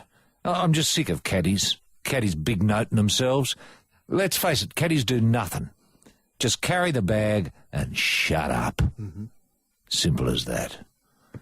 West Indies get bashed up by India. My understanding is West Indian cricket is dead. Died some years ago. Nobody's taken up the sport. I think the youngest West Indian cricketer played these days is about 45 years old. Just telling you there's problems. There's problems in Kingston Town. Eddie Jones puts his hand up to coach English rugby. Oh, God, they wouldn't be that stupid, would they? I mean, fair's fair. I mean, the Poms, let's face it, the Poms can be, as stupid as stupid gets. But I don't think they'd be that stupid. I really don't. Tiger splutters in the Australian Open. He did splutter, and he's spluttering too. He went down again today, and went down yesterday in the President's Cup. Historically, the lowest score ever scored by anyone ever to put their hand up and grab a club.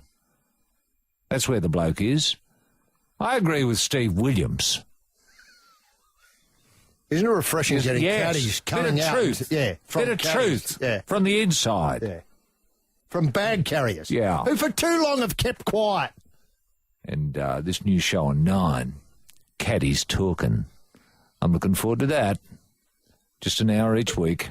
Who's hosting that? Steve Williams. Talking caddies. Socceroos bash up, as Ashes Point bashed up Thailand 1-0. Sure, they played like busted asses. And I think that might be Harry's last... Oh, God, I hope so. I hope it's Harry's last game. I've had enough of Harry. Sally Pearson named as International Athlete of the Year. And what a refreshing change this is. And so what a great Australian Sally Pearson is. And when's she going to get her own show? It's all well and good for Steve Williams to get his own show talking caddies. Why not Sally Pearson? What, talking hurdles? Just talking hurdles. How do you do it? Steps between. Steps between. The stutter step, all of that. Now, the internationals, well, yesterday they played like the shark. It was like we had, 8 sharks out there, all as hopeless as the other. And I think that might be a little bit overburdened. I mean, you've got Shark as captain. I didn't realise there are 2 co-captains. One of them is that clown Nobilo. Oh, no. Frank, New Zealand's finest. Frank Nobilo. Can you imagine having to listen to Nobilo? Wouldn't that get up your nose? No wonder they're playing like sharks. Now, Haddon's glove work, this is Brad Haddon. You forget he's our keeper. You list your great keepers. You could list your top 100,000 Australian keepers, and I'm telling you now, the name Haddon wouldn't appear. Whoever's responsible for that clown getting the gloves, I'm buggered if I know, but they should be taken out and shot, and no jury in the world would convict them. Having said that, I'm looking forward to his show. So am I. Brad Haddon, talking gloves. It's on after the Sally Pearson show, which comes on after the golf show. Steve Williams talking caddies. Anyway, Haddon's glove work is under fire from Ian Healy. I mean, you could just brush that one off like a bit of dandruff. Hensby. Well, he's done us proud. He's dropped about 24 spots this week. Poor bugger. He's trying to get to 1,000 before we knock off. He's doing his best. 871. A poster depicting Governor King as a deranged platypus is thought to be the first of its type printed in the colony of New South Wales. The suspected printing shop in Burke Street was razed to the ground by a regiment of soldiers under the command of the governor. This is The Life. This is Sydney. This is Triple M. Roy, look, just a couple of things left over from last week. Firstly, the opening of Club 23 in the Crown Casino. This is Shane's Club. Shane's Club. Yeah. Where I think he was helped by having Tiger Woods. It wasn't great seeing he and Tiger together. It was incredible, wasn't it? So much in common. And yet so much apart. Yeah, different codes, but still sharing that desire to win. Now, can I ask, Club 23, are you able to punt in there? Yes, you get can. a drink. Yes. And say, watch, I don't know, sport from around the world? Yes, you can. Or movies, any movie of your choice. There are booths. You can sit and watch a movie. Meals? Meals. You can, honestly, you could live there for the rest of your life and feel as if you've had a satisfying life. It's got everything. You can order drinks, food. Can you? Television company. You can order anything, HG. Everything's available in Club 23, is my understanding. I haven't been. Is it very big? My understanding is it's huge. What, a couple of hundred people, or? Oh, no, you'd fit thousands in there, is my understanding. Thousands. Yeah. And is Shane there every night? Every night. Or is it every night, and you can order Shane to... come and meet people if you've got a couple of mates there who haven't met Shane. Or birthday parties. Or a birthday party. He'll come along and sing happy birthday for you. And sign or send Liz over. Oh, Liz. And Liz is there most nights of the week. She'll sign anything for you. Isn't that great? It's fantastic. Can you think of any other facility in the world like this? I mean, remember when I think Sly Stallone and them had Planet Hollywood? Planet Hollywood. Well, they were great. Yeah. They were great. They were fantastic.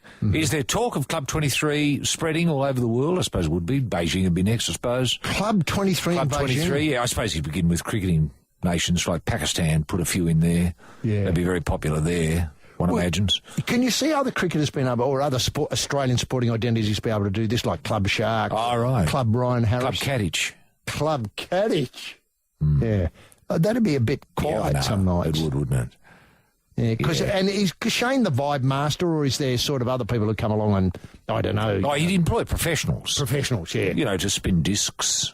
And say, hello, everyone, welcome to Club 23. Shane can't be with us tonight because he's playing 2020 Bash. He'll be in later on. Bash, but he'll be here later. Yeah, we've got the big Bash on the central screen, and you can get a bet on if you want That's right. And he'd have his own drinks. Ah. You know, you could order a Warnie. And how about... That might be a bit like a Harvey Wallbanger with a bit more vodka in it or something. I don't know. It's up to Shane. You know, It's up to Shane. You get a Liz. I'll have a Liz, thanks. Yeah. Don't know what that is. I'll have a Hurley. bit of Galliano and something. I don't know. Madeira. Yeah. Look, the other thing is, Galliano and Madeira. I wonder if anybody put those two things together. Oh, that's a Liz. That's a Liz. Yeah. That's right. Galliano and Madeira, yeah, with a lump of ice. And a touch of Kahlua. Just if a you want, brown rim on yeah, top. just to sit on top. Yeah, or creme de cacao. Creme de cacao. Now you're talking my drink. Now listen, the other thing is could you see this being something where like Shane's had a look at the menu? There'd be a lot of baked beans on the menu. Yeah. We know what Shane likes. Well, it's only baked beans you can order there, as far as I know, in terms of foodstuffs. There's chips, baked beans, and burgers. Yeah, don't know about burgers. Oh, you get a baked bean burger. I think. And one of those, you know, baked bean burger with a Liz to wash it down. Yeah, you set up for those a night. Liz's, you think, oh, it's going to come in a little tiny glass. Not. No. It's in a big bloody 20-ounce pint glass. 20-ounce glass. Yeah. Oh, it'd be exciting. You'd probably sit on one of those for a couple of hours. If you were silly. If you're mad. The colony's first athletics meet was held by the banks of the Parramatta River in September of 1804 and was dominated by Mole Driscoll, alias Mole, who won the 110-yard sprint, the 220-yard sprint, the pole vault, the long jump and the triple jump. Driscoll's time of 13 seconds for the 110-yard sprint was not bettered for 160 years. This is the life. This is Sydney. This is Triple M. Now, look, what I wanted to get to was in the interview at Club 23. Oh, Club 23, yeah. When Tiger and Warnie were up there, yeah. Yeah, Warnie were up there. Yeah. Tiger says, I've had a ruptured ACL, I've had a broken leg, a torn Achilles, and strained ligaments over the last 5 years. Yeah, well, that was all when the car was hit with the club. I know, and he ran into that's the right. bloody fire Terrible. hydrant. That's what that's Terrible about. problems. Yeah. I've been rehabbing for so long, haven't been able to train. Now I'm starting to get going. I'm starting to do all my explosive training again. I'm hitting the ball distances. I know I can hit the golf ball again. It's getting fun. Right. Now, sadly, it all It's just came apart. gobbledygook, isn't it? Yeah, it's gobbledygook. That's absolutely right. Yeah, because his head hasn't recovered. That's the thing. Yeah. I mean, it doesn't matter how good your body is if your head's not there. He did get a lovely putt in, as you were pointing out. Yeah, before. yeah, I know. But the putt, I mean, it's just reading the green, really, isn't it? It is. Doesn't require any power. He says that this is an interesting insight, though. He said Vijay Singh used to be the only person who used to, do any gym work when he started off. That's right. Now he says more guys are in the gym lifting weights, they're hitting the track, they're trying to get stronger and faster because inevitably all sports do. The next generation will get a little bit better. But in all fairness, Vijay was only doing the bodybuilding work in those days because he was a bouncer. Right, I didn't know that. Yeah. Vijay Singh doubled his... Yeah, Vijay was a bouncer for many years. Right. While on tour, he'd just pick up a bit of work here and there, Club the work. equivalent of Club 23. Out the front. In those days, Sort of like John Hopewadi in between gigs at Rugby League. That's it, yeah. He did a bit of bouncing Yeah, work. he did. Yeah. Yeah. Oh. So Vijay kept himself... Trim. Fighting fit. Fighting fit, yeah. Look, how do you think it's going now? Just give us an update in the President's Cup. Well, They finished for the day. 7-6. It's 7-6. The boys have pulled it back. Not through anything we did. It was the American team that blew it today. I think their golf heads weren't on. There'll be a lot of acrimony as they sit around in the 19th tonight, trying to get to the bottom of what went wrong. But honestly, I think our team selection has been appalling as well. Right. I think here we are, you're playing at Royal Melbourne. It's such a specialised course with those specialised par fours that you find nowhere else in the world. It was the perfect opportunity for someone like Shark to pick your local professionals. Yeah. People who know Royal Melbourne, who play it every week. I know. Wouldn't it be a great opportunity? You can read those greens. Yes. I mean, no one could read the greens today, apart from Tiger on one occasion, but that was more accident than design. Well, it's he just blasted off in the opposite direction, having given up, and wind and what curve have of the you. green. Yeah. Look, I know. It does raise an interesting question concerning pin placements. I know you're very hot on pin placements.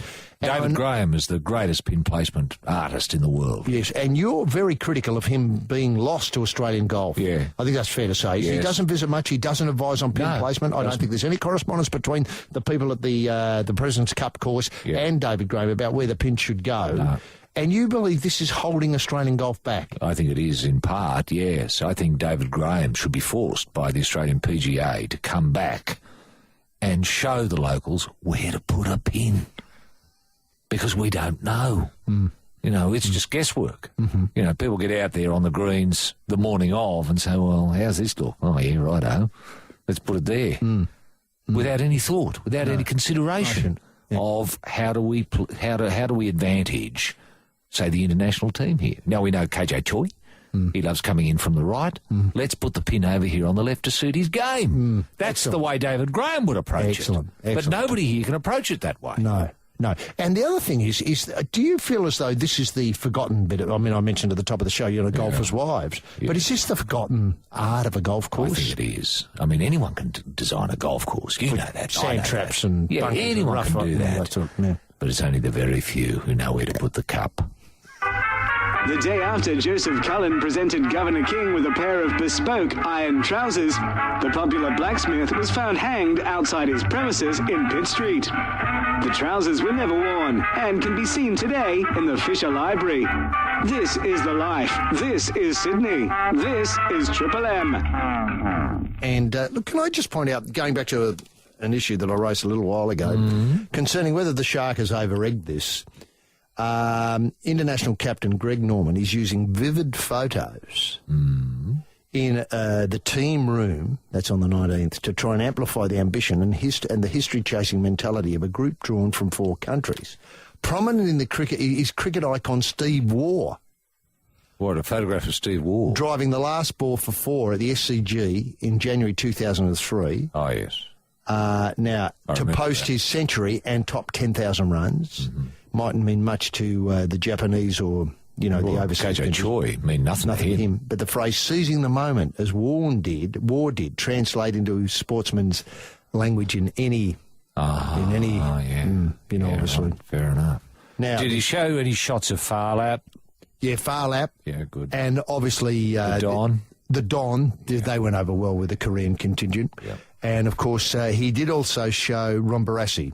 Oh, good. Kicking and taking marks on some video. What about John Stephenson, just to mix it up a bit? It was a bit of Steffo. I think it's in the Silver Bullets. Silver Bullets, yeah, of course. In Athens. Yeah. That's Stephenson. Sure, they came second. Yeah. But then Shark pointed out we've never got anywhere in this race ever before in our lives. That's right. So that's really good. That would have been a terrific night. Any of the old Redx trials, HG? Yeah, Redx trials. Yeah, Angelic Night, Jack Murray. Yeah, and look, I tell you what, there was a bit of rare footage that appealed to me from Rowley Park in South Australia. Oh, yeah. The place where the champions gather. Yeah. And a couple of three-quarter midget races, which I really did warm to. And you just saw the ability of people to really, think outside the box while driving. He says there's the 1998 President's Cup winning photo, the Koreans winning at football, Steve Waugh, obviously, and Kokoda Track. Yeah, Kokoda Track. Yeah. South Africans bringing the whole country together in the 1995 Rugby World Cup. Jason Day said there was almost a footy team thing happening with the 12 golfers who are uniting after playing at solo all year. There was a bit of a sing-along too. I started a joke, got them all going. Yes. Then there was, obviously every little breath I take, those sort of things. And then coming back to Australia. Karaoke style? Karaoke style, but they all joined in. Yeah, good. It would look odd if say the Choi sat out because he was a bit embarrassed that he didn't know the words to Get Me Home Amongst the Gum Trees. Sure. Did they do anything silly like, I don't know. What, take their trousers off? Yeah, take their trousers off. They did all of that. Swap underpants. Just something as a bonding thing. It was very much like rugby league, a real bonding thing. Yeah, good.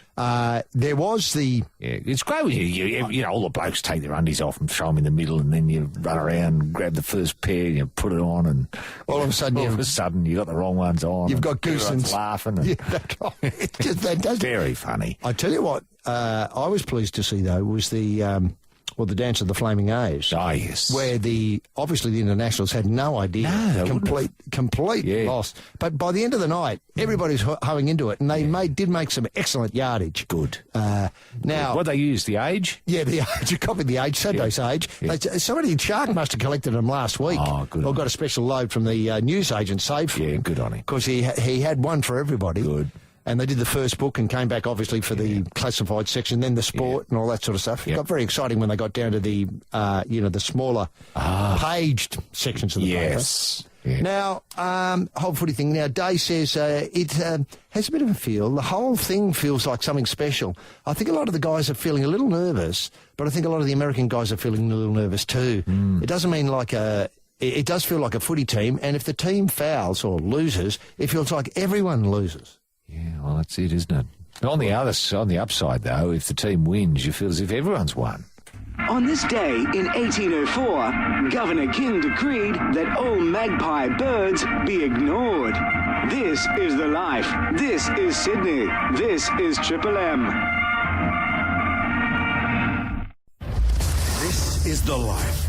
Laying rubber all the way to that nook where your key fits a friendly hole. With the King of Diamonds and the ace up the sleeve, Roy and HG. HG? Yes, thanks very much, gentlemen. Jim, now, I've alluded to this in my opening comments, is that Greg Norman, in his speeches to the Rev Up, I suppose is what you call it. He's motivational. Motivational, excellent. He's motivational to the rest of the world. Yep.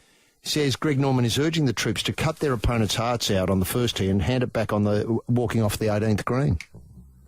Right. How do we do that? Legally. We'd be arrested. Do you know what? We'd be arrested at the first tee. We probably would only get the first shot in. And then they'd be dead. And then the police would be there to help with you'd be there to assist with inquiries. Yeah. Now, Mr. Woods here is missing his heart. Yeah. And you're covered in blood, sir.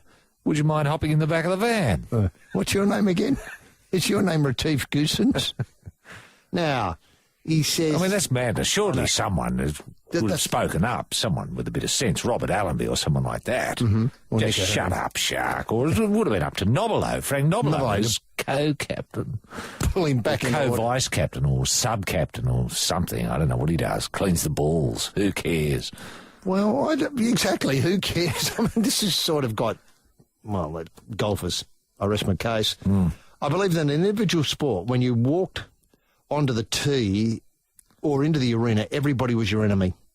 You focused on the job at hand to do the best you can, says Norman. Every time you walk off the tee, you try and cut the guy's heart out and give it back to him the 18th hole. Tiger Woods is very much that way when he walks out there. He kind of says, I'm here to beat you. That resonates all the way through. You know, the Norman build-up. It's sort of working, but I can't be. I'm not really convinced by it. He's got the pictures up in the. Well, he has, but he was never able to do that himself.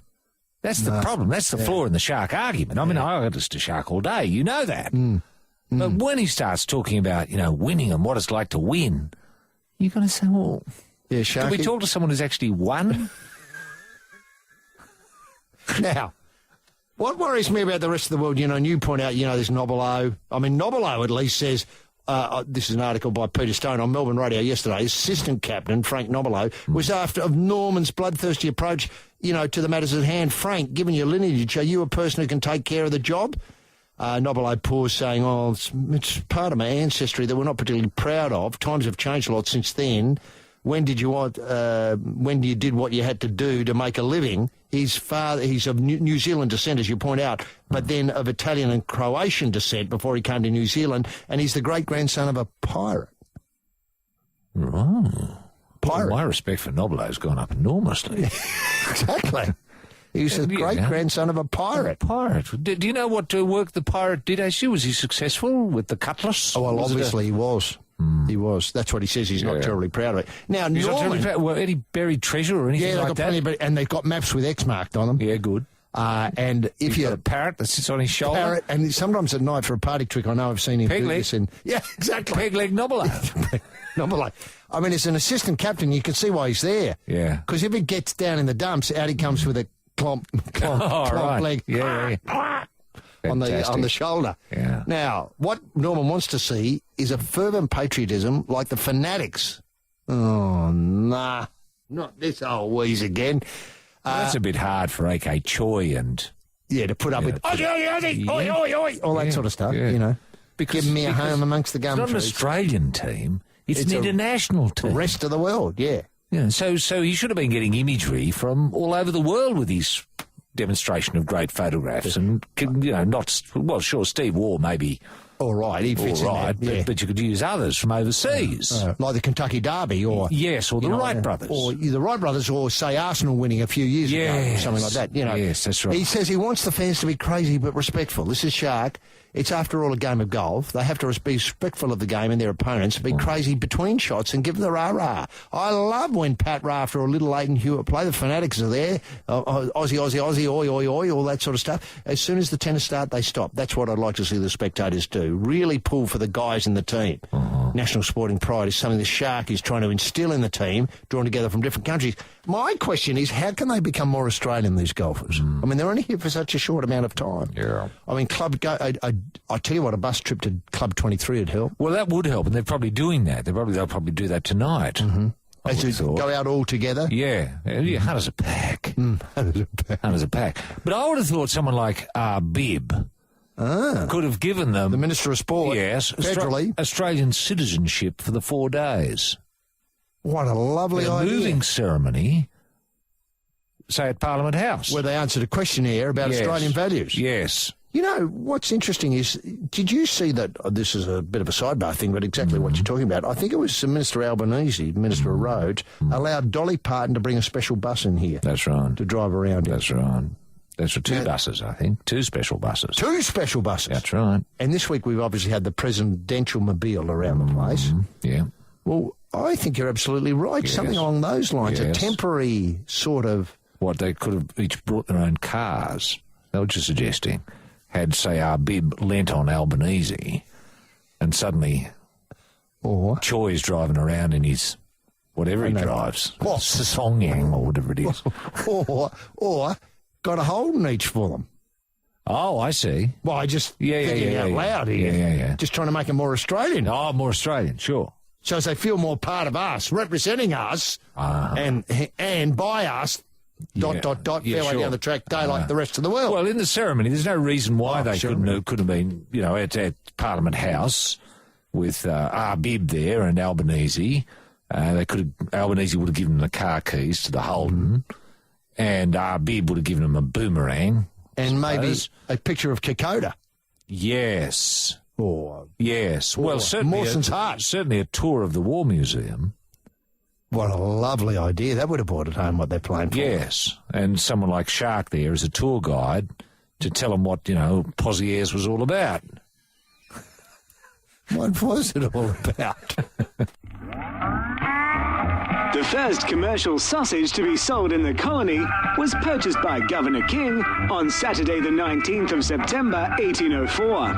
It consisted of horse meat, sawdust and suet, and was billed as being sweeter than a bull's turd. The governor was said to have enjoyed his sausage very much. This is the life. This is Sydney. This is Triple M. Now, the big rugby league story of the week, apart from obviously Darren's last one. Lockie's last game. Would you like to see him sing the national anthem before the kick-off? Would be nice. What, alone?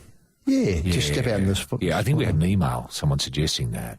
A lovely idea. It is an excellent idea. It would be very moving for the other boys. It would. And, of course, the other big rugby league story is the rapprochement between the New Souths, that's the Rabbitohs coach, and the old guard in George Piggins. For some reason, the new coach doesn't feel as though the old animosity between, obviously, Peter Holmes and Russell Crowe and co. Needs to extend any further. Okay. And so he's had a 90-minute sit-down with George, and George has said that he won't go to any matches. Fair enough. But he's prepared to go along to training, and if I can put my with input? Bit of input from George. Does the coach want that? Well, I mean, George's ideas would be a bit sort of old-fashioned, wouldn't they? Well, I think he's more than mindful of that. Yeah. That he might be a bit. Let me see if I can put my hand on. He said, Maguire asked about coming to training to talk to the players. Yes, I would under some circumstances, and I'd like to get your thoughts on those. What sort of circumstances? I do watch every game they play.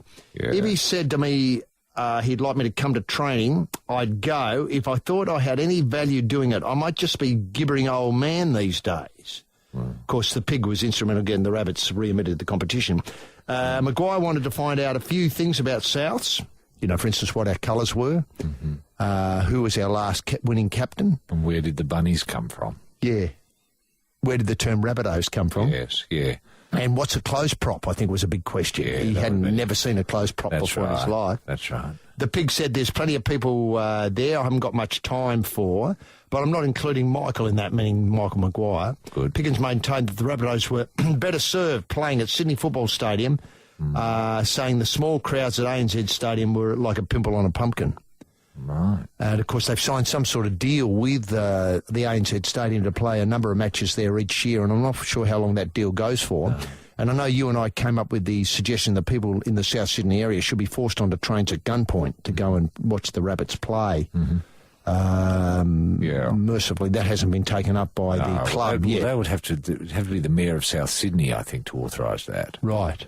Well, it says here, obviously the Pigs met Michael Maguire and told him, obviously, willing to address players, but only under specific circumstances. Can you imagine what those circumstances would be? For example, let's say there's a dose of gastric has gone through the club.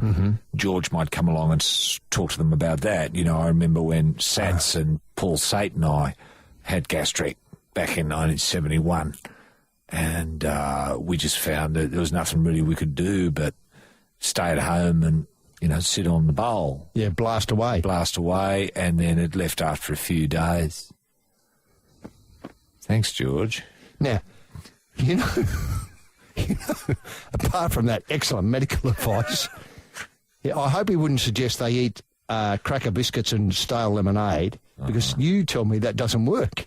With your recovery for rehydration, if you've got gastric and vomiting, let's say you've got to sit on the bowl with a bucket, that's when a bit of stale lemonade will come into its own after 24 hours or so. But don't try sipping it earlier than that, because you just bring it up. Yeah. Now, and I'm sure George Piggins he will be saying the same whenever a dose of that goes through the bunnies this year, and he's brought in as the expert. Would you like to see the team, to make this message come home to the players better, all sitting on Fowlerware? Just say, as an idea, there might be a room where there's a lot of toilets in the building at the clubhouse, and they're all in there sitting down. Yeah, why not? Yeah. For when George comes in. Yeah, for when George comes in. Yeah, right. Yeah, I've got no problems with that. Yeah. No, that's fine. Or it might be, if they've got a cold. Yeah. George, blokes, listen, I know a few of you have got a cold. Well, I've got an old mate here. He had a cold years ago. George Piggins. George, come on in. Yeah. Okay, George, tell us about the cold you had. I remember, Sats and Paul Sate and I. We had a cold and we were just blowing our noses and stuff, and it left after a week or so. You just got to put up with it and take lemon juice with honey. Yeah, and rest. Vitamin C. Yeah, rest and stay off the piss. Yeah. There's got to be. So there are two clear-cut examples where he could really, punch a message have an input. Yeah. And do you think this is what the missing ingredient, in South Sydney, or do you think some better players would help? Well, I think better players and better coaching. Yeah. For a start. And, I'd add as a rider, keep George away. Governor King's production of Fallen Bess, a tragedy set in the colony, featured Noel Driscoll in the leading role. The actor playing Roger Cox, the Rough Rider, who has his way with Bess, was found beheaded by the tank stream. No one was ever charged. This is the life. This is Sydney. This is Triple M. Now, looking at emails, as you referred to earlier, a lovely email here from Carl saying this may have come last week, but after reading the latest public urination incident involving a rugby league player, an idea sprung into my head that could create worthwhile post-NRL career employment for ex-players. That is a mobile cleaning service. Manly boys Watmo and Siu have already proven their skills washing windows, but now Peyton brings a broader range of cleaning services to include war memorials and other public spaces. With all those rugby league statues going up across the country, surely someone has to clean them, and who better than ex-league players?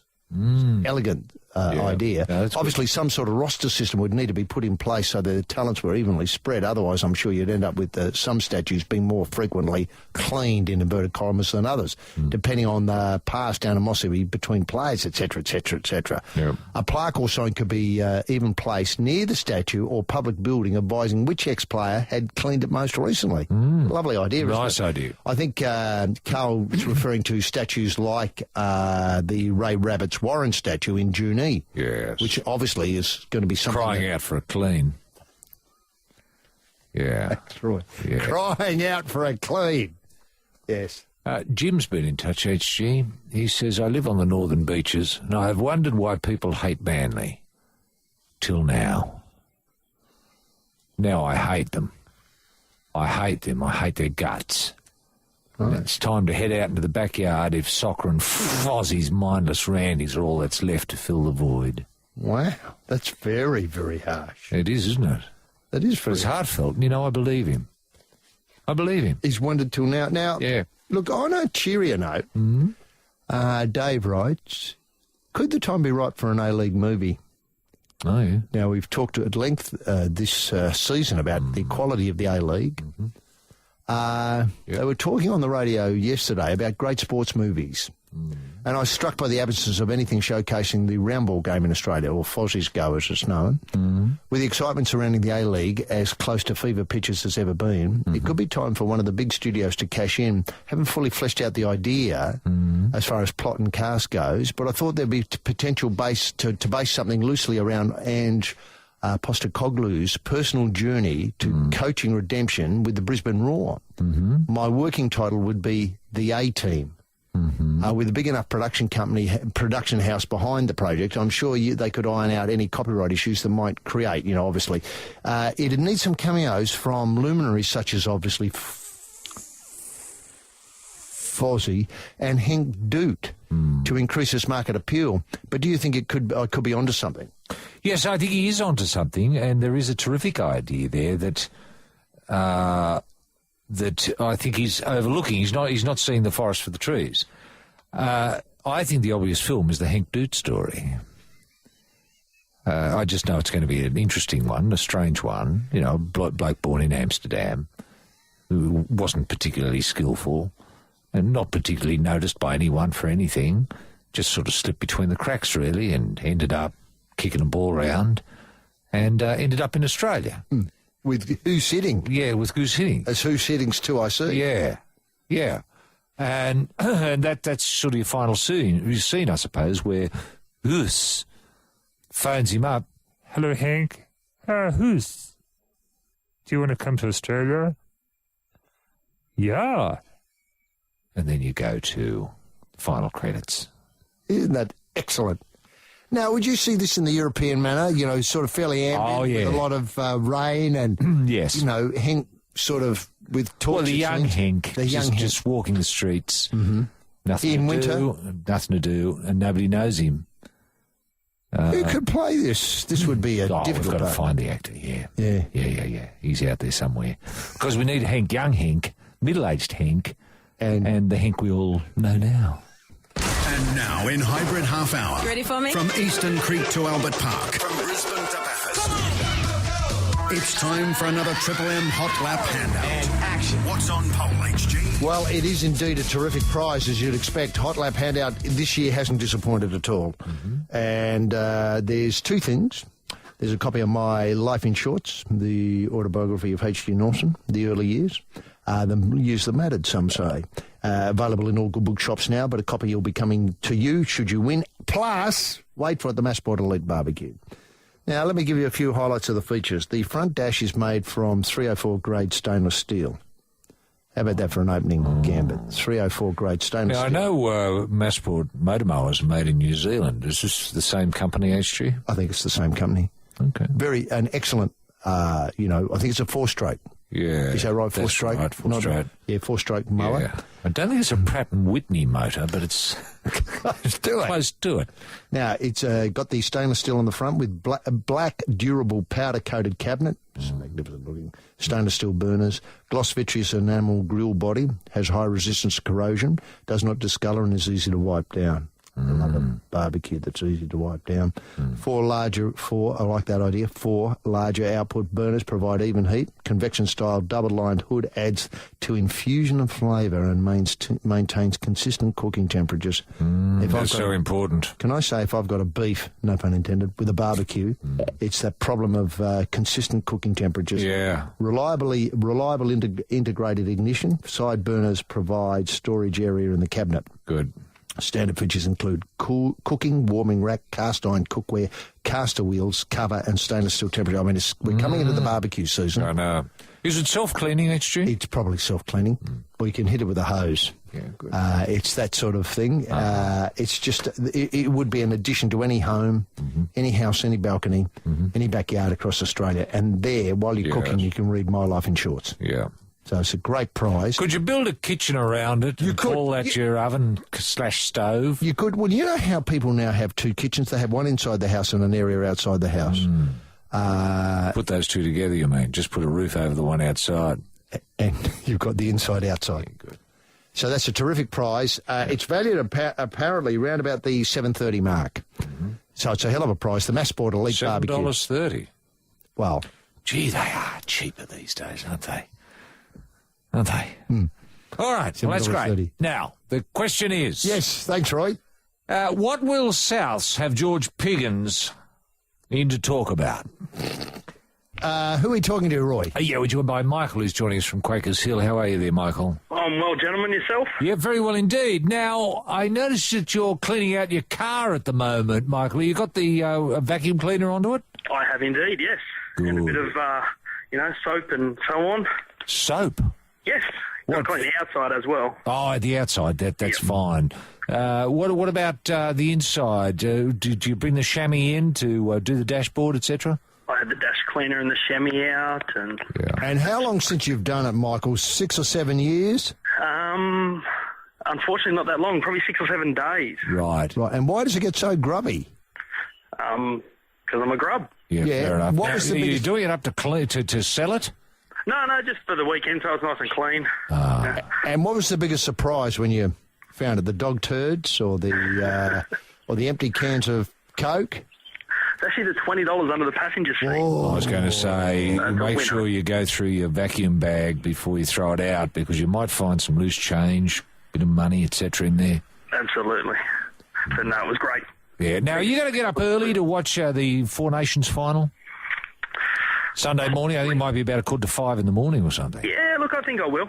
Yeah. I think I will. Depends how many beers I have on the Saturday night. Well, why don't you stay up all night? Well, that's the point. Let's do that. Sunday's meant for sleeping, so that'll be fine. And the golf, where are you playing golf on the weekend? At Linwood Country Club, out the west near Windsor. And is this a regular weekend activity? Absolutely, every weekend without fail. Right, and what are you playing off at the moment? Playing off an 8 handicap at the moment. Very good. Very good. Very good. Did you get a chance to see any of the internationals go around today? I didn't get to see them. I was working all day, but sure we'll have a look tomorrow afternoon and Sunday as well. Yeah. Right. The scores are 7 and 6 at the moment. It's very close. Go round. It is. That's good. Do you think competition? Do you think our skip's doing a good job, Greg Norman? Possibly, but a few things you spoke about earlier may have helped them do a bit better. Fair enough. Yeah, no, they're going all right. No, excellent. Yeah. Well, Roy, set out the question, let Michael have a swing at it. We'll let you get back to cleaning the car. Now, Michael, what will Souths have George Piggins in to talk about? Pretty much we can round it out with just the gastro.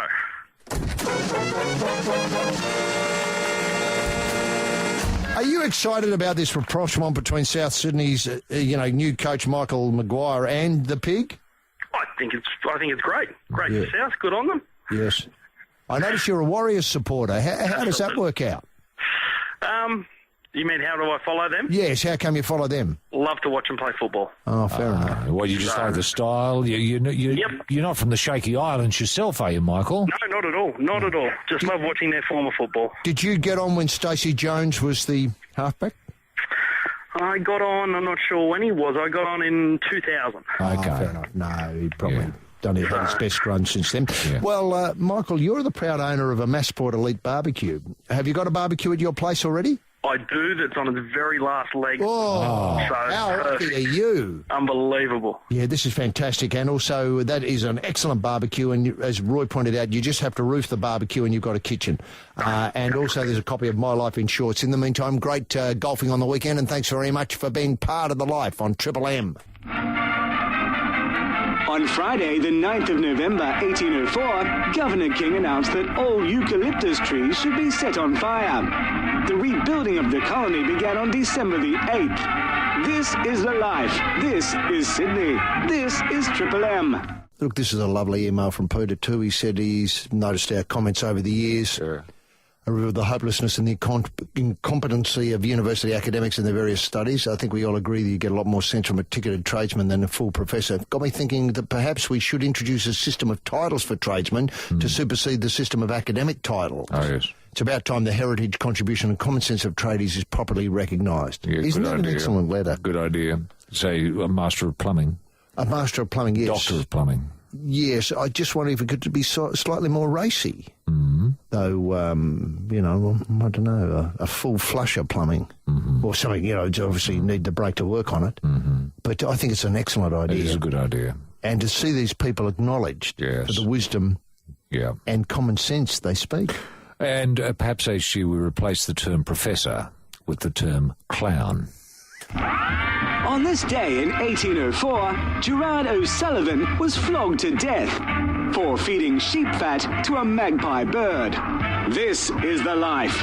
This is Sydney. This is Triple M. This is the life, with familiar heads up front, holding a perfect flush, and home is just around the corner. Gotta get that girl on the love train. It is the King and the Ace, Roy and HG. HG? Yes, thanks very much. Jim. Excuse me, just about to sneeze. Sorry about that. That doesn't often happen, does it, Roy? On air? On air, about to I've sneeze. never heard you sneeze on air. No. Now, look, you know how we were talking the other week about whether golf can encourage kids to get involved? I mean, I feel as though there's a yawning gap between the senior ranks and, say, teenage comp. Schoolies Week? Schoolies Week, I think, is an excellent way of doing it. Each kiddie, give each. Why doesn't the Australian PGA give every kid who goes to Schoolies Week a golf club? As they get on the plane? Yeah. What a brilliant idea. And maybe every third person can get a ball.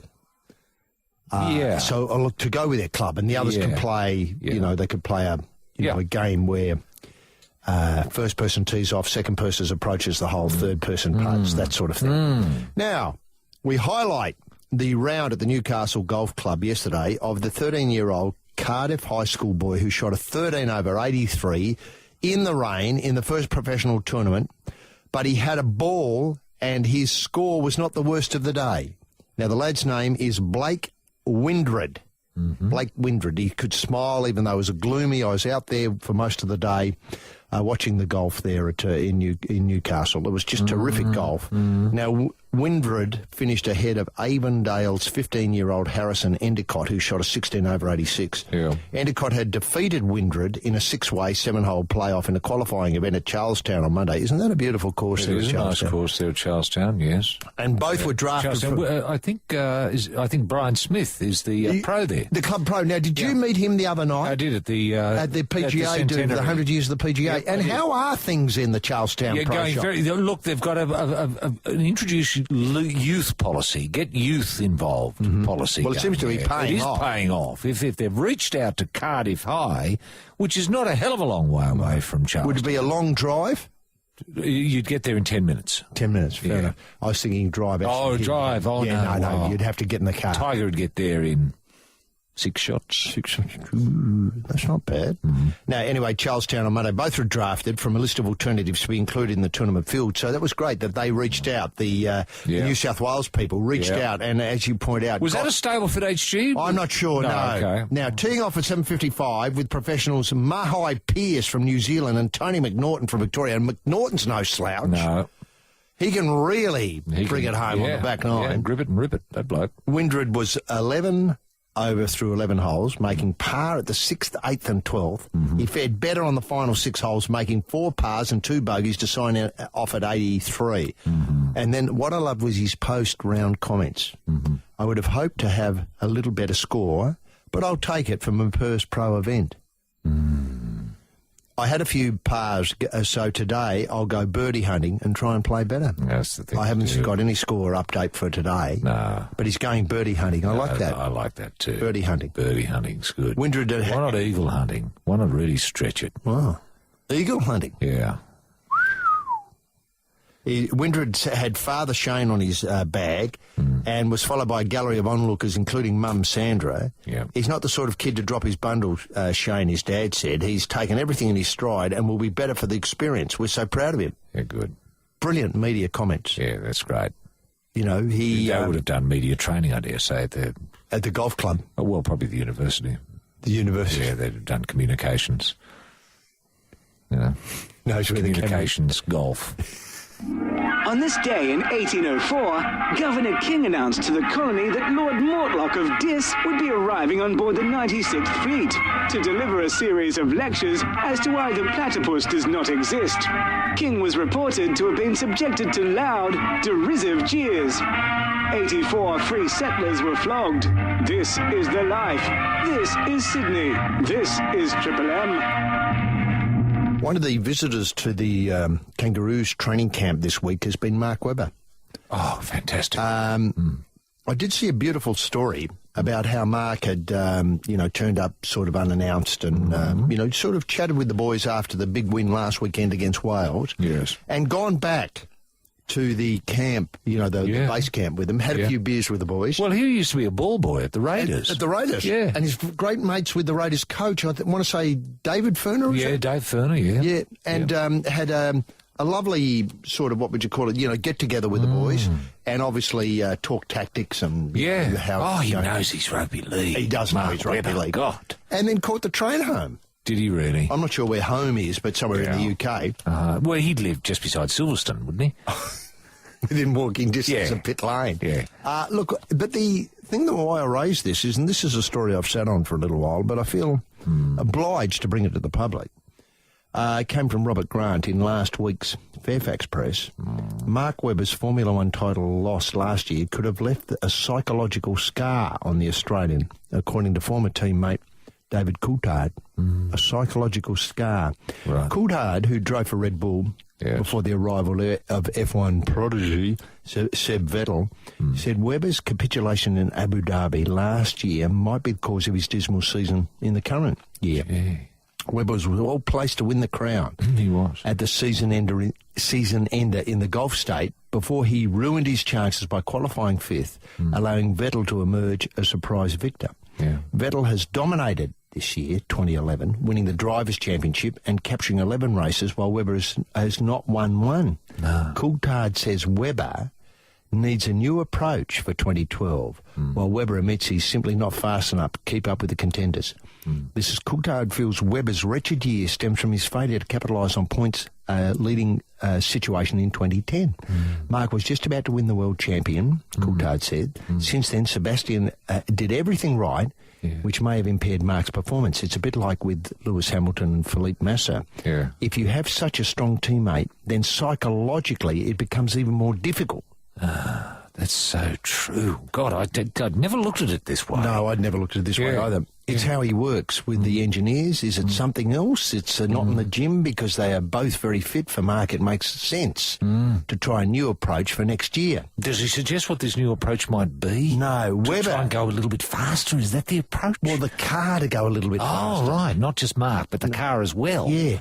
Now, Okay. Webber admits that he's been struggling with poor starts. Yes, well, that's true, but he's had that all his life. That's true. Ever since he was a ball boy. I mean, remember how slow he was off the mark as a ball boy? He was appalling. You know, sometimes the ball boy could run from the furthest point on the ground and get the ball before Webber was even halfway up and sort of in motion. Sometimes the ball would be right at Mark's feet, and another ball boy would come and grab it from 20 or 30 metres away. That's what you're saying. Yeah, it is. To get the ball into play, because Mark was just too slow. Yeah. I need to work hard to come back strong next year, Webber told Auto Sprint magazine. In the first part of the season, I had difficulties with the pit stops. Well, now I don't, but I still can't find a good race pace. It's like a puzzle, and the next move is to fix the early part of the race, then we'll be back in business. Unlike many drivers, Webber is prepared to take the blame himself.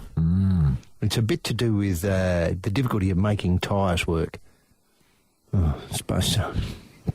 But it's most of all down to the fact that I always leave too much to do for the final part of the race. That's right. When you're behind 88 seconds or so with 2 laps remaining, you think, we've left it too late again. That's it, isn't it? That is it. But surely someone can get in his ear, someone at, ground control, because they're monitoring him all the time. Yeah, Mark, too slow. Too slow, Mark. Too slow at turn 4. Too slow, turn 5. Mark, too slow. Back up, Mark. Accelerator, Mark. Right foot down. The first lecture by world-famous platypus denier Lord Mortlock of Dis, delivered at Government House, focused on the ability of the colony's indigenous people to transplant elements of one species to another. Lord Mortlock demonstrated the technique by sewing a snail to a mouse. This is the life. This is Sydney. This is Triple M. Now, coming back to Webber and his problems of, go faster, Mark. It's a bit, he says, obviously prepared to take the blame himself. It has a bit to do with the difficulty in making tyres work, but it's, most of all down to the fact that I always leave too much to do, etc. We established that. Nowadays, it's practically all decided from the outset, especially if you race for the top 4 positions. Obviously, you can do a catch-up race like, Jenson Button has done, and I've done too. But in general, the 3 or 4 at the front do the same thing in the race, covering off for the other driver, for the other strategies. When your rivals pit, you pit too.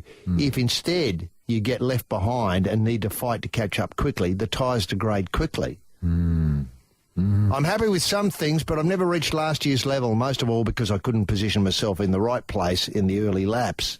Also because I don't manage to be quick enough in qualifying. Well, at least he's got an idea of where he's going wrong. Yeah. That seems to be the recurring theme, isn't it? Not quick enough. Now, Webber's described Vettel as being exactly the opposite from him. He's very strong. He's too quick. Too quick. Very strong in qualifying on Saturday and very strong in the first part of the race when he gives his best. After that, there's not much else to do. Yeah. If only Mark could be like Vettel. Yeah. Well, someone's got to point this out to him. Do you know the difference between you and Vettel? Yeah. What is it? Yeah. He's quick and I'm slow. Yeah. Well, how are you going to turn that around, Mark? Now, we come back to the top of the article, which is he psychologically scarred? And if so, how would we know? How well, I think we can see. I think the evidence is there. I think David Coulthardt's right. The evidence is there. Mark's never been slower off the mark. And the first few laps, he's just been going backwards. Backward. It's as if they've put a reverse in the car. And he's just found for it. Mark, and he's found it. Yeah. So that's all psychological, without doubt. So maybe a bit of hypnotherapy.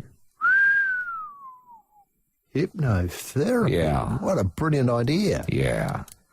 See, if we could convince Mark... Should we try it over the radio? Well, if we could convince Mark, you're getting sleepy, you're sleeping, Now, Mark, next year is 2011. Go out and win. That's what I'd be doing. Would you? Yeah.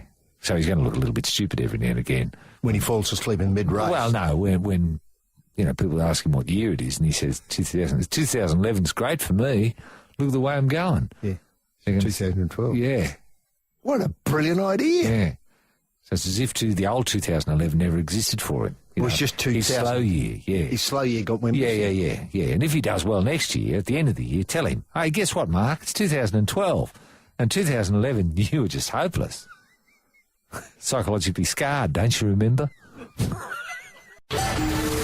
Lifers with communication skills. You want to get involved? I think that's a yes. Then email us at thelife@triplem.com.au. Just coming to cars, I wonder what you thought of Ian Thorpe's comments. Says his sluggish comeback can be likened to the difficulties of restarting a car after 5 years. Doesn't matter how good the car is, it's still going to be difficult, and I'm experiencing this. Obviously, it's true that Ian failed to impress in Singapore, Beijing and Tokyo, missing the podium in all 3 events. But the 29-year-old's still intent on making the games in 2012. Is that a good analogy? Is that something you... Look, it's not bad. No. It's not bad. We can understand it. But what worries me about it is if we said to Mark Webber, Mark, we want you to drive a car that's 5 years old. Good luck. See, is that what Ian's suggesting? That he's like a 5-year-old car. Well, see, that's not so good, is it? Imagine how that's going to affect his psychology. Now, poor old Ian there, tossing and turning in Switzerland, full of cheese and chocolate, not being able to sleep, thinking, oh, God, should I have said that? Am I a car that's 5 years old? Yeah, no, I think you've hit the nail on the head. Shouldn't I be a new car? Brand new car. Yeah. With new fuel. Well, I should have said it's like a new car that's never been used. Exactly. For 5 years. Yeah. But that's not right either, is it? Because it's still going to be an old car. Well, two things here. It worries me that... Even if it's never been used, it's never going to be as quick as new cars, is it? Well, I hadn't thought of that. That it's a new car, 5 years old. It's never been used. I mean, why would you bother backing it out of the garage? Well, exactly. Now, the other thing Exactly. And would the battery work anyway? Look, well, let's say you get a new battery and you do turn it over. Yeah. Well, it's still not going to be as quick, is it? As a new car? No. You'd want to replace the donk. Yeah. Get a new donk and probably get a new body. Yeah, 5 years is a long In which time. case, you'd just bloody well get a new car, wouldn't you? Yeah, and the trouble is we've got Magnussen, who's now the gun Well, he's a new car, isn't he? He's a new car. That's right. And how about this? He's never seen a garage. No, he's threatening to swim the 200 metres. I know. So he's got the 100. He's, I think he's been declared. He's at the New South Wales Athlete of the Year. Athlete of the Year, and he's got the 100. That's his pet distance, and I think I'm right in saying he's one of the few Australians ever to be successful at that distance. Yeah. 100. He's got the 100 now, threatening the 200. Yeah. Where's Thorpe going to get fit in? I know. Has anyone said to this kiddie, what sort of car is he and how old? And do you know Ian Thorpe? Yeah. The Thorpe-mobile? Have you tried a Thorpe-mobile? Now, the other thing is, what even more disturbing. Well, see, he may never have seen Ian swim in his life. He probably hasn't. He's probably seen videos at training. He's seen videos, yeah. The same way he's seen videos of Murray Rose. Yeah, but this is what not to do would be the coach would say, now, listen, James, none of this rubbish, will you? Yeah, None of this tumble turn rubbish here. No. None of these slow starts, Weber style starts. No. None of these sort of slow up and downy bits. Yeah. Yeah. Look at the stroke. Don't swim like that. Don't swim like that. You'll be as slow as that old clown. Yeah. Now, the other thing is Michael Klim's threatening a comeback. Is he really? Which is, I think, due to start this weekend. Now, he's even been in the garage longer than Thorpe. Well, he'd be like, getting an old... An Argyle 1908. Yeah, a Vauxhall Velox.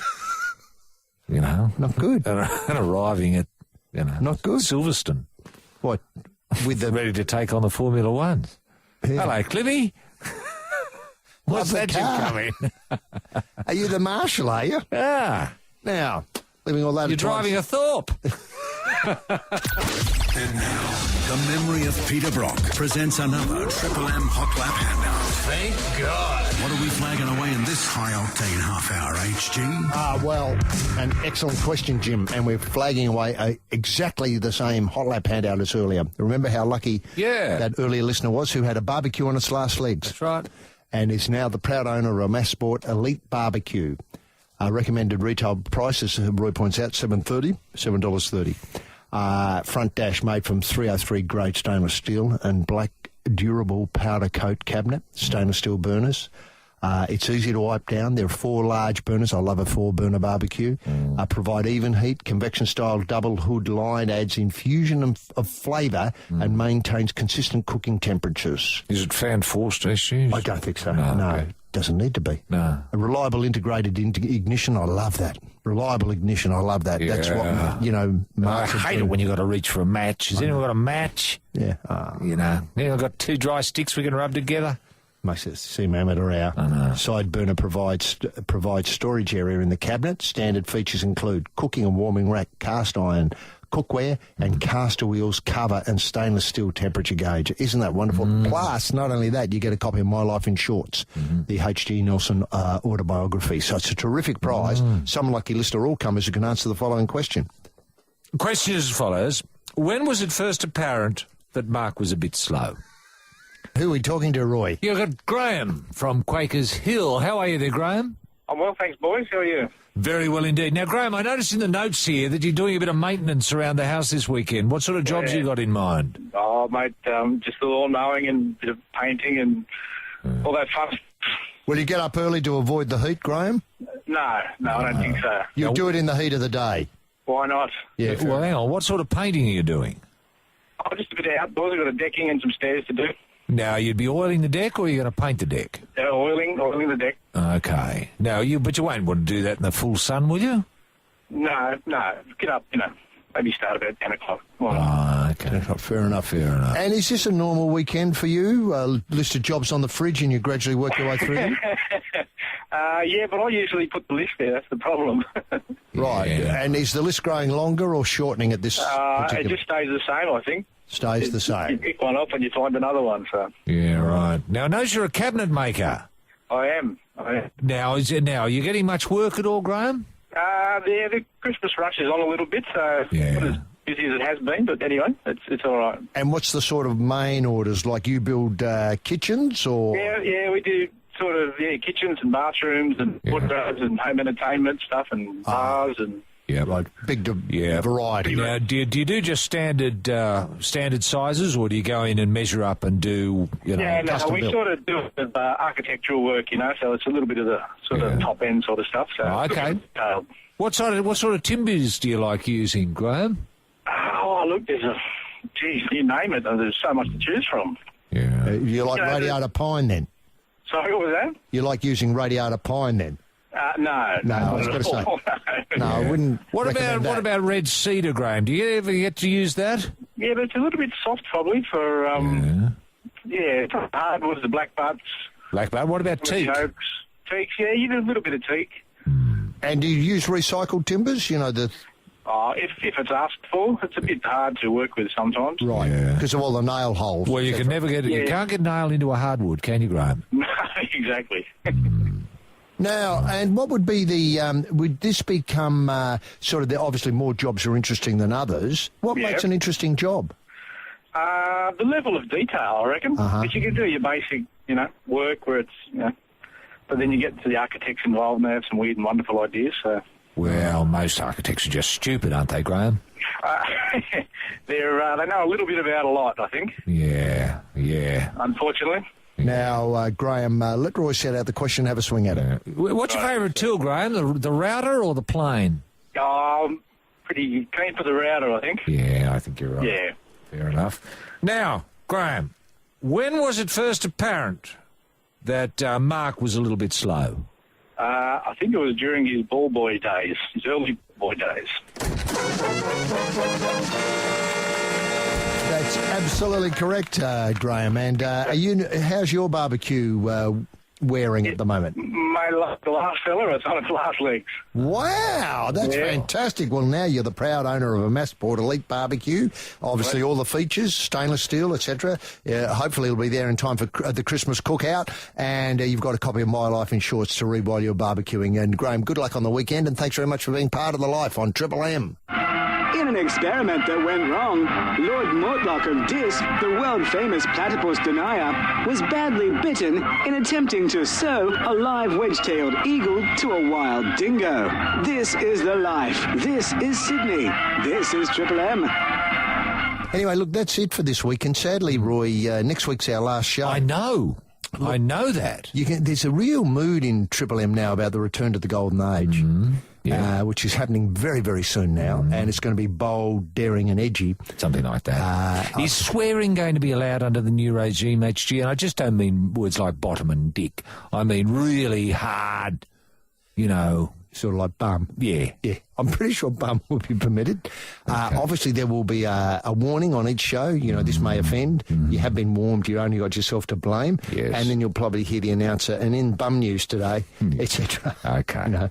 So it'll be like that. It'll be back to the bold, daring and edging that people loved in the golden age of Phil and Limo. Yes, right. Which, as you pointed out many years ago, is the once-in-a-lifetime lifting experience. That's right. Having said that, we can I just point out we haven't planned anything special for next week? No, we haven't. A lot of shows end with a big bang. We're not ending with a big bang. No. Business as usual. No. Covering the facts. Plenty of talk back. Yes. Talk back. Any idea what topics might be? Is the President's Cup any good? Yeah. Where did we go wrong? That sort of thing. Yeah. Yeah. But what we like when we think about... Slash's news. Was it worth it? Now, look, can I point out that what we're interested in is not arguments, pinheaded ideas. No. Just yes or no. Mm-hmm. And sometimes we'll say just yes, so we don't want any no's, or just sometimes we'll say no, we don't want any yeses. That's it. Don't be an idiot to yourself. Just get involved, though, in something you can be part of. Yeah. Now, obviously, it's been an excellent show today. Yep. Anna... Anna was marvellous. Yeah, incredible. Yeah, till she left early. Yeah, she left early. Well, I won't say where. Why? And Garfield, who's not looking forward to the weekend at all because it's boiling hot. And I bet you he comes in a limp, wet rag washed down on Monday morning to continue his duties here. And Skip's going to do a bit of varnishing in the heat on the boat. Well, he's going to cut a lot of the dry rot out of his boat. On the hull. Which means it's going to sink. What could he put in place of the dry rot? Builder's bog, HG. He's going to do that, is he? Yeah. Oh, right, fair enough. It's a sort of two-pack thing. That he can fill in the holes. Yeah. Although, it'll be a big day and then he can sand it back. That's it. And then try and make it look like timber. And then sell it. In case he wants to sell it. Yeah. And Roy, it's been great working with you again. And yes. Next week, obviously, the last time I'll be locking horns with you. I know. And he's got a certain sort of, the future about it, hasn't it? It does. So join us next week for the last Life of the Year, and we'll see you then. Bye now. There it is, lifers. Home again in paradise. Gotta get back, girl, on the love train. Switch off the motor. Don't leave any valuables in the car, and keep the dial glued to Triple M.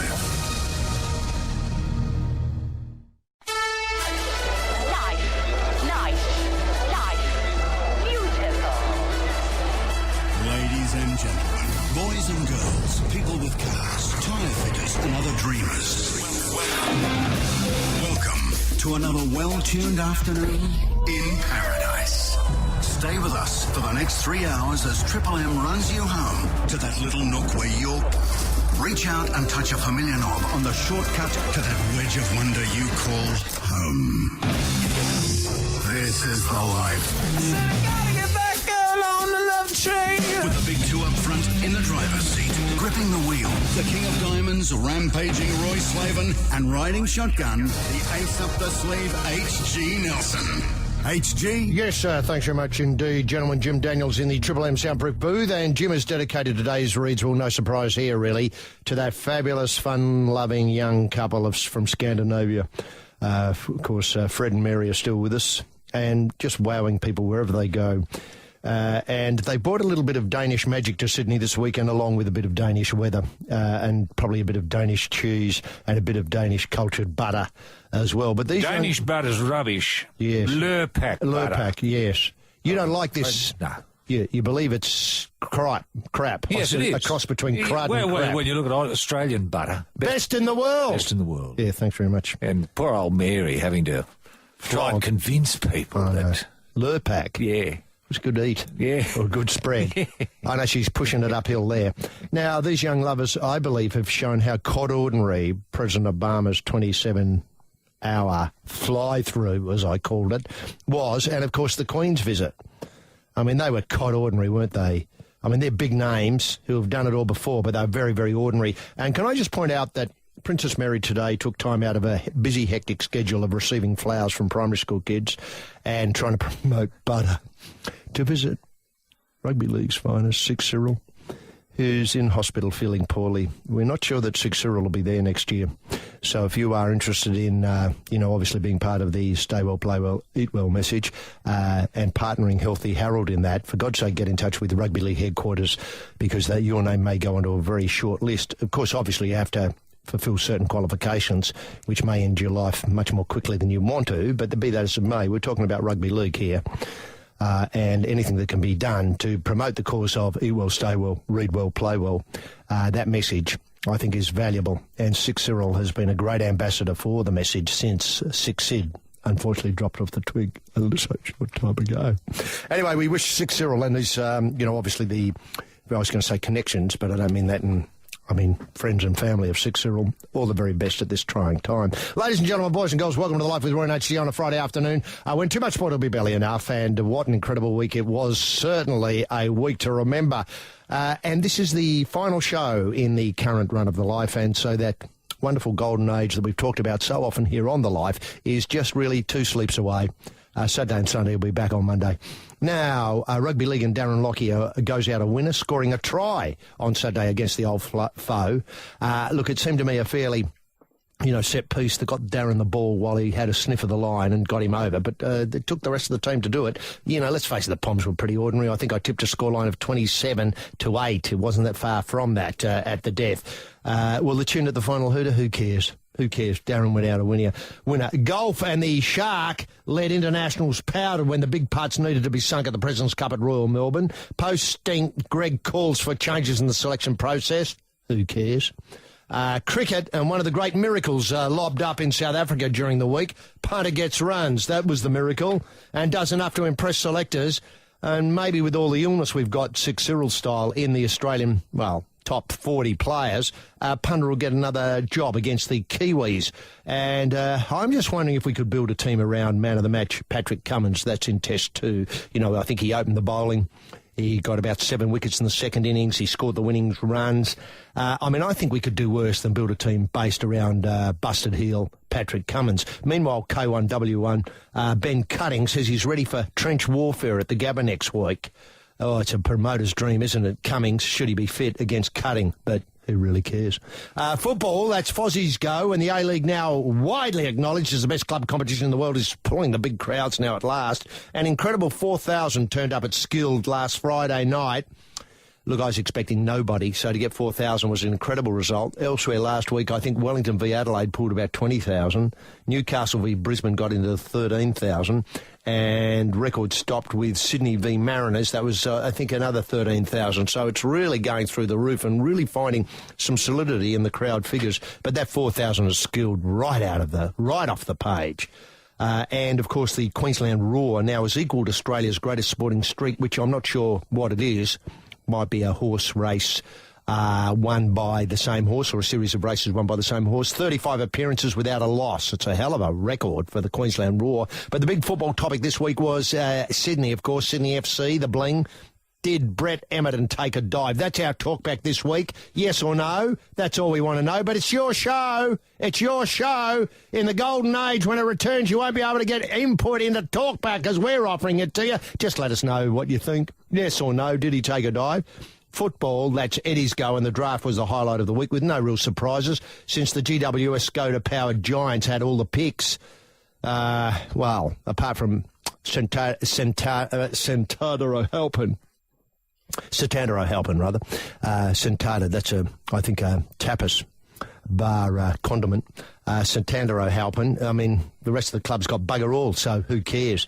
This is The Life, the home of the plumber's smile, and now it's time to lock horns with a man who's no stranger to a blood oath. He's the king of the carpet layers, and we can get that man rampaging Roy Slaven on the gargle with all the stories that don't want to be told by asking what caught your eye in the swirling soup of the sporting swamp during the past set of 7. Slippery? Yes, thank you very, very much, Harry. Oh. Harry. Yeah. Harry. I know. Warnie. Yeah, I know that. But I was getting to Harry because people probably don't realise that your name is Harry. And the difference between Harry Nelson and Harry Nielsen. See, that's the connection. That's right. Everybody's talking. At me. Yeah? Everybody's talking at me. So true. So true then, so true today. That's true. Wherever I've gone today, people have been talking at me. Princess Mary, though? Princess Mary. Delighted to have her with us. I love having her here. She's mad. Well, of course, goes without saying. Totally mad. Just look at any photograph of her and you can tell she's mad. And I'll tell you what, get up and meet her up close, get up close and personal. She's even madder. How many times have you met her this week? Twice. Yeah. Twice at some butterfest. Well, you were testing spreadability of well, she was doing the smear. Oh, the smear. Smear on bread. And, do you want to taste this, Roy? No. Is it Aussie butter, I said? She said, you've got to be joking, that sort of halting, almost Danish, used to be Tasmanian way. I said, no, well, it's rubbish. I'm not going to taste that. No. Yeah, have a bit of this. Have a bit of Norco. Oh, Western Star. Western Star. I tell you what, I after you left, I gave a bit of salt reduced to Western Star. She was gagging for it. Was she? Well, she loves her butter. Who doesn't? That's something you take with you for the rest of your life. It doesn't matter if you're born in Tasmania I mean, Tasmanians love their butter as much as any other state in Australia. They do. I'd say per capita, people put away more butter in Tasmania than any other state. Now, I don't know if that's a fact or not. I But don't it sounds care. right. Certainly does. Sounds right. And the other thing is, if someone's fat, it doesn't automatically mean they're eating too much butter. Correct. You can eat a hell of a lot of butter Without being fat. without being fat. I'd love to see some university work done on it. Yeah. Which is the state that consumes the most butter? Yes. Now, that'd be an interesting thing for a university to get involved in, rather than all this rubbish about, climate change. I know that. Which state eats the most butter? Yes. And can you eat butter and lose weight? Oh, of course you can. Of course you can. Great television show. Yes. Sponsored by... Oh, I don't know. Anyone but Danish butter. Lurpak. Lurpak. How would it start? Bit of a theme? Yeah. When you come... Host spreading. Hello, everyone. It's The Butter Show, starring Princess Mary. Well, Mary, what have you been eating this week? Butter. God, you've lost a bit of weight. I know. Now, where were we? Campo lashes out at Robbie Deans, calling him brainless. Oh, no. I mean, mad, yes. I don't know if he's totally brainless, though. That's a bit harsh coming from Campo. Yeah, a bit late in the day. Known to be, big of brain. Or smart. Or smart. No, or half smart. He had what I'd call butter brain. Pup puts the heat on punter. How? He's telling him to perform. They must have had punter shaking in his boots. Pup calling him in. Coming in here, punter. Remember, punter, Tasmanian, we know what they like. Butter. Well, punter loves his butter. Well, of course he does. I mean, he ladles it on. I'd still love to see him do an ad for it. Well, he does that Swiss bloody, whatever they are. Oh, yeah, vitamins. Yeah. He doesn't mention butter, though. No. You can take your Swiss vitamins in butter. Well, yes. Smear a fair bit on and then put your Swiss on that and... Away you go. Away you go. I tell you what, a bit more butter might help his form. Wonder if he's thought of that. Hey, punter, have a bit of butter. Suddenly, runs. And not with the bat.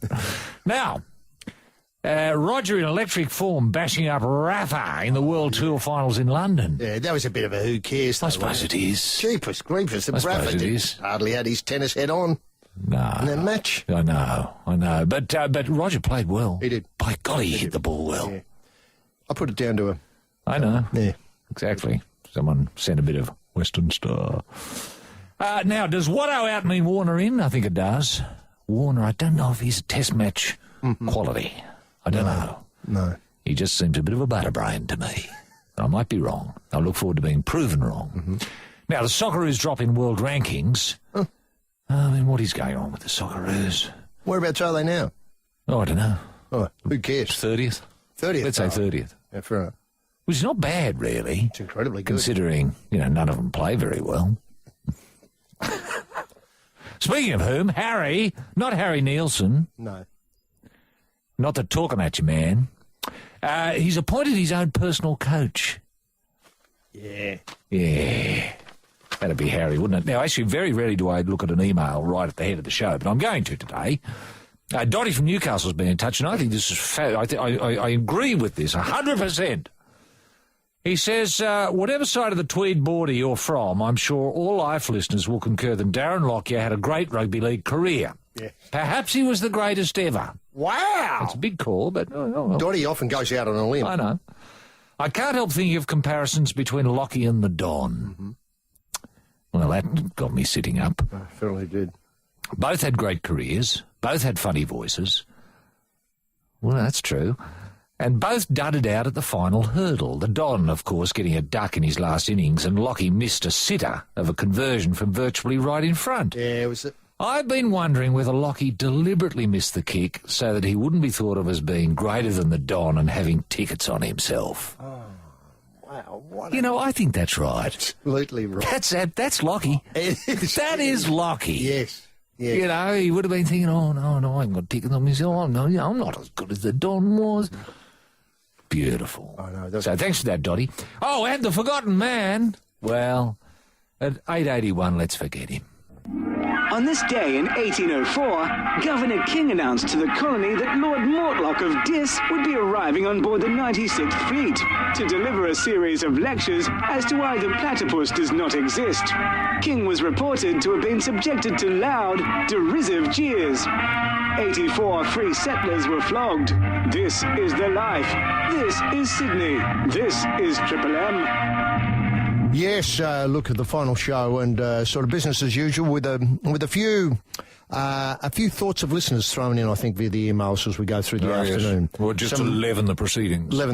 Some fabulous emails, and we thank everybody who's contributed to the show over the years, especially through the emails, which have been superb. Yes, they have. Excellent. Now, of course, one of the highlights of the year has been the return not only of Warnie to, cricket, but to the Glamour Stakes and setting the benchmark so high in, sartorial elegance. And a story this week broke that the man behind Shane Warne's metamorphosis from cricketer to global celebrity is to be stage managed, is to stage managing the next instalment of the Harry Kewell life. Ah, so Harry sacked his manager, so he's got a new bloke, has he? Yeah, Warne's long-standing agent, James Erskine, is taking over the Kewell managed from Bernie Mandic. Okay. Working in consultation with Kewell's wife, Cherie Murphy. Now, good, yes. Yes, that's all good. What do you think's planned, Roy? Well, I tell you exactly what's planned. There'll be a bleaching of teeth. That'll be the first thing Harry will get done. How about hair? Hair, he'll have obviously a change of colour and probably some tufts of different sorts of colours and textures put in. Yeah, would you like to see him go a little bit false bald? Yes. So he might be able to do an ad, even though he's not bald, for the people? Yes. Well, you could do, exactly, for people who've got too much hair who want to be bald. That's your product. Niche market. Very much a niche market. And I'll tell you what, but I can see Harry slotting into that pretty easily, yes. You ever see that niche market again? Yeah, those people who've got too much hair who want to be bald. Fair enough. Fair enough. And they're the forgotten people. They are. I add. Yep. They are the forgotten people. I've never seen a product that says guaranteed to make you bald. Yeah. Or, I tell you what, in any area you look at, breakfast cereals, butter, petrol, you never see people like that catered for in those ads. No, you don't. No, you don't. We're talking to you, Mr. Hairy. That's right. Mr. Too Much on top. And he'll have to lose a hell of a lot of weight. Now, that could be the tricky thing, but I think it's done by surgery. I think Warnie's was done by surgery. I think they had him on the slab for best part of 3 weeks. Sucking it out. Sucking out fat. God, they did an excellent job. Now, look, one thing that worries me about, involving the missus, see, Warnie couldn't involve Mrs. Simone. Well, no, he didn't need to. He involved Liz Hurley. Liz. Yes, she masterminded the new look. I know, but he looked like old Warnie before he disappeared behind the door with her, and then, hello, boom, boom. A few moments later, out he pops, and no one recognises him. No, what I meant is she has some runs on the board in this area. Oh, yeah. Well, show business. Show business, yeah. Yeah. Obviously. Selling an image. Being in movies. Obviously, I think she was related for a while, going out for a while with Imran Khan. And Hugh Grant. Yeah, well, they're big hitters. They are big hitters. Now, what I'm worried about is that, I just hope that James is taking control of the image. Because I'm not knocking Cherie, lovely person, but she doesn't have the same runs on the board that Liz Hurley does. No, you're right. She needs to come out and address, say, with safety pins done up the side or something like that. I don't care what she wears. It's what she's going to do to Harry that worries me. Yeah. And so what are we going to see Harry wearing? Yeah. I mean, she has... Do you think he should Calvin Klein underpants for a start? Does he wear those? Well, I don't know. I've seen him in underpants, haven't I? Doesn't he do an underpants ad? Hey, you blokes who need underpants with too much hair. Up top. Yeah, we're talking about you. My name's Harry Kewell. I played for the Socceroos. That's right. You often see me singing the national anthem and then I disappear. That's sort of message. Yeah, that's me. Dickie Groin Man. Remember me? I used to run and get the ball all the time. Now I don't. Dickie Groin Man. Look, what I'm worried about is he standing around in a pair of what he's wearing while he's doing this? Or has he got the Australian jumper, the Socceroo jumper on and the shorts and all that sort of stuff? Good question. See, good question. He'd probably begin... It'd be photoshopped. It'd be Harry as we know him. The dashing winger. Comes out in the Socceroos gear. Circa last World Cup. Which he might have been injured for. I don't know. I can't remember. Was he there? Well, let's say he was. He'd appear in that, and then with Photoshop, he'd suddenly be seamlessly in the underpants. Bald. Eating butter. In an experiment that went wrong, Lord Mortlock of Dis, the world-famous platypus denier, was badly bitten in attempting to sew a live wedge-tailed eagle to a wild dingo. This is the life. This is Sydney. This is Triple M. Going back to the Warney transformation, though, because the James Erskine has been, managed to transform Warney from retirement to social pages fixture. He's an absolute staple in the social pages now. Poker player, commentator, and obviously hooked up with Elizabeth Hurley. Yep. Since his arrival in Australia in September, Kuehl and Sheree Murphy have become regulars on the Melbourne social scene, so they've got a little bit to go there. But what worries me is he going to have to turn out at premieres and, Club 23 and, Well, he'd get his own club, wouldn't he? I mean, that'd be the ambition. In Star City. In Star City. Or in... The casino in Melbourne. In Melbourne, Crown. Crown. Yeah, it'd be Harry's Bar or something, or just... Harry's Bar? What a great name. Yeah. Which would be a bit like Trader Vic's, it'd have a real feel to it. You mean out the front there might be a couple of... I see a bit of netting, Netting and stuff. Candles. Fishing buoys. Yes. And a couple of, kegs. You sit on kegs. Yeah. Inside Trader Vic's. Yeah. Inside Harry's. Trader Harry's. Yeah. Oh, if you want to make a Trader Harry. Yeah, and look, would he have a special drink made up? Yeah. Called Harry on the Wing. It'd be something like Kahlua. As a base. Creme de cacao. Yeah, your favourite. Yeah, I do. Riesling. Yeah. Topped off with a bit of Bailey's Irish cream. Yes, and a bit of lime cordial, just to give it a little bit of kick. Yeah. I'm not looking forward to this. Well, you mightn't be, but a lot of Harry's fans would be. They'd be queuing up. I have a Harry on the Wing, thanks, mate. Oh, I don't mind the Harry on the wing. Yeah, no, I think they could take off. And once they get the recipe on the internet, people will be able to make it at home. They wouldn't have to go to Trader Harry's, whatever the joint's called, and sit on kegs. With the netting. Yeah, that's right. Look, I just think that... But he needs that. He needs that. But I didn't realise that James Erskine had introduced Warney to Liz. Yeah, he was the go-between. And poker, of course. He recognised in those steely eyes. Well, he could see, I suppose, that Warney would be good for Liz up in the profile. Yeah, and... So it was win-win. Absolutely right. Well, what's he going to do for Harry, though? Well, that's exactly right. You see, that's what I'm worried about Sheree here. Well, there's no room for Sheree, is there? Absolutely no room. It's just a speed hump now in Harry's way. It is. I hate to say this, but if James, that'll be the first thing James will do, I suppose, get Harry aside and say, listen, fella, this is a solo flight. The first lecture by world-famous platypus denier Lord Mortlock of Dis, delivered at Government House, focused on the ability of the colony's indigenous people to transplant elements of one species to another. Lord Mortlock demonstrated the technique by sewing a snail to a mouse. This is the life. This is Sydney. This is Triple M. Now, of course, Harry's team isn't going very well, is it? No. In fact, I could be persuaded they were the best last year, and now they're virtually the worst this year. I think the Raw were the best, weren't they? Oh, sorry, you're absolutely right. What am I saying? No, Melbourne Victory struggled a little bit, but Harry hasn't helped. No, and now he's got his own coach. He's having nothing to do with the coaching staff there now. So Harry's a one-man band out in the wing. And he's got James Erskine saying you're a one-man band at the rest of the time. That's it. Yeah, I don't know what's happening in Harry's head. No. Maybe he's getting enough me time. He needs a bit of me time to me, doesn't he? If you look at him. Well, he's got people like Archie Thompson there in the team. Yeah, he doesn't get on with Archie Thompson. No. Is this going to work, shoehorning these big names into these clubs, into these local teams? I don't think so. No. I don't think so. It's not, well, the jury's out on whether it's a success yet or not. But you'd have to say whatever Ange Posteloglou's doing up with the Raw. Yeah, absolutely. I mean, shouldn't he be in charge of the Socceroos?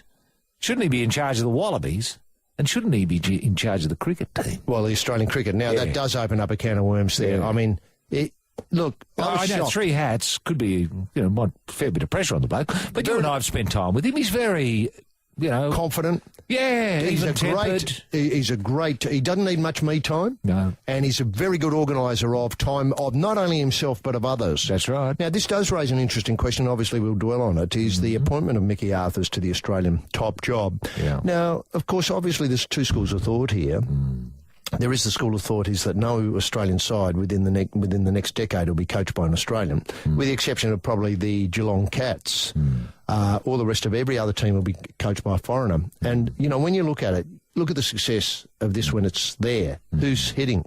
Horace McCase. But then, of course, who's brought in people like Kent Doot? Yeah. Then we moved on, obviously, to that German guy. He didn't go so good. And now we got Holger Osiek. Yeah, that's right. But it goes back further than that, doesn't it? Les Schleifling. Oh, Les Schleifling. Yeah, but Les was, or Frank Rock, some of the great names. But they were Australian in the sense that they lived in Australia, plied their trade in Australia, and were all intents and purposes Australian.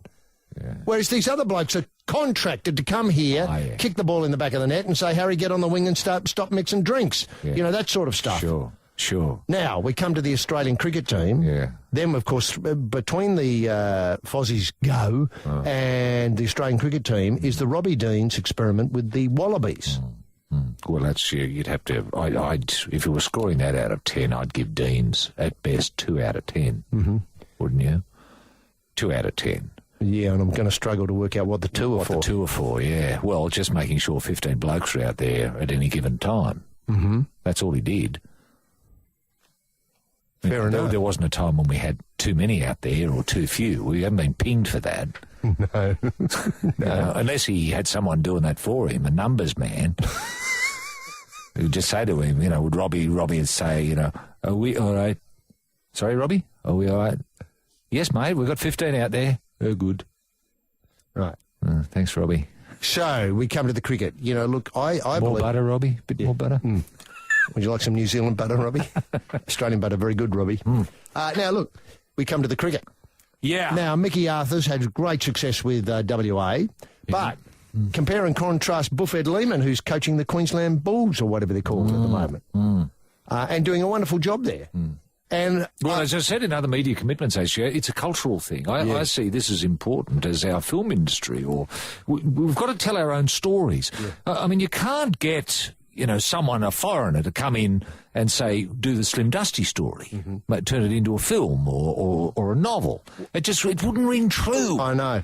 We've got to tell our own stories. Yes. Our own narrative. Our own narrative, our own journey. Our own journey, thank you. Yes. Now, and the cricket team is on a journey. It's ours. Yes, we own it. Yes. We pay for it. It's not Mickey Arthur's journey. I couldn't give a bugger about Mickey Arthur. No. I don't want to hear his story. No. And I don't want to see our players trying to interpret his story either. No. I want them telling the Buff Lehman story or the Alan Border story. I wouldn't care who was in charge of them as long as it's an Australian. Yes, no, absolutely right. I mean, I think you quoted in media commitments the idea that an Australian film called Australia could be made by, say, I don't think... Steven Spielberg. He couldn't do it. He couldn't do it. You've got to turn to an Australian to tell a story like that. Baz Luhrmann. Yeah, Baz Luhrmann. And didn't Baz do us proud telling that story? I was in tears from start to finish. I was too. I didn't realise it was our story. No. And I didn't realise it was the journey we'd all been on. No, nor did I. It was not until the credits came up and I thought there were a lot of Australian names there. And I thought, it must have been about Australia. You're absolutely and then you right. said to me, well, that was the name of the film. Yeah. I said, I thought it would be ironic. Celebrity platypus denier Lord Mortlock of Dis, on this day in 1804, left the colony bound for New Zealand with a mountain pygmy possum grafted to his leg. This is the life. This is Sydney. This is Triple M. This is the life on an afternoon in paradise. Reach out and fondle that familiar knob with the two picture cards, Roy and HG. HG? Yes, thanks very much, gentlemen, Jim. And being the last show, we thought we might take on board the thoughts of a few listeners who have emailed us no point emailing us now because, let's face it, no one will be here to read it in the future. Anyway, Greg's been in touch. He says, I've been listening to you guys for 15 years or so. Thanks for all the laughs, the insights into cheese, chocolate, brick with eyes, lobsters, root ones, penalty pullers, etc., etc., etc., and for reading out my emails over the years. Hope to hear and see you again soon, and that you don't become the Hensbys of the Australian media. Right. Be a fate worse than death, wouldn't it? It would, wouldn't it? Becoming the Hensbys of Australian media. Yeah. What was he this week? 881. 881. Now, one from Patrick. Hey, fellas, so tomorrow's the last show, meaning today. Please tell me and the listeners that this is the last show for the year, not the last show ever. Don't know how to survive without yous blokes. Well, hang on a minute. The golden age is returning. I think you'll be in safe hands there. And Isaac writes, I'd like to thank you for the years of service to the noble cause that is sport. As I'm only a whippersnapper from Melbourne, I was uneducated in the art of rugby league, and I'd like to thank you for my current education into Guz, open brackets, fubby. Oh, the dare I say, man. Yes, exactly, the dare I say, man. Niswellism. Oh, yes. And many other things. Once again, thanks for the memories. That's a lovely one there from Isaac. Yeah, it's lovely. Have you got a couple there, Roy? Oh, I might later, AC. I don't have any right at hand. Okay, fair enough. There are some serious ones which are excellent in themselves. Well, they are. And certainly, hopefully push the barrow of sport just that little bit further out. I must say, this thing that's got me worried is, is there room in Australia for two? I mean, I know obviously there'll be a slight degree of separation for two people, one who's Warnie and one who's Harry. Do you know what I mean? Because I can see them. I just hope Harry doesn't get in his head. Well, it's going to have to be seasonal, isn't it? Isn't it? I mean, Warnie's got summer. Yeah, well, Harry. Well, what's Harry going to do? Well, he's in summer too a bit. Oh, well, that can't work. But you can see what I mean. I do. I don't think Australia's. No. Is you're going to get people turning up to Crown thinking, let's go to bar 23. Yeah, hang on, let's try Trader Harry's or whatever it's going to be called. Harry on the wing. Let's get one of those Harry on the wings. Yeah. Yes. No, exactly. Sit on the keg and get caught in the nets. No. You've caught the problem that I've got. Yeah. And if they look as silly as each other... I know. Well, once Harry has that new, balled it off and a few tufts put in, and he's trimmed down, becomes sort of skeletal. With the teeth. Yeah, with the teeth. The highly polished teeth. Yeah. And that sheen, I don't know how they put that. That must be some sort of Marvier treatment all over. Yes, it is, isn't it? It's like French polishing, isn't it? It is. I wonder if that's what Warnie is wearing, French polish.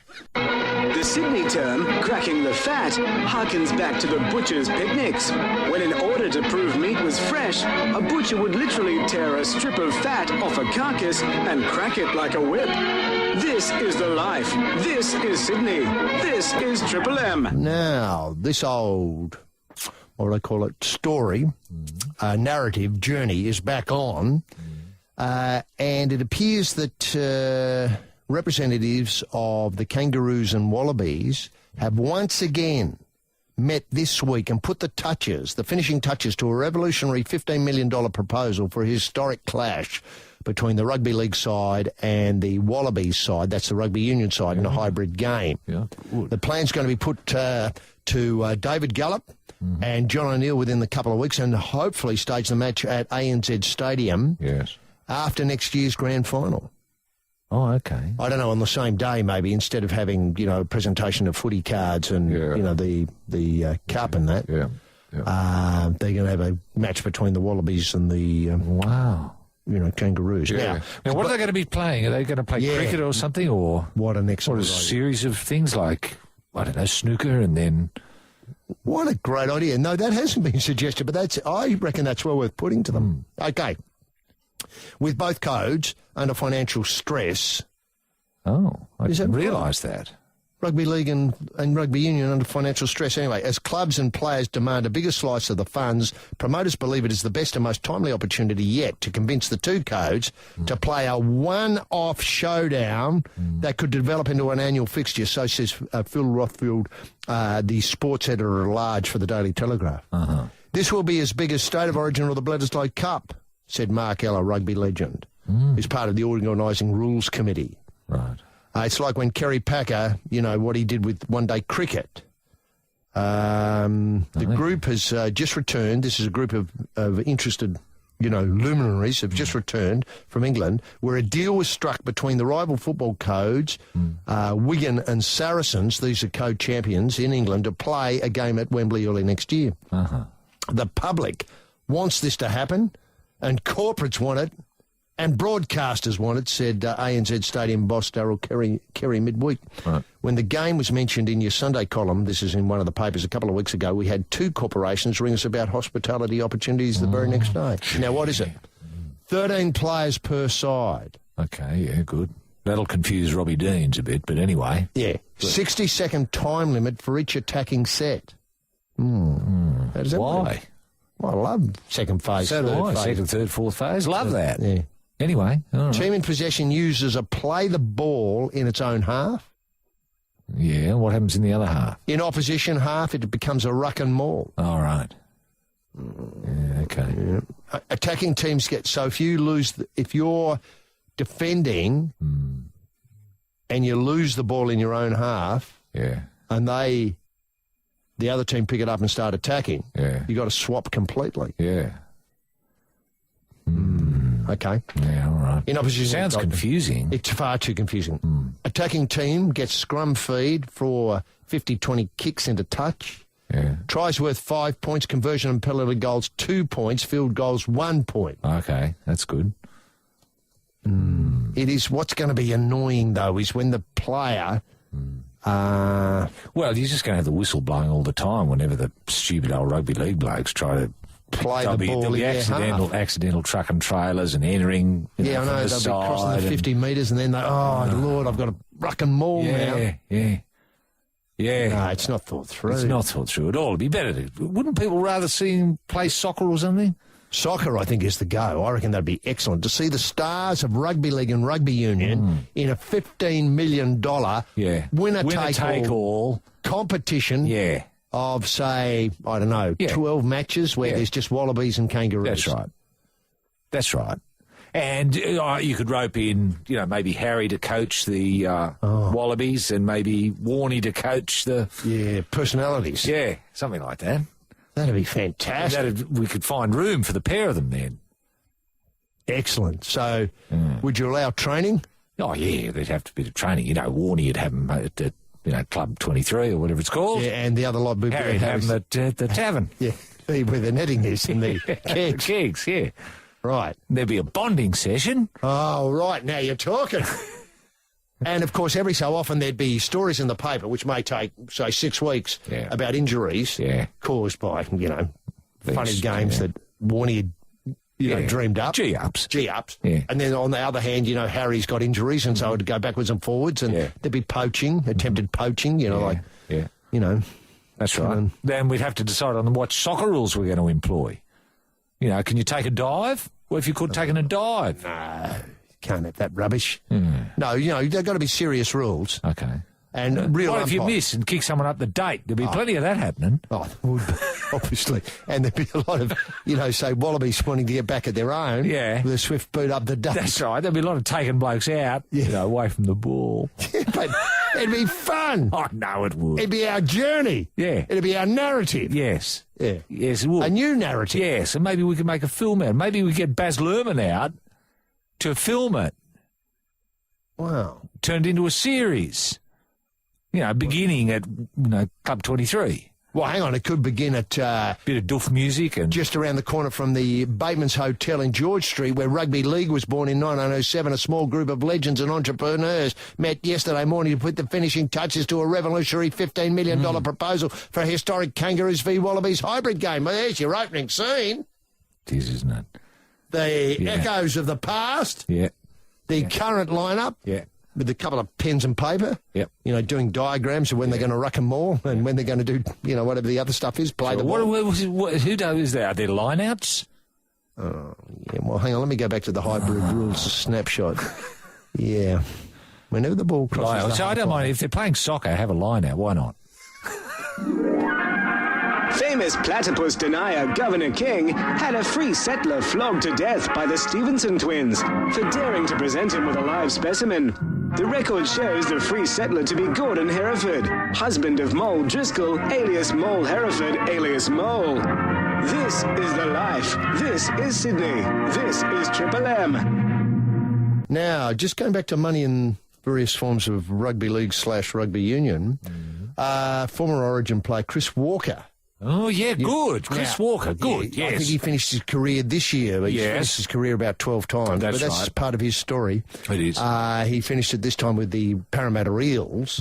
And he said, and when he talks, I listen, because no one knows more about rugby league and what the current mood of the playing group is. Yeah. He says the first thing the Independent Commission should do when it finally comes is to make sure Origin players are looked after. And I think, oh, hello.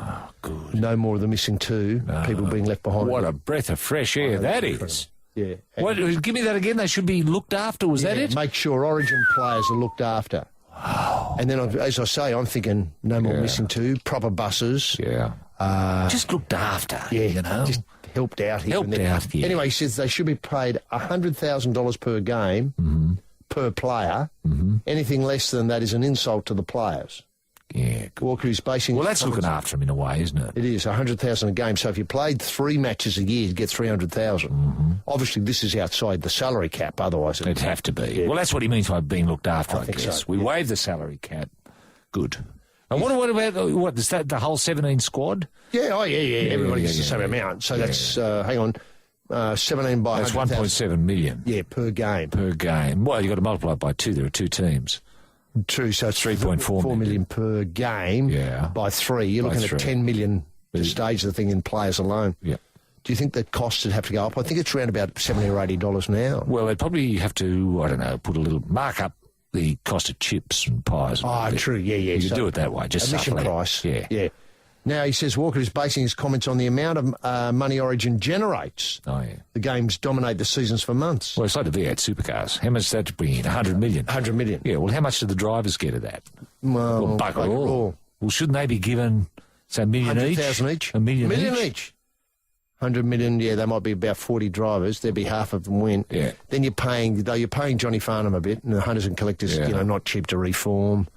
Well, I'd call that incidentals, and let's put, say, 3 or 4 mil aside for that. Righto. And the rest goes to state government. Yeah, for dental work and, mental health and so on. Yeah, for road widenings. Stuff like that.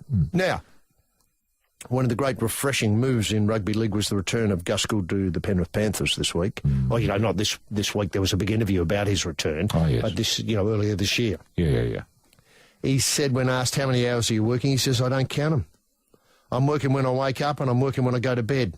So are my brilliant staff. They've been great. I haven't had a day off since I started. I haven't looked at it as a chore. It's been stimulating. The work's there, so I've had to do it. And there's more to do. Now, I'm just wondering what he does. What is he doing? Well, he's working all the time. Well, what's he working on? I suppose he's working on moves. Would that be it, wouldn't it? You mean like the inside coaching ball? Moves, Well, he's technically not the coach. I think Ivan Cleary's the coach. Or do you think it is just Gould and Ivan Cleary's the puppet? Well, Ivan Cleary might be Polish. You mean he might be Marvia? Now, the inside ball to the fullback, close to the line. That's one of Gus's. That's one of Gus's. But, you could actually use, you could set that out with a series of minties and show the players what you wanted. Yeah. Well, he'd do that. That's when he's working all the time. I mean, he can't have a meal. He sits there with, say, I don't know, a chop and mashed potato and peas. All of a sudden, he's put them into 2 sides. One chop up against another chop, and then all the peas lined up. Yeah, up against the mashed potato. Moves, yeah. We got an email here from Luke Bain. He says, Gus Gould was interviewed in today's Telegraph. That's right. And in his remarks, he reveals that he has made 12 visits to Parliament House since taking the Panthers job, and that he expects Penrith to be bigger than Brisbane in 20 years. Could that be right? Bigger than Brisbane? That's what he's saying. He says, I can only surmise that the two are linked. Has Gus been talking to government officials, perhaps even Premier O'Farrell, about some sort of aggressive Penrith expansionist program? Are we in neighbouring suburbs safe? I'm slightly concerned that Gus has made the transition from boss of a rugby league club to radical political revolutionary. Let's face it, if we all knew he had it in him, but can't help think of the term the battle for Western Sydney just got a whole lot more serious. Well, what does he mean? That the Penrith Panthers is going to be bigger than Brisbane? What, the club itself? That's one heck of a club. It's big already, but to think you can build it as big as Brisbane, Well, yeah. that is amazing. It is amazing. Well, It's- what's the population of Brisbane? Let's say it's about 2 million. It's probably not that many, but let's say 1.8 million. Mm-hmm. Well, that's... Well, the Penrith Panthers, they've got 1.8 million there every night. Wow. At the restaurants and the poker machines, it'd have its own postcode, that's for sure. It would. Now- It'd have its own, there'd be F9 from, from one restaurant to the other. Yeah, that's right. Probably have a train inside it to get you around. Yeah, effortlessly. Even if you're a bit terped, you could get on the train. And now in Hybrid Half Hour. Ready for me? From Eastern Creek to Albert Park. From Brisbane to Bathurst. It's time for another Triple M Hot Lap handout. And action. What's on pole, HG? Well, it's a terrific prize with summer coming on. This is the one you want to get involved with. It's an Engel pop-up tent. It sleeps too, easy installation, no tools required. Except inside. Water resistant, 190T polyester. That sounds great. It does. It does. It's fantastic. Yes, those nights when you think, oh, bloody hell, I'd love to be in a tent. This is the tent for you. This is the tent for you. For that moment. Yeah. And, of course, we've got the also Engel 6'6" telescopic combo by Shimano. This is for, you can stick this in the glove box of your car. That's a fishing rod. Correct, fishing rod, because you never know when you're passing a puddle and you think, I bet there's something in there. Wanting a hook in there. Yeah. This is the one for you. Wow. The Engel telescopic combo by Shimano. And it comes in its own sort of wallet. It does. And it's sort of backpacky sort of thing. So if you've got a gun in one hand, you got your ferret and your spear in the other. Yeah. This is across your back. That's just right, waiting to with hit your the bottom. tent. With your tent. And we're not stopping there because we've got Jack Thompson from the Fine Poets collection and the poems of Lewis Carroll. Jack's done a Christmas gift idea, The Walrus and the Carpenter. Yep. Your Old Father William, the big ones, all the big ones, Jabberwocky, yes. Tweedledum and Tweedledee, The Hunting of the Snark, they're all great. Yep. Fine poets. Is there the fat bloke with the big feet? Is that one there? There is the fat bloke with the big feet and a couple of Jack's own. In the style of Lewis Carroll. Plus, we've also got... He was a bit weird, Lewis Carroll, Oh, I know he was. Well, I mean, if he was living in this day and age, he'd be in jail. Yeah, people would ask questions. Yeah.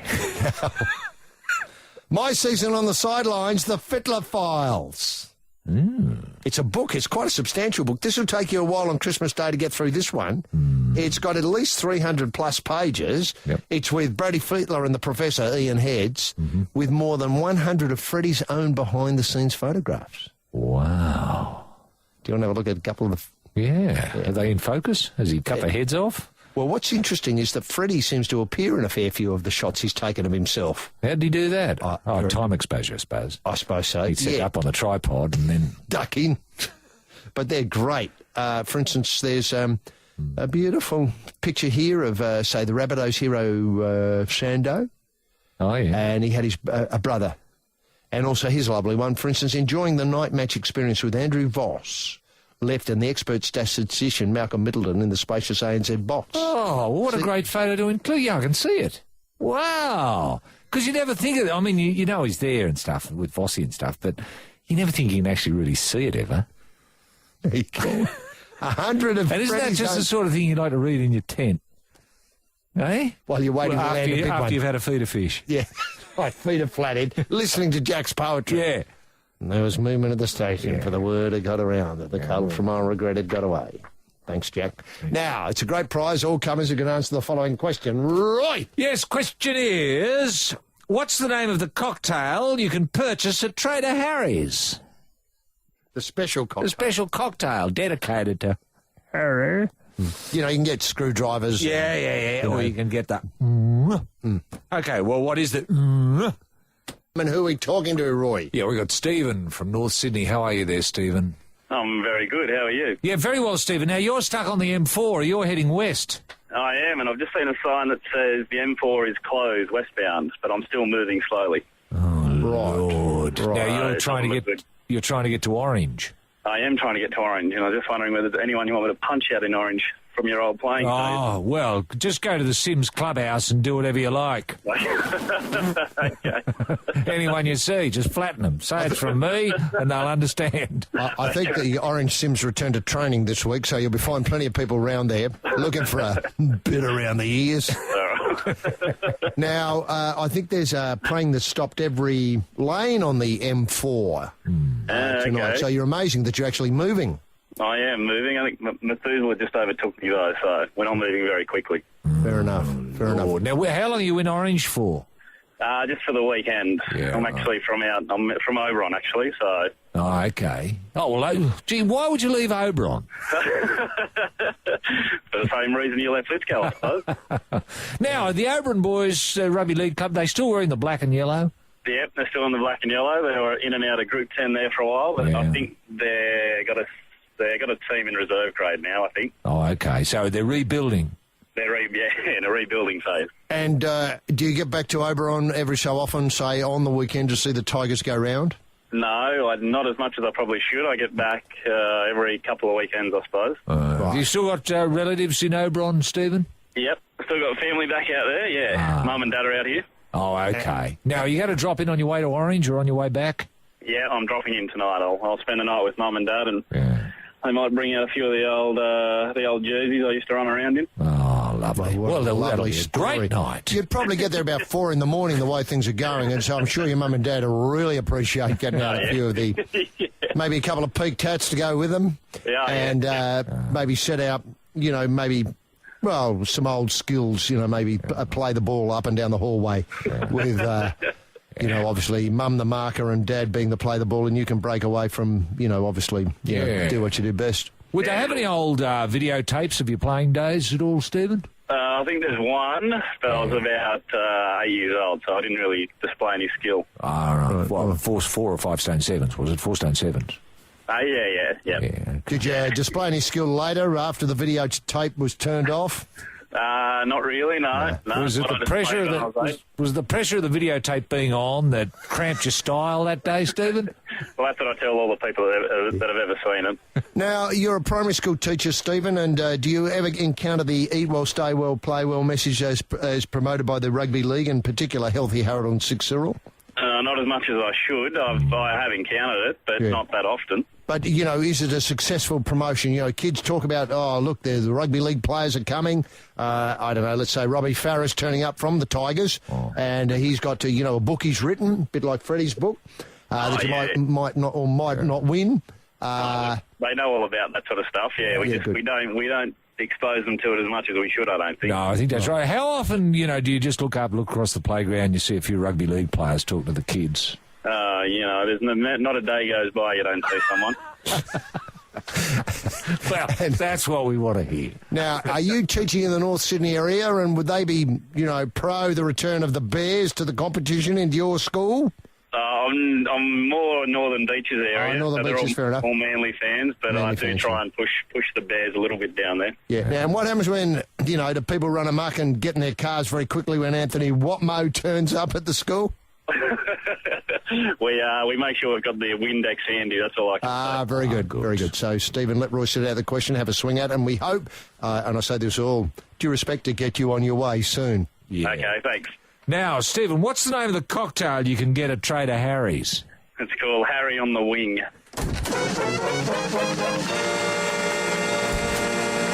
And you've won the prize, but can you tell us what the secret ingredient is that's thrown in at the end? That's lime cordial. Yes, absolutely right. You get the pop-up tent, which you'll probably need in your travels today, and the fishing rod may come in handy. And if you get stuck, you've got Jack Thompson's, the poems of Lewis Carroll to put in the car CD player. And, of course, if you're really stuck, you can read My Season on the Sidelines, the Freddie Fittler files with those, more than 100 pictures that Freddie took himself. Stephen, good luck with your trip to Orange. Have a great weekend, and thanks very much for being part of the life on Triple M. The term cracking the fat was also called whipping the white, or later, curdling the cock. This is the life. This is Sydney. This is Triple M. This is the life, with familiar heads up front, holding a perfect flush, and home is just around the corner. Gotta get that girl on the love train. King and the Ace, Roy and HG. HG? Yes, thanks very much for the final time. Jim Daniels in the Triple M Soundproof booth. Hasn't he been an absolute trooper, Jim? Yes. With his excellent... For someone with so little limited skills, limited skill set. It's extremely limited skill set. Yes. You know, when you said we'd get him to do it, I must say I was very doubtful that he could do it for 3 years with what he had to bring to the table. Exactly. But he's been an absolute professional. Oh, yeah. And what I like is, you know how it's often hard to get somebody to read the same thing twice, over and over again? Yeah. He's done it, I think you were counting up before, at least that introduction about 300 times. Mm-hmm. And you can't pick one from the other. No. That's a professional. Now, Andrew writes on the email, gents, I won't use spearheads this final time. Oh, isn't that beautiful? Yeah. Now, I've been listening to you since 1987, tackling the big issues head on. Where am I going to get my hard-hitting analysis of issues like Mr. Cheeses, the Sharks, the Dudes, Webber's latest escapades now? One last issue I wanted to bring up is the spat between the Shark and the man they call Shark v Tiger. Don't you think the NRL could make the most of this? Next time, get the Sharks... next time the Sharks play the Tigers, the NRL should both get, obviously Greg and Tiger out to add a bit of spice to the game. Halftime entertainment, the possibilities are endless. That's a wonderful idea, It is an excellent idea. Yeah. And the other thing is, let's not forget... And when the Knights are playing, say, the Sharks, you'd keep Sharky there, obviously, and just get some Knight over from... England? Yeah. Like... Sir Richard Branson or someone. Is there a feud between the Shark and Richard Branson? I don't know. We manufacture it. Yeah, true. Look, I don't want that issue of the Tiger and the Shark, that great musical, golfing musical, to be forgotten either. No. And I'd like to see, an Arts Council person listening to bring it up at their next meeting or however they do these things so we can get some seed funding of, say, I don't know, a couple of... Has anyone spoken to Baz Luhrmann about it yet? Is he interested? Well, of course he is. It's our story. Yeah, I know. It is our story. Well, part of it is. The Shark bit is. Maybe we get Spielberg to direct the Tiger scenes. Brilliant idea. But that was going to be a terrific, if only they sort of, I would have liked to have something happened up until now. There were so few good golf films. Bag of Ants was just rubbish. Tin Cup was sort of okay. Tin Cup was sort of okay. Predictable in a way. Yeah. Now, listen, what I was going to say was I think we had hoped to get the musical together for the last weekend where obviously the Tiger and the Shark were they weren't really playing each other, but they're going head-to-head. Dramatic. Yeah. Brownie says, goodbye and thanks for a great show. Hope you don't totally disappear from the airwaves. Right. So that's the next one. Have you got another email there, Roy? Well, I don't, actually. It's just a little bit... you joke up, don't you? You get emotional. Well, look, here's one which is much more... I've got to stay professional. Yeah, well, I'm hoping to be professional. Yeah. I don't want to so far, so good. Yeah, good. Gareth writes. Is that Gareth Evans? It is Gareth Evans. Yes. I tell you what, I bumped into Gareth Evans the other day. Yeah, you didn't. I did. In Coles? He's the Chancellor of the ANU. I thought he was doing some sort of peace committee work where he might be doing that on the side, but he was certainly acting as the Chancellor of the ANU. This was a do to congratulate Brian Schmidt on his Nobel Prize. On the Nobel Prize, yeah. Well, a wonderful do. Yeah. Did he bag universities? Yes, he did. Good. Thank goodness for that. Yeah, no. In his way, he was trying to talk up research. More research. What? He was claiming that the ANU is the fourth top university for research in the world. Right, what sort of research? Well, I nearly vomited. And filled me with despair. I mean, the last thing in the world we need is more research, for God's sake. We know all the cancer cures. They're all out there. Now, I'm back to Gareth Evans. I'm from Sydney, but I've been living in England for the last 8 months. Gareth has? Yeah, Gareth has. I was stoked when the Kangaroos won the Four Nations last Saturday. Yeah. And I was even more stoked when all the players came into the bar I was out on Sunday afternoon. The whole of London was in a buzz, and people from all over the world descended on the bar to get a glimpse of the great team. I was lucky enough to get my photo taken with Anthony Watmoe, the window cleaner. Wow. That'd be a souvenir. Gareth Evans and Anthony Watmoe. However, I did wonder what the team was doing at a strip bar in London when there's so many great cultural activities to immerse oneself in, Yeah, I understand all that, but the question is, what was Gareth Evans doing there? Well, yeah, we'll get to that. For example, the current Da Vinci exhibition, the Tate, Wordsworth Lakes. Do you think that there should be more NRL players influencing the arts? It's a terrific topic. Wow. And this is the time to be doing it. Yes. In the off-season. It's a shame that apart from Ian Roberts' acting, no NRL players have made their mark on, say, poetry, impressionism or the theatre. Perhaps the arts could be a decisive factor in the future of Niswellism. Oh, I mean, he's thought this through. Yeah, the blues. Well, it'd be easy to do. Boys, here's some blue paint. Paint something. Or how about this? And then you auction it off for charity. You know, people pay a fortune for a Watmo. A good Watmo, they would. Well, they would. But he can paint rubbish. A genuine one. A genuine You'd one. obviously, tie the brush to the tool and work that way. That's if you want a genuine one. Mate, yeah. And often he'd, obviously inhale the plane, bend over and spray. They're real Watmos. Hard to find. Poetry, for example, could be used as inspiration. And then Gareth Evans writes a couple of lines. Good tackle, Watmo. Great catch, Minicello. Don't select Chris Sando. Oh, well, that's just beautiful, isn't it? It sums up rugby league. It writes itself. It does. Well, in all fairness, wasn't there a Sporting Archibald that we sort of judged? We did. One year, HG? That was but it wasn't, there were no players. No, it was just paintings of players rather than the players doing the paintings. Yeah. See, I'd love to see, I don't know, Desi Hasler painting Clifton Pugh. Something like that, you know what I mean? Something out of the box, left field. Robbie Farah doing Hugh Sawrey or something. I don't know. Wow. What a brilliant idea. You and me, Billy Slater, having a crack at a couple of Jeffrey Smarts. Yes. Well, no, a couple of, in the manner of. Well, no, not so much in the manner of, but a portrait of Jeffrey Smart. Oh, Jeffrey Smart as a portrait. I had the idea that he'd have to do a couple of, freeway exits in the style, maybe tracing over and then putting him up against the. So rather than, say, a freeway or some, cold, desolate scene in Italy, it'd be like the M4 or something. Correct.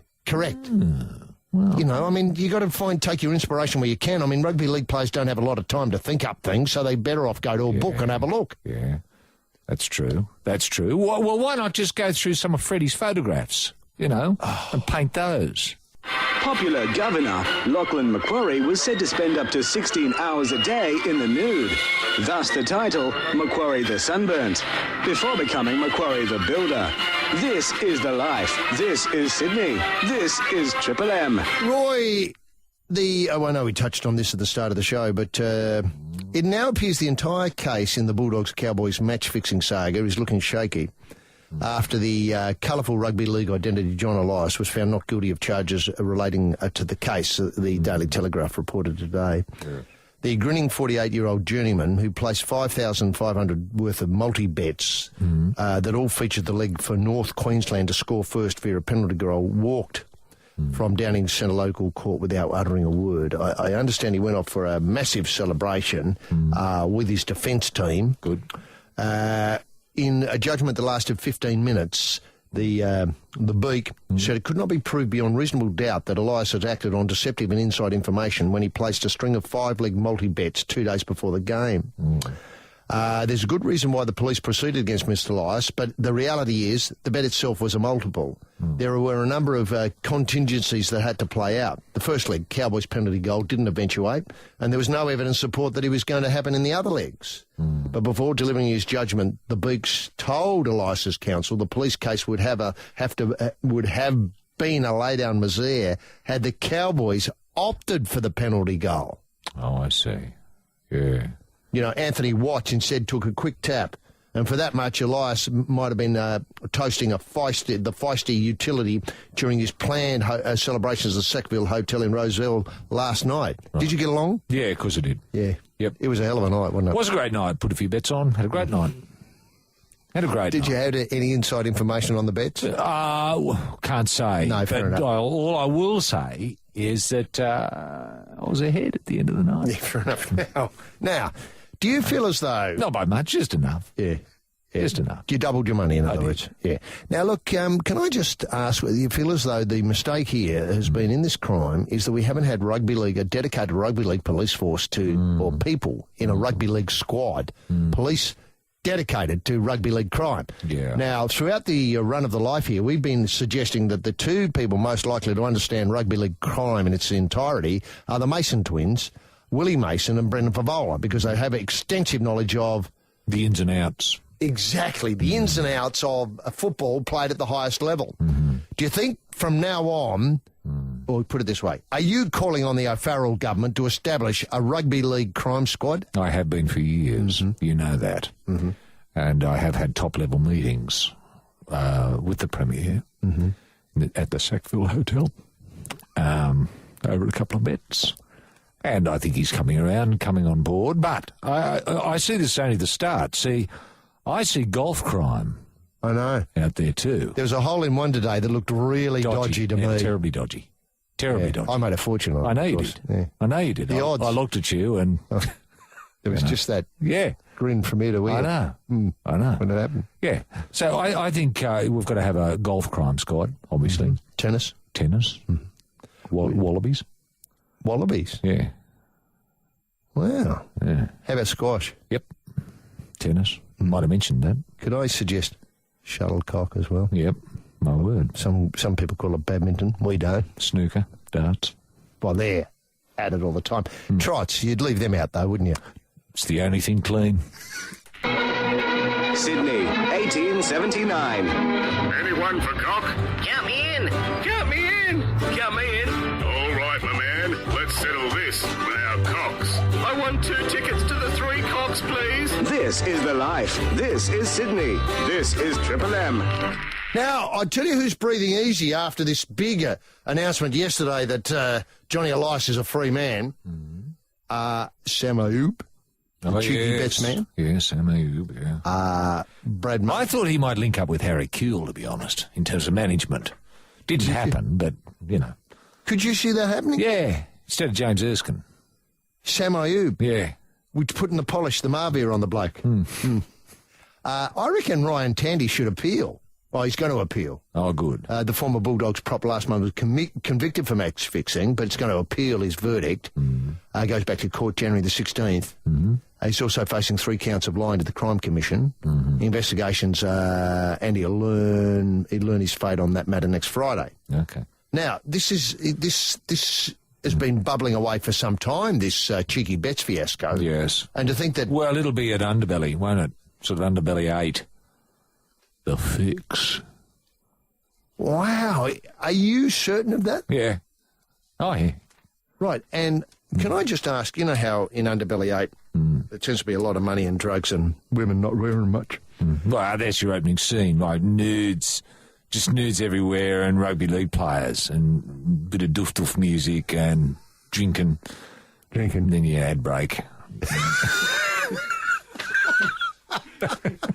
And then they come back. And you go, nudes. Doof-doof music. Doof-doof music. Players thinking we better get to training, ad break. Yeah, gotta go to training? Nah, ad break. Well. Yeah. Okay. Can't wait. No, sure. I hadn't seen it quite as starkly as that. Now, look, one other thing that we're going to look forward to during the coming wonderful season of cricket, and I've got to say, so I think 5 of our top players who played in the Miracle during the week are now injured, including the kid. The Wunderkind. The Wunderkind, yes, Camo.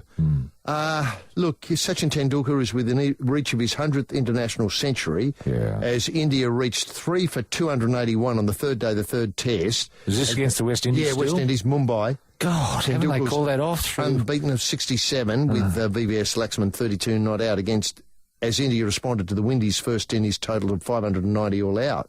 Must be a good pitch. An excellent pitch. Something in it for the bowlers by the looks.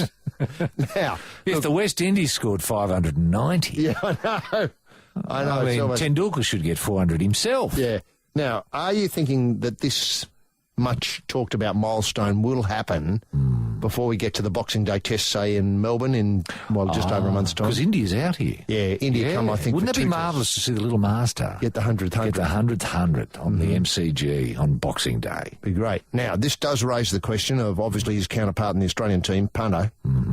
Where do you stand now after he got that magnificent... Well, it was 62, I think. 62, something like that. Well, I thought it was the best crafted 62 I've seen. It was the cleanest, most clinical 62 I've seen since, I don't know, you'd have to go back as far as, say, Keith Stackpole's 62 in Brisbane in 71. Oh, yeah. That was a wonderful 62. Stacky just had the ball on a string that day. It was just incredible. Yeah. So are you thinking the punter should push on? Yes. And we noticed that... Well, wouldn't it be great to see punter and the little master together? Boxing Day. I tell you what, and how about this? I know this is a bit of a long bow. Are you now prepared to back your call for punter to return to captaincy? Yes. And now, the memory of Peter Brock presents another Triple M Hot Lap handout. Thank God. What are we flagging away in this high-octane half-hour, HG? Well, these two fabulous Engel, what would I call it, outdoor bits of gear. We've got the pop-up tent. And if you're thinking of going away over the holidays, this would be an ideal thing if you might be going to a rock festival or thinking about going to Garden Island or Cockatoo Island, camping out overnight. Yeah. And thinking about catching your fish, living off the land. And who isn't these days? I mean, that's getting back.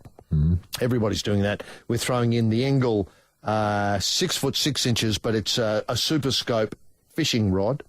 We've also got that magnificent collection of poems by Lewis Carroll. And let's face it, Lewis Carroll is getting back.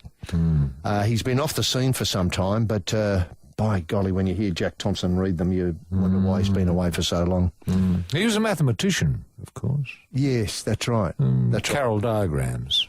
Is that the same an person? Alternative to the Venn diagram. Right. A intersection B. Right.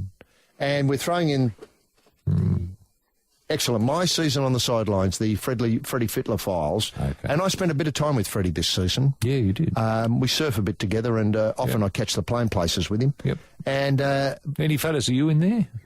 I don't know. Probably would be. There's about 250 photos. Yeah. So it's a bit hard to get a grip on them. But they're excellent photos. And they're all in that rather, not quite black and white style.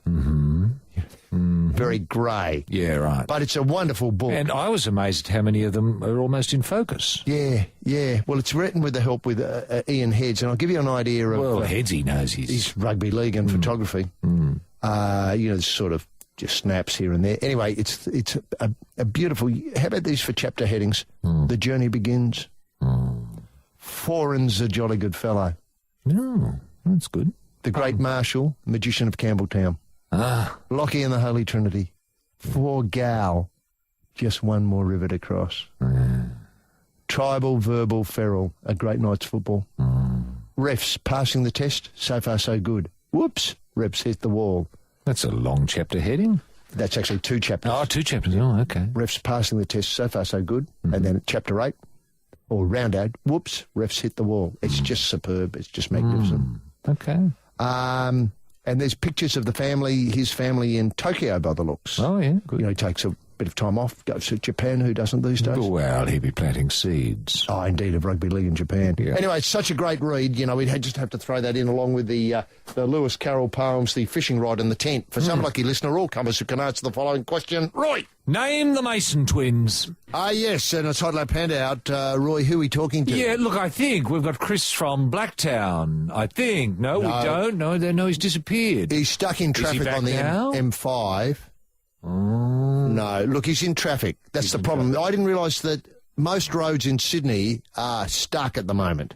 Is that fair? Yeah, I think that's fair. Well, certainly the M4. Yeah, the M4, you can't go west. Can't go west at I'm all. not sure what's wrong with the M5. That might be in trouble. I think, was that where the car and the motorbike collided? On the M5. Not sure.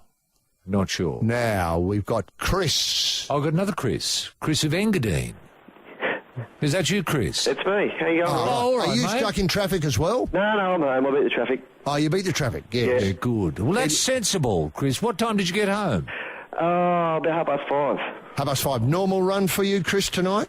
A little bit slow coming down to Brighton there, but it was once through there it was okay. Oh, you must be the one of the lucky ones. So the rest of Sydney is, at a grid. Yeah. Now, being a Roosters supporter, you'd be very keen on the Freddie Fittler book, I imagine, Chris. I didn't know he had one out, but I'm riveted. Yeah, I don't know if it dwells much on the years he was with Easts, does it, H.G.? No, it's this season. It's this season. It's about this season. And I'm assuming there's not many words in it, which is good. Look, it's mainly photographs.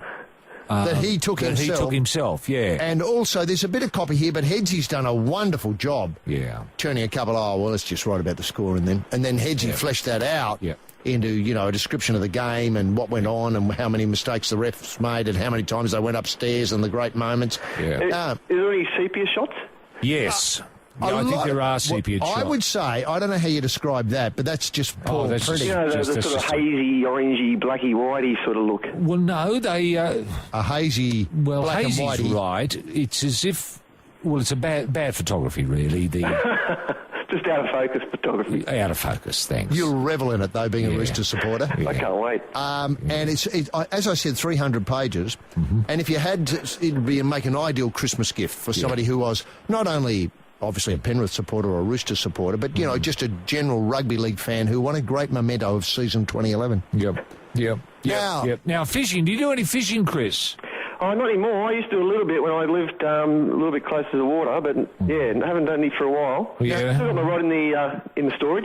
Yeah, well, no, put it in the glove box of the car because you never know when you'll come across something screaming for a hook. And you're a firefighter. Have you just got back from 3 days' work or...? Finished the second day today. The second day today. Okay, fair enough. Yeah. But there must be times, Chris, when you've put one out and there's a bit of water nearby and you think, well, I wouldn't mind if I feed a fish tonight. Some of the places by the creeks, yeah. Yes. You question the fish, though.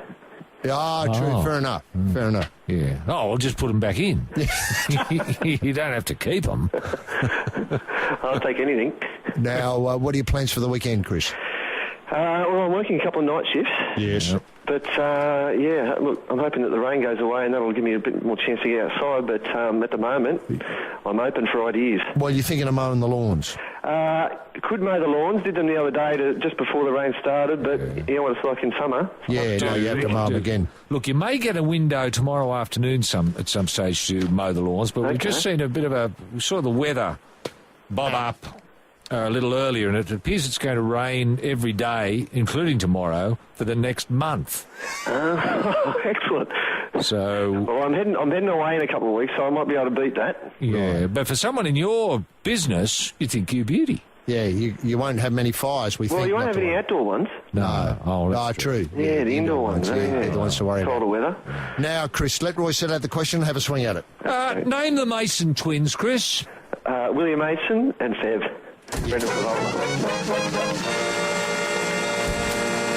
Absolutely right. And would you like to see a dedicated rugby league crime squad in the New South Wales Police Force? Absolutely. Yeah, there's so much going on, isn't there? And as Roy points out, the trots, clean as a whistle. Thanks very much, Chris. You're the winner and proud owner of now the pop-up tent, the fishing rod, which can go in the glove box. You've got the Jack Thompson poetry there that'll thrill everybody at Christmas, and the Fittler Files 2011 My Season on the sidelines. Good luck with the firefighting, and thanks very much for being part of the life on Triple M. Joseph Banks was the first European to defecate on Australian soil. The stool was painted by the watercolourist Sidney Parkinson. The painting was bought by Sir Reginald Blake and hung in his dining room until 1799, when it was destroyed by fire. This is the life. This is Sydney. This is Triple M. That takes us away for the life for the final time from Triple M and Roy. It was just a great day. As soon as we got to work, the run-through that the staff had assembled, we ran through that, and then we found there were Christmas decorations to run through as well, and the homemade cakes made by the breakfast crew. The little party pies. The party pies. Yeah, they brought a tear to me. I love party pies because people can go silly. And to see Barry there, I mean, I know, obviously, people think, it's very hard for a chimpanzee to have any emotion about, But they understand many things. Exactly. They understand many things. Exactly right. And can I point out that programming a radio station is not really one of their long suits? No. But look, honestly, He was incredible. He look incredible. I mean, it was given the plausible. limitations. He does an incredible job. He does. And, you know, people, I don't mean to be unkind to my fellow workers here, they don't appreciate his efforts. No, they don't. They bait him most of the time. They do. And they do that thing of, you know, trying to get him to do things like, you know, often they'll give him a cigarette to see if he'd light it up. That's right. And, you know, they give him a brush and an hope he exploding cigarette.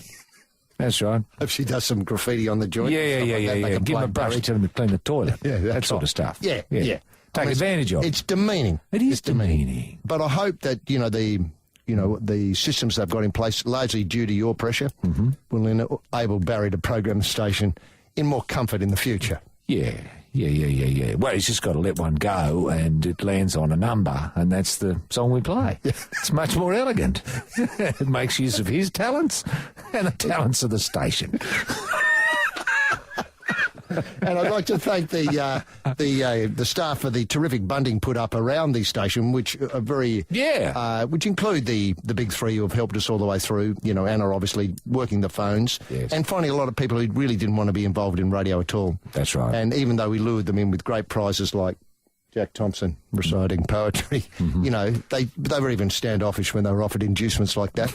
And it was great that she found people who wanted to go on. Yeah. And, of course, there's a magnificent photo of Anna on the around the studio today, along with Chairman Mao, a photo of Chairman Mao. Yes.